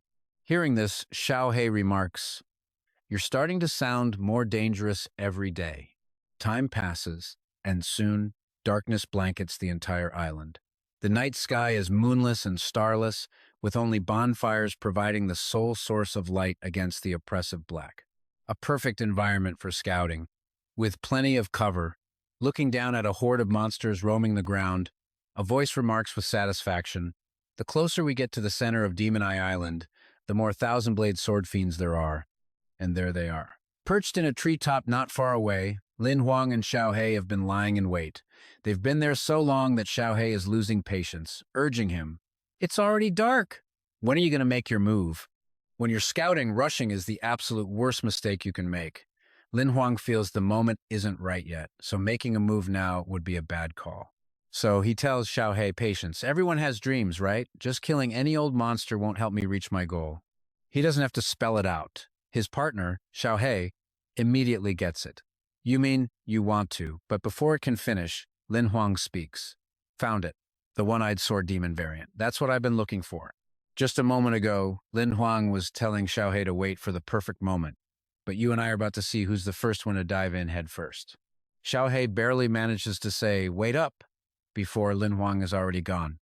The second he lands, every single sword demon whips its head in his direction.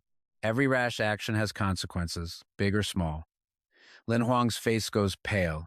He mutters a single word, too breathless to say anything more. Xiao Hei flies down to him, furiously scolding Lin Huang right to his face.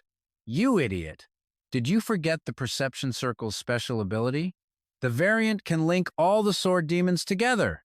"You want to fight 1 versus 100? Lin Huang just scratches his head and offers a weak excuse. "I got excited, and I forgot." With no time to escape, the one-eyed sword demon orders the others to attack. Facing 100 sword demons, only a fool would stand and fight. Lin Huang immediately turns and bolts, still shouting over his shoulder as he runs. "I knew I should have used the ghastly clown's puppet skill to lure them away from the other sword demons." Xiao Hei was already fuming. Hearing him say that just makes it angrier. It smacks him right in the face. "It's too late to say that now, you idiot." But after just a few steps, Lin Huang remembers his original plan. He immediately summons his trump card, shouting, "This situation calls for Tyrant." The second it appears, he issues a command. "Tyrant, go for the king first. Take out the biggest one." Tyrant lives up to its name as Lin Huang's ace. In a flash, it's right in front of the one-eyed sword demon, throwing a powerful punch. Of course, the demon isn't about to just stand there and take it. It immediately swings the massive sword in its hand toward Tyrant. The moment the two forces collide, the resulting sound is absolutely ear-splitting. Even after taking such a powerful hit, with the demon's sword even grazing its side, for Tyrant, it's nothing more than a scratch. The demon, slow to recover, leaves itself wide open, a golden opportunity for Tyrant. It immediately shoots out a hand and grabs the one-eyed sword demon by the throat. The move is so swift and decisive, the demon has no time to dodge. The instant it gets a grip on its opponent's neck, it slams the one-eyed sword demon straight into the ground. Its eyes glow crimson. Then, its fists rain down like meteors, each punch so powerful it shatters the ground. Meanwhile, Lin Huang, watching from the side, senses that something is terribly wrong. He turns his head and yells, "Ah! I didn't give a clear order. Tyrant is going to kill the one-eyed sword demon." And now you and I both know that even if he wanted to stop it, it's already too late. Completely surrounded by the other sword demons, Lin Huang can't even dream of breaking free, let alone getting over there in time to stop it. Watching Tyrant gather power in its fist for a final blow to send the one-eyed sword demon to the afterlife, Lin Huang is frantic. With Tyrant's intelligence, the one-eyed sword demon is definitely dead. My life seed is gone. But Xiao Hei, next to him, just sighs. It seems used to his master snatching defeat from the jaws of victory. With your intelligence, I'm not surprised at all. Just when all hope seems lost, the scene that unfolds before him makes Lin Huang freeze. Tyrant has stopped its attack. It's even staring at Lin Huang with wide eyes, as if waiting for a new command. However, this action surprises him so much he unconsciously calls out its name. Tyrant? Hearing its master's voice, it even lets out a low growl in response. Pushing everything else aside for a moment, Lin Huang realizes Tyrant's intelligence has clearly improved. Thus begins a conversation that crosses species. He asks, "You're saying its weak point is its eye?" Tyrant nods, growling twice. He asks again, "You knew I needed to kill it to get the life seed to level up?" Tyrant continues to nod, letting out its signature growl. "Okay, I know what you're thinking. And you're right. There's no doubt about it. Tyrant's intelligence has increased." This good news makes Lin Huang indescribably happy. "Tyrant, you're amazing." Even Xiao Hei is staring in shock. It says the development of aberrant-type monsters is limited because mutation can't fix the flaw of low intelligence. Even if they reach the transcendent level, they can only rely on combat instincts. But Tyrant has somehow achieved enlightenment. Though Tyrant can't speak, its expressions have become much richer. It even grins and gives them a thumbs up. Seeing his monster acting so smart, Lin Huang immediately puffs out his chest with pride. It could be because its master is just so outstanding. Xiao Hei, however, disagrees. "Or maybe your intelligence level moved the system to pity," it says. Enough chit-chat. Lin Huang gets back to the main point. He says to Tyrant, "It's captured." Tyrant, unable to speak, can only nod in response. In the next moment, the sword in Lin Huang's hand pierces the one-eyed sword demon's single eye. After absorbing enough life force, a system notification appears. Life power is full. Beginning advancement to iron level. Advancement complete. Life seed detected. Beginning fusion. Life seed card. Name: Perception Circle. Rarity: Rare. Type: Special. Special effect: Centered on you. A circular perception zone with a 300-meter radius is created. Within this zone, all moving objects can be clearly sensed. Card evaluation: Normal. Lin Huang is quite satisfied with the results of this hunt. "Not bad," he even says aloud. The freshly made card falls into his hand along with a congratulatory message from the system. "Congratulations, host." On the front of the dark blue card is a miniature image of the one-eyed sword demon, with its skills listed in detail. Monster card: Rarity: Rare. Monster type: One-eyed sword demon. Combat level: 3-star iron. Skill 1: Sword Proboscis Advanced. Skill 2: Dark Sword Heart. Skill 3: Perception Circle. Summoning rights unlocked. Card evaluation: Normal. After reading through the card skills, Lin Huang says to Xiao Hei, "These 3 skills are basically useless to me. I wonder what they'll turn into if I upgrade them to epic." Xiao Hei helpfully suggests, "Well, you still have 3 upgrade cards. You could try it out." Although Lin Huang thinks it's a decent suggestion, he doesn't act on it. Instead, he turns to look behind him and tells Xiao Hei, "No need to rush. There's still some trash that needs to be dealt with." Xiao Hei immediately thinks of a possibility. "Don't tell me." The perception circle. And not too far away, a figure weaves through the treetops, moving so fast it's impossible to tell if it's human or monster. It's not until the figure touches the ground that their appearance becomes clear. Turns out, it's Xia Yu, the person who was tailing Lin Huang this morning.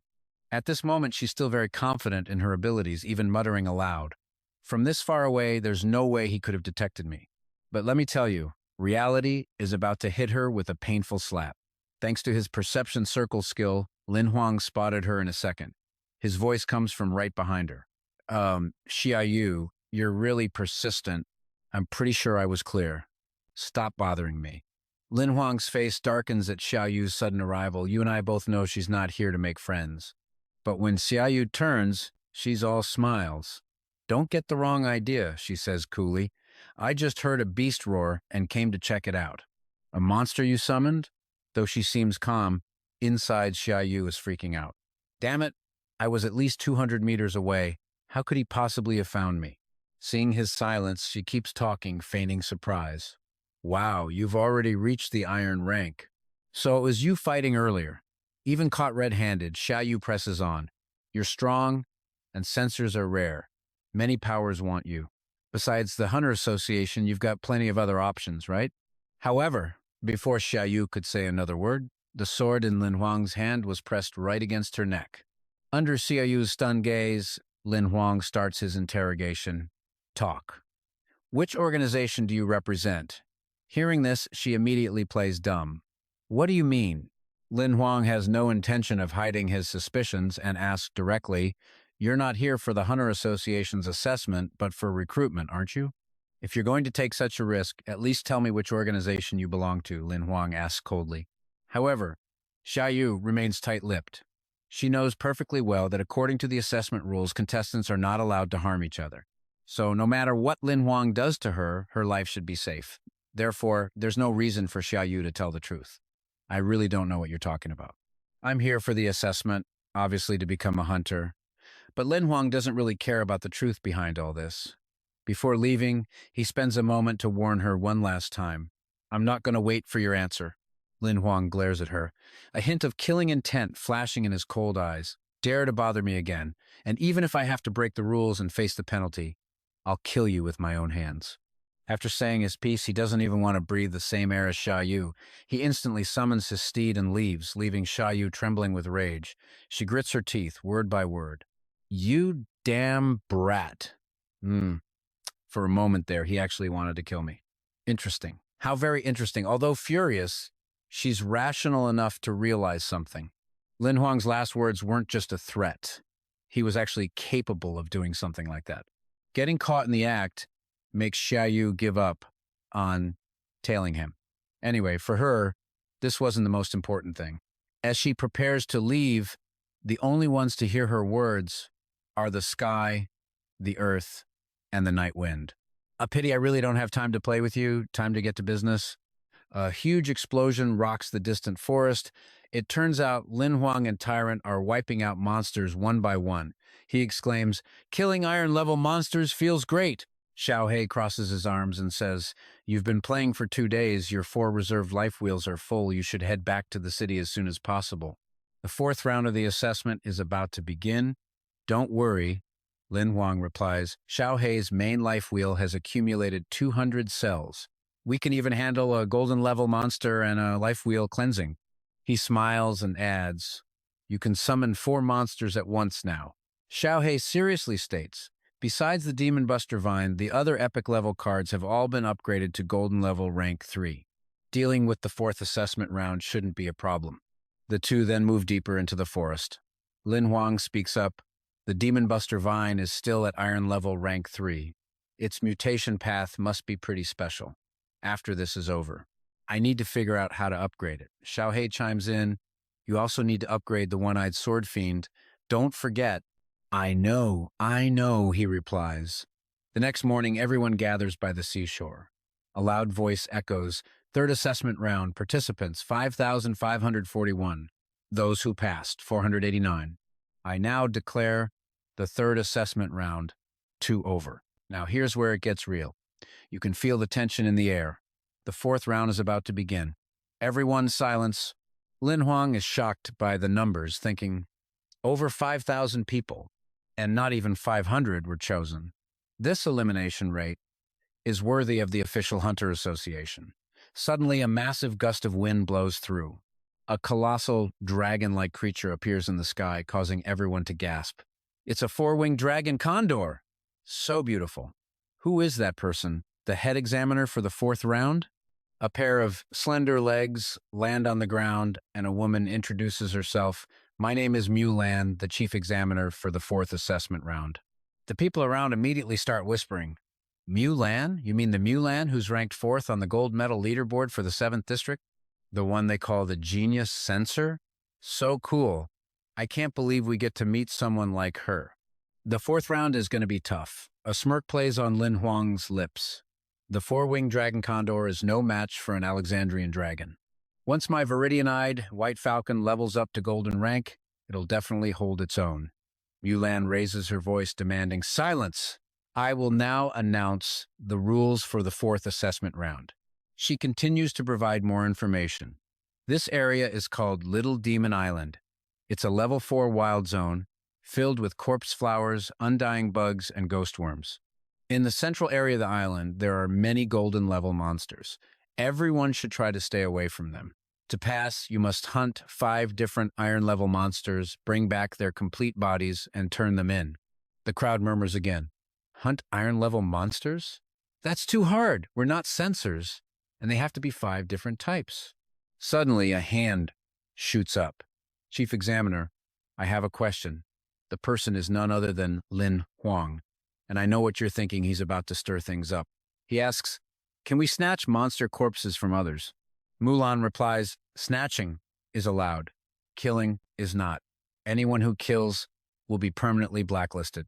She announces loudly, the 4th assessment begins now. Before 10 a.m., 15 days from now, any contestant who brings the bodies of 5 different monsters to me will pass the assessment. Deep inside the forest, a group is on the move. They're talking amongst themselves. Does anyone know that guy who just asked if we could snatch corpses? Nope, but his question was pretty obvious. The group continues. Looks like we don't just have to watch out for monsters, but for each other too.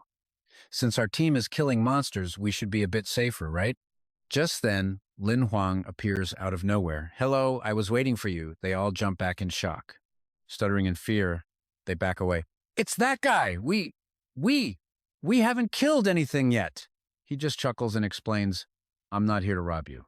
I've killed enough monsters for today. In fact, I have a lot of things I can sell to you. The 4 of them look at each other, sweating bullets, but still seeing the convenience in his offer.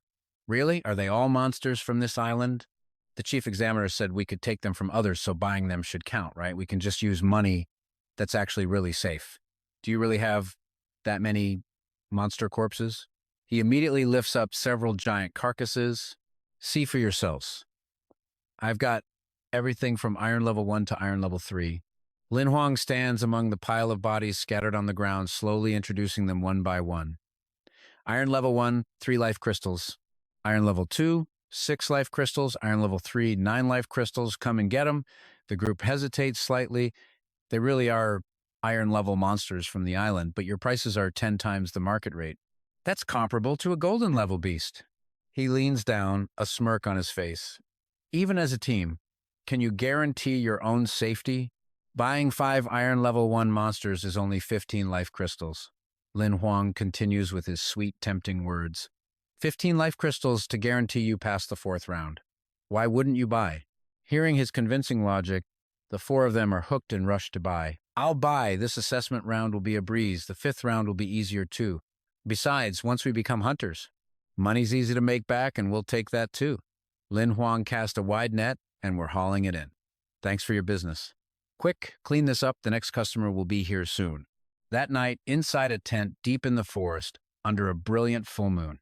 Stick with me, because this is where a simple deal goes horribly wrong. A young man holds a fragrant roasted drumstick, relaxing as he says, let's rest here for a few days. Once it's time, we'll turn in the monster corpses, and the 4th assessment will be a piece of cake.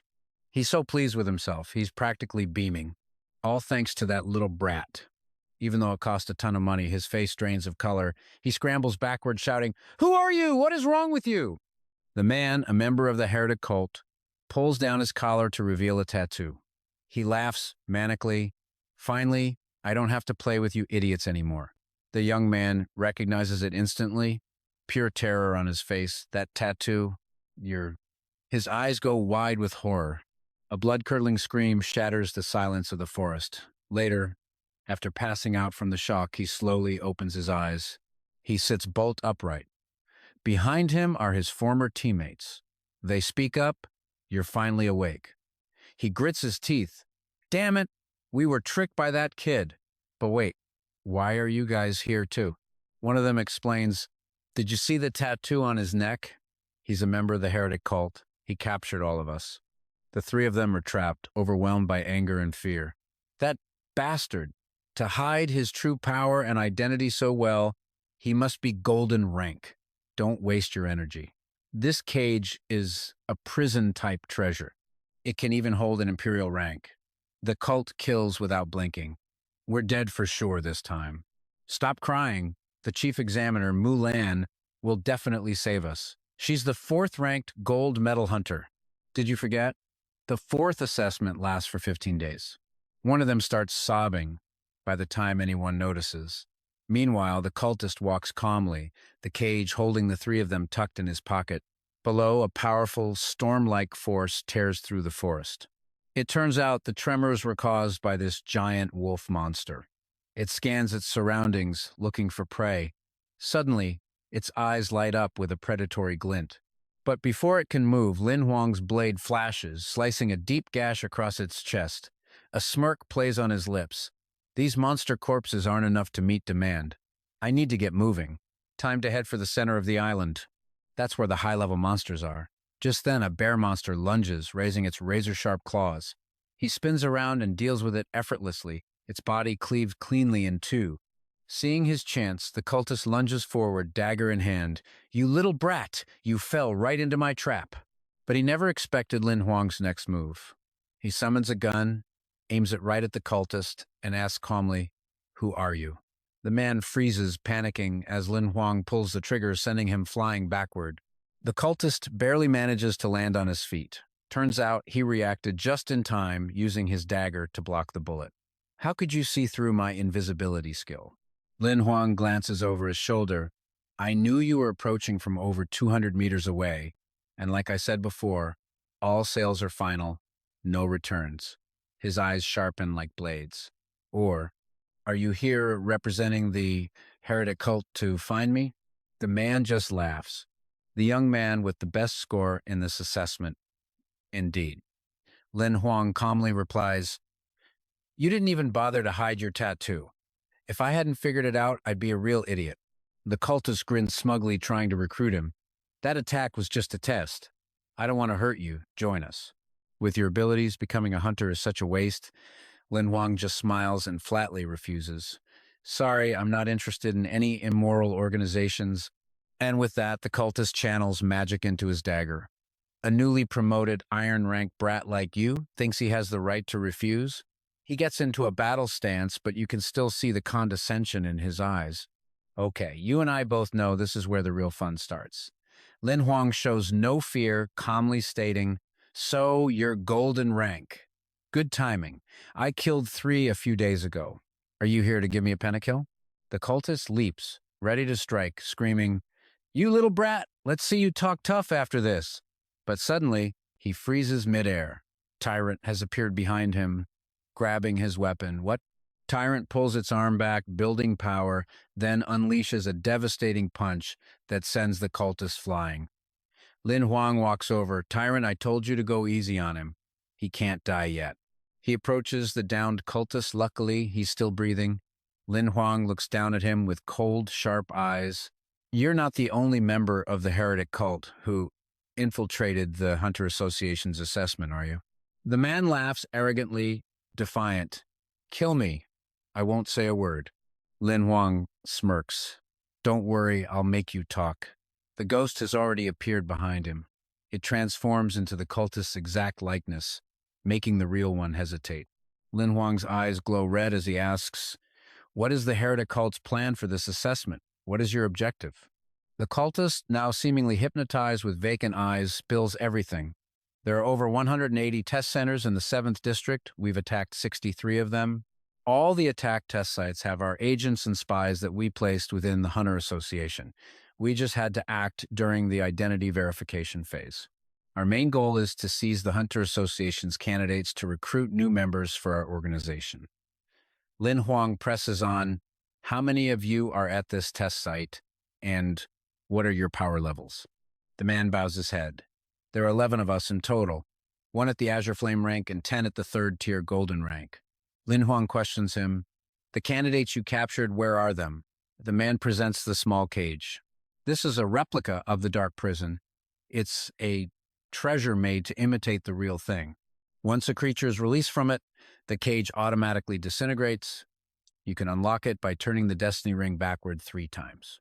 Lin Huang takes it, but has another question. After you complete your mission, how do you leave this place? The cultist answers, our leader has a one-time use spatial teleportation device. We will be at. Suddenly, at the most critical moment, he goes silent. Lin Huang grows impatient. Speak. When are you leaving? Where is the departure point? The ghost informs him, he's dead. Lin Huang grits his teeth in frustration. This is serious. He turns to Mulan, who is now on the scene. Wait, she says, holding up a hand. I need to say something first. You can't just kill people. Lin Huang replies, this man was a spy for the heretic cult. The cult sent 1 Azure Flame rank and 10 third-tier Golden rank experts to infiltrate this exam site, he says, holding up the cage. Mulan stares at it as he continues. And it's not just us. 63 test centers across the entire 7th district have been attacked. Let that sink in for a second. This isn't just one attack, it's a massive coordinated invasion. She takes the cage, lost in thought, a dark prison replica. This is definitely the work of the heretics. The people behind her start murmuring, how could this happen? All the candidates' backgrounds were investigated. The heretic cult is a radical group, second only to Purple Crow. Nothing is impossible for them. But still, we can't just take his word for it. An idea seems to strike her. Whether it's his side of the story or not, I'll be the judge of that. Suddenly, a blue light envelops the cage, and the people inside are thrown out before they can react. Before they can even understand what happened, they're free. They look around in confusion. We're out, someone says, bewildered. What's going on? Another replies, it's the chief examiner, we're saved. Mulan asks, the one who captured you was from the heretic cult. The 3 of them answer one by one. Yes. He pretended to be a candidate and ambushed us when our guard was down. Model. All right, let's jump right back in. The chief examiner is sharp, realizing Han was a gold-level expert hiding his true power. Without him, they'd all have been dead for sure. Mulan nods, her eyes closed. I know. She turns to him. You're Lin Huang, right? He confirms. Yes. But I couldn't get the time or location of the heretics' gathering. If we don't move quickly, they'll transfer the other captives. Mulan adds. And calling for transcendent reinforcements from headquarters will take at least 2 hours. If they find their subordinate has been killed, their transcendent ally is likely to retreat. To save those people, we have to act fast. She steps over to the body and flips it onto its back. Taking his hand, she says that she can use his Emperor's heart ring to sense the location of other heretics. You should retreat to the safe zone first, she advises. But Lin Huang replies from behind, you won't be fast enough alone. I can help. She whips around, surprised. Can you really fight a gold level head-on? He answers flatly. I'm the one who killed him. Anyone below Transcendent isn't a major problem. Mulan falls silent, thinking. Without looking at him, she says softly, all right. I'll share the locations with you. Stay safe, she warns. If you locate the Transcendent, do not, under any circumstances, act recklessly. The scene cuts to a clear blue sky, quiet enough to hear only the beat of wings. Lin Huang, riding his avian mount, checks the tracker and yells, Found one! It's right below us! He dives like a bullet, shouting, Found you! The hooded figure turns around in shock. Ah! She reaches up and unclasps her cloak. A girl with purple hair is revealed. Well, well, Ada says. To think a little devil would come looking for me. Lin Huang steps forward with a serious expression, saying, To be honest, I'd rather not get rough with a girl. But Ada just rushes him. Be good now and come with me. I'll take pity on you. He immediately gives the command, Tyrant, go. Ada stops short. A sensor?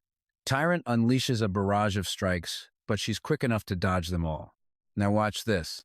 Ada counters, slashing at the beast, but it does nothing. A mutated monster, the heretic thinks. Tyrant throws a lightning-fast punch, but Ada still manages to evade it. Lin Huang watches from above, thinking, as expected of a gold-level expert, she's incredibly evasive. Meanwhile, Tyrant continues its relentless assault on the heretic member. This time, Ada takes a direct hit. But in close quarters combat, Lin Huang says, raw power is what decides the winner. She is sent flying, crashing through an entire row of trees behind her. The impact creates a massive explosion. Tyrant's sheer destructive force pins Ada against a tree, knocking her sword from her hand. Someone steps forward to pick up the fallen blade. It's Lin Huang, standing beside Tyrant with a grin. Tyrant, crush her Emperor's heart ring. A notification appears. Congratulations, host. You have acquired the rare skill card, Tyrannical Blade.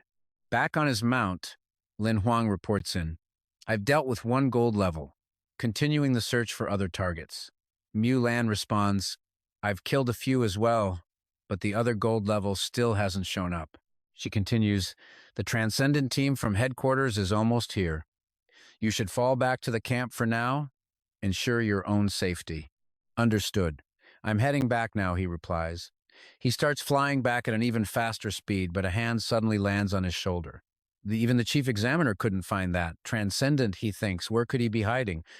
Xiao Yu appears out of nowhere right behind him. Lin Huang turns, stunned. Xiao Yu, what are you? She gives him a playful wink. Not happy to see me? Do you hate me that much? They continue their journey back as he asks, why are you following me? What do you really want? Xiao Yu makes him an offer. Join us. If you agree, I promise she won't bother you anymore. He frowns. Join you people? Don't tell me you're also one of them? A sinister smile spreads across her face. The transcendent expert of the heretic organization, that's me. And yeah, I know what you're thinking. This changes everything. Xiao Yu's answer sends a cold sweat down his back, his eyes wide with shock. A transcendent, he yells as his mount suddenly plummets towards the ground. It crashes into a massive tree trunk. Lin Huang leaps off, sliding to a stop as he silently watches her. Xiao Yu slowly descends, her killing intent overwhelming. Why didn't you run? He draws his sword, taking a defensive posture. My mount couldn't shake you, and the crash didn't stop you. Running now would just be a waste of energy. She floats just above the ground. So, you're giving up the struggle and coming with me? Lin Huang's answer is firm. Of course not. If I can't escape, then I'll fight. Let me spell it out for you, Xiao Yu says. I am a blue fire level expert, about to break through to the 3rd rank. Even if you summon your rank 3 gold level mutated beast, you wouldn't survive a single hit. Lin Huang manages a forced smile. Even so, not going all out isn't my style. But deep down, he knows she's right. A rank 3 blue fire expert could instantly kill a rank 1. Even summoning Tyrant would be a slaughter. Suddenly, she places a hand on his shoulder from behind. She smiles while he's still in shock. You really are a very interesting little boy. Then, a flash of light cuts through the air, and a voice commands, let him go. He leaps away, landing safely, relieved. Phew, just in time. It's Mulan, here as backup. She asks, Lin Huang, I got the warning from your Emperor's heart ring. Are you okay? He replies, I'm fine. Lin Huang shouts a warning. Chief Examiner, this one is a rank 3 blue fire expert. Don't summon your monster recklessly. Xiao Yu raises a hand, summoning a massive scythe as she looks at Mulan. The 5-star relic, the Nether Sea Sword is in your hands. The division chief really invested heavily in you. Mulan draws her own sword in response. So you're the transcendent expert. Leader of the heretic organization, Xiao Yu licks her lips contemptuously. The number 4 sends her on the Gold Hunter list. Capturing you will make this entire trip worthwhile. Mulan roars as immense power erupts from her sword. Damn you! You are not taking anyone today. Xiao Yu simply swings her scythe towards her as she replies. The Hunter Association is full of fools who don't know their own limits. The scythe's energy tears through the air. Mulan grits her teeth and parries the massive blow with her sword. She hurls her own sword, sending it flying towards Xiao Yu. But no matter how much power she puts behind the attack, Xiao Yu shatters the blade with a single strike. To think you'd actually dare to fight me, Mulan glares back. As far as I know, the heretic's death judge only teaches skills to his holy sons. You're not just some random member. Their weapons clash with a deafening shriek of metal. Xiao Yu continues her taunts. If it weren't for your 4-star defensive armor, you'd already be dead. Mulan retorts, cut the crap. Once the association's transcendent reinforcements arrive, you won't be able to run. Lin Huang watches from the sidelines, his mind racing. This is a battle between gods. With my iron-level combat strength, just getting close is a death sentence.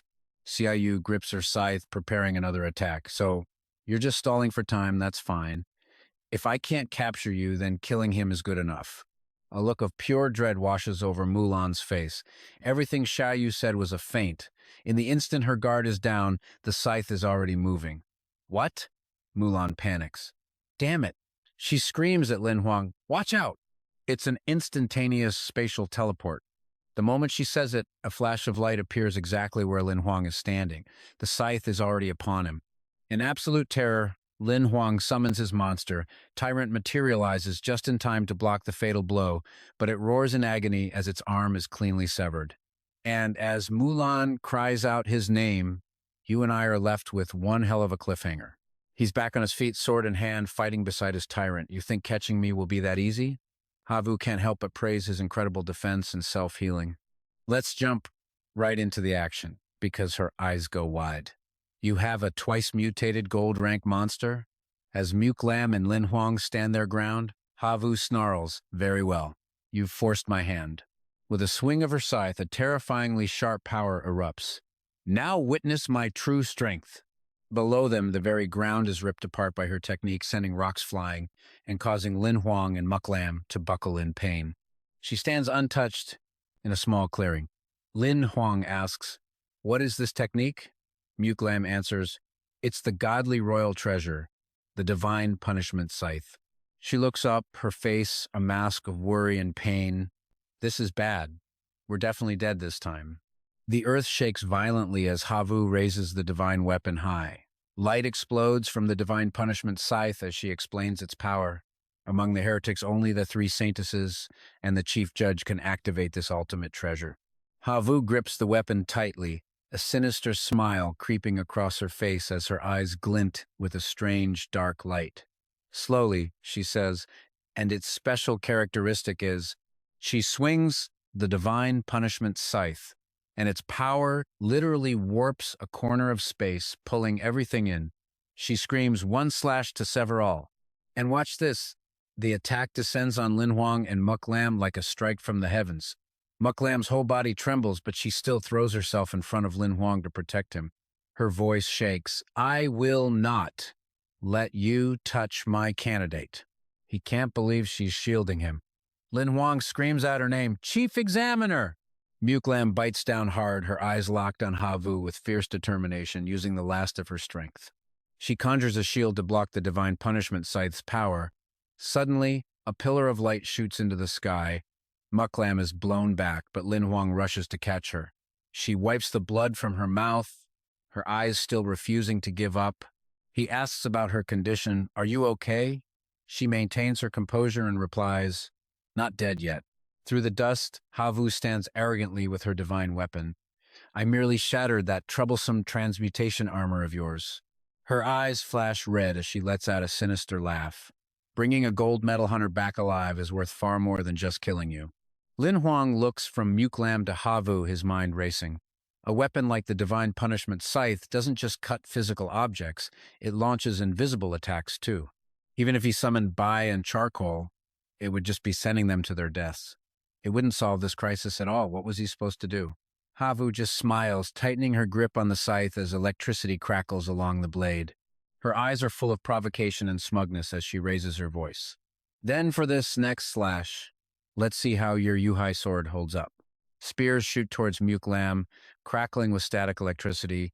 Lin Huang's mind flashes back. He saw this before in the fight with Gui Mian, that long gun. Lin Huang wonders. Just then, Lam's face lights up with joy and she shouts, Uncle! Annoyed at being interrupted, Havu slings the scythe over her shoulder and glares at the spear's owner. Damn it. Now, a new challenger appears. A pair of feet land next to the spear, and a figure pulls it from the rocky ground with ease. It's none other than Truk Nyen, radiating the overwhelming power of a transcendent as he speaks. To think a saintess herself would join the fray just to compete for the Hunter Association's new blood. What a great honor. Havu leaps to the ground to face Truk Nyen, sizing him up with a sharp gaze before asking, You're Truk Nyen? He calmly replies, "For a saintess to know my name." She looks at him and scoffs. Of course I'd remember the names of the 6 candidates for the steward position. Truknian smiles and gets straight to the point. "Then I hope the saintess will give me some face and stop making things difficult for these 2 youngsters." Havu sticks out her tongue and winks at him. Since Truknian himself is asking, I'll let it slide this time. But while she agrees on the surface, her mind is racing. Damn it, now that this old geezer is here, I definitely can't take anyone with me. If I act rashly, it'll spark a direct war between our 2 organizations. What a failure. She waves her hand, opening a teleportation gate, then glances back at them, her eyes filled with hatred. In the end, she reluctantly steps through the portal and vanishes. Once Havu's portal is gone, Lin Huang stares after her, muttering under his breath, stubborn till the end. Only then does Muck Lamb finally relax, exclaiming happily, "Uncle Truknian, thank goodness you came just in time." He pats her head affectionately, reassuring her before warning them both, "It's good that you're all safe." Truknian frowns, his expression turning serious. He instructs them, "Let's return to the evaluation site first. Release all the rescued candidates. This incident needs to be reported in detail. For now, we're stopping this assessment." Back at the evaluation site, tents are pitched along the seashore, a few still lit from within. A voice cuts through the quiet night. Finally, it's over. Lin Huang raises a tired arm to massage his shoulder, while Xiao Hei stands nearby with its arms crossed. It's hard to tell if Xiao Hei's words are meant to be comforting. If you can still come back alive after running into a transcendent-level enemy, I'd say you're pretty lucky. Lin Huang sits cross-legged, already prepared for what's next. Now, they just have to wait for the Hunter Association's decision on this whole mess. Man, I'm exhausted. Since we've got nothing to do, Xiao Hei organized all the cards I got recently. Xiao Hei gets to work efficiently, reading from a long list. You currently have 14 monster cards, 21 assorted skill cards, and 20 leap reward cards. You also have 40 function-type cards. The system screen displays his monster cards. Epic tier monster cards: Charcoal, Bai, Tyrant, Gimian, Corpse Ruler, Bloody, Tree Demon Vine. Rare tier monster cards: 1. Eyed Sword Demon, Purple-Eyed White Condor. Skill cards, talent cards, Divine Strength. Rare. Life Seed card, Demon Hand, rare. Substitute, rare. Perception Ring, rare. Leap reward cards: triple level up card, one-time triple function card. Double reward card ×2, quest card. Transportation card ×1, challenge card ×1. Small annihilation card ×1. Temporary transformation card ×7, and level up card ×5. Lin Huang suddenly realizes something. Wait a minute, I've never seen some of these cards before. What do they do? Xiao Hei grins. You're referring to the one-time function card, the temporary summon card, the challenge card, and the transportation card. It pulls out a golden card. The one-time function card is a leap kill reward. The system screen displays another notification. One-time function card. Conceal a skill the host has witnessed once. Works on both monster and human combat skills. After activation, the skill can be released. Note 1. Due to the host's limited strength, you can currently only seal the strongest divine power skill of a Holy Fire level opponent. Note 2. The card can only be used once. After activation, the card will automatically disappear. Xiao Hei says excitedly, "These 2 function cards are the ones to watch out for. They both have limited uses.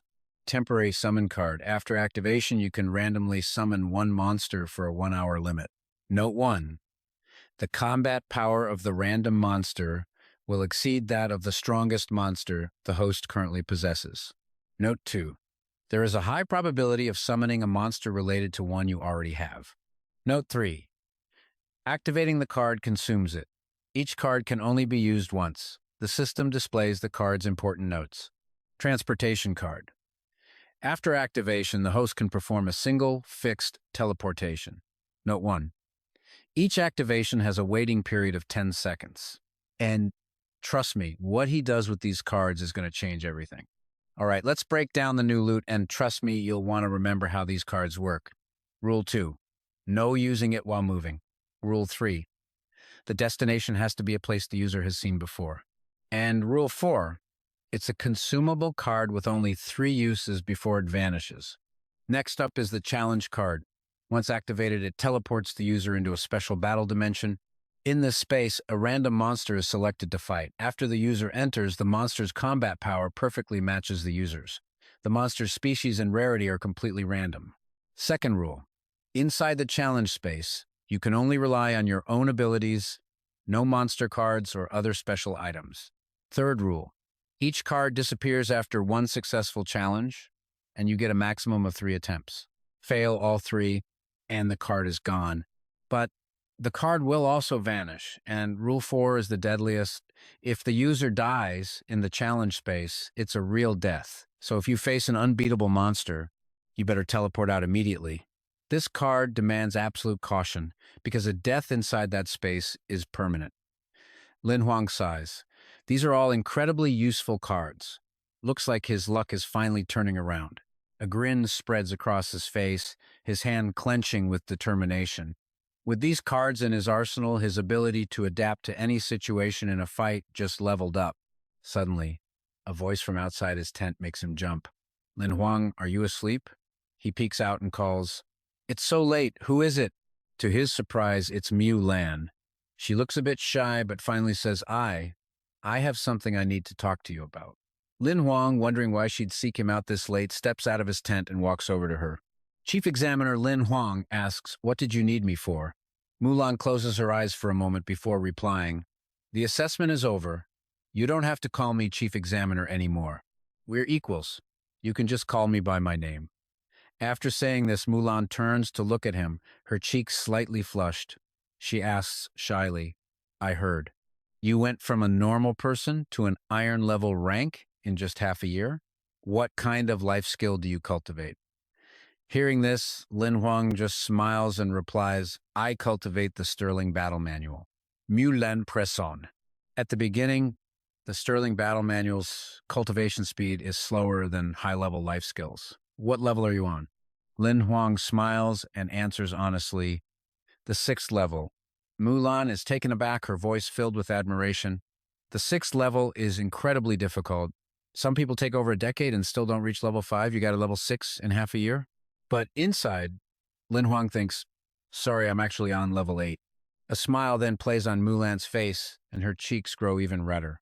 She looks at Lin Huang with concern and says, Let me recommend you to a few key trainers. Lin Huang tilts his head, not quite getting her meaning. Key trainers? Seeing his confusion, she quickly explains, Of course not. Key trainees are people the Hunter Association grants special privileges to. Not only do they get a massive amount of resources from the association, but they also get access to information just like the deacons of the Saint Rank. Mulan's voice suddenly becomes soft and a bit sad. It's just, I heard the examiner from the previous round recommended you, but you were rejected during the final review. Now this is a detail you and I need to file away for later. Lin Huang, unsure how to react, just waves his hand and gives a forced smile. It's okay. Since I decided to join the Hunter Association, there will always be a chance for me to prove myself. I'm not in a hurry. Mulan puts a hand to her chin, thinking. She's worried about the deacon's decision, but her faith in him is still enormous. The final review needs the approval of all 12 head deacons. If even one of them gives a reasonable objection, the nomination is rejected. The entire review gets thrown out. However, I believe you will pass the final review next time. Lin Huang just gives a polite smile and stays silent, but inside, a spark of curiosity is ignited. So I was rejected for a recommendation? That's the first I'm hearing of it. Kind of curious why. Not wanting to discourage him, Mulan steps forward and places a hand on his shoulder, offering encouragement and showing her high hopes for him. True gold will always shine. Keep it up. I'm rooting for you. Lin Huang, ever the optimist, just says thanks. But since the final assessment was canceled, it's hard to say if I can even become an official hunter this time. Mulan urges him to get some rest, her words holding a hint of mystery. Go rest up for now. Tomorrow morning, I have some good news to announce. The next morning, as the sun casts its fresh rays over the beach, a sharp command rings out. Everyone, assemble! All the hunters from the assessment gather in one spot. Lin Huang is already there, looking at the scene and wondering, so what exactly is this good news? Okay, I know what you're thinking, and yeah, a guy next to him voices the same concern. They're probably announcing headquarters' decision on the incident, right? Another adds nervously. The assessment was canceled? Does that mean all our suffering was for nothing? Someone else can't take it anymore and complains loudly, "No way. I can't do this all over again." At that moment, up on the platform, Mulan stands ready to speak, flanked by several serious-looking figures in black. She's about to announce a major decision from headquarters. Everyone, she begins. Thanks to timely reporting among the 63 attacked test centers, more than half of the people captured by the heretic organization, which is 30% of the total, have been rescued, significantly reducing the Hunter Association's losses. Everyone here contributed greatly. Therefore, headquarters has decided that the remaining candidates in all test centers will not need to continue to the next round. You will all be directly promoted to official hunters. Hearing this, Lin Huang is pleased but keeps his composure. So, that's how it is, he thinks. For the other hunters, this is an incredible stroke of luck. The crowd erupts in cheers. Yes! Long live headquarters. We finally made it.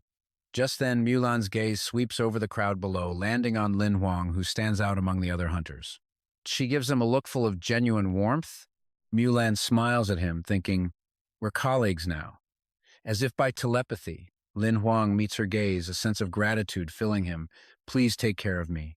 Suddenly, the airship that brought them here from the second assessment site appears in the sky. Lin Huang looks up at the vessel, his mind racing once again. A murmur spreads through the crowd. "The Star-class airship! Isn't that the one that brought us here?" The owner of that ship is...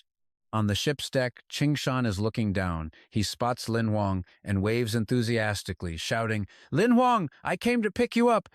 Lin Huang's jaw drops when he sees Qingshan there. He gasps in disbelief. "Vice Director?" The other hunters explode into a storm of discussion, their expressions a mix of shock and awe.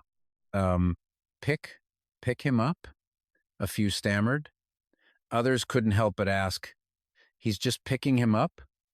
Is he some kind of noble hiding his identity?" And some just marveled at the scene. This is unbelievable. A moment later, the airship speeds away across the sea. You and I are about to witness a conversation that changes absolutely everything. Inside, the amazing smell of grilled fish makes Lin Huang's mouth water, his eyes lighting up. Beside him, Qingshan sits fishing quietly. Seeing he isn't speaking, Lin Huang starts, "Vice Director, you didn't come all this way just to invite me for fish, did you?" Without beating around the bush, Qingshan gets straight to the point. "You cultivate the Sterling Battle Manual. You're at least at the 7th level, maybe even the 8th, am I right?" Unable to resist the tempting aroma any longer, Lin Huang grabs a skewer of fish and starts eating happily. He decides not to hide it and answers directly, "It's the 8th level." Qingshan turns his head, his eyes narrowing as he studies the young man. "What about your combat level?" he asks. "What rank of iron level?" Lin Huang puts down the food and sits up straight to talk seriously with him. He replies, "Iron rank level 3. Stick with me, because Lin Huang's answer is about to make Fu Qingshan see him in a whole new light. His cultivation level is terrifyingly fast. He needs to build a solid foundation. No slacking off. Cultivating quickly is good, but a strong base is crucial." Soaking in Fu Qingshan's wisdom, he replies politely, "Yes, sir." The old man looks out at the sea, his words heavy with meaning. "I heard the Land family nominated someone for the core training program again. But you should know the stewards are conservatives. They rejected you. Once accepting you the second time would be a slap in their own face." Right away, Lin Huang knows exactly what he's getting at, trying to save him from future embarrassment. He scratches his head and smiles. "I get it. Even if I don't become a core trainee for the Hunter Association, it won't slow my progress. Status is given by others, but strength is your own. I know which is more important." Fu Qingshan doesn't press the issue, but he's clearly satisfied with Lin Huang's incredibly mature answer. He gives him a long, appraising look. "You're not simple, kid." But his next words leave Lin Huang stunned and completely lost. "How about becoming my disciple?" As they face each other, Fu Qingshan doesn't want to pressure him. "Think it over. Give me your answer when you're ready." But Lin Huang doesn't need to think. The moment the words left his mouth, he replies instantly, "I accept." Fu Qingshan is thrown off. "You agree just like that?" Lin Huang doesn't hesitate. "Do I really have any other choice?" Pure joy spreads across Fu Qingshan's face, having found such a talented disciple. He laughs loudly. From this day forward, you, Lin Huang, are the disciple of me, Fu Qingshan. Now, pay attention here in the dead of night. A tense meeting is underway at the Hunter Association's 7th District headquarters. An elder reads a letter, his lips tightening, his expression souring with anger. The letter's contents, penned by Fu Qingshan himself, were simple. You had your chance, and you didn't take it. So don't even think about it now. That kid is mine. Signed, Fu Qingshan. The head steward crushes the letter in his hand, his face a mask of anger and deep regret. The scene shifts to a clear blue sky, white clouds drifting by as an airship soars through the peaceful heavens. On deck, Lin Huang and Xiao Hei take in the view. Xiao Hei is bursting with excitement. Fu Qingshan isn't even a member of the Hunter Association. His status is unique. You're incredibly lucky to be his disciple. But Lin Huang isn't getting arrogant. He remembers his master's words. Master taught me that cultivation depends on your own efforts. I'm still a long way off. Then, remembering something, he turns to Xiao Hei. Right, we still have those 3 item cards. Let's open them all at once. Xiao Hei follows his command, teasing, Your luck with cards is still as bad as ever. Suddenly, Xiao Hei's eyes go wide in shock. It gasps, Whoa! This time it's something totally new. Lin Huang holds the vial, staring in disbelief. He can't believe he actually got a potion. The system panel pops up, displaying the item's info. Rampage Potion. Veterinary use. When injected, the summoned beast enters a berserk state. Its strength, defense, and speed increase by 10 times. The effect lasts for 1 hour. Warning 1. After injection, the beast completely loses its mind and attacks all living things in sight, including its own master. Warning 2. After the frenzy, the beast will be weakened for 100 hours, falling into a defenseless sleep. Xiao Hei reminds him to be careful. This potion is a double-edged sword. Use it wisely. We still have the skill synthesis card. Want to activate it now? Lin Huang agrees eagerly. Activate. Okay, I know what you're thinking. A skill fusion? Yeah, this is going to be big. The system announces, skill synthesis card consumed. The skills Demon Eye Deterrence, Extreme Vision, and Copy Eye have been consumed. A new skill card is being created. Lin Huang closes his eyes and activates the card. A new red eye skill awakens. Another notification pops up. Congratulations, host, on receiving the Myriad Flower Eye card. Holding the new card, Lin Huang leans against the railing with a satisfied smirk. Not only did it combine his 3 old skills, but it added an illusion technique. Plus, it's an evolvable skill. Not bad, he thinks. 2 of your 10 skill slots are now empty, Xiao Hei says.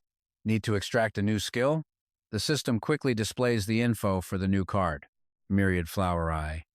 A special pupil that can automatically integrate more eye-based skills and grow even stronger over time. Note: basic functions. Just then, Fu Qingshan steps out from the cabin. Lin Huang, he calls out. Lin Huang answers respectfully, Yes, master. Fu Qingshan places a hand on his shoulder and smiles, reminding him, We're almost at North Swan City. This is as far as I go. Keep in touch.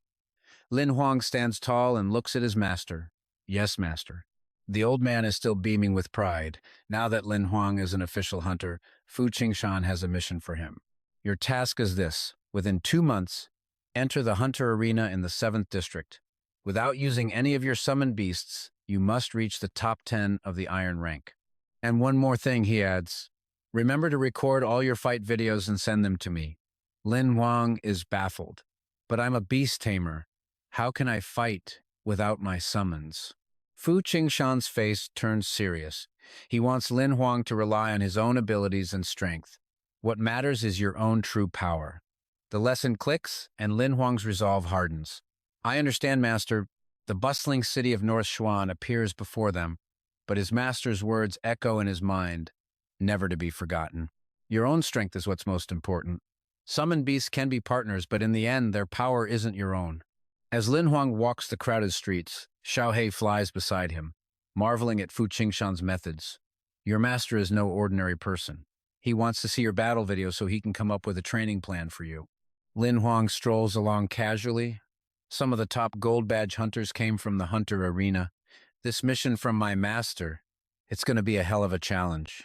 He clenches his fist, his determination for the challenge clear as day, but No matter what happens, suddenly all the massive screens across the city flicker to life, showing the image of a mysterious, masked figure, their identity completely hidden.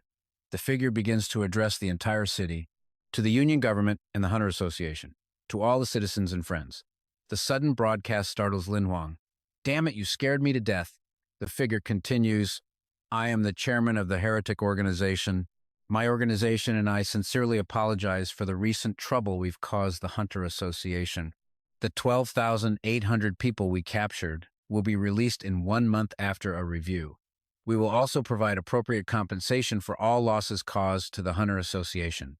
The chairman of the Heretics clarifies their position. "We have no intention of becoming enemies with the Hunter Association or the Union government, and we hope that everyone will understand.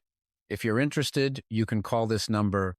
Lin Huang stares, wide-eyed and stunned by the man's words. He stammers, "What? What kind of publicity stunt is this?" Afterwards, Lin Huang and Xiao Hei continue on their way. Xiao Hei has a bad feeling. Compared to other terrorist groups, this heretic organization seems mentally unstable. Lin Huang just grins. "You have to admit, that was a brilliant play." Xiao Hei crosses its arms, confused. "What do you mean?" Lin Huang closes his eyes and explains it perfectly. "And you and I both know this is about to get messy, right? They're asking the Hunter Association to help them with their screening process, directly poaching their pre-vetted talent." Long Huang raises his hand, contemplating the heretic cult leader's recent moves, apologizing after defeat, paying compensation, and booking huge direct ad campaigns in over 12 regions. Long Huang has to admit, it was a bold play, a high-level move, basically buying loyalty. Xiao Hei agrees, saying, "It's true they released over 10,000 people that the Hunter Association can't even use anymore. Weakening your opponent under the guise of generosity. Absolutely devious." And Long Huang knows it's the stone-cold truth. Suddenly, Lin Huang glances at the ring on his hand and cries out in surprise. "Whoa, the system screen had already delivered the message. Congratulations, you have obtained the official Hunter title. You can now access the Hunter Arena main program downloading." Lin Huang is ecstatic, his eyes locked on the notification. He quickly turns to Xiao Hei. "Find us a place to rest now. I can finally enter the arena." In a small hotel room, while waiting for the ship home, Lin Huang decides to jump into the arena for some practice. He sits down, excitedly opening the system to register, completes the ID verification, and gets a prompt, "Please set a nickname for the arena." Long Huang thinks of a name and types it in Tyrant Blade, but his bad luck strikes again. The system replies, "Sorry, this nickname is already in use." So Long Huang tries another one, Heavenly Blade, but once again the system denies him. "Sorry, this nickname is already in use." He practically screams in disbelief, "Supreme Blade." The system instantly responds, "Sorry, this nickname is already in use." Utterly defeated, Lin Huang tries Fruit Blade, but his terrible luck holds. The system gives him the same message he didn't want to hear. "Sorry, this nickname is already in use." Lin Huang is furious, roaring in frustration. Why is everything taken? In a fit of rage, he yells out one last name his own, Lin Huang. And wouldn't you know it, this time he finally got lucky. Nickname Lin Huang is available. Press OK to enter the arena. Lin Huang finally lets out a sigh of relief. The person who designed this arena must be a total gamer.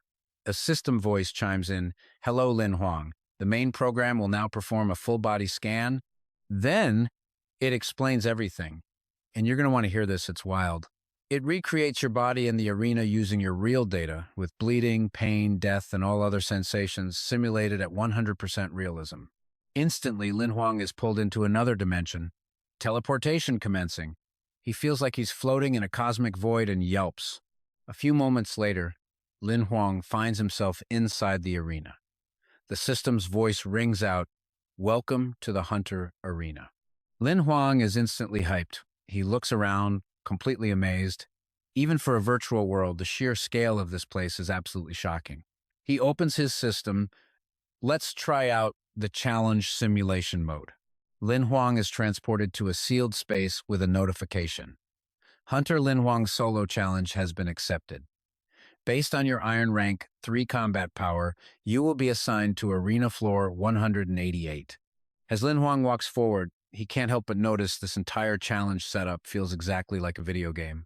A display shows his stats. Nickname, Lin Huang. Combat power, Iron Rank 3. Matches fought, 0. Arena points, 0. Win rate, 0%. Lin Huang pulls out his swap mask and smiles. He can use this to hide his identity without even trying. Just then, his first opponent appears a player with the head of a lion, rocking the nickname Golden Spear Overlord. His stats? Iron Rank 3, 251 matches, negative 19 points, and a 46% win rate. And this guy opens his mouth with pure disrespect. He sizes up Lin Huang and smirks. Looks like my luck isn't so bad. My first match of the day and I get a total newbie. Lin Huang, now wearing the mask, calmly replies to the Golden Spear Overlord. Well, big bro, you don't look all that strong yourself. Hearing this, the guy instantly charges at Lin Huang. The Golden Spear Overlord roars. You rotten little brat, die! Lin Huang rushes forward to meet the Golden Spear Overlord head-on, his swap mask glowing with a faint red light. He quickly analyzes the situation. Golden Spear Overlord uses a spear? Not bad for close-quarters combat, but his opponent is no amateur. Lin Huang realizes it too late. He's been tricked. This is my spear, the Overlord says, pointing to his fist. He roars, what I'm really best at is close combat. The Golden Spear Overlord leaps into the air to attack, throwing a punch with everything he's got and screaming with fierce determination, die. But Lin Huang, using his incredible agility and understanding of attack patterns, easily dodges the Golden Spear Overlord's move. The guy turns to look at Lin Huang, stunned. He can't believe a new player could pull that off. You and I both know where this is going, right? After dodging, Lin Huang waves a hand as if to taunt him, his voice dripping with sarcasm. You're a little too far away. His words are like a sharp knife, stabbing right into the Golden Spear Overlord's pride. He's completely triggered by the taunt. The Golden Spear Overlord furiously curses. You bastard. Lin Huang senses the time is right. No more playing games with this guy. This is perfect. Instantly, Lin Huang throws a single punch, and the force of the attack shoots forward, blasting straight through the Golden Spear Overlord. Lin Huang pulls back his fist, casually raising his hands in a victory pose.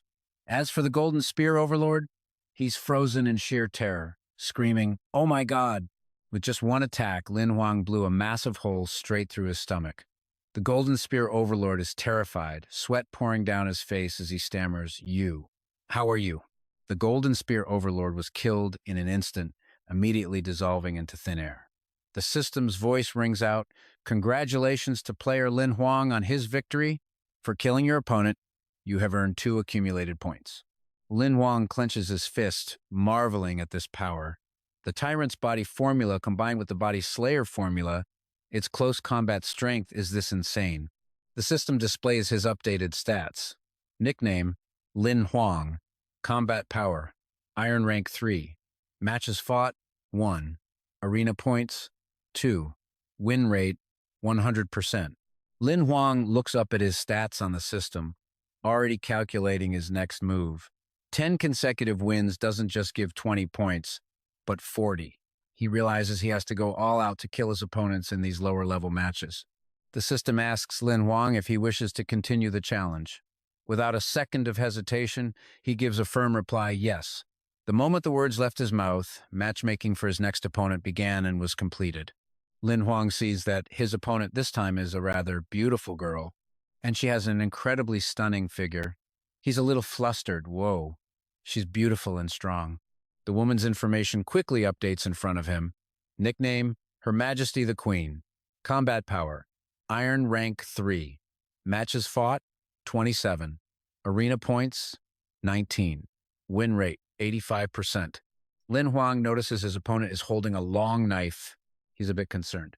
A win rate that high means she's seriously strong. But a long knife, does that mean she's a long-range fighter? Lin Huang doesn't overthink it and rushes toward his opponent, leading with his powerful fists. Unsure of her specialty, he decides to close the distance first and test the waters with close combat.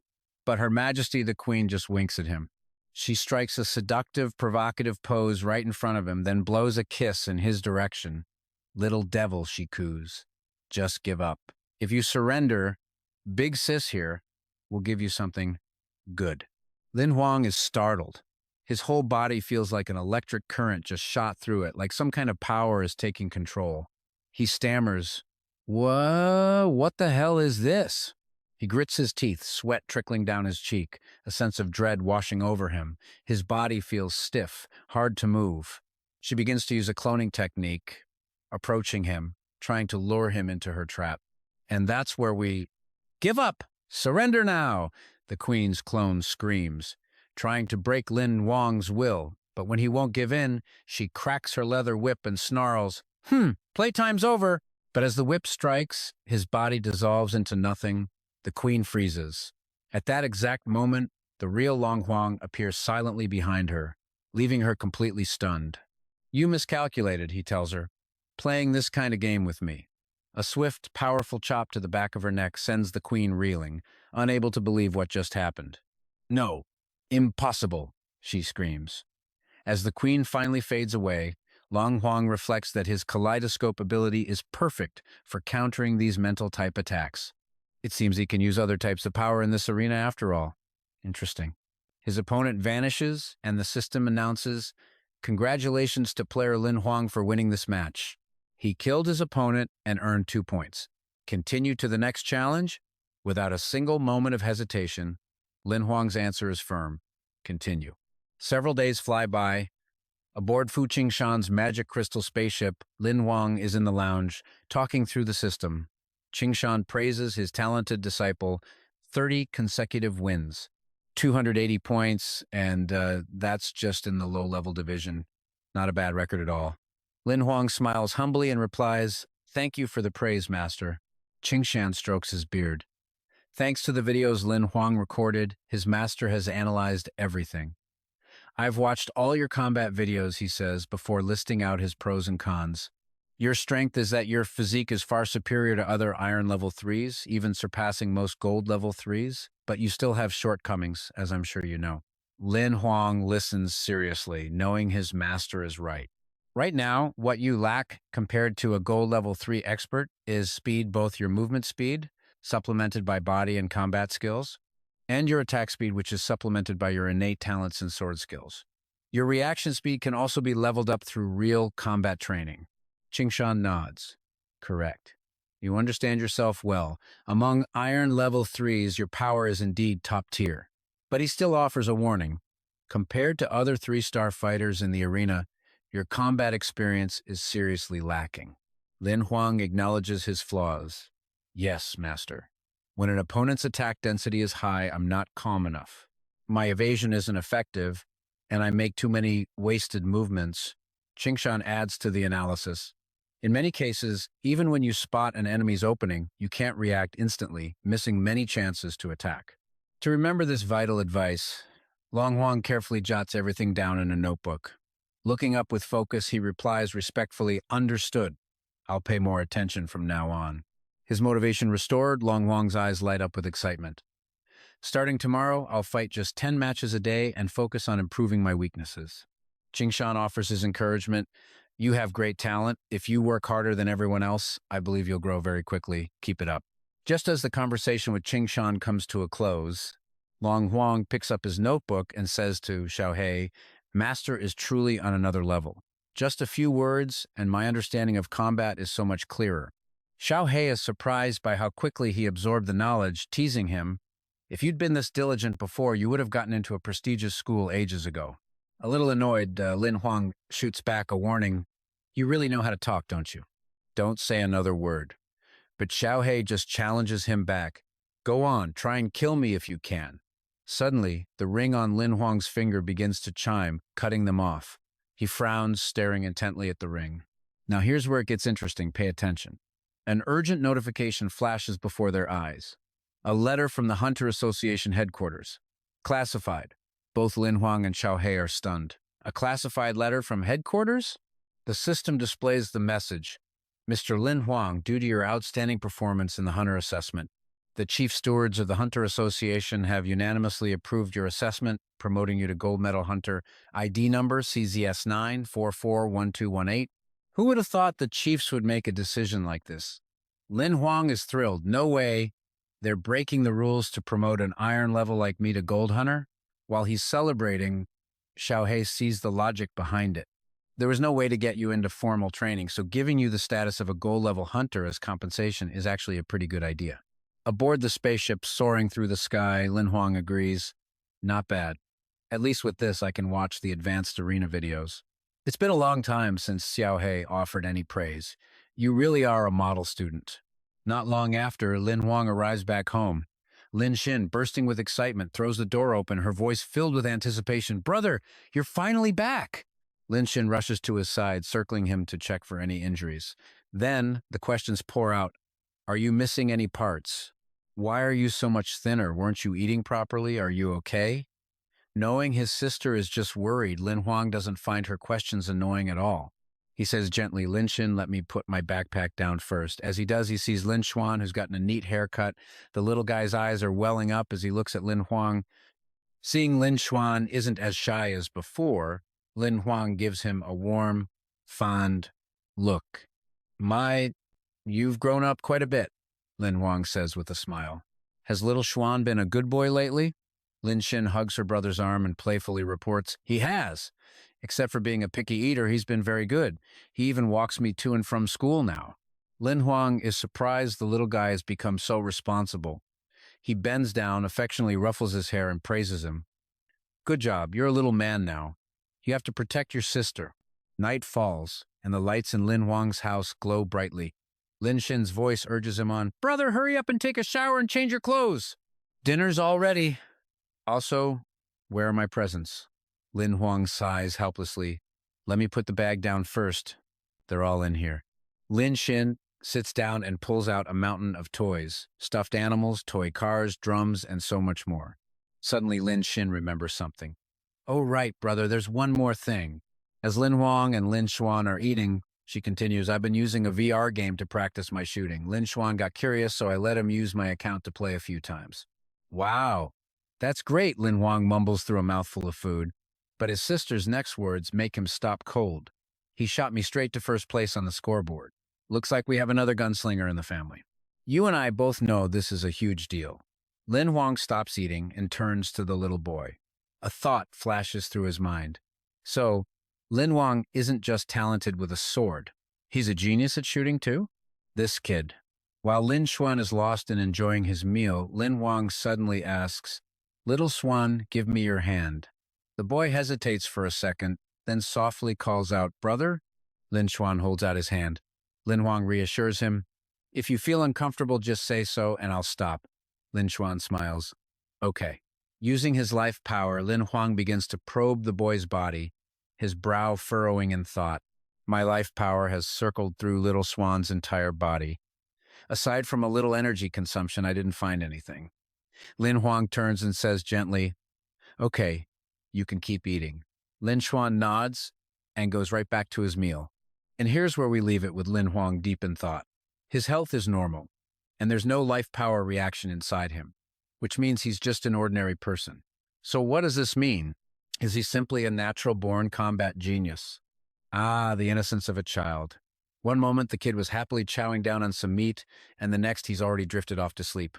Seeing this, Lin Huang doesn't overthink Lin Xuan's deep sleep. He adjusts the boy's position, covers his feet, and pushes aside any thoughts about his true identity. For now, the most urgent matter is passing his master's assessment. He'll figure out Lin Xuan's deal later. And with that, let's watch him jump right back into his challenge. Welcome back, Lin Huang. Do you wish to continue matchmaking? Without a second thought, he replies yes. Then puts on his transformation mask. A single thought crosses his mind. His next opponent materializes before him. A young man with his arms crossed who smirks contemptuously at Lin Huang. 30 wins in a row? Running into me is where your luck runs out. Lin Huang's focus sharpens instantly, his eyes blazing with crimson light as he activates his 10,000 flower pupil. The young man freezes on the spot, his eyes going blank as he just mutters, Seizing this golden opportunity, Lin Huang lands a single, devastating punch. Opponent eliminated. Gain 2 accumulation points. Continue challenge? Lin Huang doesn't back down for a second. Continue. A series of announcements echoes through the space. Congratulations, player Lin Huang, on your victory. Opponent eliminated. Gain 2 points. Congratulations, player Lin Huang, on your victory. Congratulations, player Lin Huang. After a series of intense battles, Lin Huang is radiating power. The system chimes in again. Congratulations, player. Lin Huang, you have achieved your 49th consecutive victory. He accepts the next match immediately. Continue. But as something new begins to form, he stammers. What's going on? Did the system crash? Now pay attention here. The system announces you have won 50 consecutive matches. A gatekeeper is approaching. Please prepare. The countdown begins. 10, 9, 8. Lin Huang scratches his head, confused. A gatekeeper? But suddenly the arena transforms into a grand coliseum with massive pillars. Lin Huang wonders what's happening. A challenge is a challenge, but why the sudden audience? He looks around and realizes that despite the crowd, there's complete silence. The system must have a sound barrier up. To protect the challenger from distractions, a deep voice echoes. But facing me will be very dangerous for you. A well-dressed young man appears opposite him. The system identifies him immediately. Nickname, Young Master Bai. Combat level, White Iron, Rank 3. Total battles, 1,273. Battle points, 8,761. Win rate, 98%. Lin Huang is impressed. Not bad. Finally, a worthy opponent. Behind his mask, he analyzes the situation. So many fights, such a high win rate, so the gatekeepers are the ones who stop winning streaks. In the stands, two masked hunters are talking. Who's that kid in the mask? How did he end up challenging young Master Bai? He didn't challenge him. The system chose Bai as the 50th round gatekeeper and teleported him here. Another one smirks. Looks like Lin Huang's winning streak is about to come to a screeching halt. Young Master Bai quickly draws his blood-red sword. I've seen your previous fight videos. Your skills aren't bad. Lin Huang isn't impressed by the compliment. Thanks for the praise. Your swordsmanship doesn't look too shabby either. The crowd starts murmuring, curious about this mysterious challenger who dares to talk back. Young Master Bai is a genius swordsman. This kid is finished. Another spectator wonders, his name is Lin Huang, but he's never used a blade before. Someone else replies, a nickname's just for fun. It doesn't mean anything. With his sword in hand, young Master Bai charges toward Lin Huang at a terrifying speed. He scoffs at Lin Huang's abilities, but our hero doesn't even flinch. Don't be disappointed so soon. Bai's eyes narrow with killing intent as he yells, White Feather Sword! Even from a distance, a wave of sword energy slashes towards Lin Huang, forcing a grunt of pain from him. His 10,000 flower pupil flashes as he marvels at his opponent's technique. So fast. Unrelenting, Bai goes all in, rushing forward to finish him. But to Lin Huang, every single one of his movements is in slow motion. Dozens of sword phantoms are aimed right at him. Lin Huang analyzes the attack, fake swords, to lock down his position, and then high-speed strikes to control the battle's rhythm. If this were 10 days ago, I would have had no chance against an opponent like this. But now, Lin Huang is different. You see, he's mastered his own swordsmanship. And in his mind, he thinks, but things have changed. Lin Huang dodges and appears behind Bai, his voice dripping with confidence. Your speed is a great threat to your enemies, but against me, it's an opportunity. Without hesitation, Lin Huang unleashes his own sword, cleanly slicing young Master Bai in two, leaving him in absolute shock. As his body begins to fade, Bai can only grind his teeth and mutter, another swordsman. The moment young Master Bai completely vanishes, the system announces his victory. Congratulations, Lin Huang, for defeating the gatekeeper. Up in the stands, a spectator gasps. He actually used a sword. He was hiding his true power all along. The man in yellow simply crosses his arms and smiles. Interesting. Compared to 10 days ago, he's like a completely new person. And in the stands, Lin Huang's aura as a gold rank hunter can no longer be concealed. The system updates his profile. Nickname, Lin Huang. Combat level, White Iron, Rank 3. Battles fought 50, battle points 1,240. Win rate, 100%. Honorary title, 50 consecutive wins. Seeing this, the man in yellow murmurs, this kid is getting more dangerous by the day. The match ends, and Lin Huang returns to reality, collapsing onto his bed with an exhausted sigh. He stares into space, replaying the fight. If his opponent had been able to double his speed or extend his blade, he would have been the one to die. His calculations weren't thorough enough. Suddenly, his eyes dart to the side. Huh? Lin Xuan is lying on the bed, and something is off. With his keen senses, it's easy to spot the abnormality. Lin Huang shouts in shock, Lin Xuan, this is... Looking at the boy's body, he shoots up, his eyes wide with disbelief. This is life energy. No, wait. Isn't he just a normal person? I just checked him today. Trust me, you're not going to believe what happens next. Lin Huang stares at the sleeping boy, unable to understand how life energy could possibly appear in his body. Wait a minute. When I probed him with my own life energy, there was a tiny bit of consumption. Could it be? He takes Lin Xuan's hand and begins to carefully channel his own life energy into the boy's body to find out. Lin Huang closes his eyes. After a month, he can feel it. The boy truly has fate energy. A theory forms in his mind. If that's the case, then his fate energy must be just like mine. Not only that, he's already at White Iron Rank 3. He copied my energy and made it his own fate wheel. Looking at the peacefully sleeping Lin Xuan, he can't believe the kid's potential. If he can copy my fate energy, he can probably copy anyone's. If this power has no limits, he could go from a normal person straight to... Lin Huang breaks into a cold sweat just thinking about it. This is terrifying. This special ability feels wrong. Lin Huang frowns, his eyes turning serious. This kid is not normal, and his background is definitely not simple. We can't stay here. We have to move fast. The next day, sunlight streams down as a pigeon flies to Lin Huang's house, calling out, Mr. Lin Huang, you've got a delivery! A delivery! A large bag is strapped to the bird's back. Lin Huang takes it, saying thanks for the hard work. But when he sees the package, he's stunned. Who? Why are there 2 boxes? Lin Huang sits down to inspect them. He happily pulls out a golden ring, his face lighting up with excitement. Yang Lin's face appears on the communication screen. He comments, got the delivery, but for something this expensive, couldn't you have packaged it a little better? On the other end, Yang Lin replies, Boss, the stuff I make doesn't need fancy packaging. It's a waste. Lin Huang starts peeling the tape off the box, explaining, my little brother needs this to confirm his identity, so there can't be any mistakes. Yang Lin, ever the confident businessman, boasts, you've used my work before, there won't be any problems. By the way, last time you said you wanted to buy a house. As Yang Lin rambles on, the price for a B-grade foothold is 20 million life credits. If you're short, you can pay in installments over a year, no interest, since you're a regular. Before he can finish, Lin Huang's expression turns grim. He cuts him off, his face pale as he makes an excuse. Something's come up.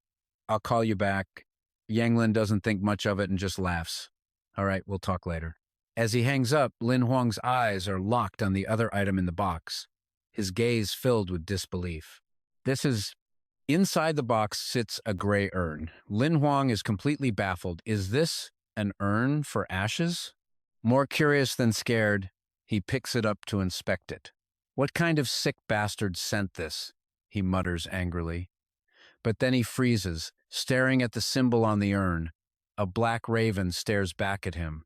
He slowly remembers. This symbol. A moment later, his expression twists into pure horror, his eyes wide with disbelief. He gasps out, Ziya, they found me. Faint moonlight casts long, eerie shadows, creating a chilling and uneasy atmosphere.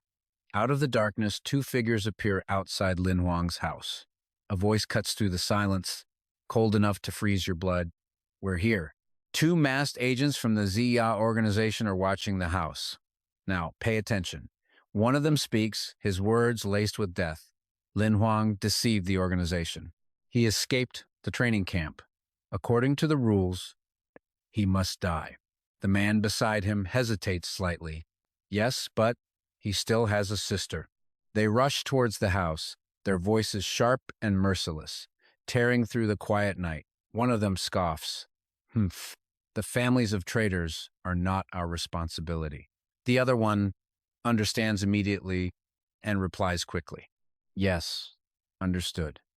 Without another word, the 2 shadows leap into action.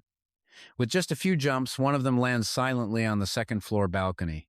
With light and precise movements, the other scales the wall right behind him. The one on the second floor uses his sharp senses to locate Lin Huang's room, then gently opens the door and slips inside. Someone is fast asleep in the bed. The Ziya agent creeps closer, moving towards the bed without a sound. Without any hesitation, he draws a sharp dagger, which bears the unique symbol of the Ziya organization. He grips the dagger with both hands, and with all his strength, he stabs down towards the sleeping figure. He growls, "Those who defy Ziya will be punished." But the instant the blade touches its target, the white blanket flies up and Lin Huang vanishes like a ghost. The atmosphere becomes incredibly tense. The assassin's eyes widen in complete shock. Huh? He has no idea that a familiar figure is clinging silently to the ceiling right above him. And yeah, I know what you're thinking. He looks up in terror and stammers, "Blood! Bloodfiend!" Bai drops down, delivering a fatal blow. The assassin breaks free from the hold and swings his dagger at Bai, sneering, "Just a white iron summoner. You think you can fight me with a monster?" But the moment the words leave his mouth, he realizes something is terribly wrong. The assassin, dagger in hand, suddenly finds himself bound tightly by mysterious red threads, completely immobilized and unable to fight back. Pure fear flashes in his eyes. Only now does the assassin realize the person they were sent to kill is no ordinary target. This is impossible. He completely suppressed. The assassin is stunned as the second agent steps into the room. Seeing his partner, he screams out an order, "Find Lin Huang. Kill him, or else we—" But unexpectedly, the second agent seems to be controlled by someone else. He blankly raises his own dagger to his throat. His partner watches in horror. "What are you doing? You idiot! Drop the weapon." Bound completely, he struggles against the threads, terrified.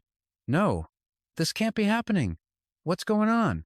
Just then, Lin Huang appears, a mysterious smile playing on his lips. Ah.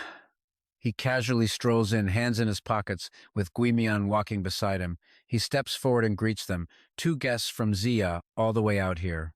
I should be a good host, shouldn't I?" The assassin's jaw drops when he sees Guimian, the transcendent monster Guimian. So that's how it is. Lin Huang leans in, face to face with the assassin, who flinches back. "You didn't just want my life," he says mockingly. "You were even going after my family." The Ziya organization is truly ruthless. The assassin trembles, Lin Huang points, and Guimian vanishes. He smiles. "Ha! Showtime." He uses the transformation mask to take on the assassin's appearance and reports back to headquarters. Lin Huang is dead. Mission 093 confirmed complete. Through the monitor, the handler receives the confirmation that the target has been eliminated. He crosses his arms and gives his order to the assassin. "All right, leave your position and find a place to hide." On the other end, the assassin obeys. "Yes, sir." The handler lets out a sigh of relief. The next day, Lin Xin and Lin Xuan are smiling brightly, waving towards their brother. "Big brother." Lin Huang scratches his head and says, "Sorry to keep you waiting." Lin Xin is still curious about his sudden actions last night. She complains, "You kicked us out in the middle of the night while you were busy with something. It was freezing out there." Because they left in such a sudden hurry, they were missing a lot of things. She says to Lin Huang, "Right, we still have stuff at the old house. Should I go back for it?" Lin Huang immediately dismisses the idea. "Forget it. It's a bit cold over there now. If you need anything, I'll buy you new stuff." Lin Xuan grabs his hand and asks, "Brother, are we really moving?" Lin Huang's gaze becomes incredibly firm. "Yes, I'm taking you to a much better place." They arrive at Foothold 7C88, East Forest City, a bustling place filled with towering skyscrapers. Lin Xin can't hide her excitement. Wow. As expected of a B-grade foothold, East Forest City is so lively. Lin Xuan is equally thrilled, grabbing her hand. "Sister, they're selling fried chicken over there." Lin Huang tells them, "Right, we just got here." And just like that, you and I just watched him secure a new beginning. Lin Huang is on a call with Yang Lin, who's encouraging him, "Don't be too down. The price I got you for the house in a B-grade foothold was a huge discount, especially with the house itself. You can pay it all off in 70 to 80 years. The key is you can't die before becoming a transcendent." Lin Huang sighs, then remembers something and tells Yang Lin, "Oh, one more thing. Is there any way for you to upgrade my account's authority? Let's see how our guy handles this, because he needs to hide his and his family's information, making sure no one can ever find them easily. Yang Lin thinks it over on the other end. Besides a great deacon's authority, there's nothing I can wait. I can raise the secrecy a bit.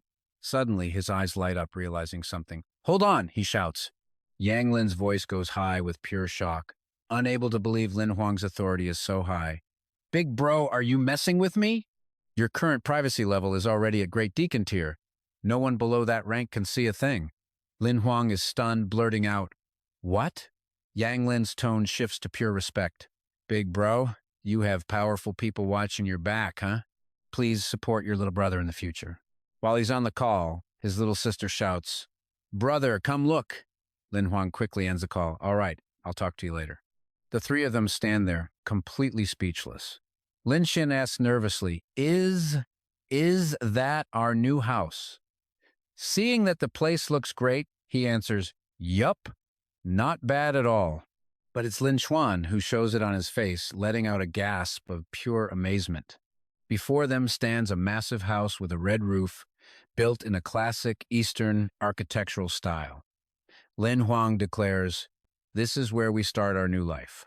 In no time, Lin Xuan and Lin Xin settle into their new life and start going to school together.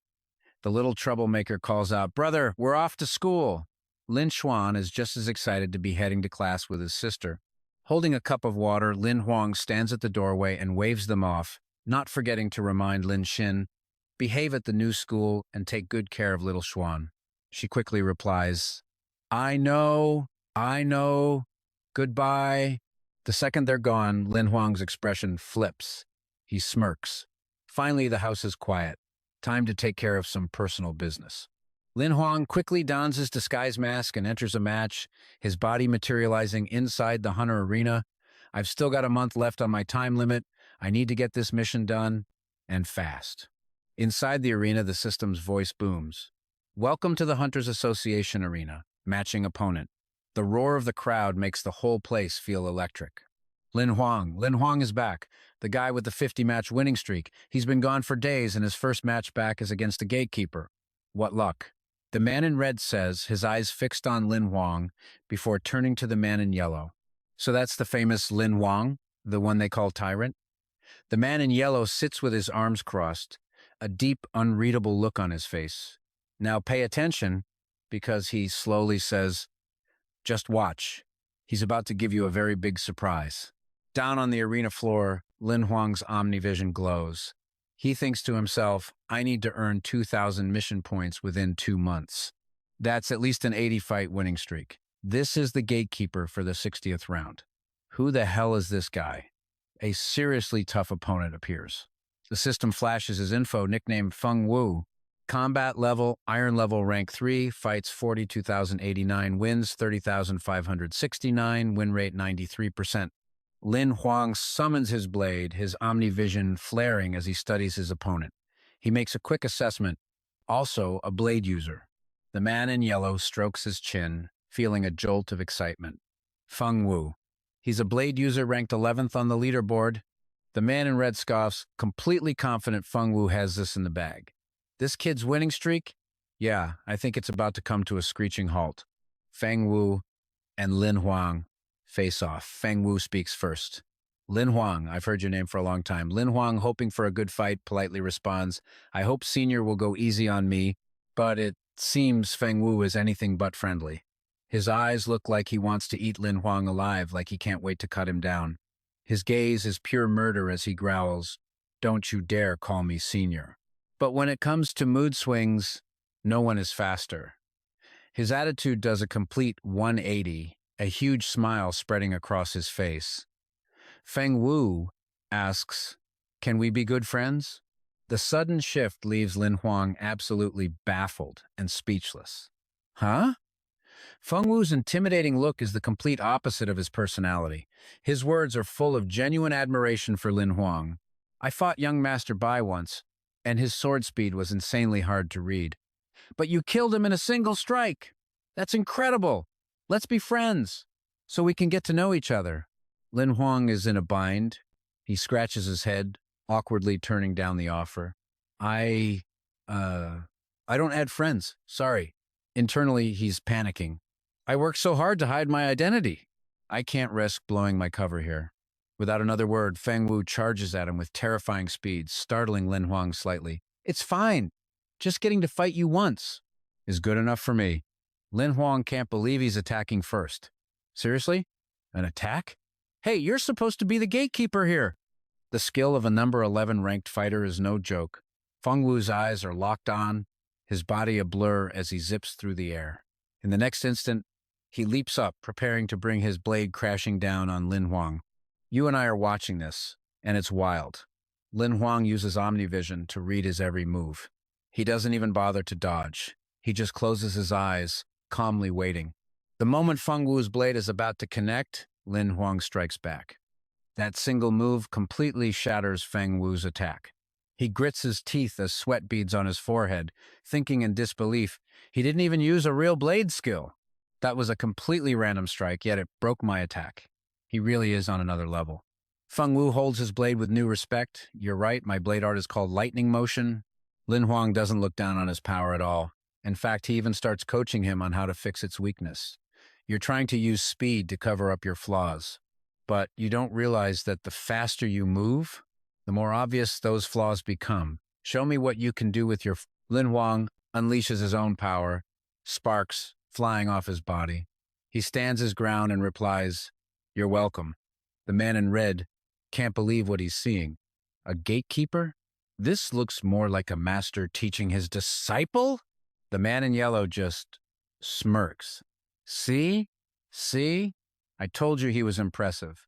And he still hasn't moved a single step. The man in red falls silent, no longer looking down on Lin Huang's power. What's more, he still hasn't used a single actual blade skill. As their blades clash in a shower of sparks, Lin Huang once again points out a hole in his technique. Your combat chi is strong, but honestly, your skill level is too low. If you want to get stronger, you either need to focus on fundamental research or switch to a weaker, different combat skill. Feng Wu is floored that someone could see his weaknesses so clearly. He doesn't even care that they're opponents. He's just happy someone is showing him the truth. I see now, so that's how it is. Though grateful for the help, Feng Wu looks at himself with a bit of doubt. But I'm not young anymore. It's too late for me to start over. My technique is just too sloppy. Hearing his honest words, Lin Huang replies gently, "In the end, a person's greatest enemy is always themselves." At that moment, Feng Wu pours every ounce of his power into one final attack. He roars lightning motion. Like a mountain, Lin Huang finally moves, rushing toward Feng Wu and saying, "Show me." One move, as graceful as a swallow in flight, ends it all. The golden light from Lin Huang's blade and the thunder from Feng Wu's technique explode in a flash that blinds the entire arena. Feng Wu starts to fade away, but before he vanishes, he leaves Lin Huang with one last thought. A soft breeze, passing through a hurricane. Maybe that's the meaning of the old saying. As he says, "I lose," he disintegrates completely. Lin Huang simply glances over and says, "Next." The system notification explodes. Congratulations to Lin Huang for defeating the gatekeeper Feng Wu and completing a 60-win streak. The audience goes absolutely wild, chanting his name, "Lin Huang! Lin Huang!" Someone even throws their shirt. The man in gold calmly asks his red-robed companion, "See? I wasn't wrong about him, was I?" The other man is just stunned into silence. The system asks if he wants to continue the challenge. Lin Huang glances to the opposite side of the stage where his next opponent will spawn, reminding himself to stay sharp. After 60 wins, the opponents will be top tier. To reach an 80-win streak, he can't get careless. Instantly, his opponent appears a young girl who looks no older than a student. She blurts out, "You're really Lin Huang." Yeah, her sudden appearance catches him completely off guard. "That's me." The girl runs up to him. "When I saw the system announce your 60th straight win, I was so bummed. It's not every day someone gets this far, and I couldn't even watch it live. I've been following you for half a month. I watched every one of your matches. You're so handsome." The man in red is just baffled by this. Beside him, the man in gold clears his throat. "Did we accidentally click on the wrong stream?" The girl hands him a piece of paper, blushing. Could you add me as a friend? And maybe give me an autograph? I'll forfeit, so you can move on to the next match. Lin Huang just scratches his head, smiling awkwardly. No problem, let's add each other first then. This simple agreement makes Feng Wu, watching from the side, a little uneasy. Amidst the thunderous cheers in the sixth-floor arena, the system's voice rings out again. Congratulations to Lin Huang on achieving his 69th consecutive victory. The match venue is being replanned, and the location will be changed to Arena Number 1 on the 6th floor.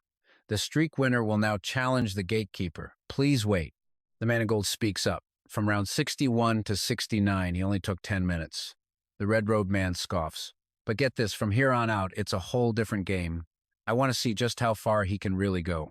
Lin Huang scans the arena from the stage and remarks, "The crowd just keeps getting bigger." Then, before his eyes, the silhouette of his next opponent begins to form. It's a stunningly beautiful young woman, Ata the Witch Fiend. She carries herself with an incredible yet arrogant aura. She doesn't even hesitate to mock him. "So you're the famous Lin Huang? You don't look like much." Her words catch him completely off guard. He stammers, I don't know why you're angry, but I'm sorry. The Witch Fiend isn't here to talk. She instantly draws her gun, fuming, "My good mood just got ruined. Get ready to die, kid." Without warning, she unleashes a storm of bullets right at him. The barrage is like a steel rain, forcing him to dodge instantly. As he frantically evades, he thinks, a masterclass gun user. She's unbelievably strong. The audience holds its breath, completely captivated by this dramatic turn of events. A blonde girl's face pales. Oh my God. It's not that Lin Huang isn't good, it's that she's a monster. The man in front of her suddenly remembers, that's the Witch Fiend, who once fought the guy ranked second. The man in gold grits his teeth, commenting on Ata's personality. The Witch Fiend, ranked fifth, as ferocious as the rumors say. He turns to his friend. "What do you think of Lin Huang's performance?" The man in red replies, "His movement speed is average. His footwork is also pretty standard. The only reason he can dodge that much is because of his ridiculously powerful predictive abilities. The gun the Witch Fiend is using is known as the Iron Phoenix." Ada continues her relentless assault on Lin Huang. It's clear he's struggling under her overwhelming firepower. The two observers continue their analysis. A modified Iron Phoenix 16. Its rate of fire is nearly 4 times the standard. Dodging so effortlessly makes him a true talent. So far, his opponent has only shown basic marksmanship, with no other gun skills on display. Plus, he hasn't closed the distance between them, he's constantly on the defensive. The man in gold looks at his companion, who seems completely unmoved by Lin Huang's display, and asks, "Listening to you. It seems you're still not impressed by this kid." The red-robed man has been watching Lin Huang's every move. He sees Lin Huang only dodging and defending, never attacking the Witch Fiend. He tells the man in gold, if he doesn't start attacking soon and just tries to wear her down by dodging, he's going to lose. Badly, and just then, it happens. One of the Witch Fiend's bullets finally grazes him, shattering his transformation mask and revealing his true face. The man in gold says, "I've watched this kid fight from his 20th consecutive win until now, and I haven't missed a single match." A trickle of blood appears on Lin Huang's face, and his eyes begin to change. A murderous intent starts to radiate from him. Okay, I know what you're thinking. He's in trouble, right? The man in gold smirks. Every single time he has surprised me. That's why I believe in this match, he'll be the one left standing. He winks. "I'll bet my 3-star treasure on it. I bet he wins." The red-robed man refuses to back down. He clenches his jaw and accepts. You're on. He's going down for sure. No more dodging. Lin Huang summons his sword and charges straight for the Witch Fiend. His body pulses with energy, his kaleidoscope eyes blazing bright. The Witch Fiend raises her gun, a triumphant smirk on her face. "Got you." She fires a single shot, and Lin Huang uses every ounce of his strength to dodge it. But he never saw this coming. The bullet zips past him, then suddenly flashes with light. Lin Huang's eyes widen as a massive explosion erupts in a blazing inferno. In the Witch Fiend's, hands are now 2 upgraded Iron Phoenix pistols. She screams toward the flames, "Leave no loose ends!" Ada lets out a huge laugh, raises her guns, and unloads everything into the smoke cloud. The man in gold loses his composure, clenching his fists in shock. Oh my God. That's absolutely brutal. His companion strokes his chin, wondering if Lin Huang could have survived. The smoke has blocked all visibility. This time, there's nowhere to run. He's dead for sure. The witch fiend laughs victoriously. She holsters her guns, radiating pure arrogance, and says, "What a pleasant surprise." But then she freezes. A question pops into her head. Why hasn't the system announced the result? As the smoke begins to clear, a faint silhouette speaks. "That move of yours was unexpected. You almost got me." The man in red, the witch fiend, and the man in gold are all absolutely floored by what they see. All three of them gasp in unison, "He's not dead!" Lin Huang is using the wings of the bloodthirsty tribe as a shield. He calmly steps out of the fire, sword in hand. "To make me use my defense, you really are strong." The witch fiend just smirks. Her eyes gleam with a deadly light as she says contemptuously, "Too bad you've already played all your cards." Then, the witch fiend unleashes her ultimate technique. Bullets weave through the air, forming a grid of small squares designed to annihilate her opponent. She screams with excitement, "Gunfighting skill, heavenly void." The two observers in the stands can't help but feel a shiver of fear for Lin Huang. The man in gold is tense. It's here, the witch fiend's ultimate. The man in red worries for Lin Huang's fate. Once heavenly void is used, there are no blind spots. Lin Huang has no way to counter her. He's finished. But despite the rain of bullets hurtling towards him, Lin Huang shows not a single shred of fear. He stands there, completely unfazed, as the bullets pass right through his body. But strangely, he doesn't have a single scratch. A shocked shout rings out from the crowd. Wait, why isn't he taking any damage? The witch fiend can't believe what's happening, her eyes wide with pure terror. Her jaw drops as she gasps, "An illusion!" Suddenly, Lin Huang opens his mouth to speak. "Who told you?" And trust me, you're not ready for what he says next. In the blink of an eye, Lin Huang is somehow right behind Ada. With his blade pressed to her neck, his words make her grit her teeth in defiance. The violent female devil's voice rings out, "I surrender." The system immediately chimes with congratulations as the crowd erupts. Congratulations to Lin Huang for defeating the gatekeeper, the violent female devil, in the sixth-floor arena, completing 70 consecutive wins. The audience goes insane. 70 straight wins. It's been 60 years since anyone has done this. Lin Huang! Lin Huang, you and I are watching history being made right here. The violent female devil turns back, her eyes burning with pure hatred. She glares at him. "I will remember your face." Lin Huang stands on the platform like a celebrity, waving to the crowd and inviting anyone to challenge him. The man in yellow laughs heartily. You lost, while the man in red refuses to accept it, demanding, "Another round." He stares at the stage, unable to believe Lin Huang can win the next fight. If he gets through this, he'll eventually face old Vumak Lai. I'm still betting he'll lose. The man in yellow grins, glancing at his friend. All right. 2 3-star artifacts on the line this time. His words seal the deal, and the two slap hands to confirm their bet. After the match with the violent female devil concludes, the system updates Lin Huang's information. Nickname, Lin Huang. Level 9, White Iron Tier 3. Total matches, 70. Win rate, 100%. Honor, 70 consecutive wins. Just then, the system chimes again. Continue fighting? Without a moment of hesitation, Lin Huang answers, yes. He has a clear mission from his master, and winning 80 straight matches is just the basic requirement. He clenches his fist. If he can't even do this, finishing the mission in 20 days will be impossible. Shockingly, his next opponent is incredibly small, dressed almost like a student. A hilarious thought crosses his mind. Did the detective from next door just wander into the wrong arena? The two masked spectators in the audience recognize the young boy instantly.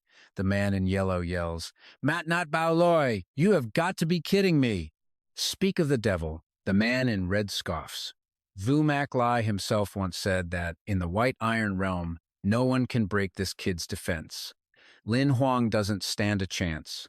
The crowd starts to worry once more. The system really sent out the final gatekeeper. Watch closely, this is where his win streak is supposed to die. Seriously? The system's throwing a wrench in my plans. Lin Huang scratches his head, baffled. He squints at his opponent and asks, "You're Mat Not Bao Loi, right?" To be honest, I've researched all the top 10 ranked opponents. Mat Not Bao Loi immediately begins to tremble. He stammers, "You, stay away from me." He instantly unleashes his special ability, and a defensive sphere appears. Lin Huang muses, "The fences." So he's called the ceiling of defense because he's a complete coward. Lin Huang remains calm, observing and analyzing. He activates his extreme vision, but can't find even the smallest crack or opening. Stroking his chin, he quickly comes to a conclusion. This kind of defense isn't a skill, it's something else. The man in red crosses his arms, explaining, although he's limited by his combat power and can't unleash its full potential, those with an inherited bloodline are practically invincible below the transcendent level. Only someone with the same bloodline can counter it. Thinking this, he smiles deeply, adding a little taunt. Lin Huang is just unlucky, running into a little monster with an inherited bloodline. And an absolute defense one at that. Care to bet another artifact? Lin Huang pulls out a modified Golden Eagle pistol, aiming it at the sphere. The crowd buzzes with excitement. A modified Golden Eagle 11. No way, Lin Huang is a master gunslinger. 56 consecutive shots hitting a single point. He's an intermediate master. Lin Huang calculates quickly. The pistol's power is boosted 2 to 3 times, plus his energy-infused bullets. After 10 of Lin Huang's shots, a few cracks appear on the sphere. He thinks to himself, but this level of attack barely scratches the surface. The cracks he just made vanish in an instant. Lin Huang is stunned. A crack less than 1 millimeter deep just healed in 2 seconds. Lin Huang swiftly changes his strategy. He puts the Golden Eagle away and pulls out 2 survival pistols, unleashing hell on the shield.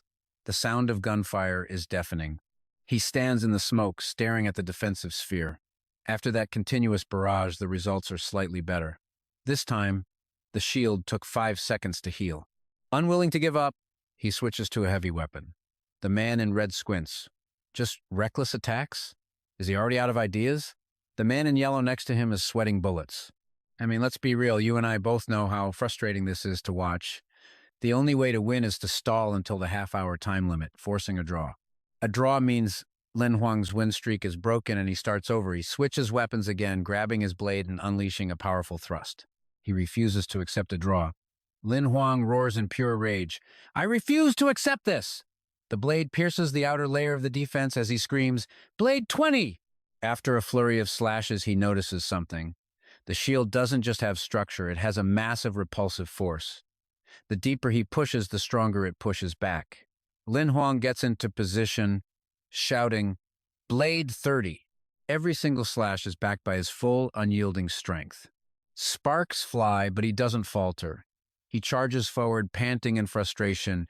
Damn it, the cracks are growing, but they still heal in just a few seconds. Lin Huang feels powerless. There's simply no way to land a fatal blow. The 2 men in the stands are on the edge of their seats watching this stalemate. But Lin Huang regains his focus. "I will not give up." He leaps into the air as a massive, heroic power surges behind him. He aims his sword directly at the defensive sphere and lets out a powerful roar. "Flowing fire, world purification." The man in yellow jumps to his feet, absolutely stunned. The strongest form of flowing fire, world purification. His friend is just as worried. Is he crazy? That move will burn up all of his life energy. The entire arena seems to turn upside down. The situation descends into pure chaos as the attack slams into the sphere, sending earth and stone flying everywhere. The surrounding audience screams in terror. The man in red can't believe what he's seeing. That single strike, he's completely mastered the art of the blade. This kid, Lin Huang, the man in yellow, is simply in awe. Success! Before the cracks can heal, Lin Huang thrusts his blade forward again, his voice filled with resolve. It's not over yet. The blade pierces the sphere, and blood immediately seeps from the cracks. Lin Huang grits his teeth, his eyes radiating pure killing intent. He growls, "This is for you!" Seeing his chance, Lin Huang plunges his sword deeper into the sphere, and with a massive roar screams, "Break!" Lin Huang dives downward, concentrating every last ounce of his power into one final decisive blow. The protective sphere is completely overwhelmed, shattering into a million pieces and erupting in a brilliant, blinding golden light. After that earth-shattering strike, a crack appears on his own fox mask. From within, his sharp features are revealed, along with a triumphant smirk. The fiery sphere radiates incredible energy from the wound his blade left behind. The light grows brighter and brighter until it suddenly explodes, sending fragments flying everywhere. The men in red and yellow jump to their feet, their faces etched with worry. The man in red asks, "What just happened?" The man in yellow, just as confused, asks back, "Did he succeed?" But they fail to notice the three furious glares from behind them as people shout, "Hey, you're blocking the view!" Sit down, show some class. A terrifying explosion erupts, and the immense shockwave sends Lin Huang flying across the arena. But just as the audience watches intently, a shield materializes to stop him from being thrown out of the ring. Witnessing this, the men in red and yellow robes are shocked, sweating bullets with worry. The man in yellow gasps, "It's bad. The golden combat armor has been shattered. Is there no way to break through that defense?" The man in red says in disbelief, "From floors 1 to 9 of the arena, relics are forbidden. If even the golden armor can't break it, then nothing can." No matter how strong Lin Huang is, this is where his journey ends. In the ring, Lin Huang is down on one knee, clutching his chest as Yu Chanli frowns with concern. He tells Lin Huang, "You don't even have your blade anymore. Don't continue, just surrender." Hearing those words, Lin Huang seems to draw strength from them. An aura begins to swirl around him as he says, with determination, "Surrender? It's far too early for that." In the stands, the two robed men are held back by others, as the yellow-robed one asks in disbelief, "He's not giving up? Does he still have a hidden card?" The red-robed man is just as curious. His golden armor is broken. What else could he possibly do? Lin Huang rises, standing tall in the arena as he summons Bai's wings. A swirling torrent of red and purple energy surrounds him as he declares, "Who said I don't have a blade anymore?" As if realizing something horrifying, the man in yellow shouts, "A bloodfiend species." The man in red's face turns pale. "Impossible. Monsters can't enter the arena. Don't forget, he's an imperial censor." But a mysterious light glows from the man in the mask.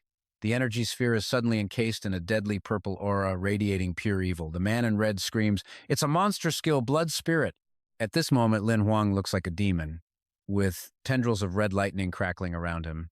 He says with absolute certainty, "No matter how strong a shield is, it has a weak point. And now, I can see it." Lin Huang soars into the air, his crimson wings seeming to tear through space itself. At the same time, a blinding golden light erupts from him as he roars. "Demonization! Purification!" The man in red is stunned, his voice trembling. The grand purification technique drains time from his fate wheels. How can he activate it again? He flies towards the sphere as a circle with wave-like patterns appears above him. With a powerful shout, he brings Bai's wings down in a direct strike, causing a crack to appear on the sphere's surface. The crack grows larger and larger as a fierce, powerful beam of light slams right into the point of impact on the purple sphere. The large circle above him gathers more and more energy. Lin Huang thinks to himself, "One fate wheel can withstand one purification. I'll bet 3 at once. Let's see if you survive this." The energy blasting from the circle intensifies, striking the purple sphere again and again, causing more cracks to spiderweb across it. The ground itself begins to crack under the sheer pressure, and Yu Chanli can only watch with wide eyes, sweating as Lin Huang's assault continues. Suddenly, a massive explosion rocks the arena, throwing everything into chaos as stone fragments fly in every direction. Congratulations to Lin Huang for defeating the gatekeeper of the detective's house on the 6th floor, completing 80 consecutive victories. Lin Huang's unexpected win leaves the entire arena speechless, jaws on the floor. "He won?" the man in yellow asks. The man in red, thrilled, exclaims, "So this is the level a rank 3 iron level can reach. And you and I just watched history get made." The yellow-robed man is frozen, his face a mask of pure shock, unable to believe what he just saw. He mutters, his voice trembling, "In a single day, he's cleared 69, 79, and 80 straight wins." He looks down at the ruined, shattered stage and whispers in awe, "He just set a record that hasn't been broken in 100 years. Illuminates the dark sky as thick snow blankets the arena's tiled roof. Inside, an exhausted Lin Huang is sprawled on a bench, eyes closed, sighing. "All 4 of my life-saving powers are used up. I feel completely empty." Just as he's resting, the sound of his phone ringing makes him open his eyes. Lin Huang wonders to himself, "A call? Fu Qingshan's face appears on the screen, smiling with pride and satisfaction. He praises Lin Huang. I've seen the video of you defeating 3 gatekeepers in one day. Not bad at all. Lin Huang scratches his head sheepishly. Thank you, Master. I still haven't. He then reports, Master, I'm fine. During the fight with the detective's house gatekeeper, I used purification twice. He smiles, reflecting, it feels like I pushed my blade skills to their absolute limit. It was a completely different feeling than before. Lin Huang adds, but I don't really understand what that difference was. Fu Qingshan just chuckles, explaining, if I'm not mistaken, your understanding of the Blade Dao has entered the micro stage. Hearing this, Lin Huang frowns, confused, and repeats the term. The micro stage? Fu Qingshan continues with a calm smile. By entering this subtle state, one can reach the ultimate limit in the use of their blade. Every nuance can be mastered. Within the range of what the naked eye can see, there won't be even the slightest error. Fu Qingshan's expression turns serious. He answers Lin Huang's earlier confusion. That special feeling you mentioned is the perception of the second level in Blade Dao, known as the spiritual connection state. He clarifies so-called spiritual connection refers to a strange resonance between a person and their sword. When you reach this level, your blade is no longer just. Fu Qingshan patiently explains, if you have this feeling, your understanding of the sword path has likely reached the pinnacle of refinement. Combined with external pressure and stimulation, as well as maximizing your own concentration, you can temporarily enter a state of perfect harmony. After hearing all this, Lin Huang asks, so how can I stabilize this state?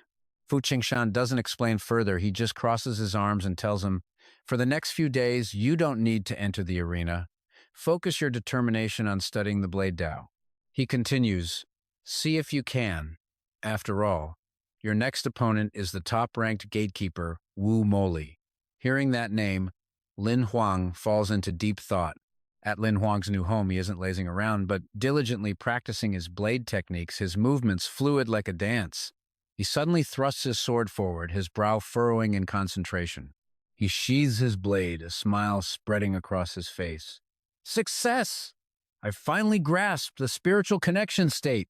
Lin Xin rushes out of the house, a plate of food in her hands, urging him to take a break. Lin Xin holds up the plate and says, I bought some snacks. You should eat some too. Lin Huang just glides past her, patting her head. Be good. Wait for me to finish. Being brushed off like that makes her feel a little hurt, her eyes filled with sadness. Lin Xin mumbles, I wanted to ask if he saw the school news. Someone in our Zone 7 just got 80 consecutive wins. What has he been so busy with lately? Little Hien beside her asks, Sis, can I have some more steak? Back in the arena, the roar of the crowd is deafening. Lin Huang, Lin Huang, Lin Huang! With a single gentle slash of his blade, Lin Huang cuts his opponent down. The system announces, congratulations to player Lin Huang for winning the battle, eliminating the opponent, and receiving 2 accumulation points. It then asks, do you wish to continue matchmaking? Lin Huang answers without hesitation, continue. His stats update on the screen. Nickname, Lin Huang.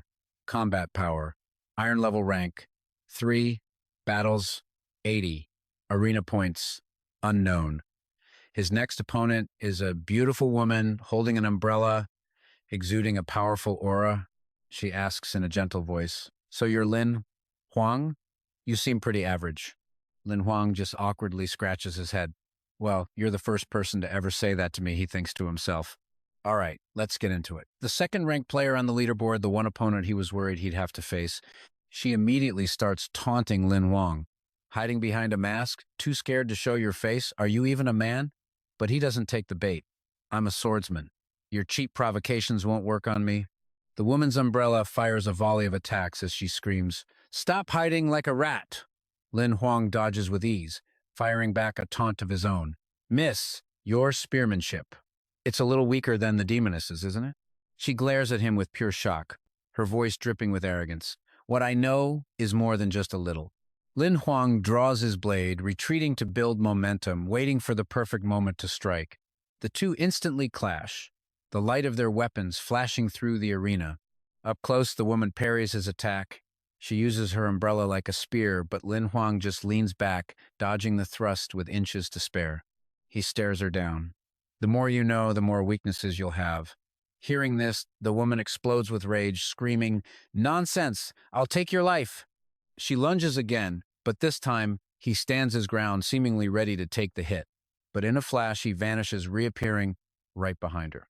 He leaps into the air with a furious slash, yelling, "Your spear isn't as fast as my blade." She grits her teeth, spinning around and snapping her umbrella open to block his incoming attack, but it's useless. This one strike is all it takes. Lin Huang's blade slices cleanly through the umbrella, tearing it in two and cleaving the woman's body right down the middle. As her body begins to fade away, she coughs up blood, a twisted look on her face. How could this happen? In the stands, the man in red is impressed. His blade skills, they're getting scarier and scarier. The man in yellow sees an opportunity, adding, "How about we place another bet?" The system announces, "Congratulations, player Lin Huang. You are victorious. Your opponent has been eliminated. You have received 2 achievement points. Do you wish to continue matchmaking?" Lin Huang answers with pure confidence, "Continue." Behind the mask, he eagerly awaits his next opponent. Finally, it's your turn. As his opponent appears, the system flashes his information. Now, you and I need to pay attention because this is where things get serious. Nickname, Wu Moli. Power level, Iron 3. Over 3,600 matches fought with a 99% win rate and a 60-match winning streak. Wu Moli slowly pulls on a pair of white gloves, his movements deliberate. Lin Huang. After your match with the detective, I've heard a lot of rumors. Many people have been comparing the two of us, but a powerful blade technique doesn't guarantee you'll win against me. Lin Huang points his blade at him, energy coursing down the steel. Then let's find out. Let's have a fight we'll both remember. And with that, he charges toward Wu Moli, roaring his technique's name, Thunder Blade. Wu Moli doesn't even flinch. As he prepares to fight, both of his hands erupt into flames, shaping into fiery gauntlets. When Lin Huang's blade comes crashing down, Wu Moli blocks it with his bare, flaming hand. Lin Huang is stunned, thinking, flesh and blood against a sword's edge, and he didn't even flinch? He's too strong. Wu Moli just smirks, offering a compliment. That blade skill of yours isn't half bad. As he speaks, he quickly counters, smashing his fist into the ground and sending a wall of fire straight at Lin Huang. The man in yellow watches nervously. In most of his previous fights, Wu Moli always ended it with a single, decisive blow. I've never seen him fight like this before. The man in red agrees. Indeed, I've never seen him use this style. I always thought he wasn't skilled in close combat. Lin Huang puts every ounce of his strength into his next slash, but Wu Moli looks like he's actually enjoying it, a small smile playing on his lips. The man in red realizes it seems he just never found an opponent worthy. Again and again, Wu Moli uses his steel-hard fists to block Lin Huang's blade, his face a mask of pure, arrogant confidence. Suddenly he leaps back, and the air around him seems to explode. Wu Moli isn't playing around anymore.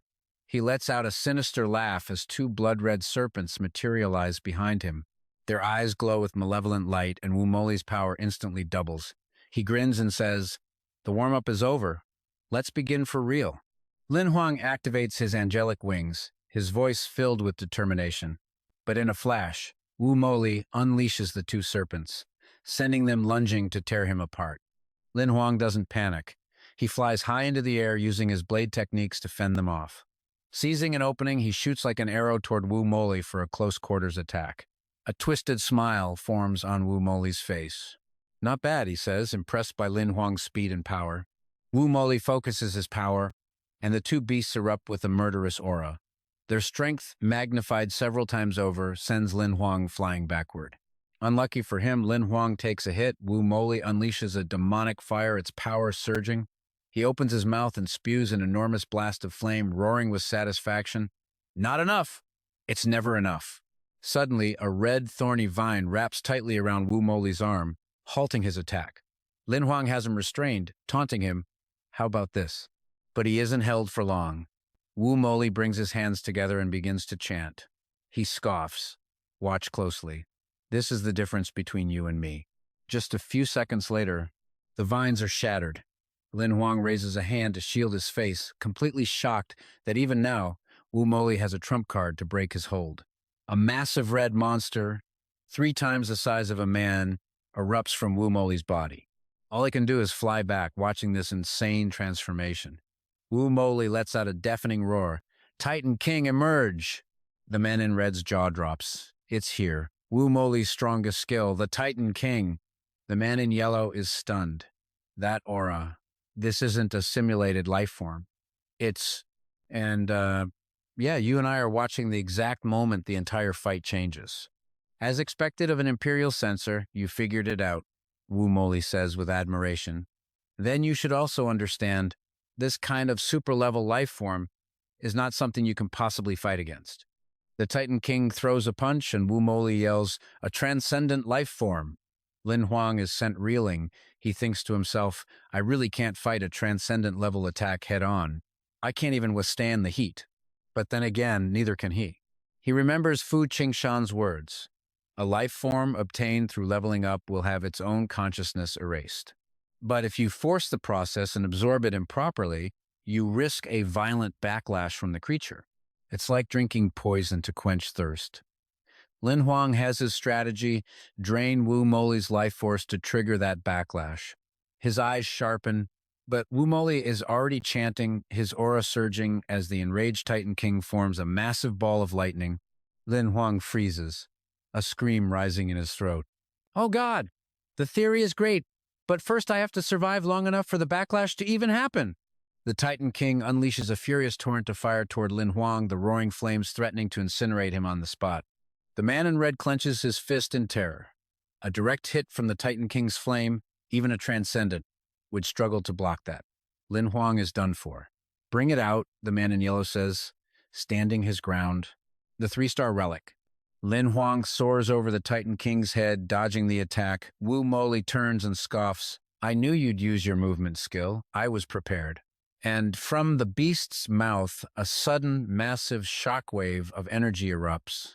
Moli smirks confidently, I've won. But just as he speaks, Lin Huang's voice hits him like a bucket of ice water. It's not over yet. Out of nowhere, Lin Huang's blade appears, sinking deep into Moli's shoulder and making him grit his teeth in agony. As the smoke clears, Lin Huang calmly asks how he could possibly tell which attack was real and an illusion. Veins pop around the wound as Moli just seethes, damn you.